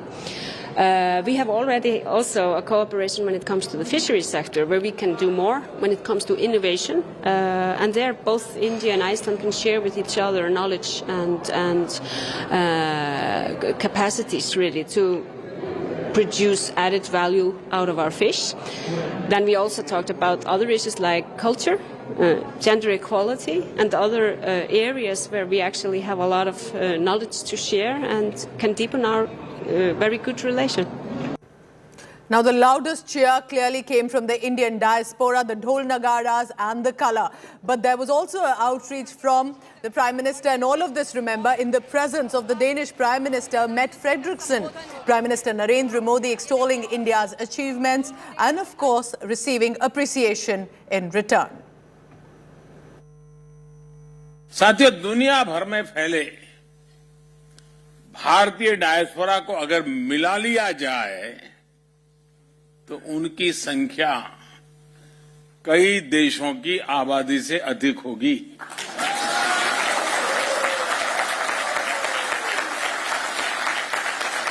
उनका पहनावा, खान-पान भले ही अलग-अलग हो, लेकिन हमारी social harmony, oneness और को एग्जिस्टेंस की जो वैल्यूज सभी भारतीयों में एक समान है, और यही हमारी ताकत है।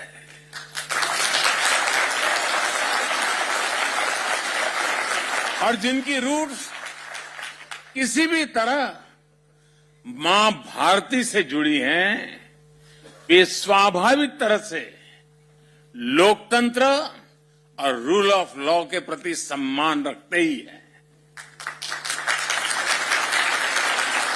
एक भारतीय दुनिया में कहीं भी जाए, वो अपनी कर्मभूमि के लिए, उस देश के लिए पूरी ईमानदारी से कंट्रीब्यूट करता है।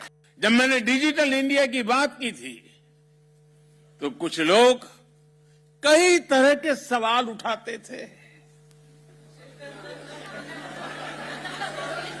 हिंदुस्तान में डिजिटल 5-6 साल पहले हम पर कैपिटा डेटा कंजम्पशन के मामले में दुनिया के सबसे पिछड़े देशों में से एक थे। ये मैं बहुत दूर की बात नहीं कर रहा हूं, 5-6 साल पहले। लेकिन आज स्थिति एकदम से बदल गई है।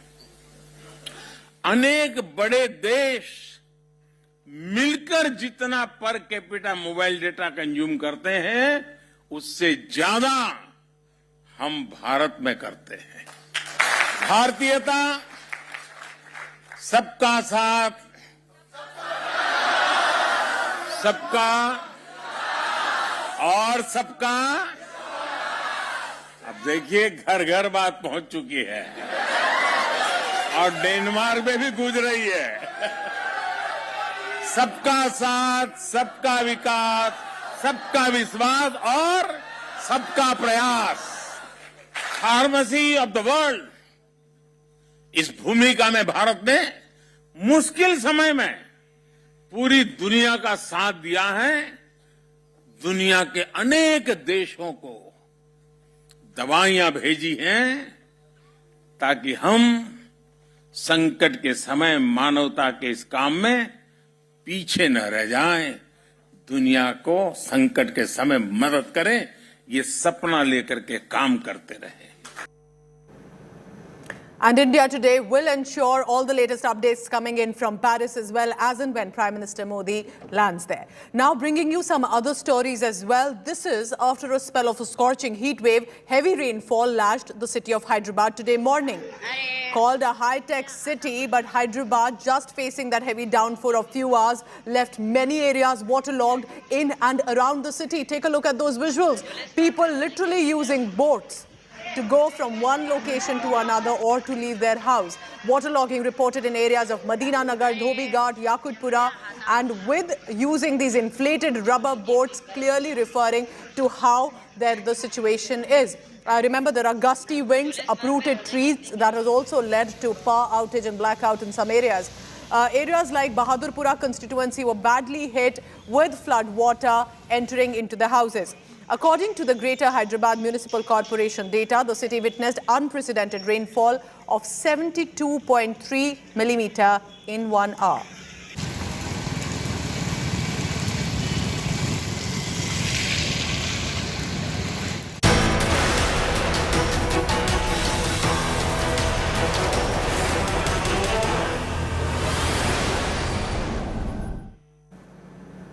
Politics continues over the communal clashes unfolded in Jodhpur on the occasion of Eid festival. Curfew has now been imposed and is still on in the wake of those clashes. Internet facilities have been suspended as well. In total, till now, 133 people have been taken into arrest so far in connection to the instigation of the violence. Chief Minister Ashok Gehlot chaired a high-level meeting looking into the clashes. This comes at a time when the BJP and the Congress are already indulging in a face-off. Remember, there was stone pelting and subsequent violence that was reported, but now government is facing a backlash that if, and it appears now, there was intelligence input that there could be attempts to fuel communal clashes, and stones were also deposited on terrace.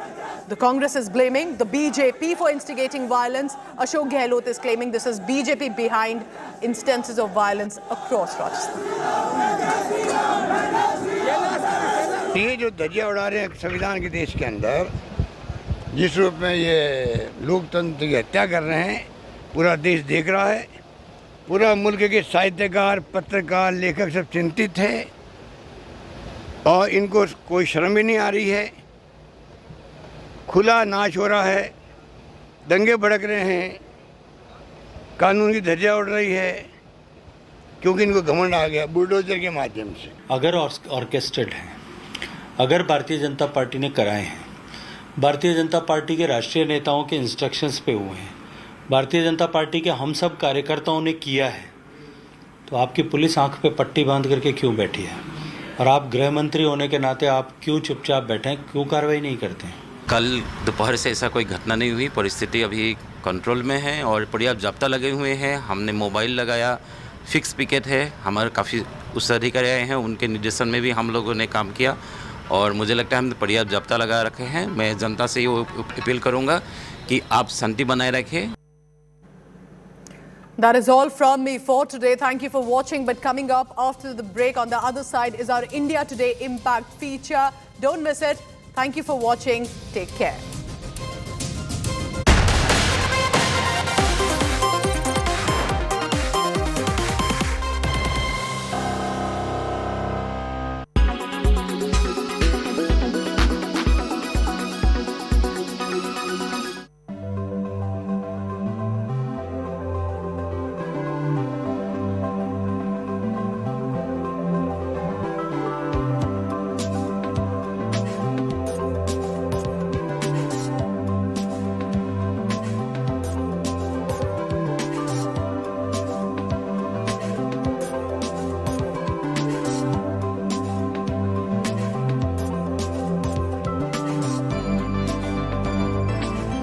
The future fuel in the country is LNG.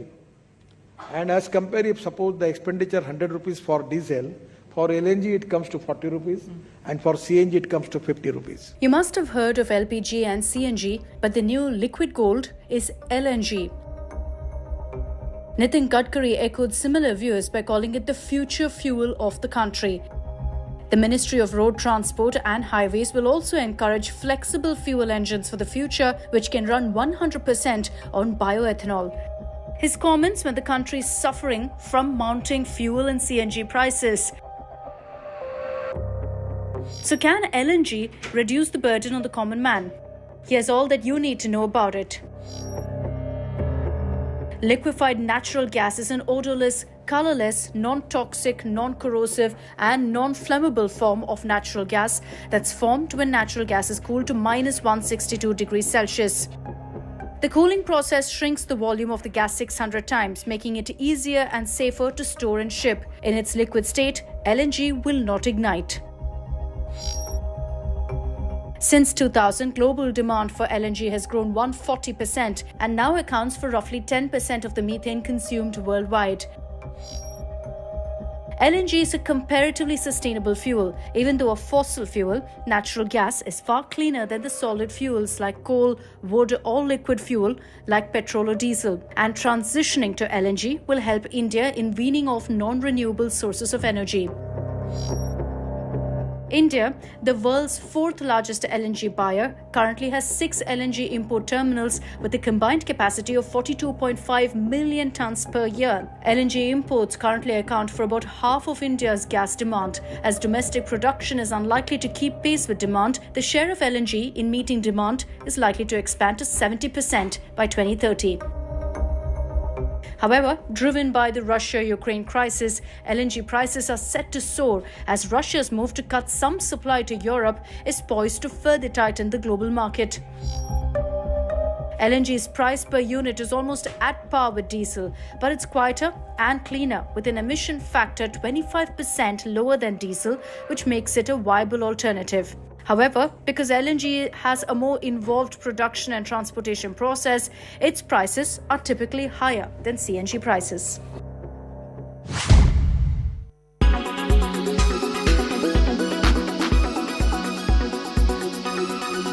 When it's the world's biggest news story, there's only one gold standard of journalism.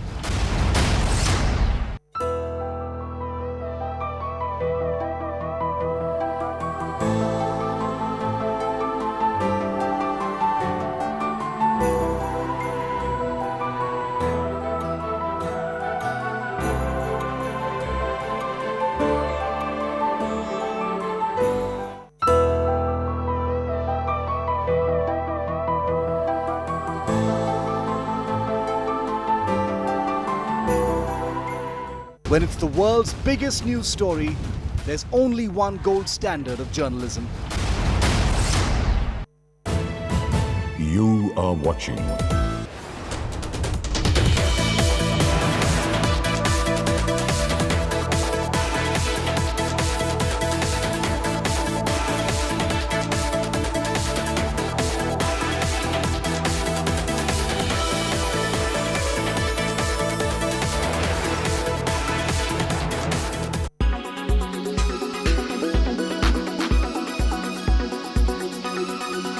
He was photographed leaning out of a digger in a JCB factory, and just days before, the BJP used JCB diggers to bulldoze Muslim shops and homes and the gate of a mosque in New Delhi.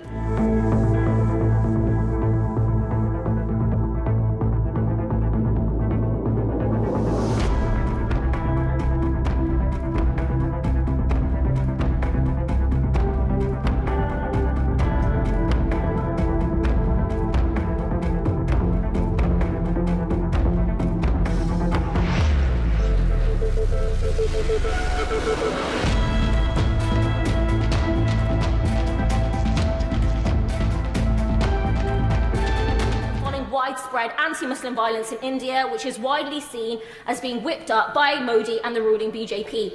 So I asked the Minister again, because she has failed to actually answer the question, did the Prime Minister challenge Modi on the BJP's role in anti-Muslim violence in India, or did the Prime Minister once again disregard human rights abuses, and does she acknowledge that the visit to the JCB factory was a mistake? He was photographed leaning out of a digger in a JCB factory, and just days before, the BJP used JCB diggers to bulldoze Muslim shops and homes and the gate of a mosque in New Delhi.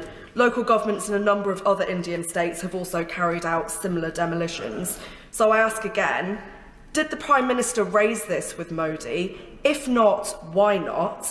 And does the Minister accept that the Prime Minister's visit to India has helped to legitimise the actions of Modi's far-right government?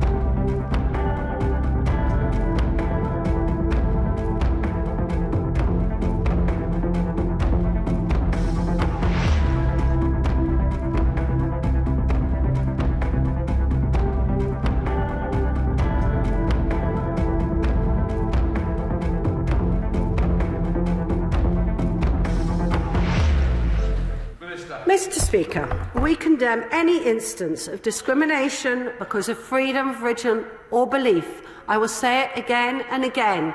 Protecting freedom of religion or belief is one of the absolutely top human rights priorities for this country. And where we have concerns, we raise them, including at ministerial level. Thank you.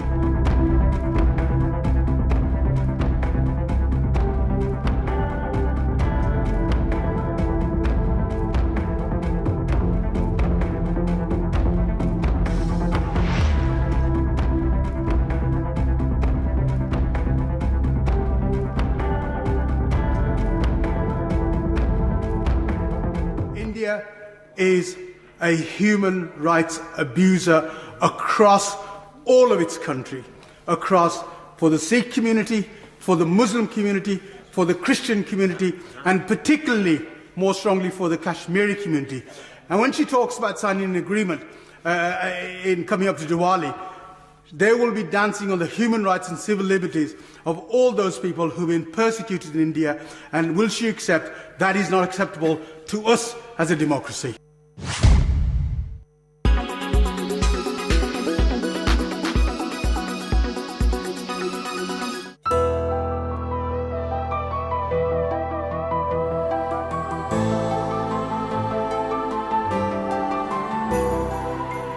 When it's the world's biggest news story, there's only one gold standard of journalism.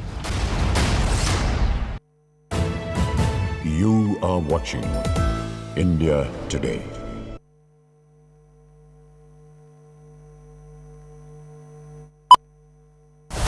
Everyone said the road was impossible. Everyone said not in our lifetime. Everyone said the battle was unwinnable. Only KCR believed and made it possible. And how?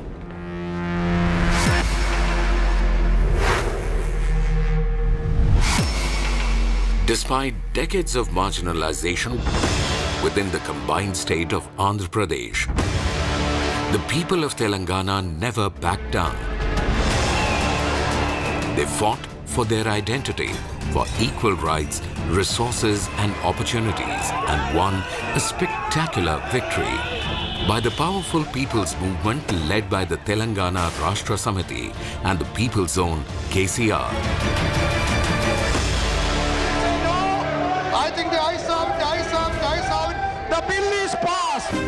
2nd June 2014. K. Chandrasekhar Rao takes oath as the first Chief Minister of a newly formed state. Kalvakuntla Chandrasekhar Rao ane nenu. With it, he has delivered on his promise of giving the marginalized people of Telangana a new identity, a new hope, and a new dawn. Now, Telangana needs to be reinvented. Telangana needs to be reoriented. But his government had inherited Telangana in grave distress. Severe drought, suicides by farmers and handloom weavers, no water for irrigation or drinking, migration of lakhs of people, endless power cuts, uncertain income and expenditure of the budget, and financial status in doldrums. The brand new state and its young government were being chased by a vicious cycle of endless problems. Every key sector needed reform and urgent action. In such dire situations, KCR dared to dream of a golden age for Telangana. Leading from the front with his futuristic vision and dynamic leadership, KCR shone a light to steer the state from rock bottom. From day one, India's youngest state was firing on all cylinders in multiple sectors at the same time to become India's most revolutionary success story. Telangana state has launched over 450 welfare schemes that leave no one behind. Asra, or Helping Hand. It is a pension scheme of 2016 rupees to senior citizens, single women and other vulnerable groups, and 3016 rupees for disabled persons. Asra scheme releases them from deep financial distress to live a life of dignity. Telangana is the only state in India to launch the landmark 2-bedroom housing scheme. The scheme will construct buildings with multi-stories, each housing 2-bedroom residences to be allotted at 100% subsidy to the poor and needy.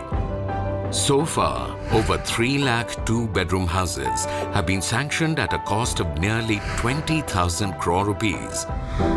The Telangana government has embarked on a magnanimous journey to solve the issues and problems faced by the Dalits in the state with the introduction of Dalit Bandhu scheme. The scheme provides 10 lakh rupees non-refundable one-time grant to each and every Dalit family and reservations in sectors where government issues licenses, thereby instilling a sense of financial security and hope for a better future. Apart from monetary benefit, the government created a corpus as a safety net to support the beneficiary in the event of any adversity. With a special focus on inclusive development and capacity building of the SC/ST entrepreneurs, Telangana government's T-Pride, Telangana State Program for Rapid Incubation of Dalit Entrepreneurs, extends various incentives to the SC/ST entrepreneurs. In a very special move to prevent child marriages and to alleviate the financial burden of girl families, the Chief Minister announced the Kalyana Lakshmi and Shadi Mubarak scheme, a first-of-its-kind initiative in India. The scheme grants 1,116 rupees to families organizing weddings for their daughters. Till date, this scheme has saved over 11 lakh families from debilitating debt and financial ruin. Across Telangana, first-of-its-kind welfare schemes are innovated to uplift struggling communities, including artisans and daily wage workers in small industries like beedi making. Incentives like sheep distribution drives for sheep-rearing communities have won the hearts of the people. In places like Sirisella, entire weaving communities have been brought back from the brink of crisis. Stories of upliftment are unfolding all across Telangana on a grand scale, under a leader who actually walks the talk. A revolution in the drinking water sector, Mission Bhagiratha. This flagship program has been launched on a war footing so that every household in Telangana is provided with a tap connection, giving safe, treated and abundant drinking water. It is a grand network of pipelines in various sizes spanning over 2 lakh kilometers, a staggering length that can encircle the globe 5 times. At an estimated cost of over 46,000 crore rupees, Mission Bhagiratha supplies 3,000 million litres of safe drinking water every day to the entire state. For the first time in the country, Telangana is the only state to provide its citizens with adequate safe drinking water to every household free of cost. With Mission Bhagiratha, history is made for the first time in India, achieving 0% fluoride safe drinking water in the state. Telangana is now a role model to Union Government's Jal Jeevan Mission, as well as to the 11 state governments in the country. मैं अभिनंदन करना चाहता हूं तेलंगाना की सरकार का कि एक भी घर ऐसा नहीं है जहां पीने का पानी लेने के लिए किसी गरीब को मां को और बेटी को बाहर जाना पड़े. When Telangana's first government took charge, it was reeling under an impossible power deficit. In the newly formed state, power supply was erratic, disproportionate power supply and meager transmission capacity. The Chief Minister took urgent action. Hundreds of substations of various capacities were built on a war footing. State discoms were empowered. These moves electrified the state. Within 200 days of state formation, KCR fulfilled the promise of 24 hours uninterrupted quality power supply. Today, there are no power cuts in Telangana, and Telangana is the one and only Indian state which supplies 24/7 high-quality power to all sectors.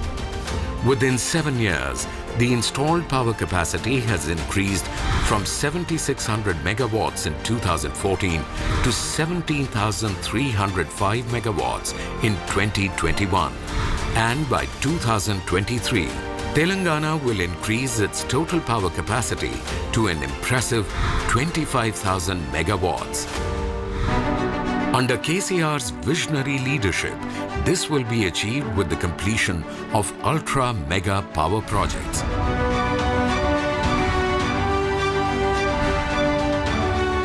From 7,600 megawatts to 25,000 megawatts, adding 18,000 megawatts of power in the shortest span is the biggest achievement that had never happened in the history of the Indian power sector. Telangana is leading the country in terms of per capita consumption of power. This is a good indicator of the excellent growth in all sectors. The KCR-led government is also unstoppable in the renewable energy sector. Telangana is growing its solar capacity at breakneck speed. Its installed capacity of solar power has increased by 50 times in just 6 years, from mere 70 megawatt in 2014 to 4,478 megawatt in 2021. Today's Telangana is a shining example of futuristic power reforms for the entire nation.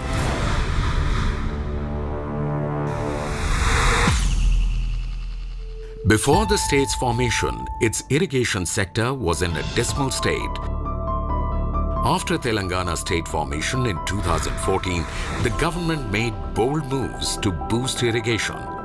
In 7 years, the total spend in irrigation sector has seen a stunning increase of a whopping 1,28,000 crore rupees. How did this happen? Leading from the front, the Chief Minister held brainstorming sessions to strategize the speedy completion of ongoing projects, as well as the radical modernization of older projects. All these projects were getting new life. The government adopted a multi-pronged approach to drastically scale up the irrigation coverage, keeping the urgent needs of the state in mind. Audacious plans for redesigning and re-engineering of irrigation projects was carried out.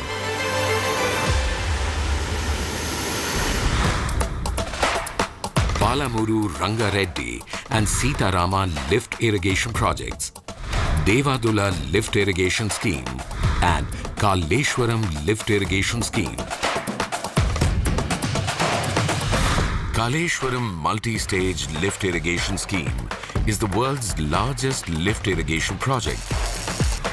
An innovatively designed massive project to lift Godavari waters from an elevation of 90 meters to 618 meters, reaching some of Telangana's most parched lands. Kaleshwaram multi-stage lift irrigation scheme is a mission impossible achieved by the Telangana government. With 3 barrages across Godavari River, 20 mega-volume water lifts, 22 pump houses, 20 reservoirs and a network of tunnels, pipelines and canals, nearly 2,000 kilometers long, all completed in a record time of just 36 months. This project is going to cater 45 lakh acres and it will be giving water for 2 crops. So that means 90 lakh acres will be producing gold out of the land. Simultaneously, the government also launched Mission Kakatiya, bringing a novel solution from the 11th century Kakatiya dynasty into the 21st century to restore minor irrigation tanks and water bodies. A whopping 46,531 existing tanks lying in disuse were desilted and restored at a staggering investment of 22,000 crore rupees. Mission Kakatiya is designed to transform Telangana's groundwater levels, ensuring that water reaches every cultivable part of the state, that livestock is cared for, and the overall rural economy gets a boost. Thanks to the incredible focus on irrigation sector, the gross irrigation area of Telangana has increased by 119% from 2014 to 2021. Water once more gushes through Telangana's farmlands. It has even rippled through Telangana's fisheries, which have today achieved the status of #1 inland fisheries in India. Telangana's dramatic agricultural turnaround has come thanks to sweeping innovative reforms that are designed not just to alleviate the farmer's distress, but make him strong enough to steer his own destiny.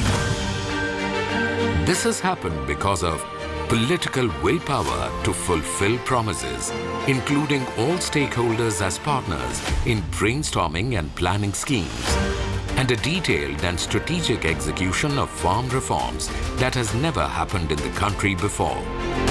Today in Telangana, farmlands of 5,000 acres each are covered under one designated cluster, supported by one agricultural extension officer under the Raitu Vedika scheme. With a total of 2,601 clusters, it is a novel concept for India. Raitu Vedika is a bridge between farmers and agricultural extension officers. It provides smart solutions for finance, cultivation, husbandry and more, right to the farmer's doorstep. Raitu Bima scheme, a 100% premium insurance plan for any tragic and unforeseen eventuality. Raitu Bandhu, a 100% investment input subsidy with 10,000 rupees non-refundable per acre for Rabi and Kharif. Telangana's Raitu Bandhu became a role model for Government of India's PM Kisan Yojana. In the last 7 years, the government has spent a whopping 50,448 crore rupees to enforce these reforms. Thanks to them, Telangana's farmer is now striding into the modern age. He is including innovative and scientific agricultural methods like micro-irrigation, drip irrigation, crop change patterns, greenhouses and polyhouses, etc. into his practice. He is also introducing new crop varieties and mechanizing his farms. And the impact is transformative. Free power supply for agriculture 24/7, a nowhere in India achievement. Water supply for agriculture was provided without cess. Telangana is #1 in cotton production. Over 35 lakh farmers had loans worth over 22,000 crore rupees waived off. In 2018, farmers' suicides in Telangana became zero for the first time in decades. The agricultural sector saw an 8-fold increase in production. The 15th Finance Commission hailed Telangana state as the second in digitization of soil records. For the first time in India, Telangana launched online certification of seeds. Today, Telangana's farmers are competing with Punjab for the #1 position in paddy production. None of this could have been possible without a leadership that works tirelessly round the clock for the well-being of its people.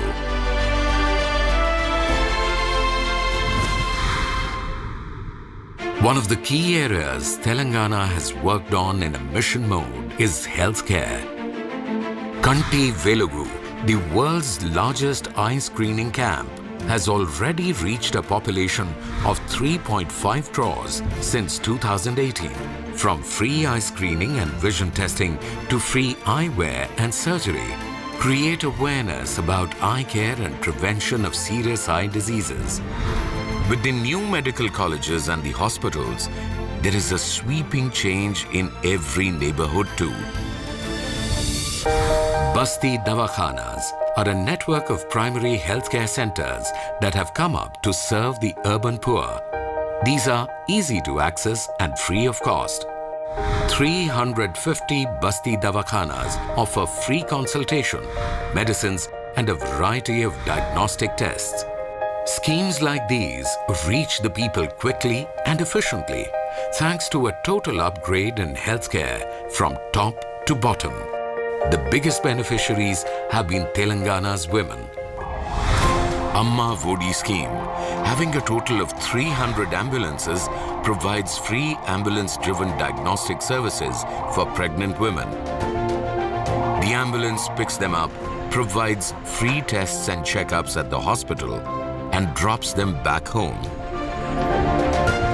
The Arogya Lakshmi scheme takes care of pregnant and lactating women as well as infants by preventing malnutrition and providing for complete nutritional needs. The program provides regular balanced meals and has reached over 19 lakh lactating mothers, over 5 lakh infants, and over 25 lakh pregnant women. And that's not where it ends. Expectant mothers receive financial assistance to the tune of 12,000 rupees for a male child and 13,000 rupees for a girl child. Even after birth, the family is taken care of thanks to the KCR kit. A special care package of 16 essential health and nutritional items for all expectant mothers. This kit is precious to new parents, especially those who don't have the means to purchase the items themselves. As a result of these interventions, today in Telangana, the total institutional deliveries are 98% and 100% immunization for infants, children and pregnant women. And the state also has best outcomes for maternal mortality rates and infant mortality rates. When public healthcare is delivered equitably, it raises the quality of life for the whole society. Telangana is a national leader when it comes to providing for its next generation. It's making sure their future is bright.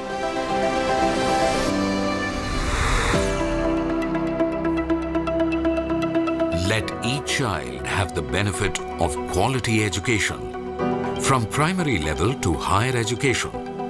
This promise is delivered through sweeping reforms of the school system, especially at the grassroots. When the state was formed in 2014, Telangana only had 300 residential schools.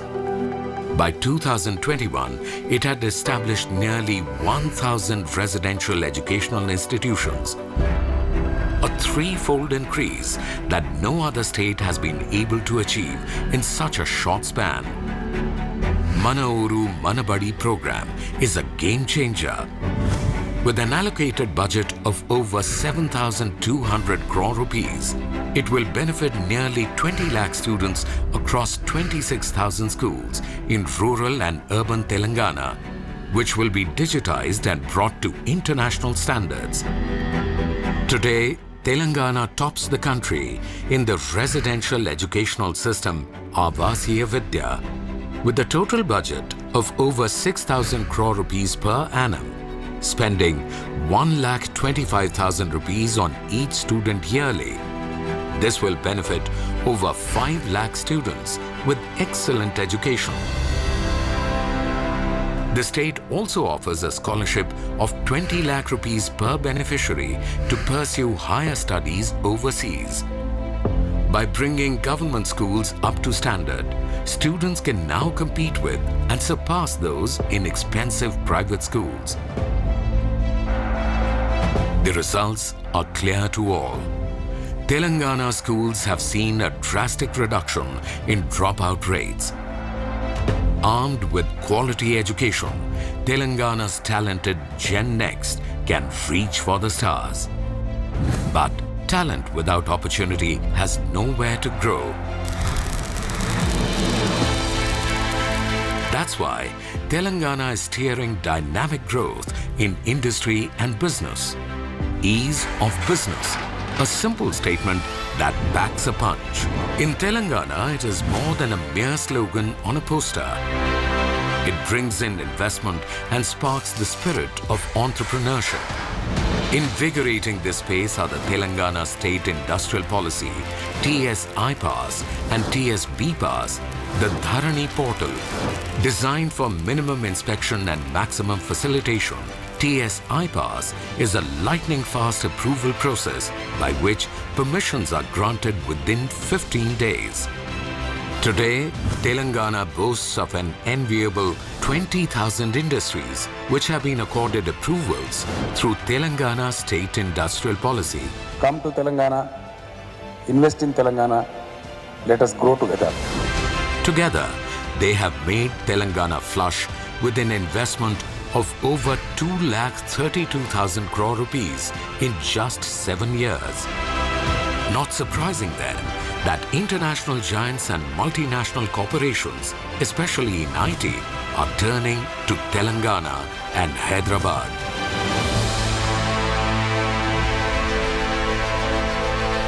Hyderabad is fast becoming a preferred destination for startups.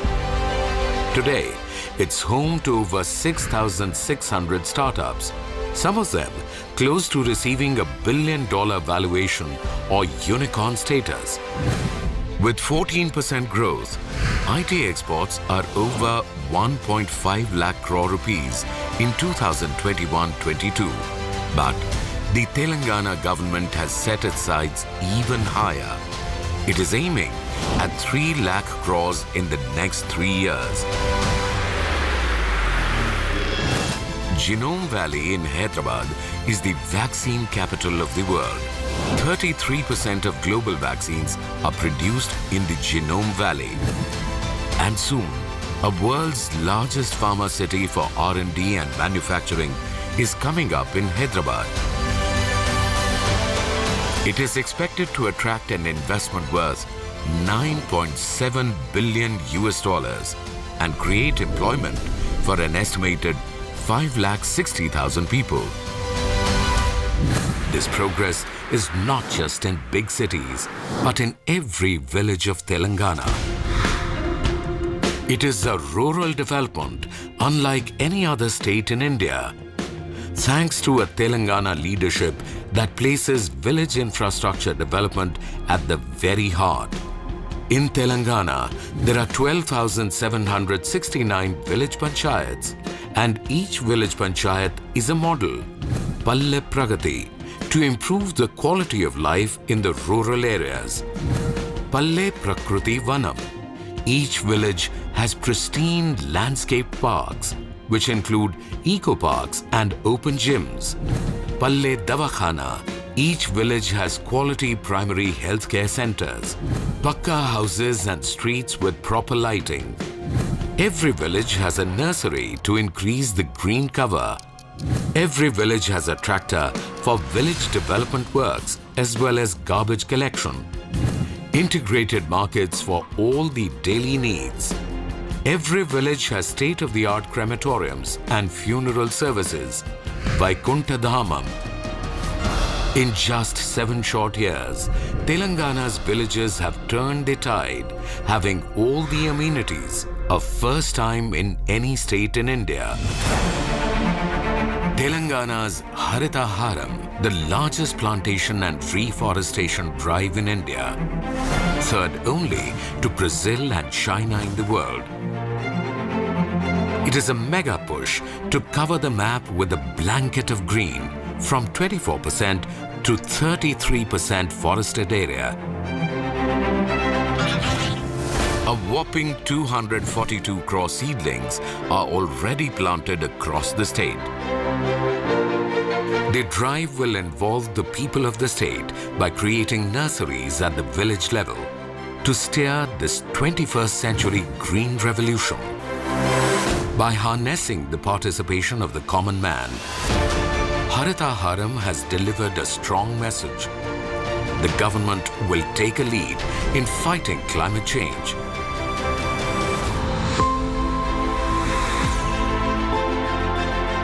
Cities like Hyderabad are not only the land of opportunity, but cities with an excellent standard of life and liberty. Telangana has accelerated urban development by an influx of 7,000 crore rupees for roads and bridges. 10% of its municipal budget is reserved as green budget.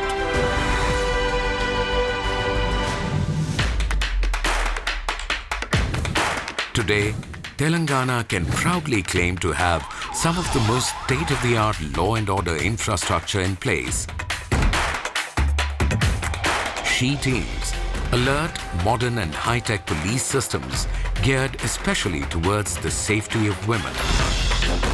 New fleets of police vehicles are equipped with state-of-the-art devices. Monthly police station maintenance funds to each police station and 30% additional pay to traffic police as a risk allowance, a first in the country.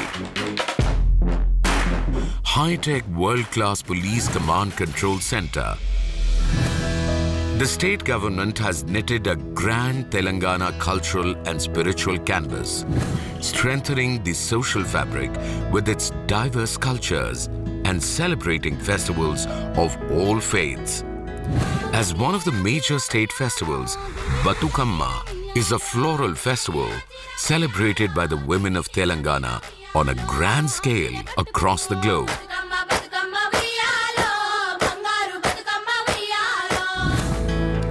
In Yadadri, Telangana, a world's unique temple of Sri Lakshmi Narasimhaswamy is newly reconstructed as a center of mega spirituality. The pink wave has touched every life. It has transformed Telangana in just 7 years, giving the rest of India a model to aspire to.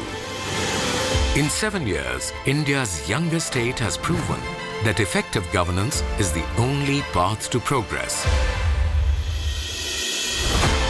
Empowering schemes and people-friendly administration have proved to be a winning combination.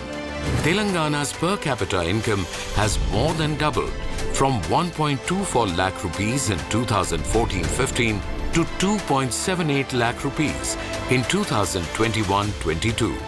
Gross domestic product of Telangana, GSDP, has increased by 128% from 5.06 lakh crore rupees in 2014-15 to 11.55 lakh crore rupees in 2021-22. Today, Telangana's strides are being hailed by all from both sides of the political aisle. Government of India's Niti Aayog and Reserve Bank of India have acknowledged Telangana as a top economic performer. Telangana is India's top performing state in UN Sustainable Development Goals. 7 Telangana villages were awarded in India's top 10 Sansad Adarsh Gramin Yojana, and the state received national awards by the Ministry of Rural Development Government of India for 19 Telangana villages. In just 7 years, Telangana has shown the country and the world an innovative model for development.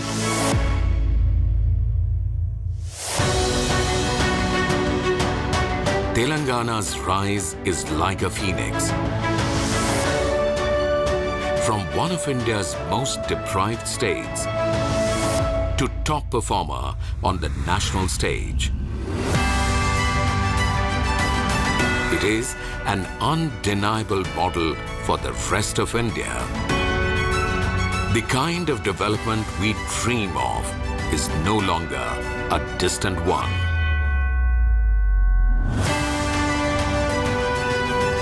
Have the courage to aspire. Together we can and we will make it happen.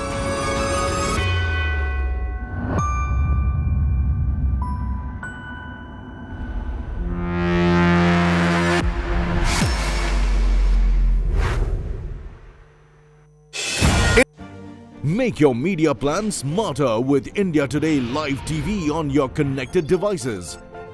Amplify your brand with 100 million smart internet viewers. To advertise, mail us at sales@aajtak.com or call 9999892171.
Co-powered by Dish HD, Cricket Castly partner.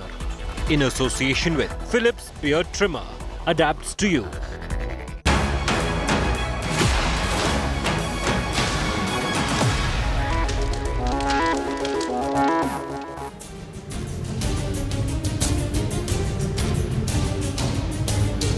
Good evening, viewers. You're watching To The Point. I'm Preeti Chaudhary. Today is the 4th of May, and today is the day where the ultimatum ran out. The ultimatum given by none else, viewers, but Raj Thackeray. Raj Thackeray had given the ultimatum to the government of Maharashtra, saying by if 4th of May you don't take off the loudspeakers from masjids, then I will chant the Hanuman Chalisa in front of these masjid on a loudspeaker. Did he do so today? No, but held many press conferences. This is how it all unfolded.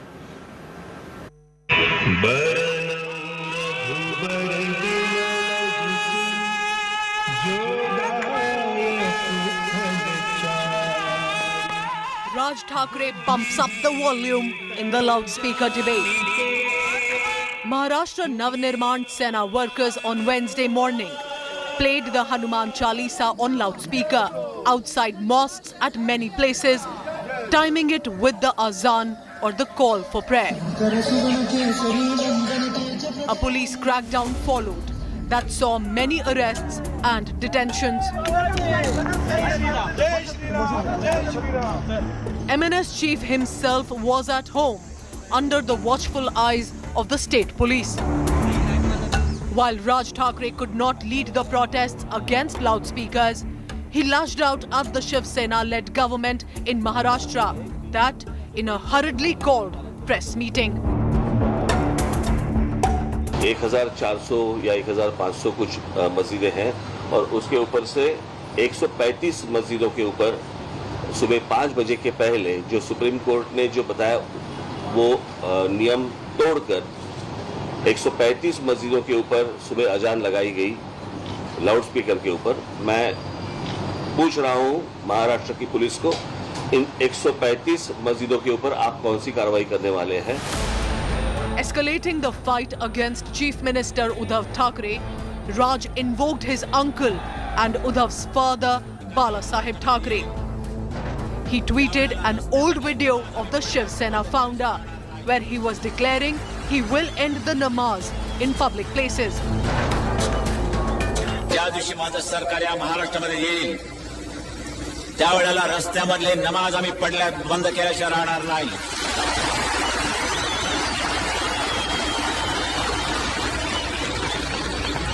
कारण धर्म असा असावा लागतो की तो राष्ट्र विकासाच्या आड येता कामा नये, लोकांना त्याचा उपद्रव होता कामा नये. आमच्या हिंदू धर्माचा कुठे जर कोणाला उपद्रव होत असेल त्यांनी मला येऊन सांगावं, आम्ही त्याचा बंदोबस्त करायला तयार आहोत. लाऊड स्पीकर मशिदीवरचे खाली येतील, बंद.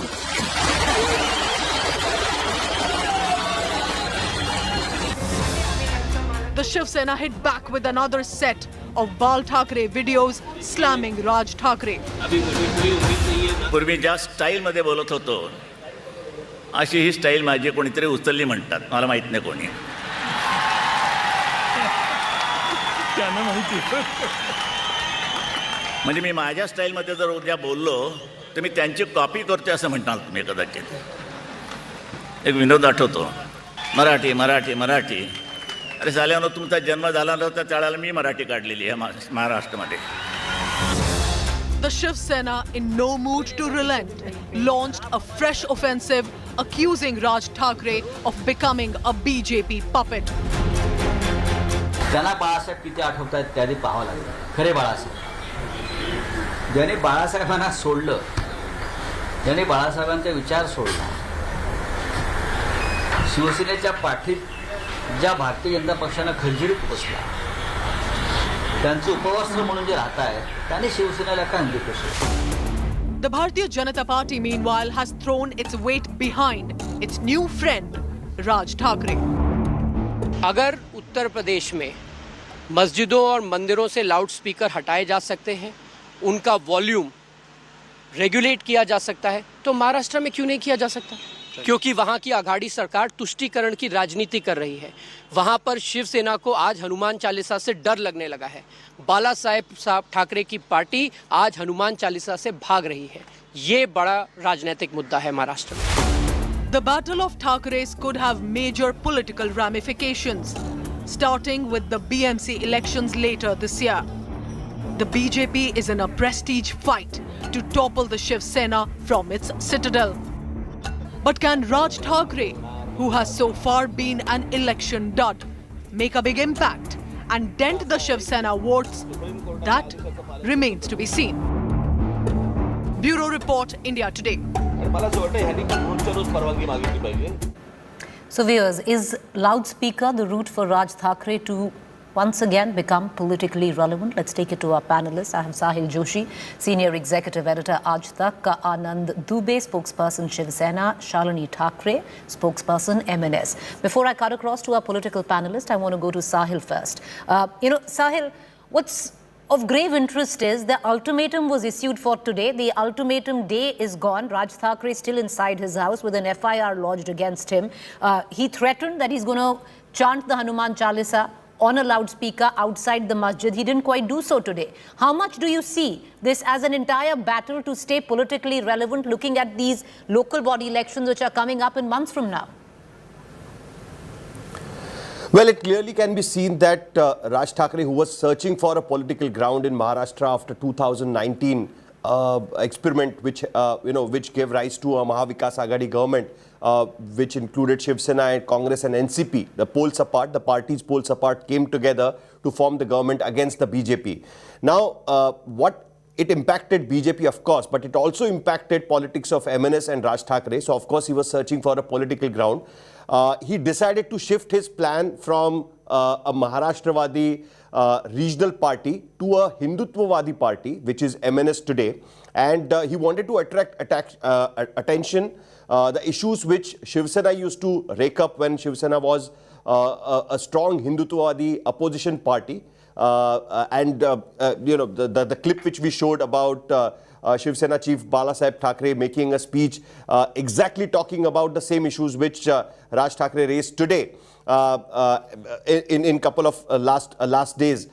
We can clearly see that he wants to occupy that Hindutva space which he thinks that because Shiv Sena is now with the Congress, Shiv Sena will not be able to take up, and that is the fight what we are seeing on the ground at this point of time, if we are talking purely about the politics.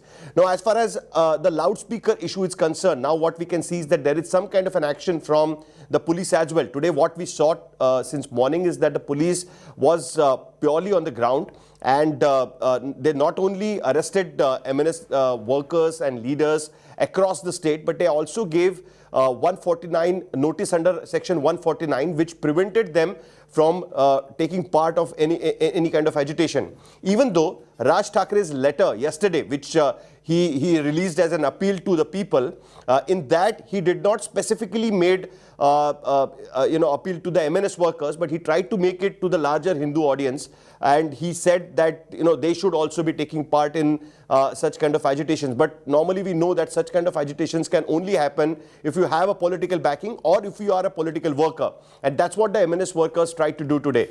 Now, what we can see after this is that Raj Thackeray has made it very clear that it's not a one-day agitation, so this will go on. They know that right now the police is on the crackdown mode, and that's why their workers will not be able to move forward.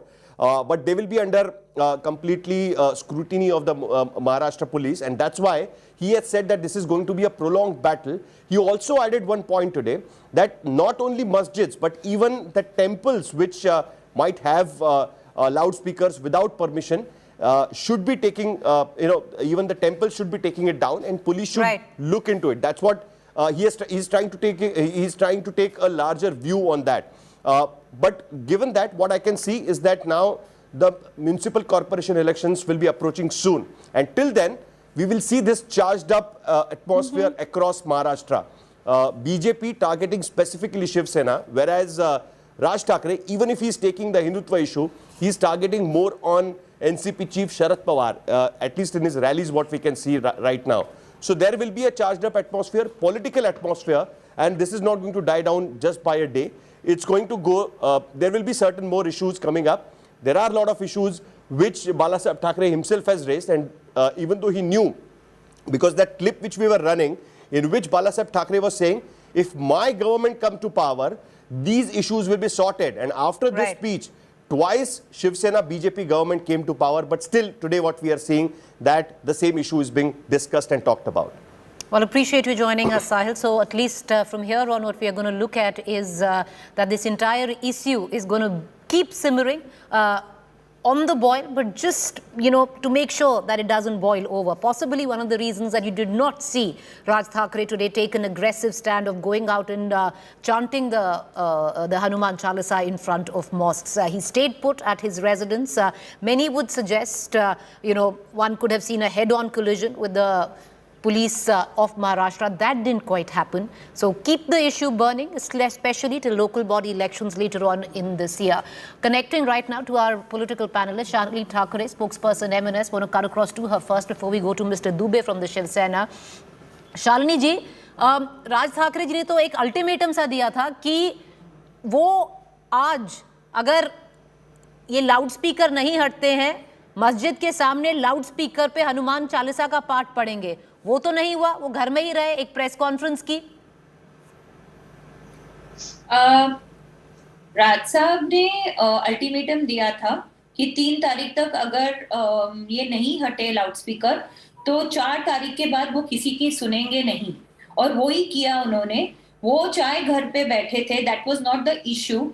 उनके जो सारे महाराष्ट्र सैनिक हैं all over Maharashtra, सब के सब उतरे रास्ते पे, और जहां पे आजान पड़ी गई जो कि 6 बजे के पहले की थी और उसके बाद डेसिबल के ऊपर थी, जो सुप्रीम कोर्ट का आदेश है उसका अगर पालन जहां पे नहीं किया गया, वहां पे हनुमान चालीसा पढ़ा गया, लाउड स्पीकर पे पढ़ा गया, पठन हुआ, और जो जिस तरह से हमारे को आगे इशू को लेके जाना था वो लोगों के सामने आया है। The main thing to remember here is that we done it very peacefully, और बहुत जगह उसका इफेक्ट सामने आया है। But Ms. Thackeray, the question is also, did the FIR against Raj Thackeray scare him? Because he had threatened to do the same. He didn't do it today. I don't think that these kind of FIRs ever scare Raj. This has happened before and it will happen again. We are, as a party and as him as an individual, he's never worried about these things. The whole issue is very simple, which is being given a color of the religion. It is not all about religion. It is about implementation of the law and about the issue which the Shiv Sena government seems to have forgotten after they have come as Mahavikas Aghadi, and they have decided not to look into it and decided. In fact, if I have to point this out, they were given 1 month to remove the loudspeakers, illegal loudspeakers, which most of them are illegal. Instead of removing them on second night before the Ramzan, they have actually sanctioned 1 month permission to all the loudspeakers. So this tells you that this government does not want to or implement the Supreme Court law, and this is where. But Ms. Thackeray, I want to bring in Anand Dubey as well, but I'll come back for a question, later on. Please think about the answer, because you say that it's not about religion, it's about a social issue. Yesterday, the letter that was written by your own party chief, Raj Thackeray, went to all Hindus. If it wasn't about religion, why was that letter addressed to Hindus? Please, I'm going to come back to you. I want to go across to Anand Dubey. Anand Dubey ji, बात क्या है? FIR हो गई है. ये भी आप कह रहे हैं कि उन्होंने एक स्पीच दी है जो इंसाइट की है औरंगाबाद में, टू इंसाइट वायलेंस. आप तभी भी अरेस्ट नहीं कर रहे हैं? क्या आप डर गए हैं राज ठाकरे जी से? प्रीति जी नमस्कार.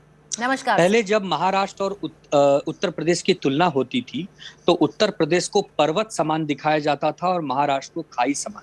लेकिन मैं हमेशा से कहता आ रहा हूं कि हमारा राज्य जागरूक है, और आज राज ठाकरे जी ने प्रेस कॉन्फ्रेंस में सरकार का समर्थन करके सिद्ध कर दिया. उन्होंने कहा कि मुंबई में 1500 के करीब मस्जिदें हैं, उसमें से 135 मस्जिदों से अजान आई है, मतलब 7-8% मस्जिदों से ही अजान आई है. चलिए अच्छी बात है. और जो अजानें आई हैं वो सरकार के जब संज्ञान में आया, सरकार उस पर कार्रवाई कर रही है, और आपके माध्यम से बता दूं कि बहुत जल्दी वो आवाजें भी नहीं आएंगी.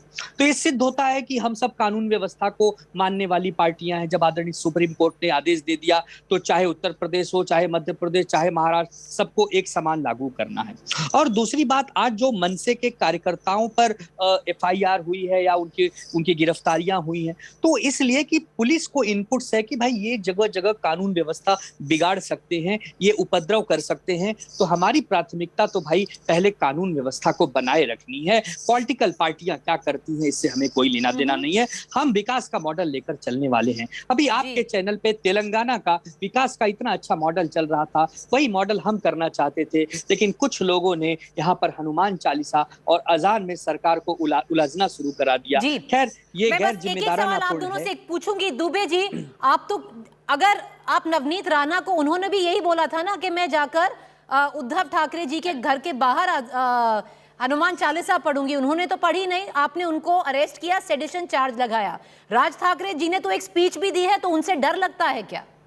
नहीं, देखिए, नवनीत राणा जी ने कहा था कि महाराष्ट्र के मुख्यमंत्री एक सनी समान है. महाराष्ट्र के मुख्यमंत्री 7.5 बन गए हैं इस राज्य के ऊपर, और वो हटाने के लिए मैं हनुमान चालीसा पढ़ूंगी. हिम्मत है तो मुझे रोक लेना, नहीं तो मैं राज ठाकरे जी ने ऐसे कुछ नहीं किया. बता रहा हूं जब आदरणीय कोर्ट ने इसका संज्ञान लिया, जब पुलिस ने FIR किया और कोर्ट में बहस होने लगी कि पुलिस ने गलत FIR किया, तो आदरणीय कोर्ट ने एक बहुत बड़ा वाक्य किया, पूरे देश को ध्यान से सुनना चाहिए, कि आप अगर एक लोक प्रतिनिधि हैं, आपका बड़ा पद है, तो आपकी बड़ी जिम्मेदारी भी है। आप मैं बात राज ठाकरे जी की कर रही हूँ दुबे जी। राज ठाकरे जी ने आपने खुद FIR की है ना कि उन्होंने एक स्पीच दी है जो भड़काऊ भाषण दिया है।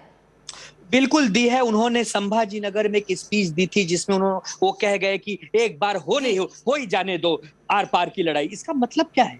मतलब तो अगर आपको डर लगा क्या कि अरेस्ट नहीं, फिर अरेस्ट क्यों नहीं किया? डर गए आप राज ठाकरे से? नहीं। कानूनन प्रक्रिया मुंबई पुलिस, महाराष्ट्र पुलिस सतर्क है। जो उन्हें उचित लगेगा कार्रवाई करेगा। सरकारें बदले की राजनीति नहीं करती। Okay, I'll take a quick question from Shalini Thakre and I'll close the show. Ms. Thakre, I'll come back to the question I asked you. If it's not a social issue, if it is a social issue according to you and not a religious issue, why was the letter by Mr. Raj Thakre yesterday written to all Hindus? It's not a religious issue. Why address Hindus then?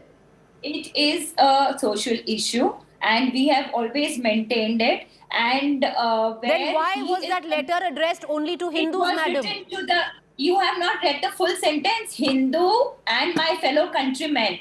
That is the way it is written. It is addressed. And in that he asks you to read the Hanuman Chalisa wherever the azan is going against the Supreme Court law. I want to know if any Muslim is going to stand there and recite the Hanuman Chalisa. That is, please read the full letter and you will come to know the premise of I've read the full letter, ma'am. It's addressed to all Hindus. Hindus has been invoked in every second paragraph. I can read it out to you very clearly at that. Yes. My Hindus, brothers, sisters, mothers, my dear countrymen. If you're going to tell me it's a social issue and say it's not a religious issue, then you don't address Hindus in particular, no? Countrymen is enough. He has asked. All right, okay. I am terribly out of time. I'm going to quickly close this debate. Appreciate you all for joining us. Thank you there. Up next is News Track.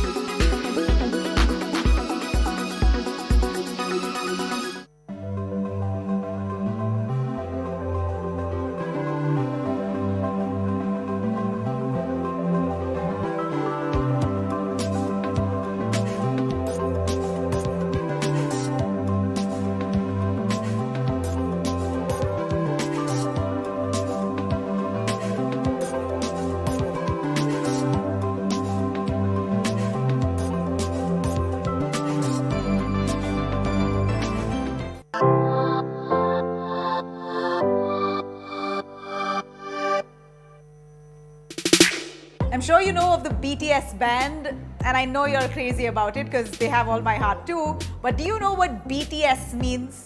It's basically Bangtan Sonyeondan, also known as the Bangtan Boys. Well, they started off in 2010 and had this official debut that featured them in 2013. Let's tell you that it's the Magnificent Seven: S-Jin, Suga, J-Hope, RM, Jimin, V, and Jungkook, who are really ruling the world now with their tunes. In fact, teens are going crazy, not just about the band members, who are really almost of the same teenage, but their looks, their hairstyles, their dressing sense have all taken the teenage world by storm. In fact, Indians have also found idols in BTS. Well, speaking of awards, BTS have won several awards. They've in fact created world records, many of them to their credit. The band's first music album, which started in the year 2013, which was named Too Cool for School. This album was awarded the New Artist of the Year award and certainly was loved by people world over. BTS is also the first group in history to win Top Song Sales Artist at the Billboard Music Awards and earn 5 consecutive wins for Top Social Artist. Sold over 32.7 million albums on the Gaon Music Chart, BTS is the best-selling musical artist in South Korean history and holds 6 multi-million albums and 5 platinum streaming singles. Speaking of world records, BTS has managed to win a whopping 23 Guinness World Records, and their song Butter has won 5 Guinness World Records. And speaking of YouTube views now, well, that song Butter has shattered all records on YouTube. And interestingly, before Butter, it was your song Dynamite which broke all records on YouTube views. What's the reason behind this rising popularity of BTS? Well, it's no surprises. This band makes songs out of the box. Their songs are mostly on the sensitive topics like awareness on bullying, self-love, inspiration and mental health awareness. The craze is such that BTS found their new spot as wallpapers on people's laptops, on phones. Gosh, this Korean boy band beats celebrities like Donald Trump, Michelle Obama, Saudi Arabia's Prince Mohammed bin Salman to win Times Burn of the Year 2018. In fact, BTS member Jungkook has been awarded the title of Sexiest International Man in the Year of 2020. Well, it's not just international audience for BTS. India too seems quite obsessed with BTS lately. You have several celebrities, including Oscar winner A.R. Rahman, who's recently shared a clip of BTS on his social media platform. Apart from that, Disha Patni, Ayushmann Khurrana, of course, showering the love for BTS, and it's all visible on their social media platforms. Are you too a fan? You are...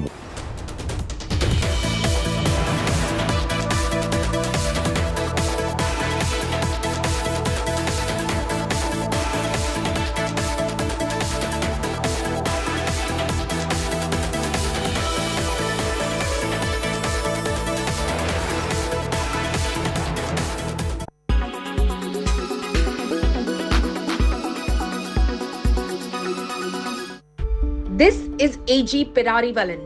Arrested at the age of 19, Pirarivalan was sentenced to death in May 1999. His crime? The assassination of then Prime Minister Rajiv Gandhi. He has been languishing in jail for 31 years, and now the Supreme Court has granted him bail after questions arose as to why he shouldn't be released. On 21st May 1991, Rajiv Gandhi of the ruling Indian National Congress was campaigning for the upcoming elections in southern states. When he reached Sri Perumbudur in Tamil Nadu, he was greeted with garlands by workers and school children. But one among them, Dhanu, bent down to touch his feet and detonated an RDX explosive-laden belt tucked under her dress at exactly 10:10 p.m. Gandhi, his assassin, and 14 others were killed in the explosion that followed. The court convicted and sentenced 7 persons who facilitated the assassination.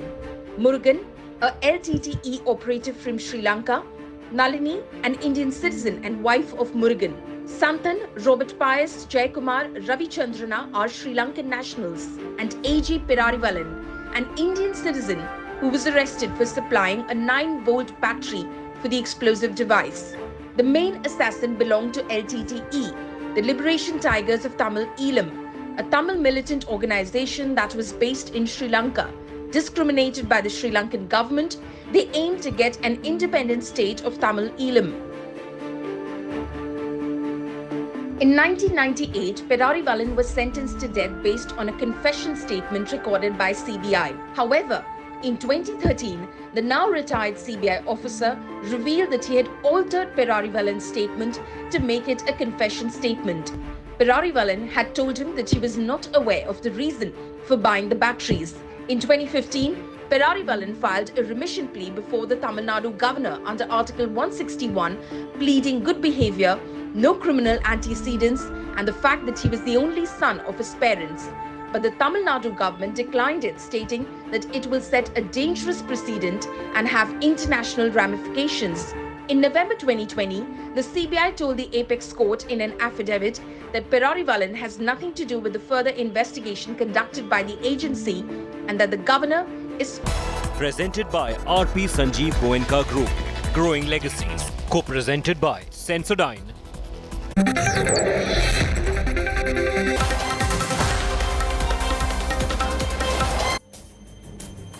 The third and the final leg of Prime Minister Narendra Modi's Europe tour. He's about to land in Paris in about half an hour from now, and this is extremely significant. The President of France, Emmanuel Macron, he's just won a second term, and the first world leader he meets is Prime Minister Narendra Modi. So do we see more Rafales, and this time for the Indian Navy on the cards, more defense deals, discussion on Ukraine, what else? We'll discuss that on the broadcast. I'm Gaurav Sawant. But first, we take a look at our top stories. Prime Minister Modi's final stop in Europe whirlwind. First world leader hosted by Macron after re-election. Defense, trade and Ukraine war on agenda. Big boost to Indo-French ties. France fighters and friendship. Bonjour Modi and Macron. Two very powerful democracies, two very powerful leaders. Will they have a role to play in finding a solution to the situation in Ukraine? We'll talk about that. But closer home, what's happening in Bengal? We'll also talk about senior Congress leader and former Union Finance Minister, former Union Home Minister P. Chidambaram, heckled by Congress party, or at least lawyers considered close to the Congress party in Bengal. What's that story all about? We'll tell you all about that. But first, as always, the headlines. Maharashtra Navnirman Sena Chief Raj Thackeray pumps up the volume on Maha loudspeaker debate, dares Uddhav Thackeray to take action against loudspeakers at mosques, reminds the Shiv Sena of Bala Saheb Thackeray's ideology. The Shiv Sena hits back. Navneet Rana and her husband Ravi Rana granted bail in the Hanuman Chalisa sedition case, but trouble far from over for the two. BMC team inspects their residence over alleged illegal construction. The couple are yet to walk out of jail.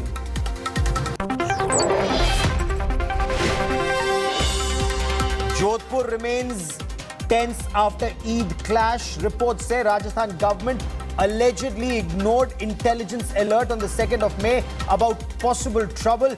BJP guns for Chief Minister Gehlot.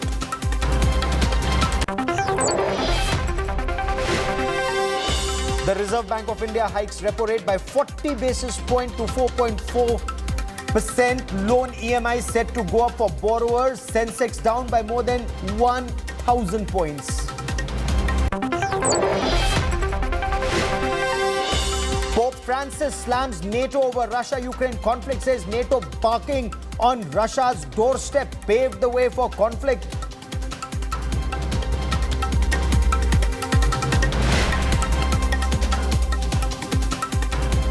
And we start news track with dramatic images of the confrontation between lawyers in Bengal and former Union Finance Minister and senior Congress leader P. Chidambaram in Kolkata. This showdown took place in front of the Calcutta High Court. The reason? P. Chidambaram was representing the Bengal government, the Trinamool government, in a case that was filed by senior Congress leader and Congress MP in Lok Sabha, its Bengal unit president Adhir Ranjan Chaudhary. Mamata Banerjee sued by Adhir Ranjan Chaudhary, being defended by P. Chidambaram in the Metro Dairy share sale case. The pro-Congress lawyers stopped Chidambaram's car, surrounded him, chanted "Go back" slogans, but that is not all that they chanted. They called Chidambaram an agent of the Trinamool Congress and much more. Listen in. You go back! You go back! That the party is suffering in West Bengal. It is just because of leaders like you. It's just because of the leaders like you. You are a member of the International Congress. Yes, absolutely. Mr. Chidambaram, we speak on you. You should go back. This is something which ought not have been done by you. The matter was filed by the PCC President. And this is something which ought not have been done by you. The matter was filed by the PCC President. Mr. Chidambaram, you go back. You go back! That the party is suffering in West Bengal. It is just because of leaders like you. It's just because of the leaders like you. You are a member of the International Congress. Yes, absolutely. Mr. Chidambaram, we speak on you.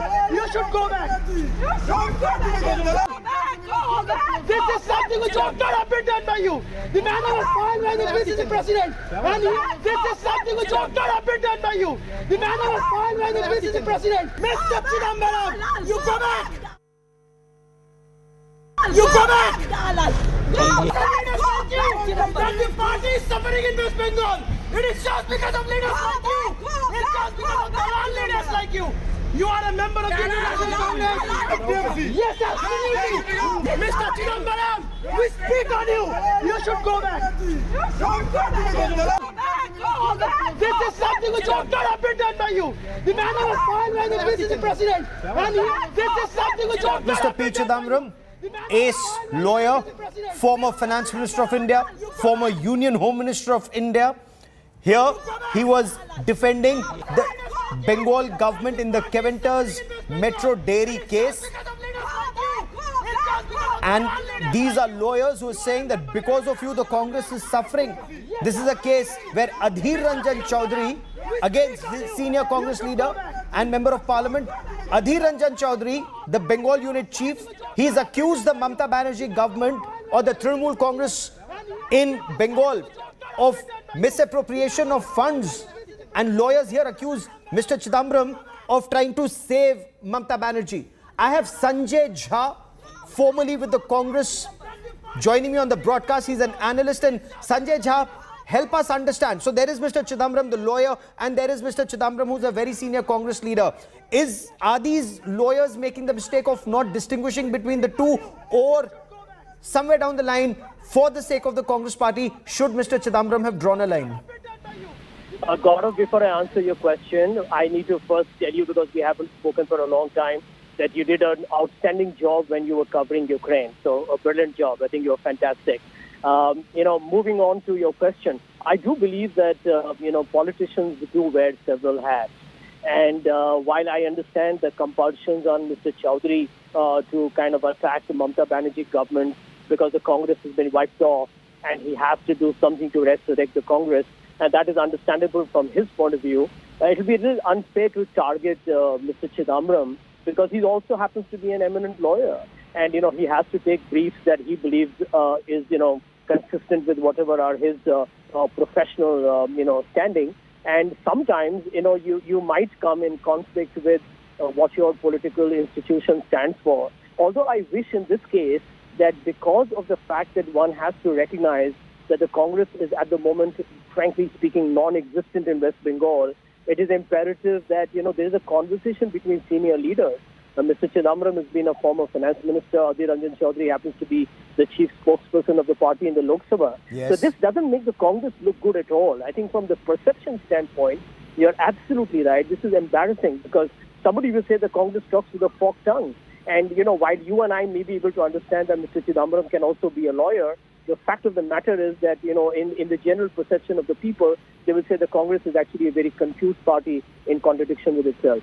Because someone may say that the right hand does not know what the left is doing. And as that lady lawyer was saying, that here Congress workers are struggling. They're struggling to revive the party, or words to that effect.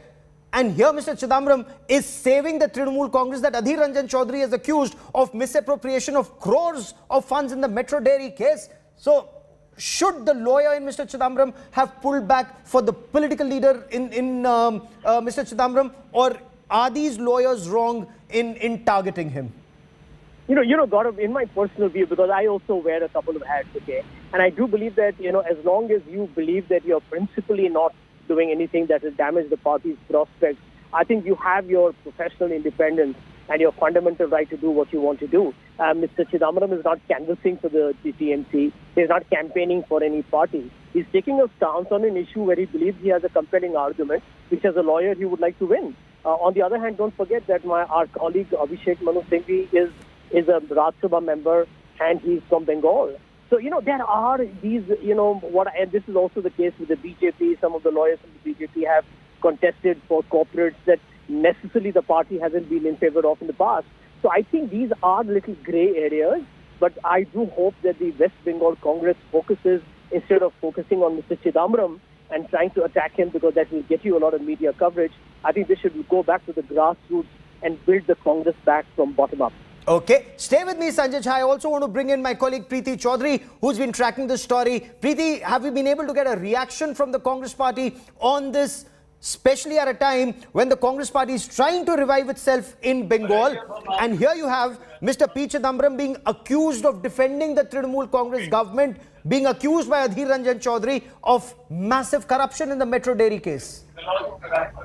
Well, there is no reaction coming in from the Congress on this, Gaurav, and understandably so, because the Congress has always maintained, and so has even if you look at the Bharatiya Janata Party, where the lawyers in Congress, if you hark back in history, if you look at Salman Khurshid, you look at Kapil Sibal, you look at Abhishek Manu Singhvi, they've always taken cases which sometimes contradict the grain or the ideology of the Congress. They've even fought for leaders from the Bharatiya Janata Party, which was at one point their primary opponent when they were in power. So the Congress, they're not getting any statement, but understandably so. However, one needs to point out the dichotomy in all of this, because let's just go back to what went down with the entire Prashant Kishore fiasco, because one of the main reasons internally is what is being said, that some of the leaders had an issue with possibly that, Prashant Kishore was attached to IPAC. IPAC had, tie-ups with the TMC in West Bengal, a very similar case like this, had tie-ups with YSRCP, with TRS in Telangana. And that was one of the main reasons that how could Prashant Kishore, who actually doesn't have any stake in the IPAC anymore, moonlight with, the opponents of the Congress and still be a part of the Congress. There was an ideological default there, is what many leaders had said at that point of time.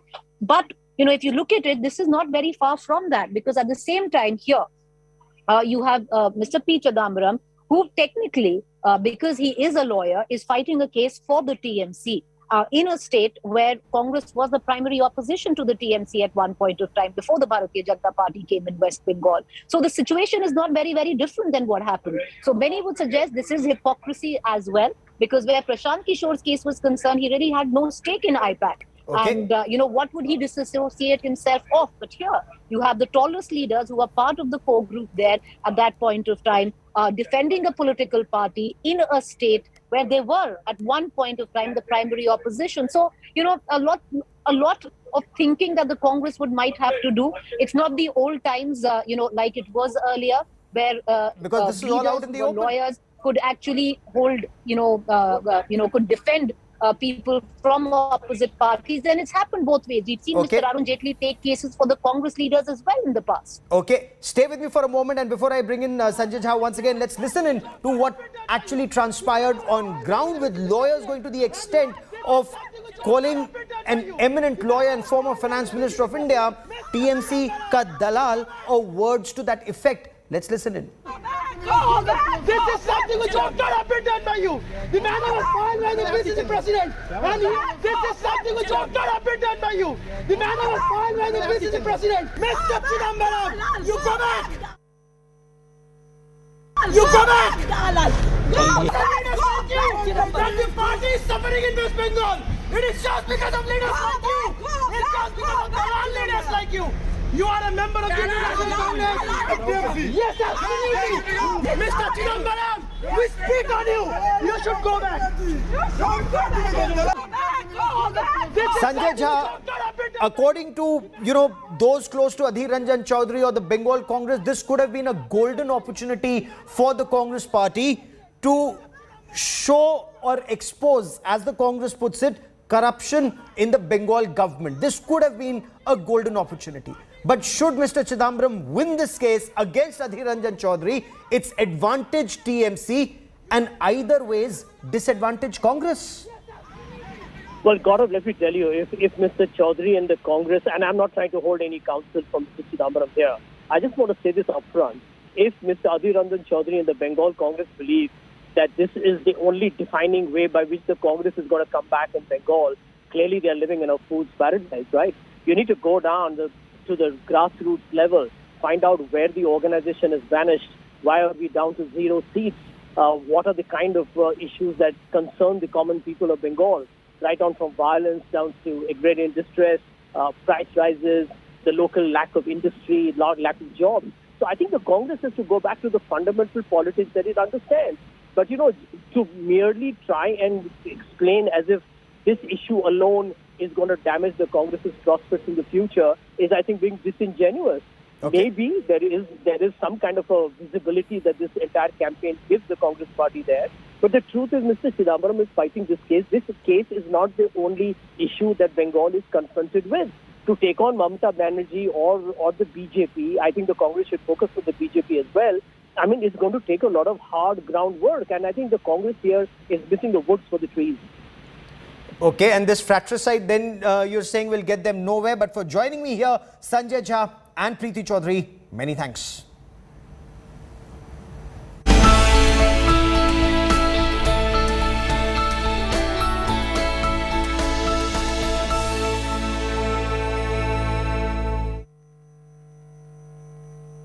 And Prime Minister Narendra Modi is about to land in Paris shortly. This is the third and the final leg of his three-country tour to Europe. He's expected to land in about less than half an hour from now. Prime Minister Narendra Modi will be the first world leader to be hosted by the President of France, Emmanuel Macron, after his recent re-election.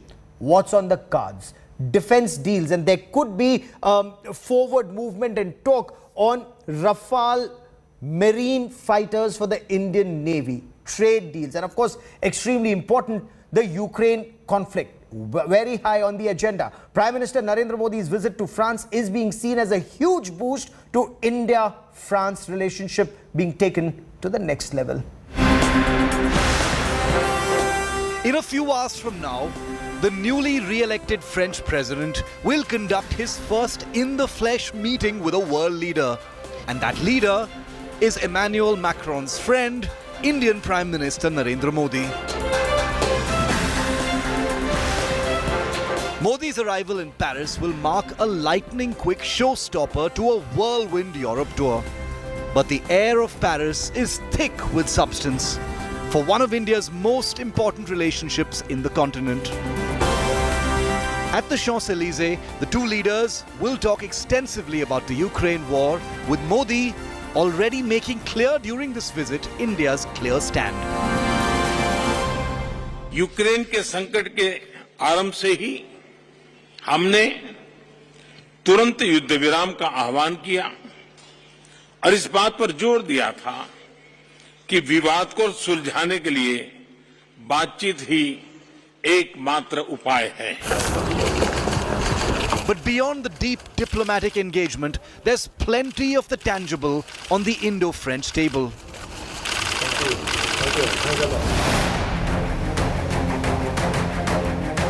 The Indian Air Force, remember, has received 35 of 36 French-built Rafale jets and has been operating them extensively from two bases in India's north and east.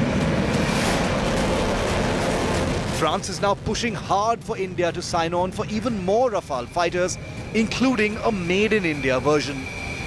With the Indian Air Force in the market for 114 new multi-role fighter aircraft and the Indian Navy hunting for 57 new-generation carrier-based fighters, Macron's France believes it is in the best possible position to win both deals, considering the Rafale is already operational in Indian service. Apart from fully built military aircraft, one of the most crucial and substantive Indo-French projects in the offing is a partnership to build a powerful new jet engine to power India's future combat aircraft. The Indian Ministry of Defence is said to have urged its teams to tie up all loose ends and get this project going as quickly as possible. However, things are less hopeful on the submarine side of things, with France, maker of India's Scorpion-class submarines, pulling out of India's projected Project 75I submarine building program, which envisages local construction of 6 new-generation submarines. Ties between India and France go way beyond military trade and cooperation. But as with India's major relationships, defense cooperation is a major sweetener and enabler of bigger things. While Modi's brief stopover in Paris today isn't long enough for deal-making, it is visits like these that clear the proverbial decks for the big deals. Whether those deals happen, especially with France going up against contenders from a powerful United States, remains to be seen. With Anjana Om Kashyap in Paris, Bureau Report, India Today.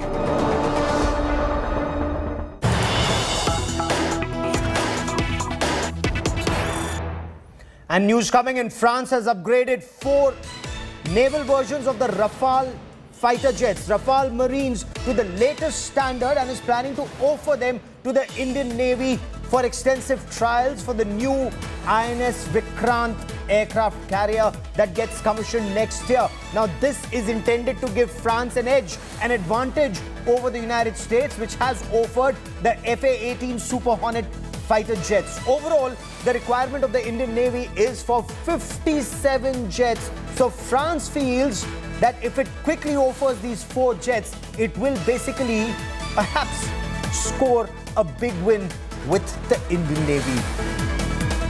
I quickly want to cut across to India Today's executive editor Shiv Arur for more on this. Shiv, the 36 Rafales, 35 already in, but that's for the Indian Air Force. Tell us more about these 4 Rafale Marines that have been upgraded by France. What do they look like? What's the new configuration? And what does it mean for the Indian Navy?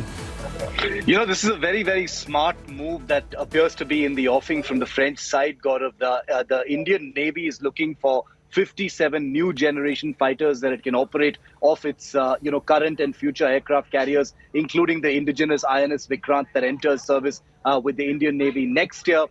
57 aircraft is a large number, as you know, and the Rafale goes up against the US Super Hornet, the F-18 Super Hornet, and it's going to be a very competitive process. They are currently being tested in Goa as well, but France believes that it needs to leverage the fact that Rafales are already in service with the Indian Air Force. But even then, given the huge diplomatic might that the United States has, France doesn't want to leave anything to chance, clearly, and that's the reason why in the French media there are these reports appearing that the Macron government has actually ordered for 4 existing French Navy Rafales to be upgraded to the latest configuration and standard for weapons, for equipment, for avionics, etc., and then offer them to the Indian Navy just as is, so they can operate as quickly as the INS Vikrant aircraft carrier enters service as a kind of, strategic placeholder, because if the Indian Navy gets a taste of these Rafales immediately after the aircraft carrier joins service, it might actually, bring the contest to a early conclusion. That's what the French are hoping. But as we both know, Gaurav, these things have, stretched on for many, many years in the past. So France may be betting big, but it is a smart move. Let's see how it goes. Okay, so, for the MMRCA, it took decades and decades of planning and then ultimate conclusion with the Rafales. The 36th is likely to come in, but as far as these naval versions are concerned, compare the two, the FA-18 Super Hornets and the Rafales. As far as the Indian Navy's requirements are concerned, how do the two, match up, especially given the requirements of the Indian Navy on board INS Vikrant? Gaurav, both the Rafale and the F-18 are similar in many respects. They are, the only 2 fighter aircraft that operate off nuclear-powered aircraft carriers, at this point of time.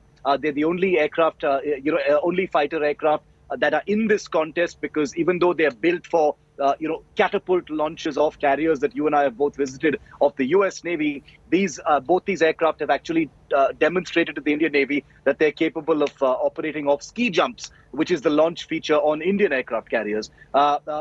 Even though they're comparable in many respects, both sides will, of course, amplify and focus on the strengths that they have. For instance, the American Super Hornet will flaunt the capability of carrying at least 4 anti-ship missiles, whereas on the other hand, the Rafale can only carry 1. Similarly, in terms of range and other kinds of weapon systems, the Rafale, weighs favorably in favor against the Super Hornet. So there are many, many different aspects, but these are both highly advanced 4+ generation fighter aircraft that are already in service. Both have seen combat. Both have seen operational scenarios, including current operation scenarios, in West Asia. So It's going to be interesting to see how it actually turns out. But as you and I both know, Gaurav, in India, it rarely comes down to the technical capabilities of aircraft. That's always a foregone conclusion. Ultimately, it's about the political backing, the political baggage that comes with a defense deal that matters in the end. And we'll be tracking that story very, very closely. Shiv, for the moment, many thanks for joining me. Now, Prime Minister Narendra Modi, on his overseas trips, always tries to make it a point to interact with the Indian diaspora. His connect with the youngest of the young, the children, that is what has got a lot of attention, especially this time. Candid moments of Prime Minister Narendra Modi talking to young children, appreciating them, engaging with them. these are the images that have gone viral. And here's a look at some of these really heartwarming images of Prime Minister Narendra Modi's 3-day visit to 3 different countries. He was in Berlin, he was in Copenhagen, and he's about to land in Paris in just about 20 minutes from now.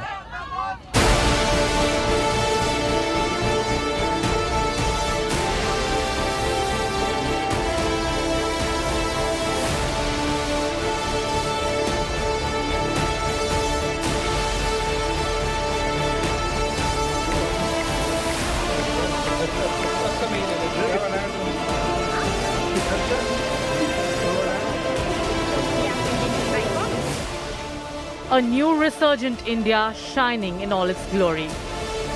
The diaspora, diverse, decadent and united by their love for India. दुनिया का सबसे best prime minister है, ऐसा leader दुनिया में कहीं भी नहीं है और मेरा हिसाब से कोई आएगी भी नहीं है। मुझे इतना उम्मीद है मोदी जी से और ये मेरे को इतना भरोसा है, इंडिया को वर्ल्ड में नंबर 1 मोदी जी ही करा के रखेंगे और कोई रास्ता ही नहीं है। It was amazing. Thank you so much Modi ji यहाँ आने के लिए and we are really proud to be Indian. हम कहीं भी रहे, जैसे कि आपने कहा, चारों और हर जगह इंडियंस है। Thank you so much. Bharat माता की जय। उन्होंने हमारे देश का नाम विदेश में भी बहुत वो किया, ऊंचा किया है और मुझे लगता है कि हम लोग बहुत गर्व महसूस करते हैं कि हम उस देश से आते हैं कि प्रधानमंत्री नरेंद्र मोदी हैं। इतना गर्व कभी पहले महसूस नहीं होता था जितना अब हो रहा है। हम लोग 18 साल से हैं हम यहाँ पे, लेकिन जो फीलिंग अभी आती है मोदी जी जब से सरकार में है, पहले नहीं था। मतलब it's a dream come true to see Modi in person, meet him. He is very inspirational and मुझे इतने सब सुन के yes I was like amazed कि इतना सब हुआ है इंडिया में literally. Wherever the Prime Minister goes, Indian expats welcome him with open arms. But it is the children who attract the Prime Minister's attention the most. On his way to meetings with world leaders or crucial diplomatic events, Prime Minister always stops to interact with his youngest fans. This image is from Berlin, Germany, where kids too came out to catch a glimpse of the Prime Minister.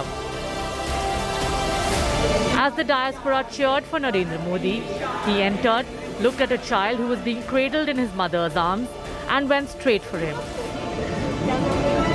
He asked his name, but the child shied away. But the Prime Minister continued to play with the kid.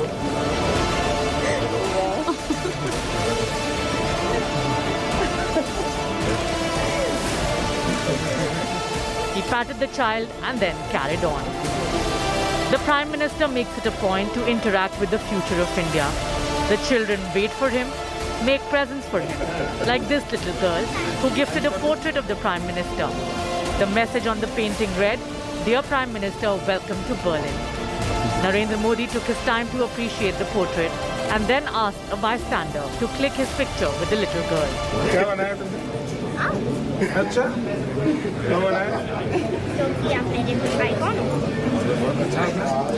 कितना time लगा? इसको बनाने में 1 घंटा और बाकी के पीछे। हाँ,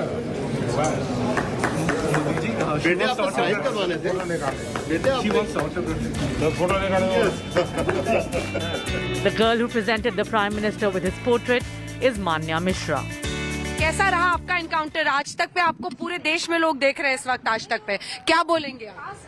मैं बोलूँगी कि मेरे को आज बहुत अच्छा लग रहा है क्योंकि मैं प्राइम मिनिस्टर से मिली, मोदी जी से, और मैंने जब उनको ये पेंटिंग दिखाई उन्होंने बोला शाबाश, और उन्होंने मेरे को ये सिग्नेचर दिया अपना, और उन्होंने अपने सिग्नेचर के ऊपर वंदे मातरम भी लिखा है, इसलिए मैं बहुत खुश हूँ। आपको तो वंदे मातरम भी लिखा हुआ मिला है, वंदे मातरम नरेंद्र मोदी ऑटोग्राफ मिला। हाँ, और मैंने उन्हें बोला कि यू आर माई आइकॉन, और मैं बहुत खुश हूँ कि आई एम प्राउड कि वो हमारे देश के प्रधानमंत्री मोदी जी हैं। हाँ। आपने बोला you are an icon? Yes. और उनका क्या रिस्पॉन्स था?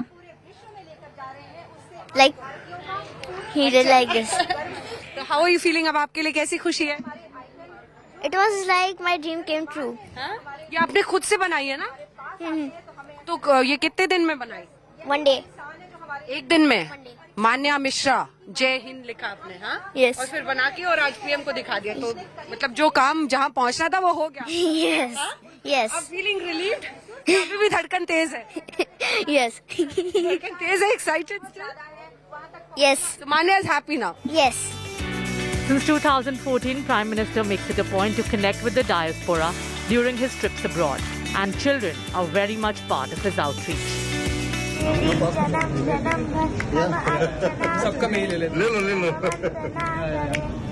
In Berlin, a boy even sang a patriotic song for the Prime Minister. हे जन्मभूमि भारत, हे कर्मभूमि भारत, हे वंदनीय भारत, अभिनंदनीय भारत, जीवन सुमन चढ़ाकर आराधना करेंगे। यदा यदा हि धर्मस्य ग्लानिर्भवति Bharat, अभ्युत्थानम् अधर्मस्य सदात्मानं सृजाम्यहम्। The Connect with Kids continued in Copenhagen, Denmark. These heartwarming images are now super viral, garnering millions of likes and views. Bureau Report, India Today.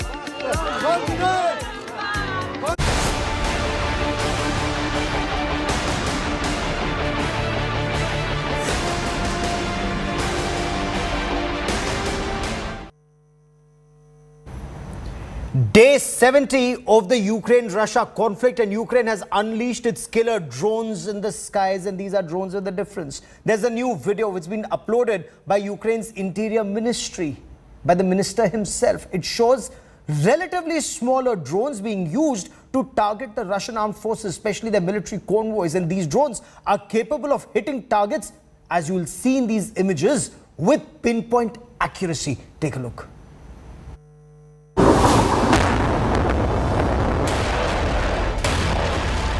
For over 2 months now, drones have done untold damage in the Russia-Ukraine battlefield. From smashing tanks, to destroying artillery, to even bombing patrol boats on the Black Sea.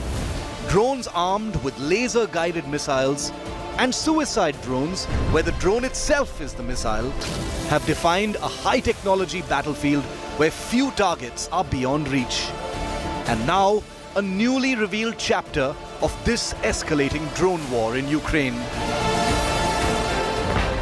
What you're about to watch is a piece of footage capturing the use of small drones and applied to cause devastating pinpointed damage. Watch now closely as this drone quietly films from the air as a group of Russian troops mobilize on an unspecified dirt road in Ukraine. Swooping up over them, the drone quietly drops an improvised grenade on the unsuspecting troops, injuring some and sending the rest running. In an eerie moment, the drone stops and zooms in on the injured soldiers. The drone lies in wait and then slowly moves to observe the Russian troops, including one of the injured men, getting into a pickup truck. With the target just sitting there, the drone then deploys a second grenade, sending it straight down through the sunroof of the vehicle.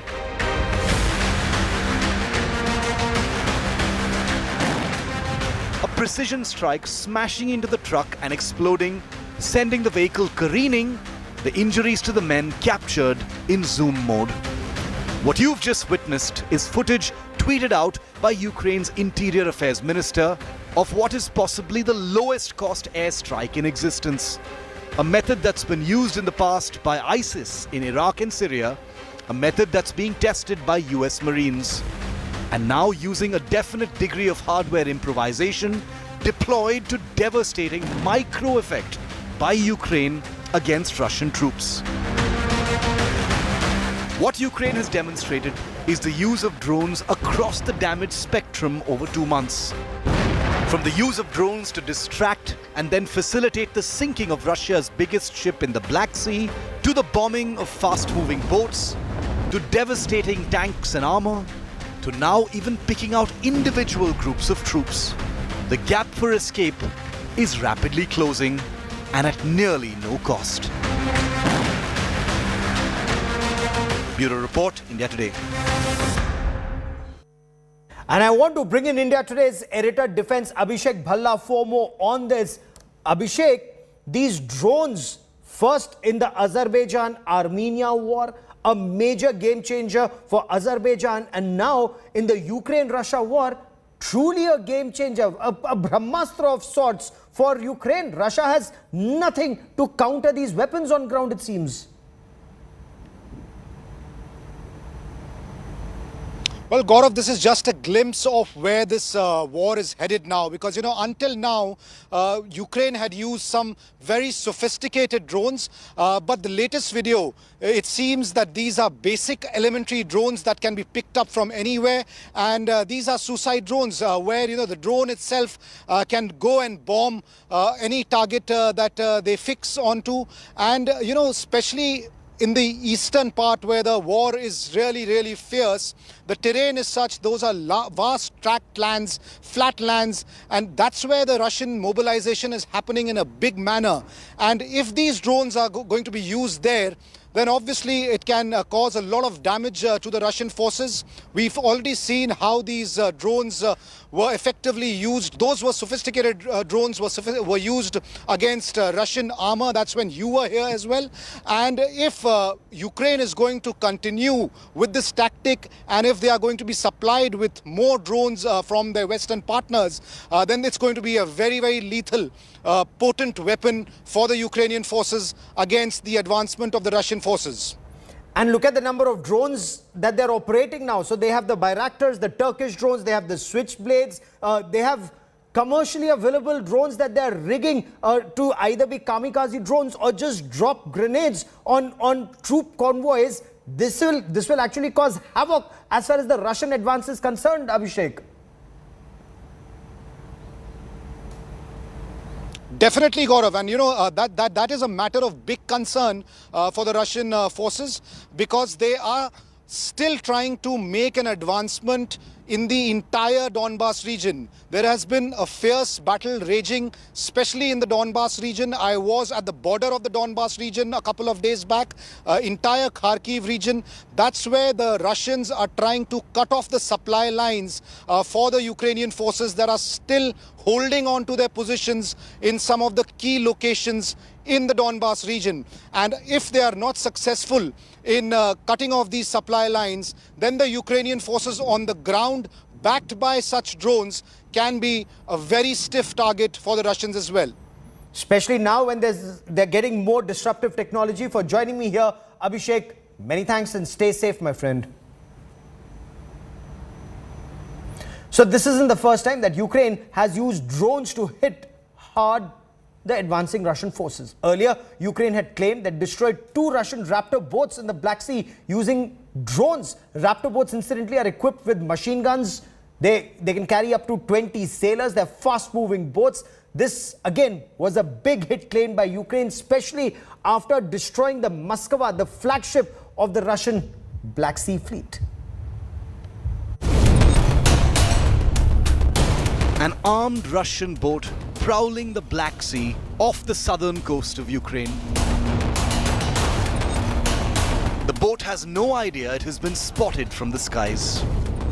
And then this happens.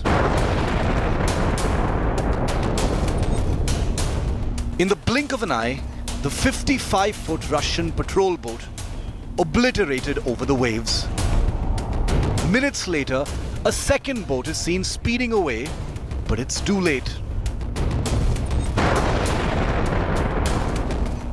This boat too has no escape because it's been struck from the skies by a relentless bombing machine. The Ukrainian government claims that these are images of 2 Russian Raptor-class high-speed coastal patrol boats, bombed into oblivion courtesy laser-guided bombs delivered by Ukrainian Bayraktar TB2 drones. The strikes on these 2 boats is enormously significant. They capture the first time in this war that these drones have actively engaged and destroyed Russian naval assets. In over 2 months of the war, Ukrainian combat drones have got a lot of success by hitting their targets. But now, for the first time, they have achieved this success over an open ocean. Now, there are reports that Ukrainian combat drones have successfully hit Russian boats in the Black Sea. The laser-guided munitions used in this new over-ocean attack are likely the Russian MAM, a smart micro-munition designed to hit both stationary and moving targets with devastating accuracy. The destruction of the 2 Russian Navy patrol boats will be a painful sting for Putin's war machine, coming 18 days after the sinking of the Black Sea Fleet's flagship cruiser Moskva, an incident that is still sending shockwaves around the world for what it means to Ukraine's defense capabilities. The 2 boats struck in this manner may be much smaller than the Moskva, but the signal from Ukraine is clear. No matter how small the Russian asset and no matter where it's operating, with the help of American and Western intelligence, electronics and targeting sensors, nothing will be out of reach for Ukrainian weapons. Bureau Report, India Today. And coming up next, Mahadangal in Mumbai, Maharashtra. Navnirman Sena Chief Raj Thackeray pumps the volume on loudspeaker debate. Details coming up.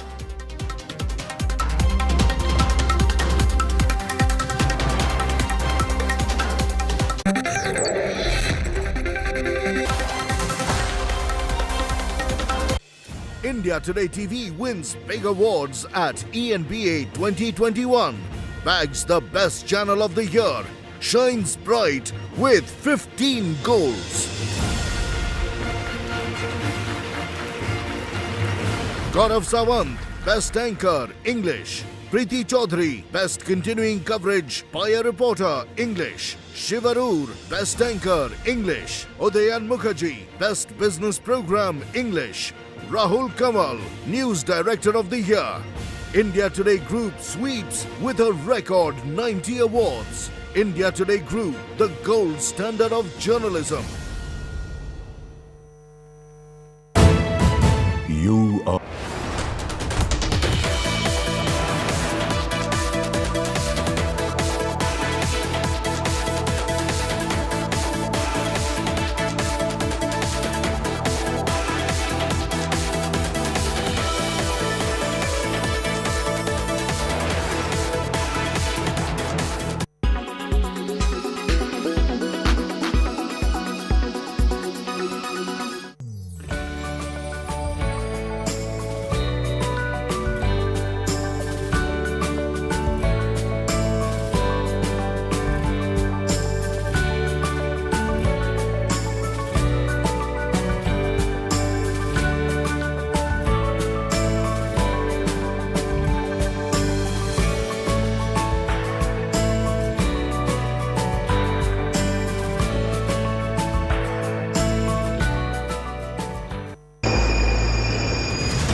Imagine waking up to a new catastrophe every day.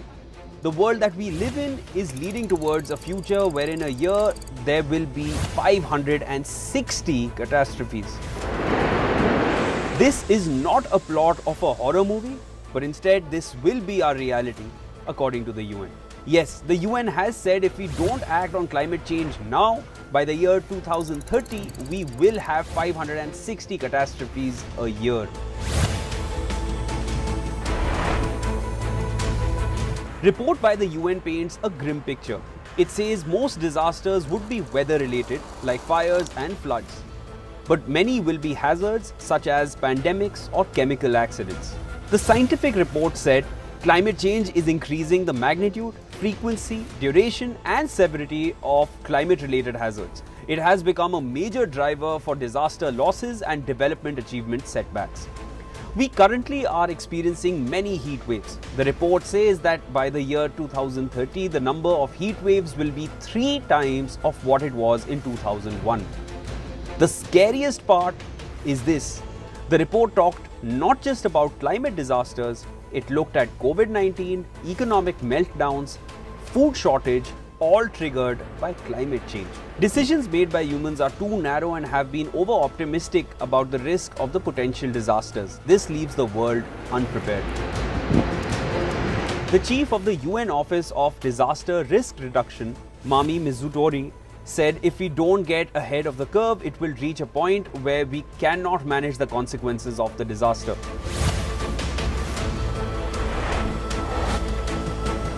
According to the World Meteorological Organization, India's average annual loss in 2020 was around $87 billion.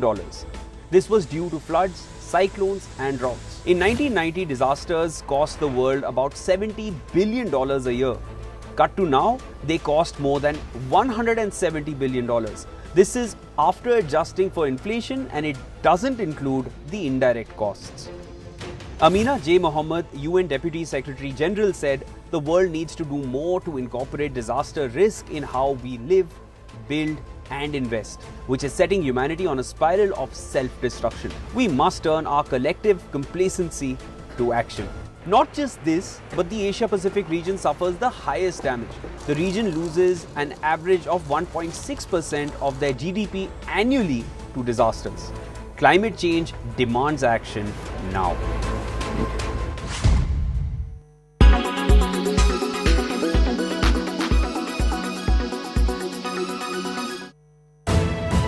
You are watching India.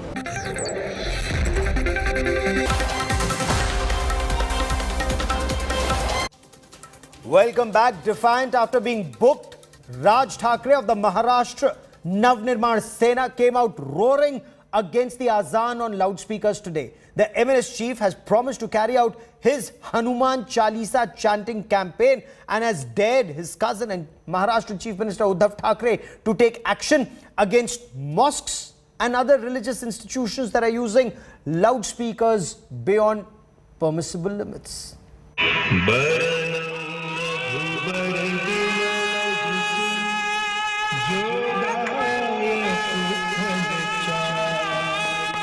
Raj Thackeray pumps up the volume in the loudspeaker debate. Maharashtra Navnirman Sena workers on Wednesday morning played the Hanuman Chalisa on loudspeaker outside mosques at many places, timing it with the azan or the call for prayer. A police crackdown followed that saw many arrests and detentions. MNS chief himself was at home under the watchful eyes of the state police. While Raj Thackeray could not lead the protests against loudspeakers, he lashed out at the Shiv Sena-led government in Maharashtra, that in a hurriedly called press meeting. 1400 या 1500 कुछ मस्जिदें हैं और उसके ऊपर से 135 मस्जिदों के ऊपर सुबह 5 बजे के पहले जो सुप्रीम कोर्ट ने जो बताया वो नियम तोड़कर 135 मस्जिदों के ऊपर सुबह अजान लगाई गई लाउडस्पीकर के ऊपर। मैं पूछ रहा हूं महाराष्ट्र की पुलिस को, इन 135 मस्जिदों के ऊपर आप कौन सी कार्रवाई करने वाले हैं? Escalating the fight against Chief Minister Uddhav Thackeray, Raj invoked his uncle and Uddhav's father, Bala Sahib Thackeray. He tweeted an old video of the Shiv Sena founder, where he was declaring he will end the namaz in public places. ज्या दिवशी माझं सरकार या महाराष्ट्रामध्ये येईल त्यावेळेला रस्त्यामधले नमाज आम्ही पडल्यात बंद केल्याशिवाय राहणार नाही.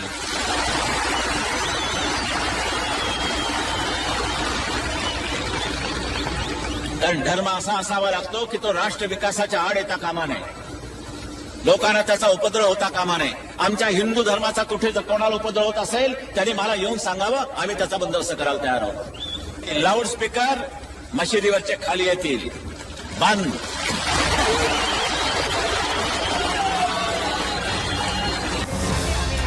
The Shiv Sena hit back with another set of Bal Thackeray videos slamming Raj Thackeray. पूर्वी ज्या स्टाईल मध्ये बोलत होतो अशी ही स्टाईल माझी कोणीतरी उचलली म्हणतात, मला माहित नाही कोणी. त्यांना माहिती. म्हणजे मी माझ्या स्टाईल मध्ये जर उद्या बोललो तर मी त्यांची कॉपी करतोय असं म्हणणार तुम्ही कदाचित. एक विनोद आठवतो, मराठी मराठी मराठी. अरे झाल्यानं तुमचा जन्म झाला नव्हता त्यावेळेला मी मराठी काढलेली आहे महाराष्ट्रामध्ये. The Shiv Sena, in no mood to relent, launched a fresh offensive accusing Raj Thackeray of becoming a BJP puppet. त्यांना बाळासाहेब किती आठवतात त्याआधी पाहावं लागलं. खरे बाळासाहेब ज्याने बाळासाहेबांना सोडलं, ज्याने बाळासाहेबांचा विचार सोडला, शिवसेनेच्या पाठीत ज्या भारतीय जनता पक्षानं खंजीर बसला, त्यांचं उपवस्त्र म्हणून जे राहत आहेत त्याने शिवसेनेला का अंगी कसं. The Bharatiya Janata Party, meanwhile, has thrown its weight behind its new friend, Raj Thakre. अगर उत्तर प्रदेश में मस्जिदों और मंदिरों से लाउडस्पीकर हटाए जा सकते हैं, उनका वॉल्यूम रेगुलेट किया जा सकता है, तो महाराष्ट्र में क्यों नहीं किया जा सकता? क्योंकि वहाँ की आघाड़ी सरकार तुष्टीकरण की राजनीति कर रही है. वहाँ पर शिवसेना को आज हनुमान चालीसा से डर लगने लगा है. बाला साहब ठाकरे की पार्टी आज हनुमान चालीसा से भाग रही है. ये बड़ा राजनीतिक मुद्दा है महाराष्ट्र में. The battle of Thakres could have major political ramifications, starting with the BMC elections later this year. The BJP is in a prestige fight to topple the Shiv Sena from its citadel. But can Raj Thakre, who has so far been an election dud, make a big impact and dent the Shiv Sena votes? That remains to be seen. Bureau Report, India Today. Well, that is all we have time for on the news track this evening. Many thanks for watching. Rajdeep Sardesai comes up next with the news today. Stay with us.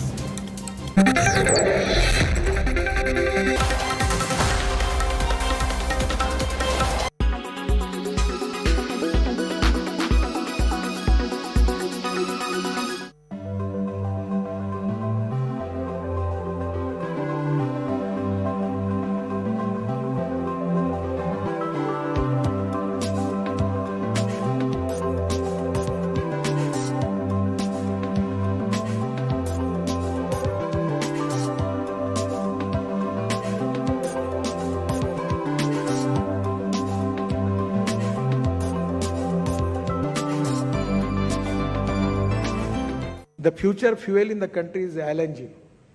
And as compared, if suppose the expenditure 100 rupees for diesel, for LNG it comes to 40 rupees and for CNG it comes to 50 rupees. You must have heard of LPG and CNG, but the new liquid gold is LNG. Nitin Gadkari echoed similar views by calling it the future fuel of the country. The Ministry of Road Transport and Highways will also encourage flexible fuel engines for the future, which can run 100% on bioethanol. His comments when the country is suffering from mounting fuel and CNG prices. So can LNG reduce the burden on the common man? Here's all that you need to know about it. Liquefied natural gas is an odorless, colorless, non-toxic, non-corrosive and non-flammable form of natural gas that's formed when natural gas is cooled to minus 162 degrees Celsius. The cooling process shrinks the volume of the gas 600 times, making it easier and safer to store and ship. In its liquid state, LNG will not ignite. Since 2000, global demand for LNG has grown 140% and now accounts for roughly 10% of the methane consumed worldwide. LNG is a comparatively sustainable fuel. Even though a fossil fuel, natural gas is far cleaner than the solid fuels like coal, wood or liquid fuel like petrol or diesel. And transitioning to LNG will help India in weaning off non-renewable sources of energy.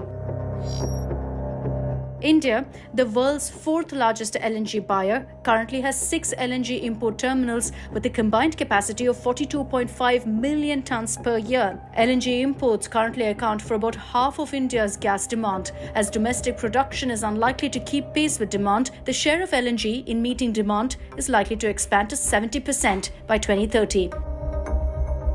However, driven by the Russia-Ukraine crisis, LNG prices are set to soar as Russia's move to cut some supply to Europe is poised to further tighten the global market. LNG's price per unit is almost at par with diesel, but it's quieter and cleaner, with an emission factor 25% lower than diesel, which makes it a viable alternative. However, because LNG has a more involved production and transportation process, its prices are typically higher than CNG prices.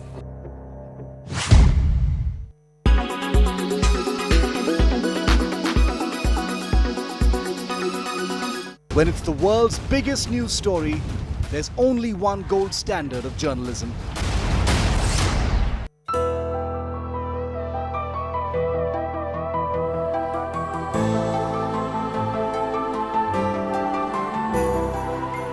When it's the world's biggest news story, there's only one gold standard of journalism. You are watching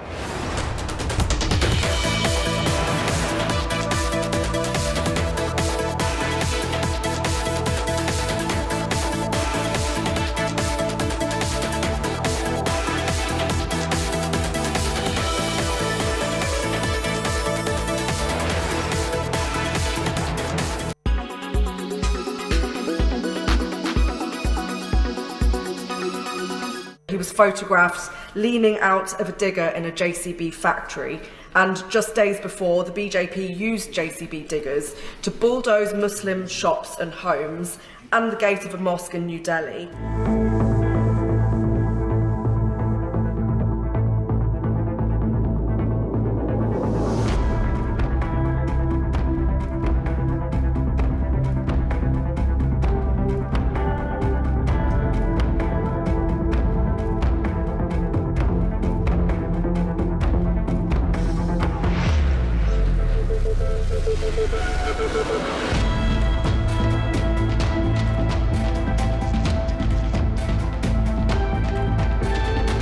Widespread anti-Muslim violence in India, which is widely seen as being whipped up by Modi and the ruling BJP. So I asked the Minister again, because she has failed to actually answer the question, did the Prime Minister challenge Modi on the BJP's role in anti-Muslim violence in India, or did the Prime Minister once again disregard human rights abuses, and does she acknowledge that the visit to the JCB factory was a mistake? He was photographed leaning out of a digger in a JCB factory, and just days before, the BJP used JCB diggers to bulldoze Muslim shops and homes and the gate of a mosque in New Delhi. Local governments in a number of other Indian states have also carried out similar demolitions. So I ask again, did the Prime Minister raise this with Modi? If not, why not?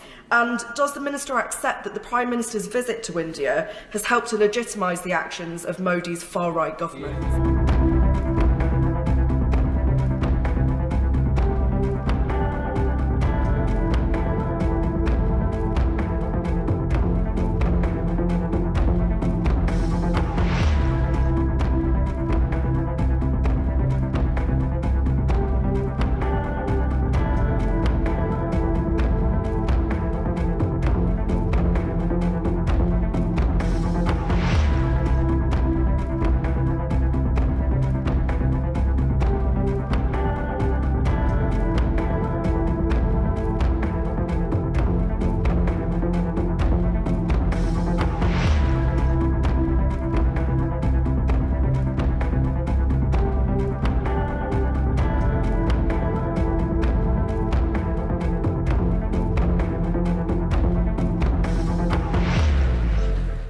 Mr. Speaker, we condemn any instance of discrimination because of freedom of religion or belief. I will say it again and again. Protecting freedom of religion or belief is one of the absolutely top human rights priorities for this country. And where we have concerns, we raise them, including at ministerial level. Thank you.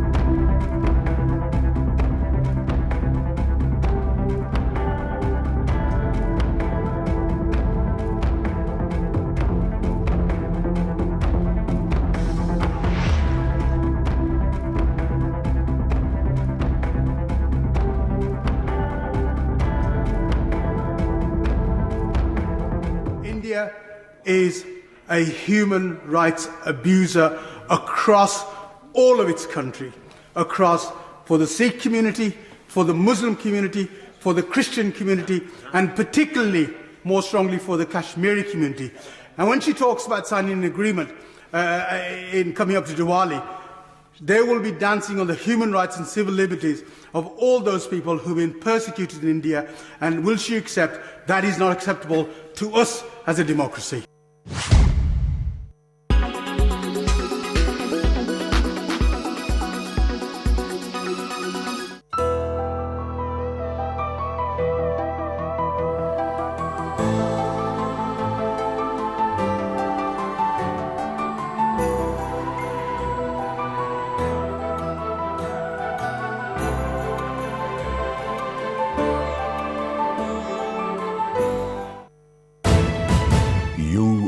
Presented by Aditya Birla Group, Big in Your Life. Co-presented by Star Health Insurance, the health insurance specialist. Co-presented by JK Pancharghat Tire, Ab Hawa Nahi Niklegi. Co-powered by Dish HD, Cricket का असली partner.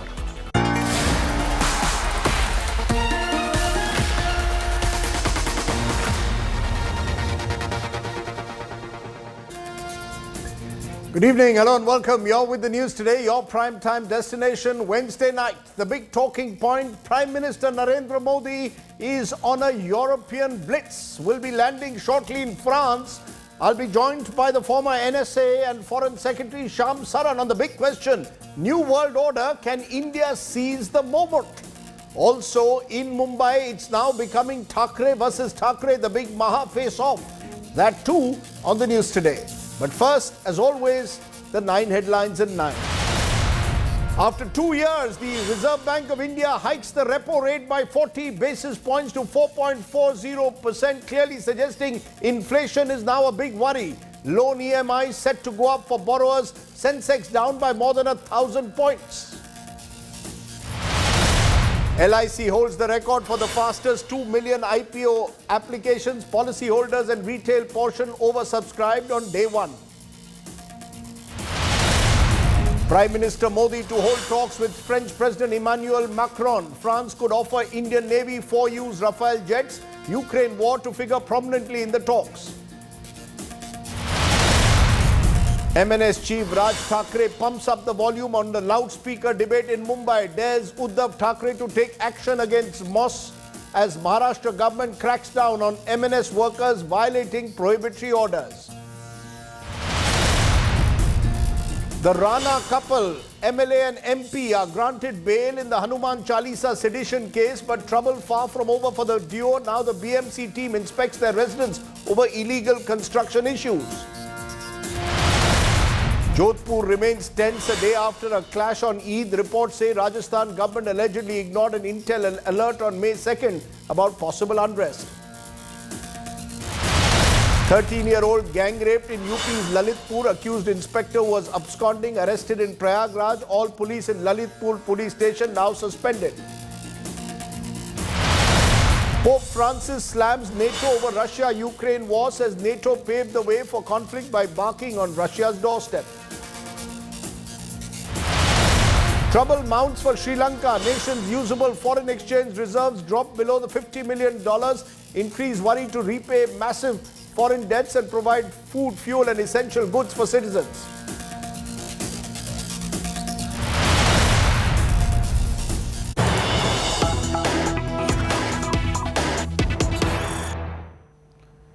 But first, tonight to the news that's just coming in. Prime Minister Narendra Modi has just arrived in Paris on the third leg of his European blitzkrieg tour.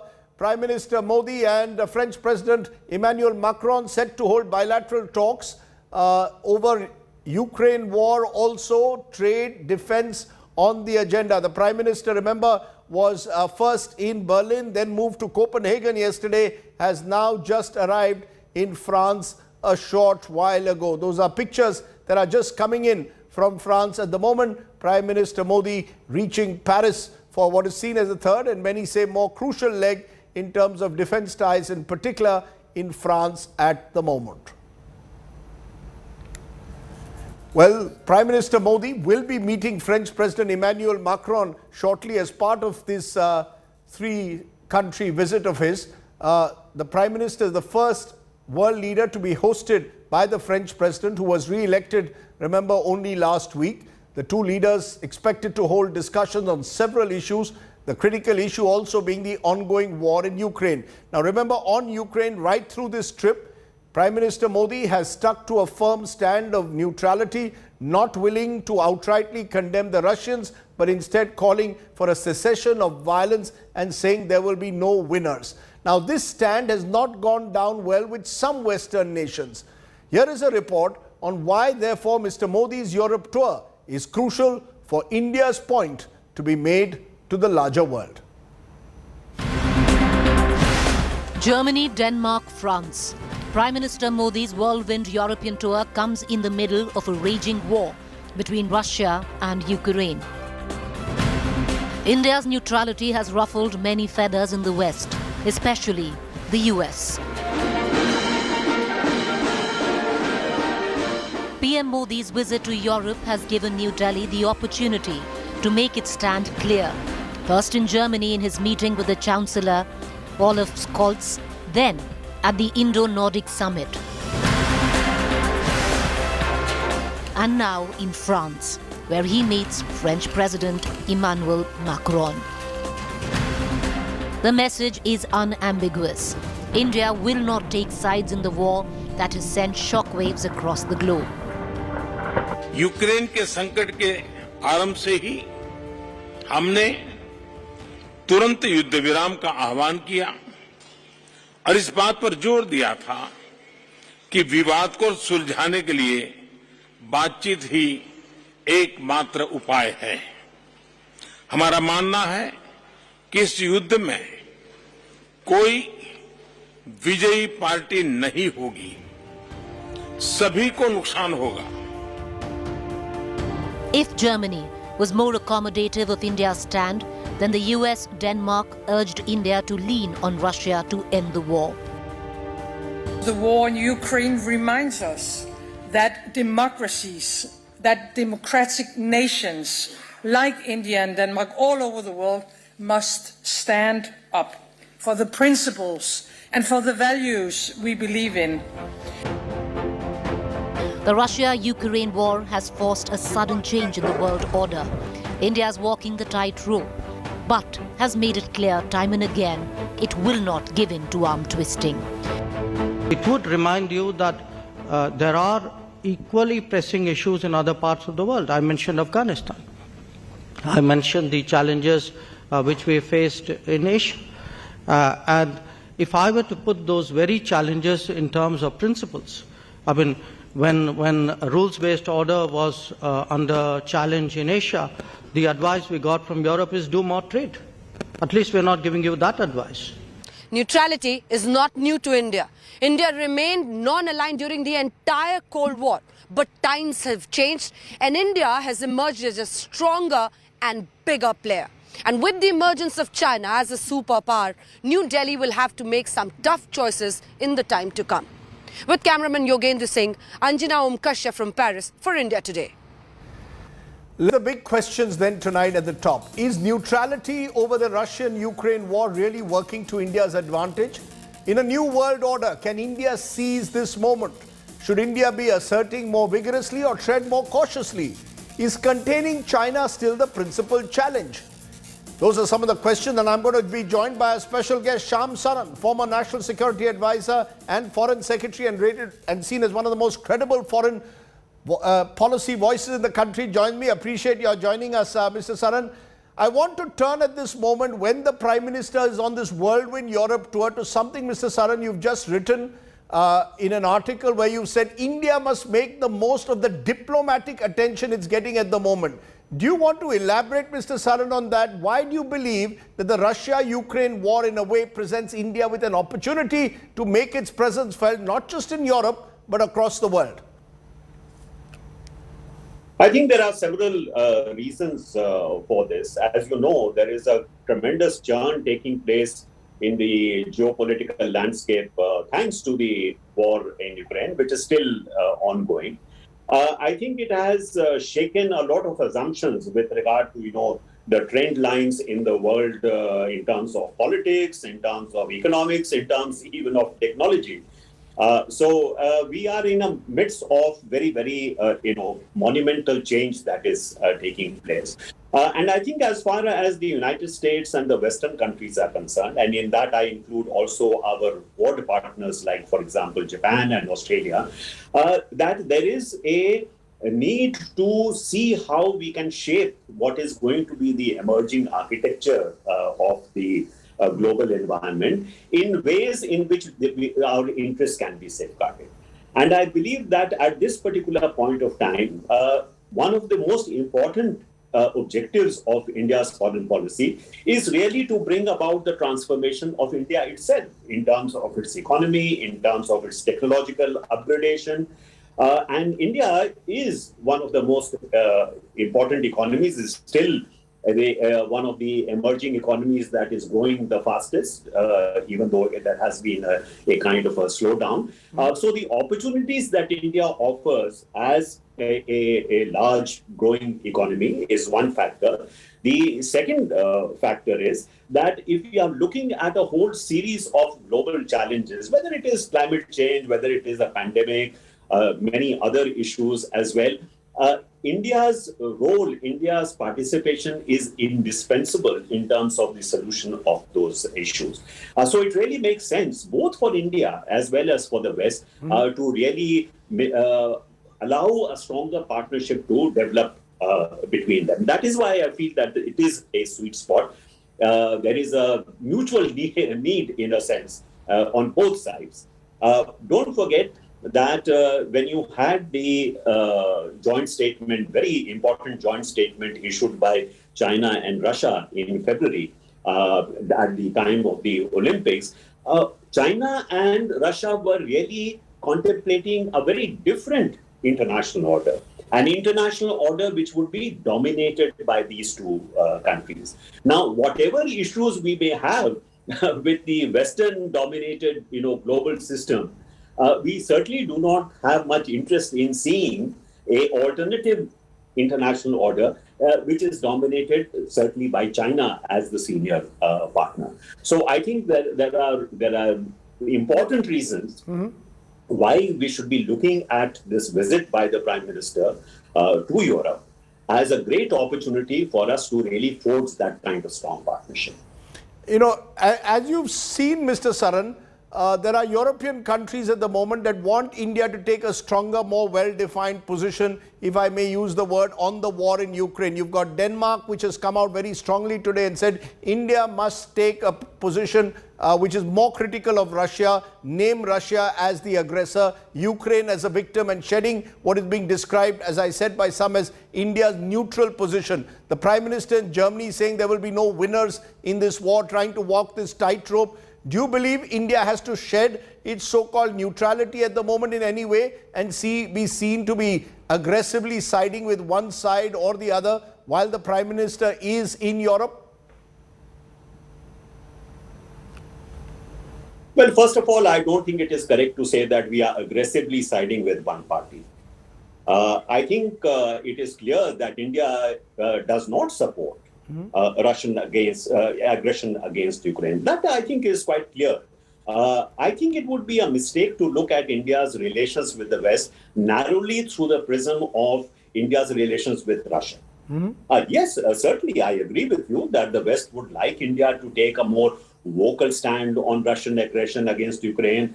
But I think far more important, as I said, that both India and the West have this greater challenge of coping with the fallout from the Ukraine war. The fallout in terms of what is going to be the shape of the new international environment. I think that is far more important. And I think the West is quite, mindful of the fact that, if you look at India-Russia relations in a certain longer-term perspective, these relations have become progressively more marginal, whether you are looking at the trade aspect, if there is an energy partnership that India sought, Russia, in fact, was far more inclined to have that energy partnership with China rather than with India. And even as far as the defense hardware relationship is concerned, over the last 20 years or so, there has been a progressive diversification of India's military hardware sources of supply. Yes, there are certain legacy issues because we have been, in fact, a country which has been, very much, dependent upon technology as well as on defense hardware from Russia of the kinds that they have not been possible to obtain from the Western countries. Now, here there is an opportunity to also encourage the United States, encourage the West to be much more open in terms of, meeting the kind of requirements that India's, defense has and meeting the challenge that we face, particularly from China. So I do not think that the West is so hung up on the rhetorical aspect, of India-Russia relations. I think they are quite clear after the engagement that they have over the last several weeks that while India may be reticent in terms of, openly criticizing Russia, it is certainly not, in fact, a country which is actively supporting what Russia is doing in Ukraine. That much, I think, is quite clear. Mr. Saran, you've already mentioned China more than once. You seem to mention the fact that we could see a newly emerging international order where China would like to play an increasingly assertive role. And as you wrote the other day in a column, you believe China remains our principal threat. How do we therefore use Europe, perhaps, or the West to combat China in a sense? Do we become part of a new multipolar world, already part of the Quad? Is that the way forward as the Prime Minister visits Germany, travels to France? Can we be seen to be part of a new arrangement, alliance that can check an expansionist China and can include some of the European countries as well? So, Rajdeep, I have often said that there are two kind of dimensions to our meeting the challenge from China. One is, internal balancing or domestic balancing, as we say. Domestic balancing is that there is no alternative but to, in fact, accelerate the transformation of our own capabilities, whether it is economic capabilities, technological capabilities, our military capabilities. The more strong India is in terms of these capabilities, the better it can deal with the challenge of China. That is one aspect. The second aspect is, while that transformation is taking place, what are the ways in which we can try and put a certain degree of restraint on Chinese predilection to aggressive behavior? And in that respect, certainly having strong relationship with the United States of America, strong relationship with Western Europe, strong relationship with our partners in Japan and Australia, this is part and parcel of that response. So both are important. And as I pointed out in my article, that these relationships with the United States, with Western Europe, with Japan are also very important precisely for that domestic balancing. Because, first and foremost, we want a transformation, a development of the of India itself. So I think whichever way we look at it, it is very important for us to really advance these partnerships with these countries. And don't forget that even though Europe had a certain kind of a balancing relationship with China, because China was such an important economic partner and continues to be a very important economic partner.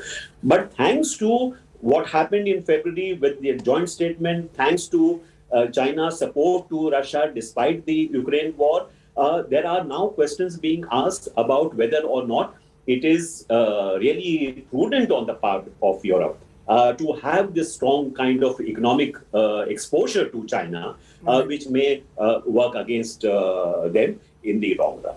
So I think there is a certain kind of a convergence of interests among the major players today, whether in Japan or Western Europe or US, in terms of trying to see how we can restrain China from a very, very aggressive kind of behavior, particularly in the Indo-Pacific. So how do we actually therefore restrain China, an expansionist China, as the PM is again in Western Europe? How does India actually assert its own position? What is our USP at the moment that could help us be part of some kind of a global arrangement that contains China? The reason as I ask you this also is because Foreign Minister Jaishankar at times is seen to be muscle flexing, virtually sending out tough messages to the West that, look, we are acting in our national interest on the Russia-Ukraine war. We don't need to be lectured. Do you believe that is the approach to take, that India must be much more aggressive and assertive to seize this diplomatic opportunity, or should we tread a little bit more warily? Well, every foreign minister has his own style of dealing with foreign relations. So I will leave it to Jaishankar to explain why he has taken a certain position. As I have stated a number of times, our interests on several issues are not the same as that of, say, the United States of America. They are not the same with Western Europe. They may even not be same with our partners in East Asia, for example, Japan. There will be issues on which our positions are different because we are coming from very different starting points. So I think Jaishankar has pointed out, for example, that, if you take, for example, the Afghan situation, in a sense, India has been also left to, pick up the pieces of the kind of chaotic withdrawal which took place by the United States. Certainly, India's interests may not have been uppermost in the mind of the United States when it decided to take that step. So there will be issues on which we will have to take our own independent stand. But that does not mean that we should not be able to work together, say with the United States or Western Europe or Japan, where our interests are actually aligned. Now, with regard to China itself, China, whether we like it or not, is and will continue to be a major part.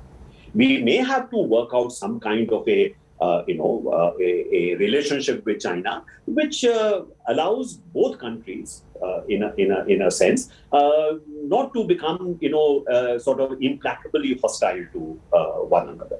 But when we are threatened by China, we have every right to try and protect ourselves, safeguard our interests. So if there are partnerships which help us to do that, why should we not seek those partnerships? So whatever may be the rhetoric which we may have adopted for whatever reason, I would say that substantive.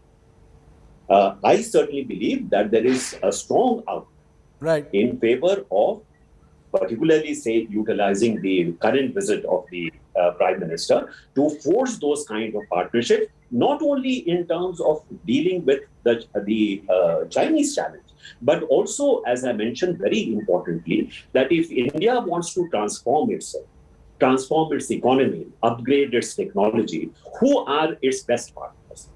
Those best partners still continue to be the United States, still continue to be Western Europe and Japan, because these are still the repository of the most sophisticated technologies in the world. They are still the major sources of capital in the world. So if India wants to take advantage of our relationship with these countries to transform India, then I think it makes a great sense to utilize every opportunity to strengthen those relationships. And as far as the relationship with China is concerned, I don't think we should see ourselves as being part of a containment ring around China. But certainly, I think the message should also go to China that India is not isolated, that India has strong partnerships with important countries in the world. And it has a certain importance of its own. That is why it is being quoted by other major powers. So that also is a message to China. So I think this is the reason why I felt that actually this is a moment of opportunity which we should adopt, that we should actually take advantage of. A moment of opportunity for India to seize. Shyam Saran, to give us an overview there as the Prime Minister is on his European outreach. Appreciate you joining us here on the news today. Thank you very much. Let me turn from there to our other big story today, really the biggest story of the day. In a sudden move, the Reserve Bank of India has hiked the repo rate by 40 basis points to 4.40%. It's the first hike in 44 months. The central bank has also decided to suck out 87,000 crore rupees from the system by hiking the cash reserve ratio by 50 basis points. These moves will result in higher EMIs, but also increased returns on time-tested fixed deposits. The rate hikes are being forced, the Reserve Bank says, by the fears of rising inflation. The stock markets, though, crashed on receiving the news of the rate hike. Sensex closing over 1,000 points or 2.3% down as a result of that decision of the Reserve Bank. Listen in to Shaktikanta Das first, the Reserve Bank of India Governor. The sharp acceleration in headline CPI inflation in March 2022 to 7% was propelled in particular by food inflation. The direct impact of increases in domestic pump prices of petroleum products beginning the second fortnight of March is feeding into core inflation prints and is expected to have intensified in April. food inflation pressures are likely to continue. Food price indices of the Food and Agriculture Organization, that is FAO, and the World Bank touched historical highs in March and remain elevated. That was the Reserve Bank of India governor. Remember, all of this comes on the back of fears, not just in India, but across the world. Inflation in the back of the Russia-Ukraine war. Global crude prices had risen, but the food basket across the spectrum is showing signs of rising all the time. And that is the real concern at the moment. Given those inflationary pressures, the Reserve Bank of India, after 2 years, has taken this decision to raise the repo rate. What it will mean for you, of course, is that your EMIs will go up. What it also means, of course, is concerns over what it will do to growth rates, projected growth rates at the moment. It comes at a time when the fears remain that inflation is the biggest challenge facing the economy. So if you look at those numbers, after a steady decline in the repo rate over the last few years, you've got this first rise that's taken place in the last 2 years. So that, in a sense, is the concern at the moment. Okay.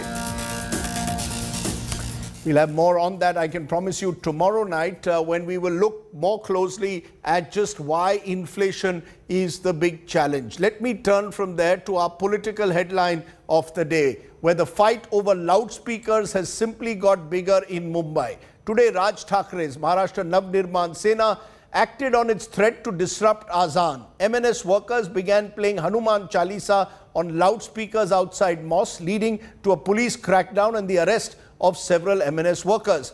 But MNS leader Raj Thakre appears unfazed and says his agitation will continue. Thakre versus Thakre is our political face-off today. Take a look.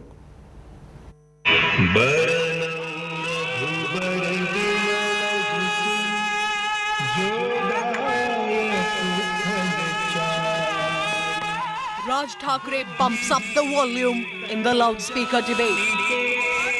Maharashtra Navnirman Sena workers on Wednesday morning played the Hanuman Chalisa on loudspeaker outside mosques at many places, timing it with the azan or the call for prayer. A police crackdown followed that saw many arrests and detentions. MNS chief himself was at home under the watchful eyes of the state police.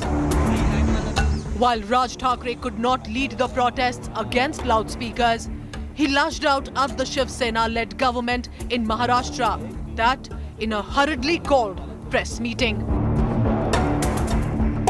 1400 या 1500 कुछ मस्जिदें हैं और उसके ऊपर से 135 मस्जिदों के ऊपर सुबह 5 बजे के पहले जो सुप्रीम कोर्ट ने जो बताया वो नियम तोड़कर 135 मस्जिदों के ऊपर सुबह अजान लगाई गई लाउड स्पीकर के ऊपर। मैं पूछ रहा हूं महाराष्ट्र की पुलिस को, इन 135 मस्जिदों के ऊपर आप कौन सी कार्रवाई करने वाले हैं? Escalating the fight against Chief Minister Uddhav Thakre, Raj invoked his uncle and Uddhav's father, Balasaheb Thakre. He tweeted an old video of the Shiv Sena founder, where he was declaring he will end the namaz in public places. ज्या दिवशी माझं सरकार या महाराष्ट्रामध्ये येईल त्यावेळेला रस्त्यामधले नमाज आम्ही पडल्या बंद केल्याशिवाय राहणार नाही.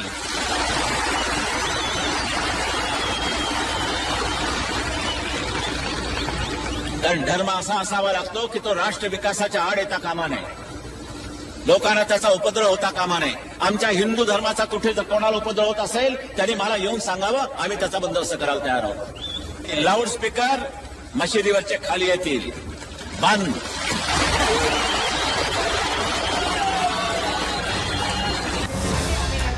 The Shiv Sena hit back with another set of Bal Thakre videos slamming Raj Thakre.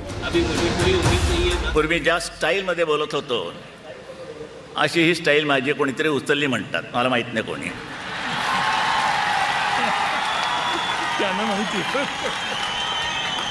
म्हणजे मी माझ्या स्टाईलमध्ये जर उद्या बोललो तर मी त्यांची कॉपी करतोय असं म्हणताल तुम्ही कदाचित. एक विनोद आठवतो, मराठी मराठी मराठी. अरे झाल्यावर तुमचा जन्म झाला नव्हता त्यावेळेला मी मराठी काढलेली आहे महाराष्ट्रामध्ये. The Shiv Sena, in no mood to relent, launched a fresh offensive accusing Raj Thackeray of becoming a BJP puppet.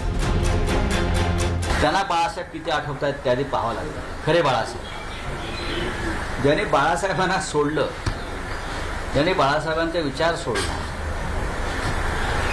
शिवसेनेच्या पाठीत ज्या भारतीय जनता पक्षानं खंजीर बसला, त्यांचं उपवस्त्र म्हणून जे राहत आहे त्याने शिवसेनेला काय अंगी कसं. The Bharatiya Janata Party, meanwhile, has thrown its weight behind its new friend, Raj Thackeray. अगर उत्तर प्रदेश में मस्जिदों और मंदिरों से लाउडस्पीकर हटाए जा सकते हैं, उनका वॉल्यूम रेगुलेट किया जा सकता है, तो महाराष्ट्र में क्यों नहीं किया जा सकता? क्योंकि वहाँ की आघाड़ी सरकार तुष्टीकरण की राजनीति कर रही है. वहाँ पर शिवसेना को आज हनुमान चालीसा से डर लगने लगा है. बाला साहब ठाकरे की पार्टी आज हनुमान चालीसा से भाग रही है.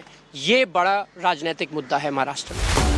The battle of Thackerays could have major political ramifications, starting with the BMC elections later this year. The BJP is in a prestige fight to topple the Shiv Sena from its citadel. But can Raj Thackeray, who has so far been an election dud, make a big impact and dent the Shiv Sena votes? That remains to be seen. Bureau Report, India Today. Now, Raj Thackeray is one of the more enigmatic politicians of the country. He's been in public life now for over 2 decades. But the fact is that Raj Thackeray has promised more than he's actually delivered. He has just one MLA in the Maharashtra Assembly. He controls no municipal corporation in Maharashtra, and yet he is being seen as someone who still has a role to play in Maharashtra politics. Someone who still believes that he can inherit his uncle Balasaheb Thackeray's legacy. A legacy that for now at least has been squarely taken over by Uddhav Thackeray. It appears that with Raj Thackeray's calculations turning upside down, this is his moment to try and strike back. What's therefore the politics that's behind the manner in which Raj Thackeray is operating? Take a look at just the style of Raj Thackeray.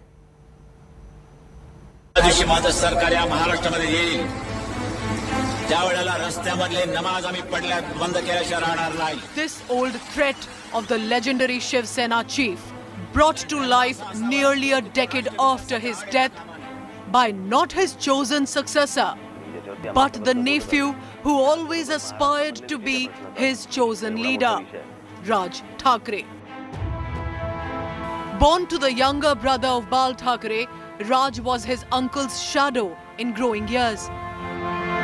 A graduate of fine arts, from the JJ Institute of Applied Arts, Raj Thackeray started his career, much like his uncle, as a cartoonist in the weekly magazine Marmik, run by Balasaheb Thackeray. Politics was in his blood, and he had the legendary Maratha satrap as his mentor. Raj Thackeray launched the youth wing of the Shiv Sena and came to prominence in the 1990 Maharashtra Assembly election. Raj's cousin and Balasaheb's son Uddhav Thackeray at this point of time was working hard to establish himself as a photographer. Both cousins graduated from the same school, and it would take another decade before the rift started to show. Uddhav Thackeray would lead the Brihan Mumbai Municipal Corporation election for the Shiv Sena in 2002. Raj would start getting sidelined despite his years of hard work. In next few years, it would be clear that his uncle and the aging Shiv Sena chief's chosen political successor was his son Uddhav and not the nephew who had the grassroots support.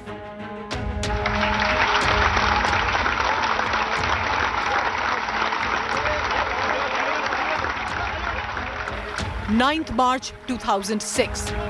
Raj Thackeray broke away from the Shiv Sena after years of tussle and launched his own party, Maharashtra Navnirman Sena, the MNS.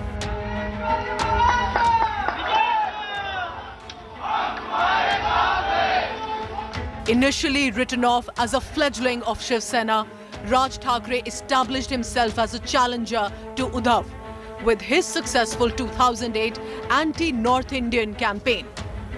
He led the violent movement against migrants from Uttar Pradesh and Bihar working and living in Maharashtra. देखिए उत्तर प्रदेश की पानी पूरी खाते वक्त राज ठाकरे को देखिए कैसे पानी पूरी खाएंगे ये उत्तर अरे जानतरा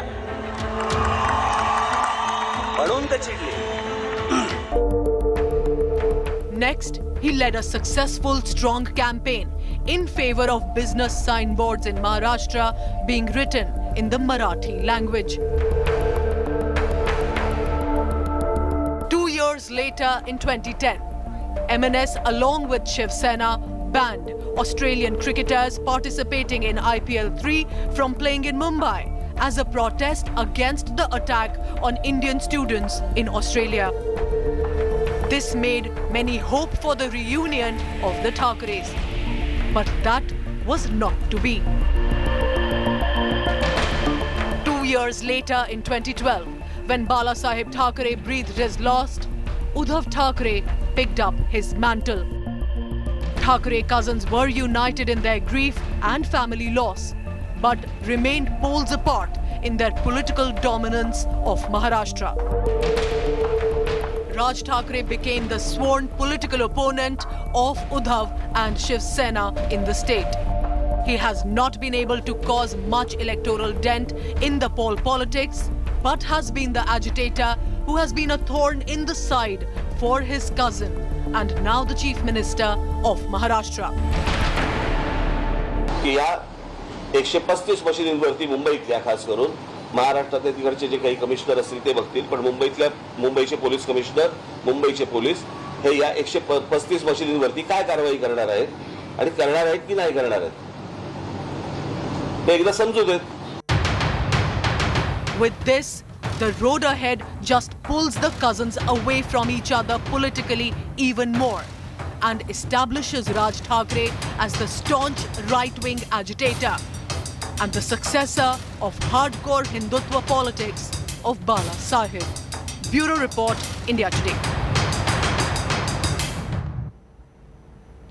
Let's turn from what's been happening in Mumbai to tonight's ground report, and it comes from Madhya Pradesh, a story that should shock and shame our policymakers. In Sioni, 2 tribal men were allegedly beaten to death on the suspicion of cow slaughter. Over 20 people have been arrested, including Bajrang Dal, Ram Sena activists who are allegedly behind this ghastly murder. Tonight's ground report is brought to you by Hemendra Sharma. हाँ बोलने वाले ये हाँ कौन है ये mobbed, हाँ किसके लिए काटे threatened, किसके लिए काटे तुमने murdered.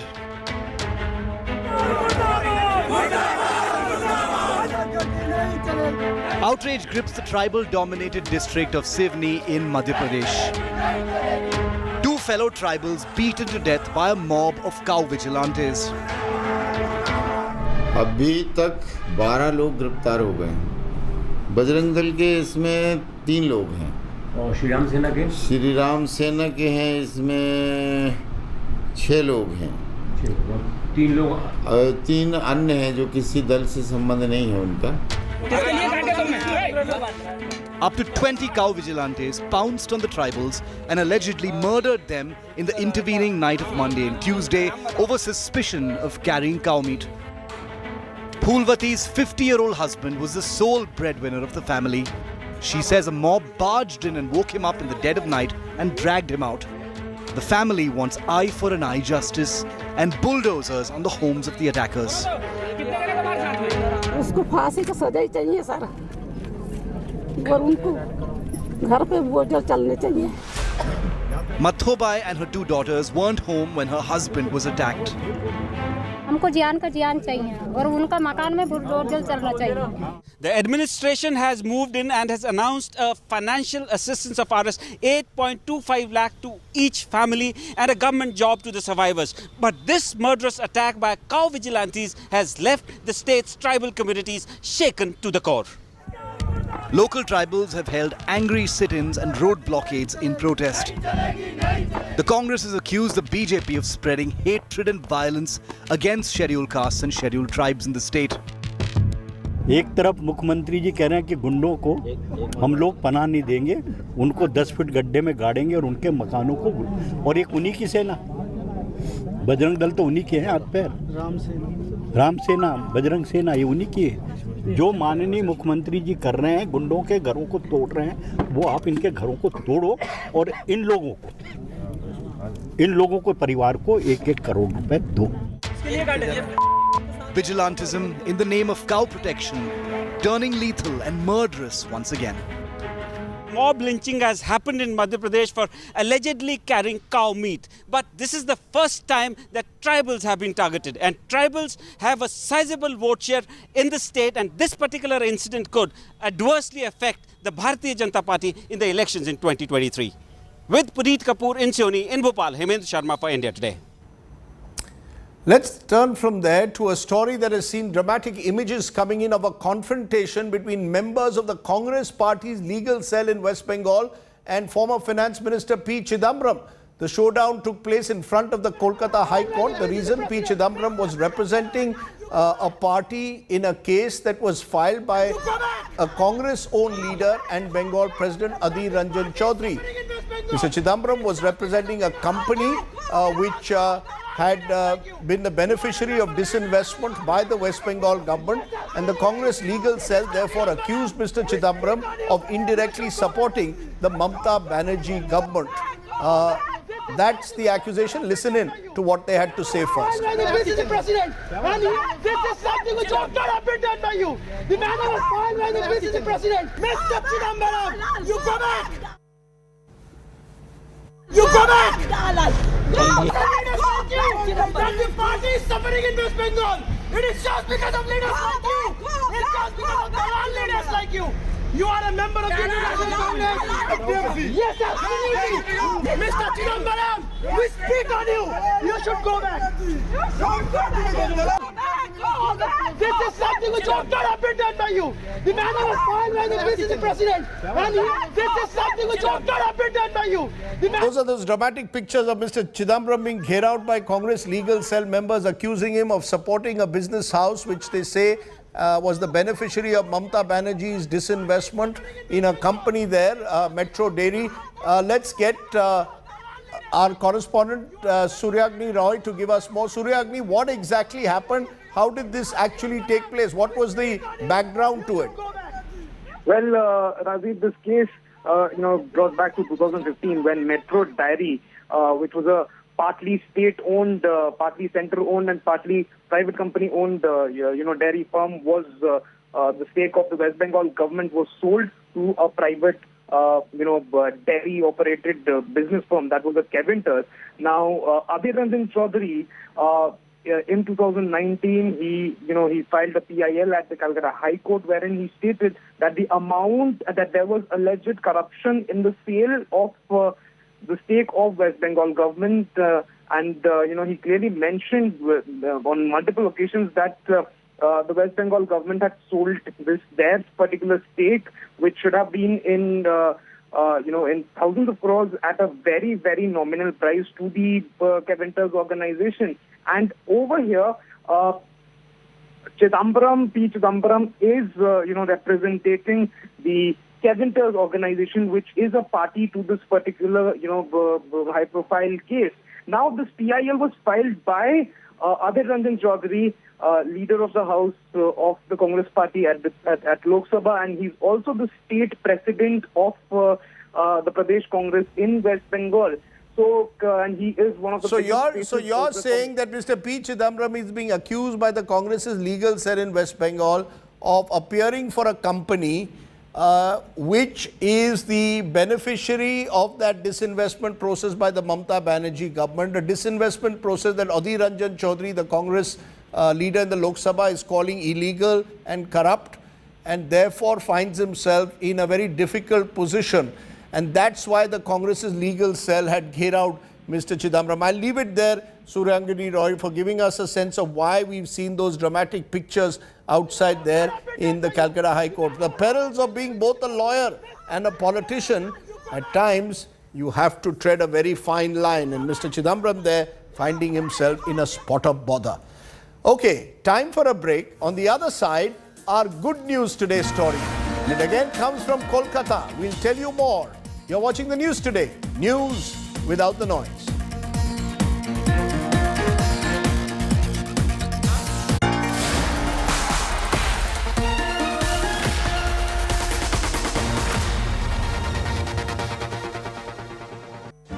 Make your media plan smarter with India Today Live TV on your connected devices. Amplify your brand with 100 million smart internet viewers. To advertise, mail us at sales@aajtak.com or call 9999892171.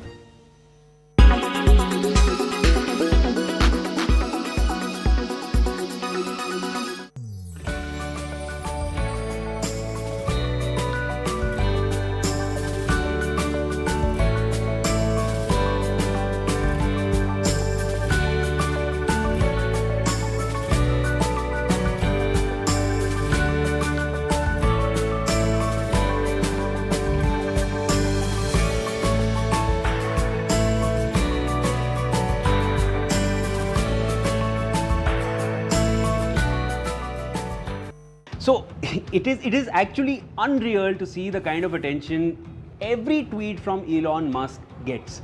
But what do? The man has already bought Twitter, and now his next tweet has everyone asking one question: does Coca-Cola actually have cocaine?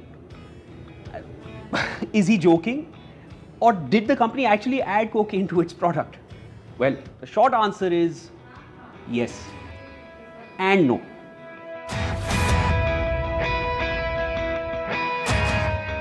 So way back in 1885, when pharmacist John Pemberton came up with the formula of Coca-Cola, cocaine was in it. At least that is what the US government's National Institute of Drug Abuse claimed. What was actually in the formula, if one may think? In his formula, Pemberton used extraction of the coca leaf from which cocaine is made. The formula also contained cola nut, which has caffeine. So the name Coca-Cola was thus inspired by these two main elements. The formula was made at a time when cocaine was legal in the US. It was even used as a common ingredient in medicines. Now I think Pemberton was a marketing genius because he actually marketed Coca-Cola in the initial days as a medicine. He called it a brain tonic and intellectual beverage that could cure headaches, upset stomach and fatigue.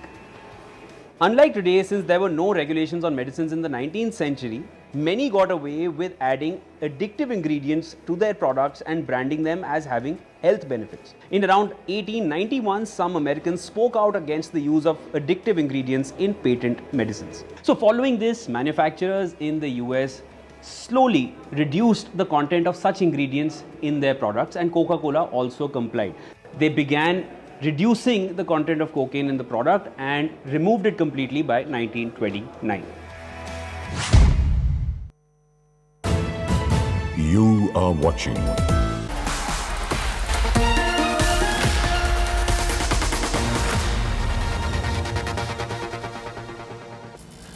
Welcome back. Let's turn to our good news today story, and it comes from Kolkata, where 50-year-old Partha Chaudhary has been distributing free meals to the families of patients in hospitals for the last 5 years.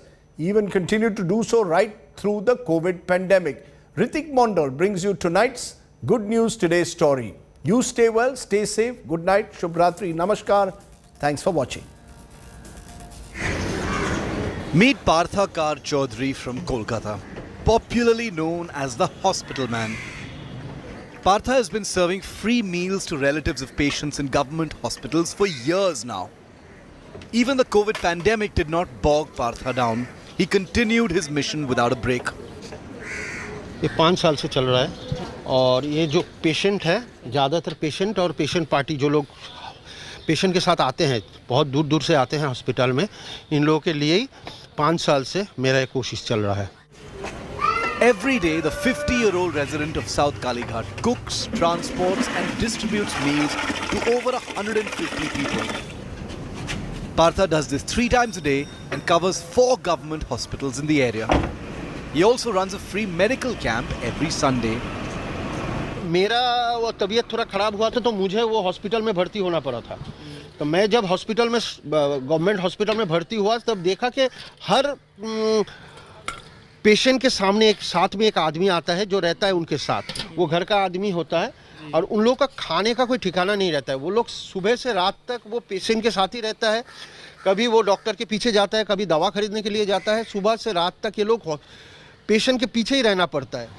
It is a story of humanity. We believe it is not that easy to arrange food every day. Without funding and any helping hand, Kolkata's hospital man reaches to the poorest of the society. Kolkata has its own color and many stories. It is one of them. With camera person Shyam Sundar Ghosh, this is Ritik for India Today from Kolkata.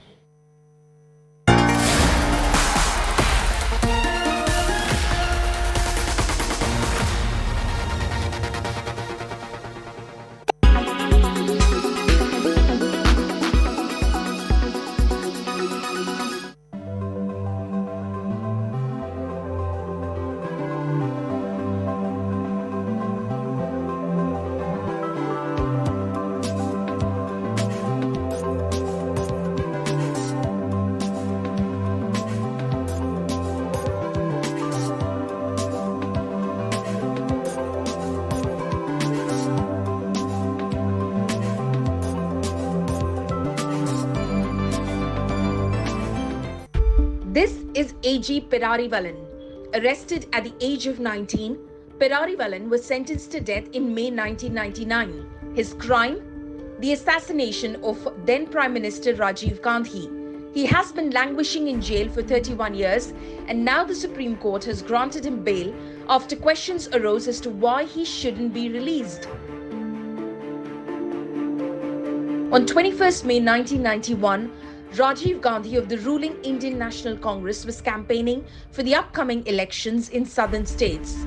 When he reached Sri Perambudur in Tamil Nadu, he was greeted with garlands by workers and school children. But one among them, Dhanu, bent down to touch his feet and detonated an RDX explosive-laden belt tucked under her dress at exactly 10:10 p.m. Gandhi, his assassin, and 14 others were killed in the explosion that followed. The court convicted and sentenced 7 persons who facilitated the assassination. Murugan, a LTTE operative from Sri Lanka, Nalini, an Indian citizen and wife of Murugan, Santan, Robert Pius, Jaykumar, Ravi Chandrana are Sri Lankan nationals, and A.G. Perarivalan, an Indian citizen who was arrested for supplying a 9-volt battery for the explosive device. The main assassin belonged to LTTE, the Liberation Tigers of Tamil Eelam, a Tamil militant organization that was based in Sri Lanka. Discriminated by the Sri Lankan government, they aimed to get an independent state of Tamil Eelam. In 1998, Perarivalan was sentenced to death based on a confession statement recorded by CBI. However, in 2013, the now retired CBI officer revealed that he had altered Perarivalan's statement to make it a confession statement. Perarivalan had told him that he was not aware of the reason for buying the batteries. In 2015, Perarivalan filed a remission plea before the Tamil Nadu governor under Article 161, pleading good behavior, no criminal antecedents, and the fact that he was the only son of his parents. But the Tamil Nadu government declined it, stating that it will set a dangerous precedent and have international ramifications. In November 2020, the CBI told the Apex Court in an affidavit that Perarivalan has nothing to do with the further investigation conducted by the agency and that the governor is free to take a decision. There has been a delay in A.G. Perarivalan's release due to the union government not being in favor of the release. The government has cited that because Perarivalan's death sentence was commuted to a life term, he cannot claim more benefits. The Supreme Court, however, disposed of the centre's petition and asked the Tamil Nadu governor to consider the mercy plea filed by Perarivalan. Since his arrest in June 1991, Perarivalan has spent 15 years on death row and a total of almost 24 years in solitary confinement in prison. On March 9, he was finally granted bail by the Supreme Court, and a further hearing of the matter regarding his release is scheduled for May 4th.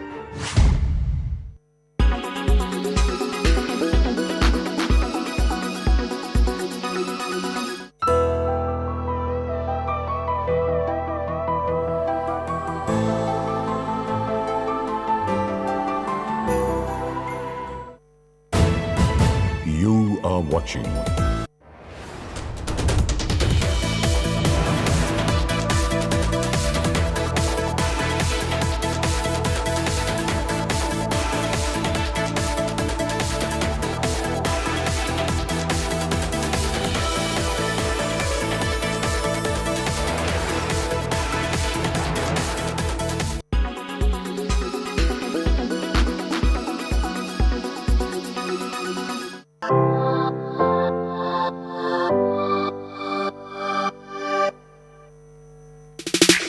I'm sure you know of the BTS band, and I know you're crazy about it because they have all my heart too. But do you know what BTS means?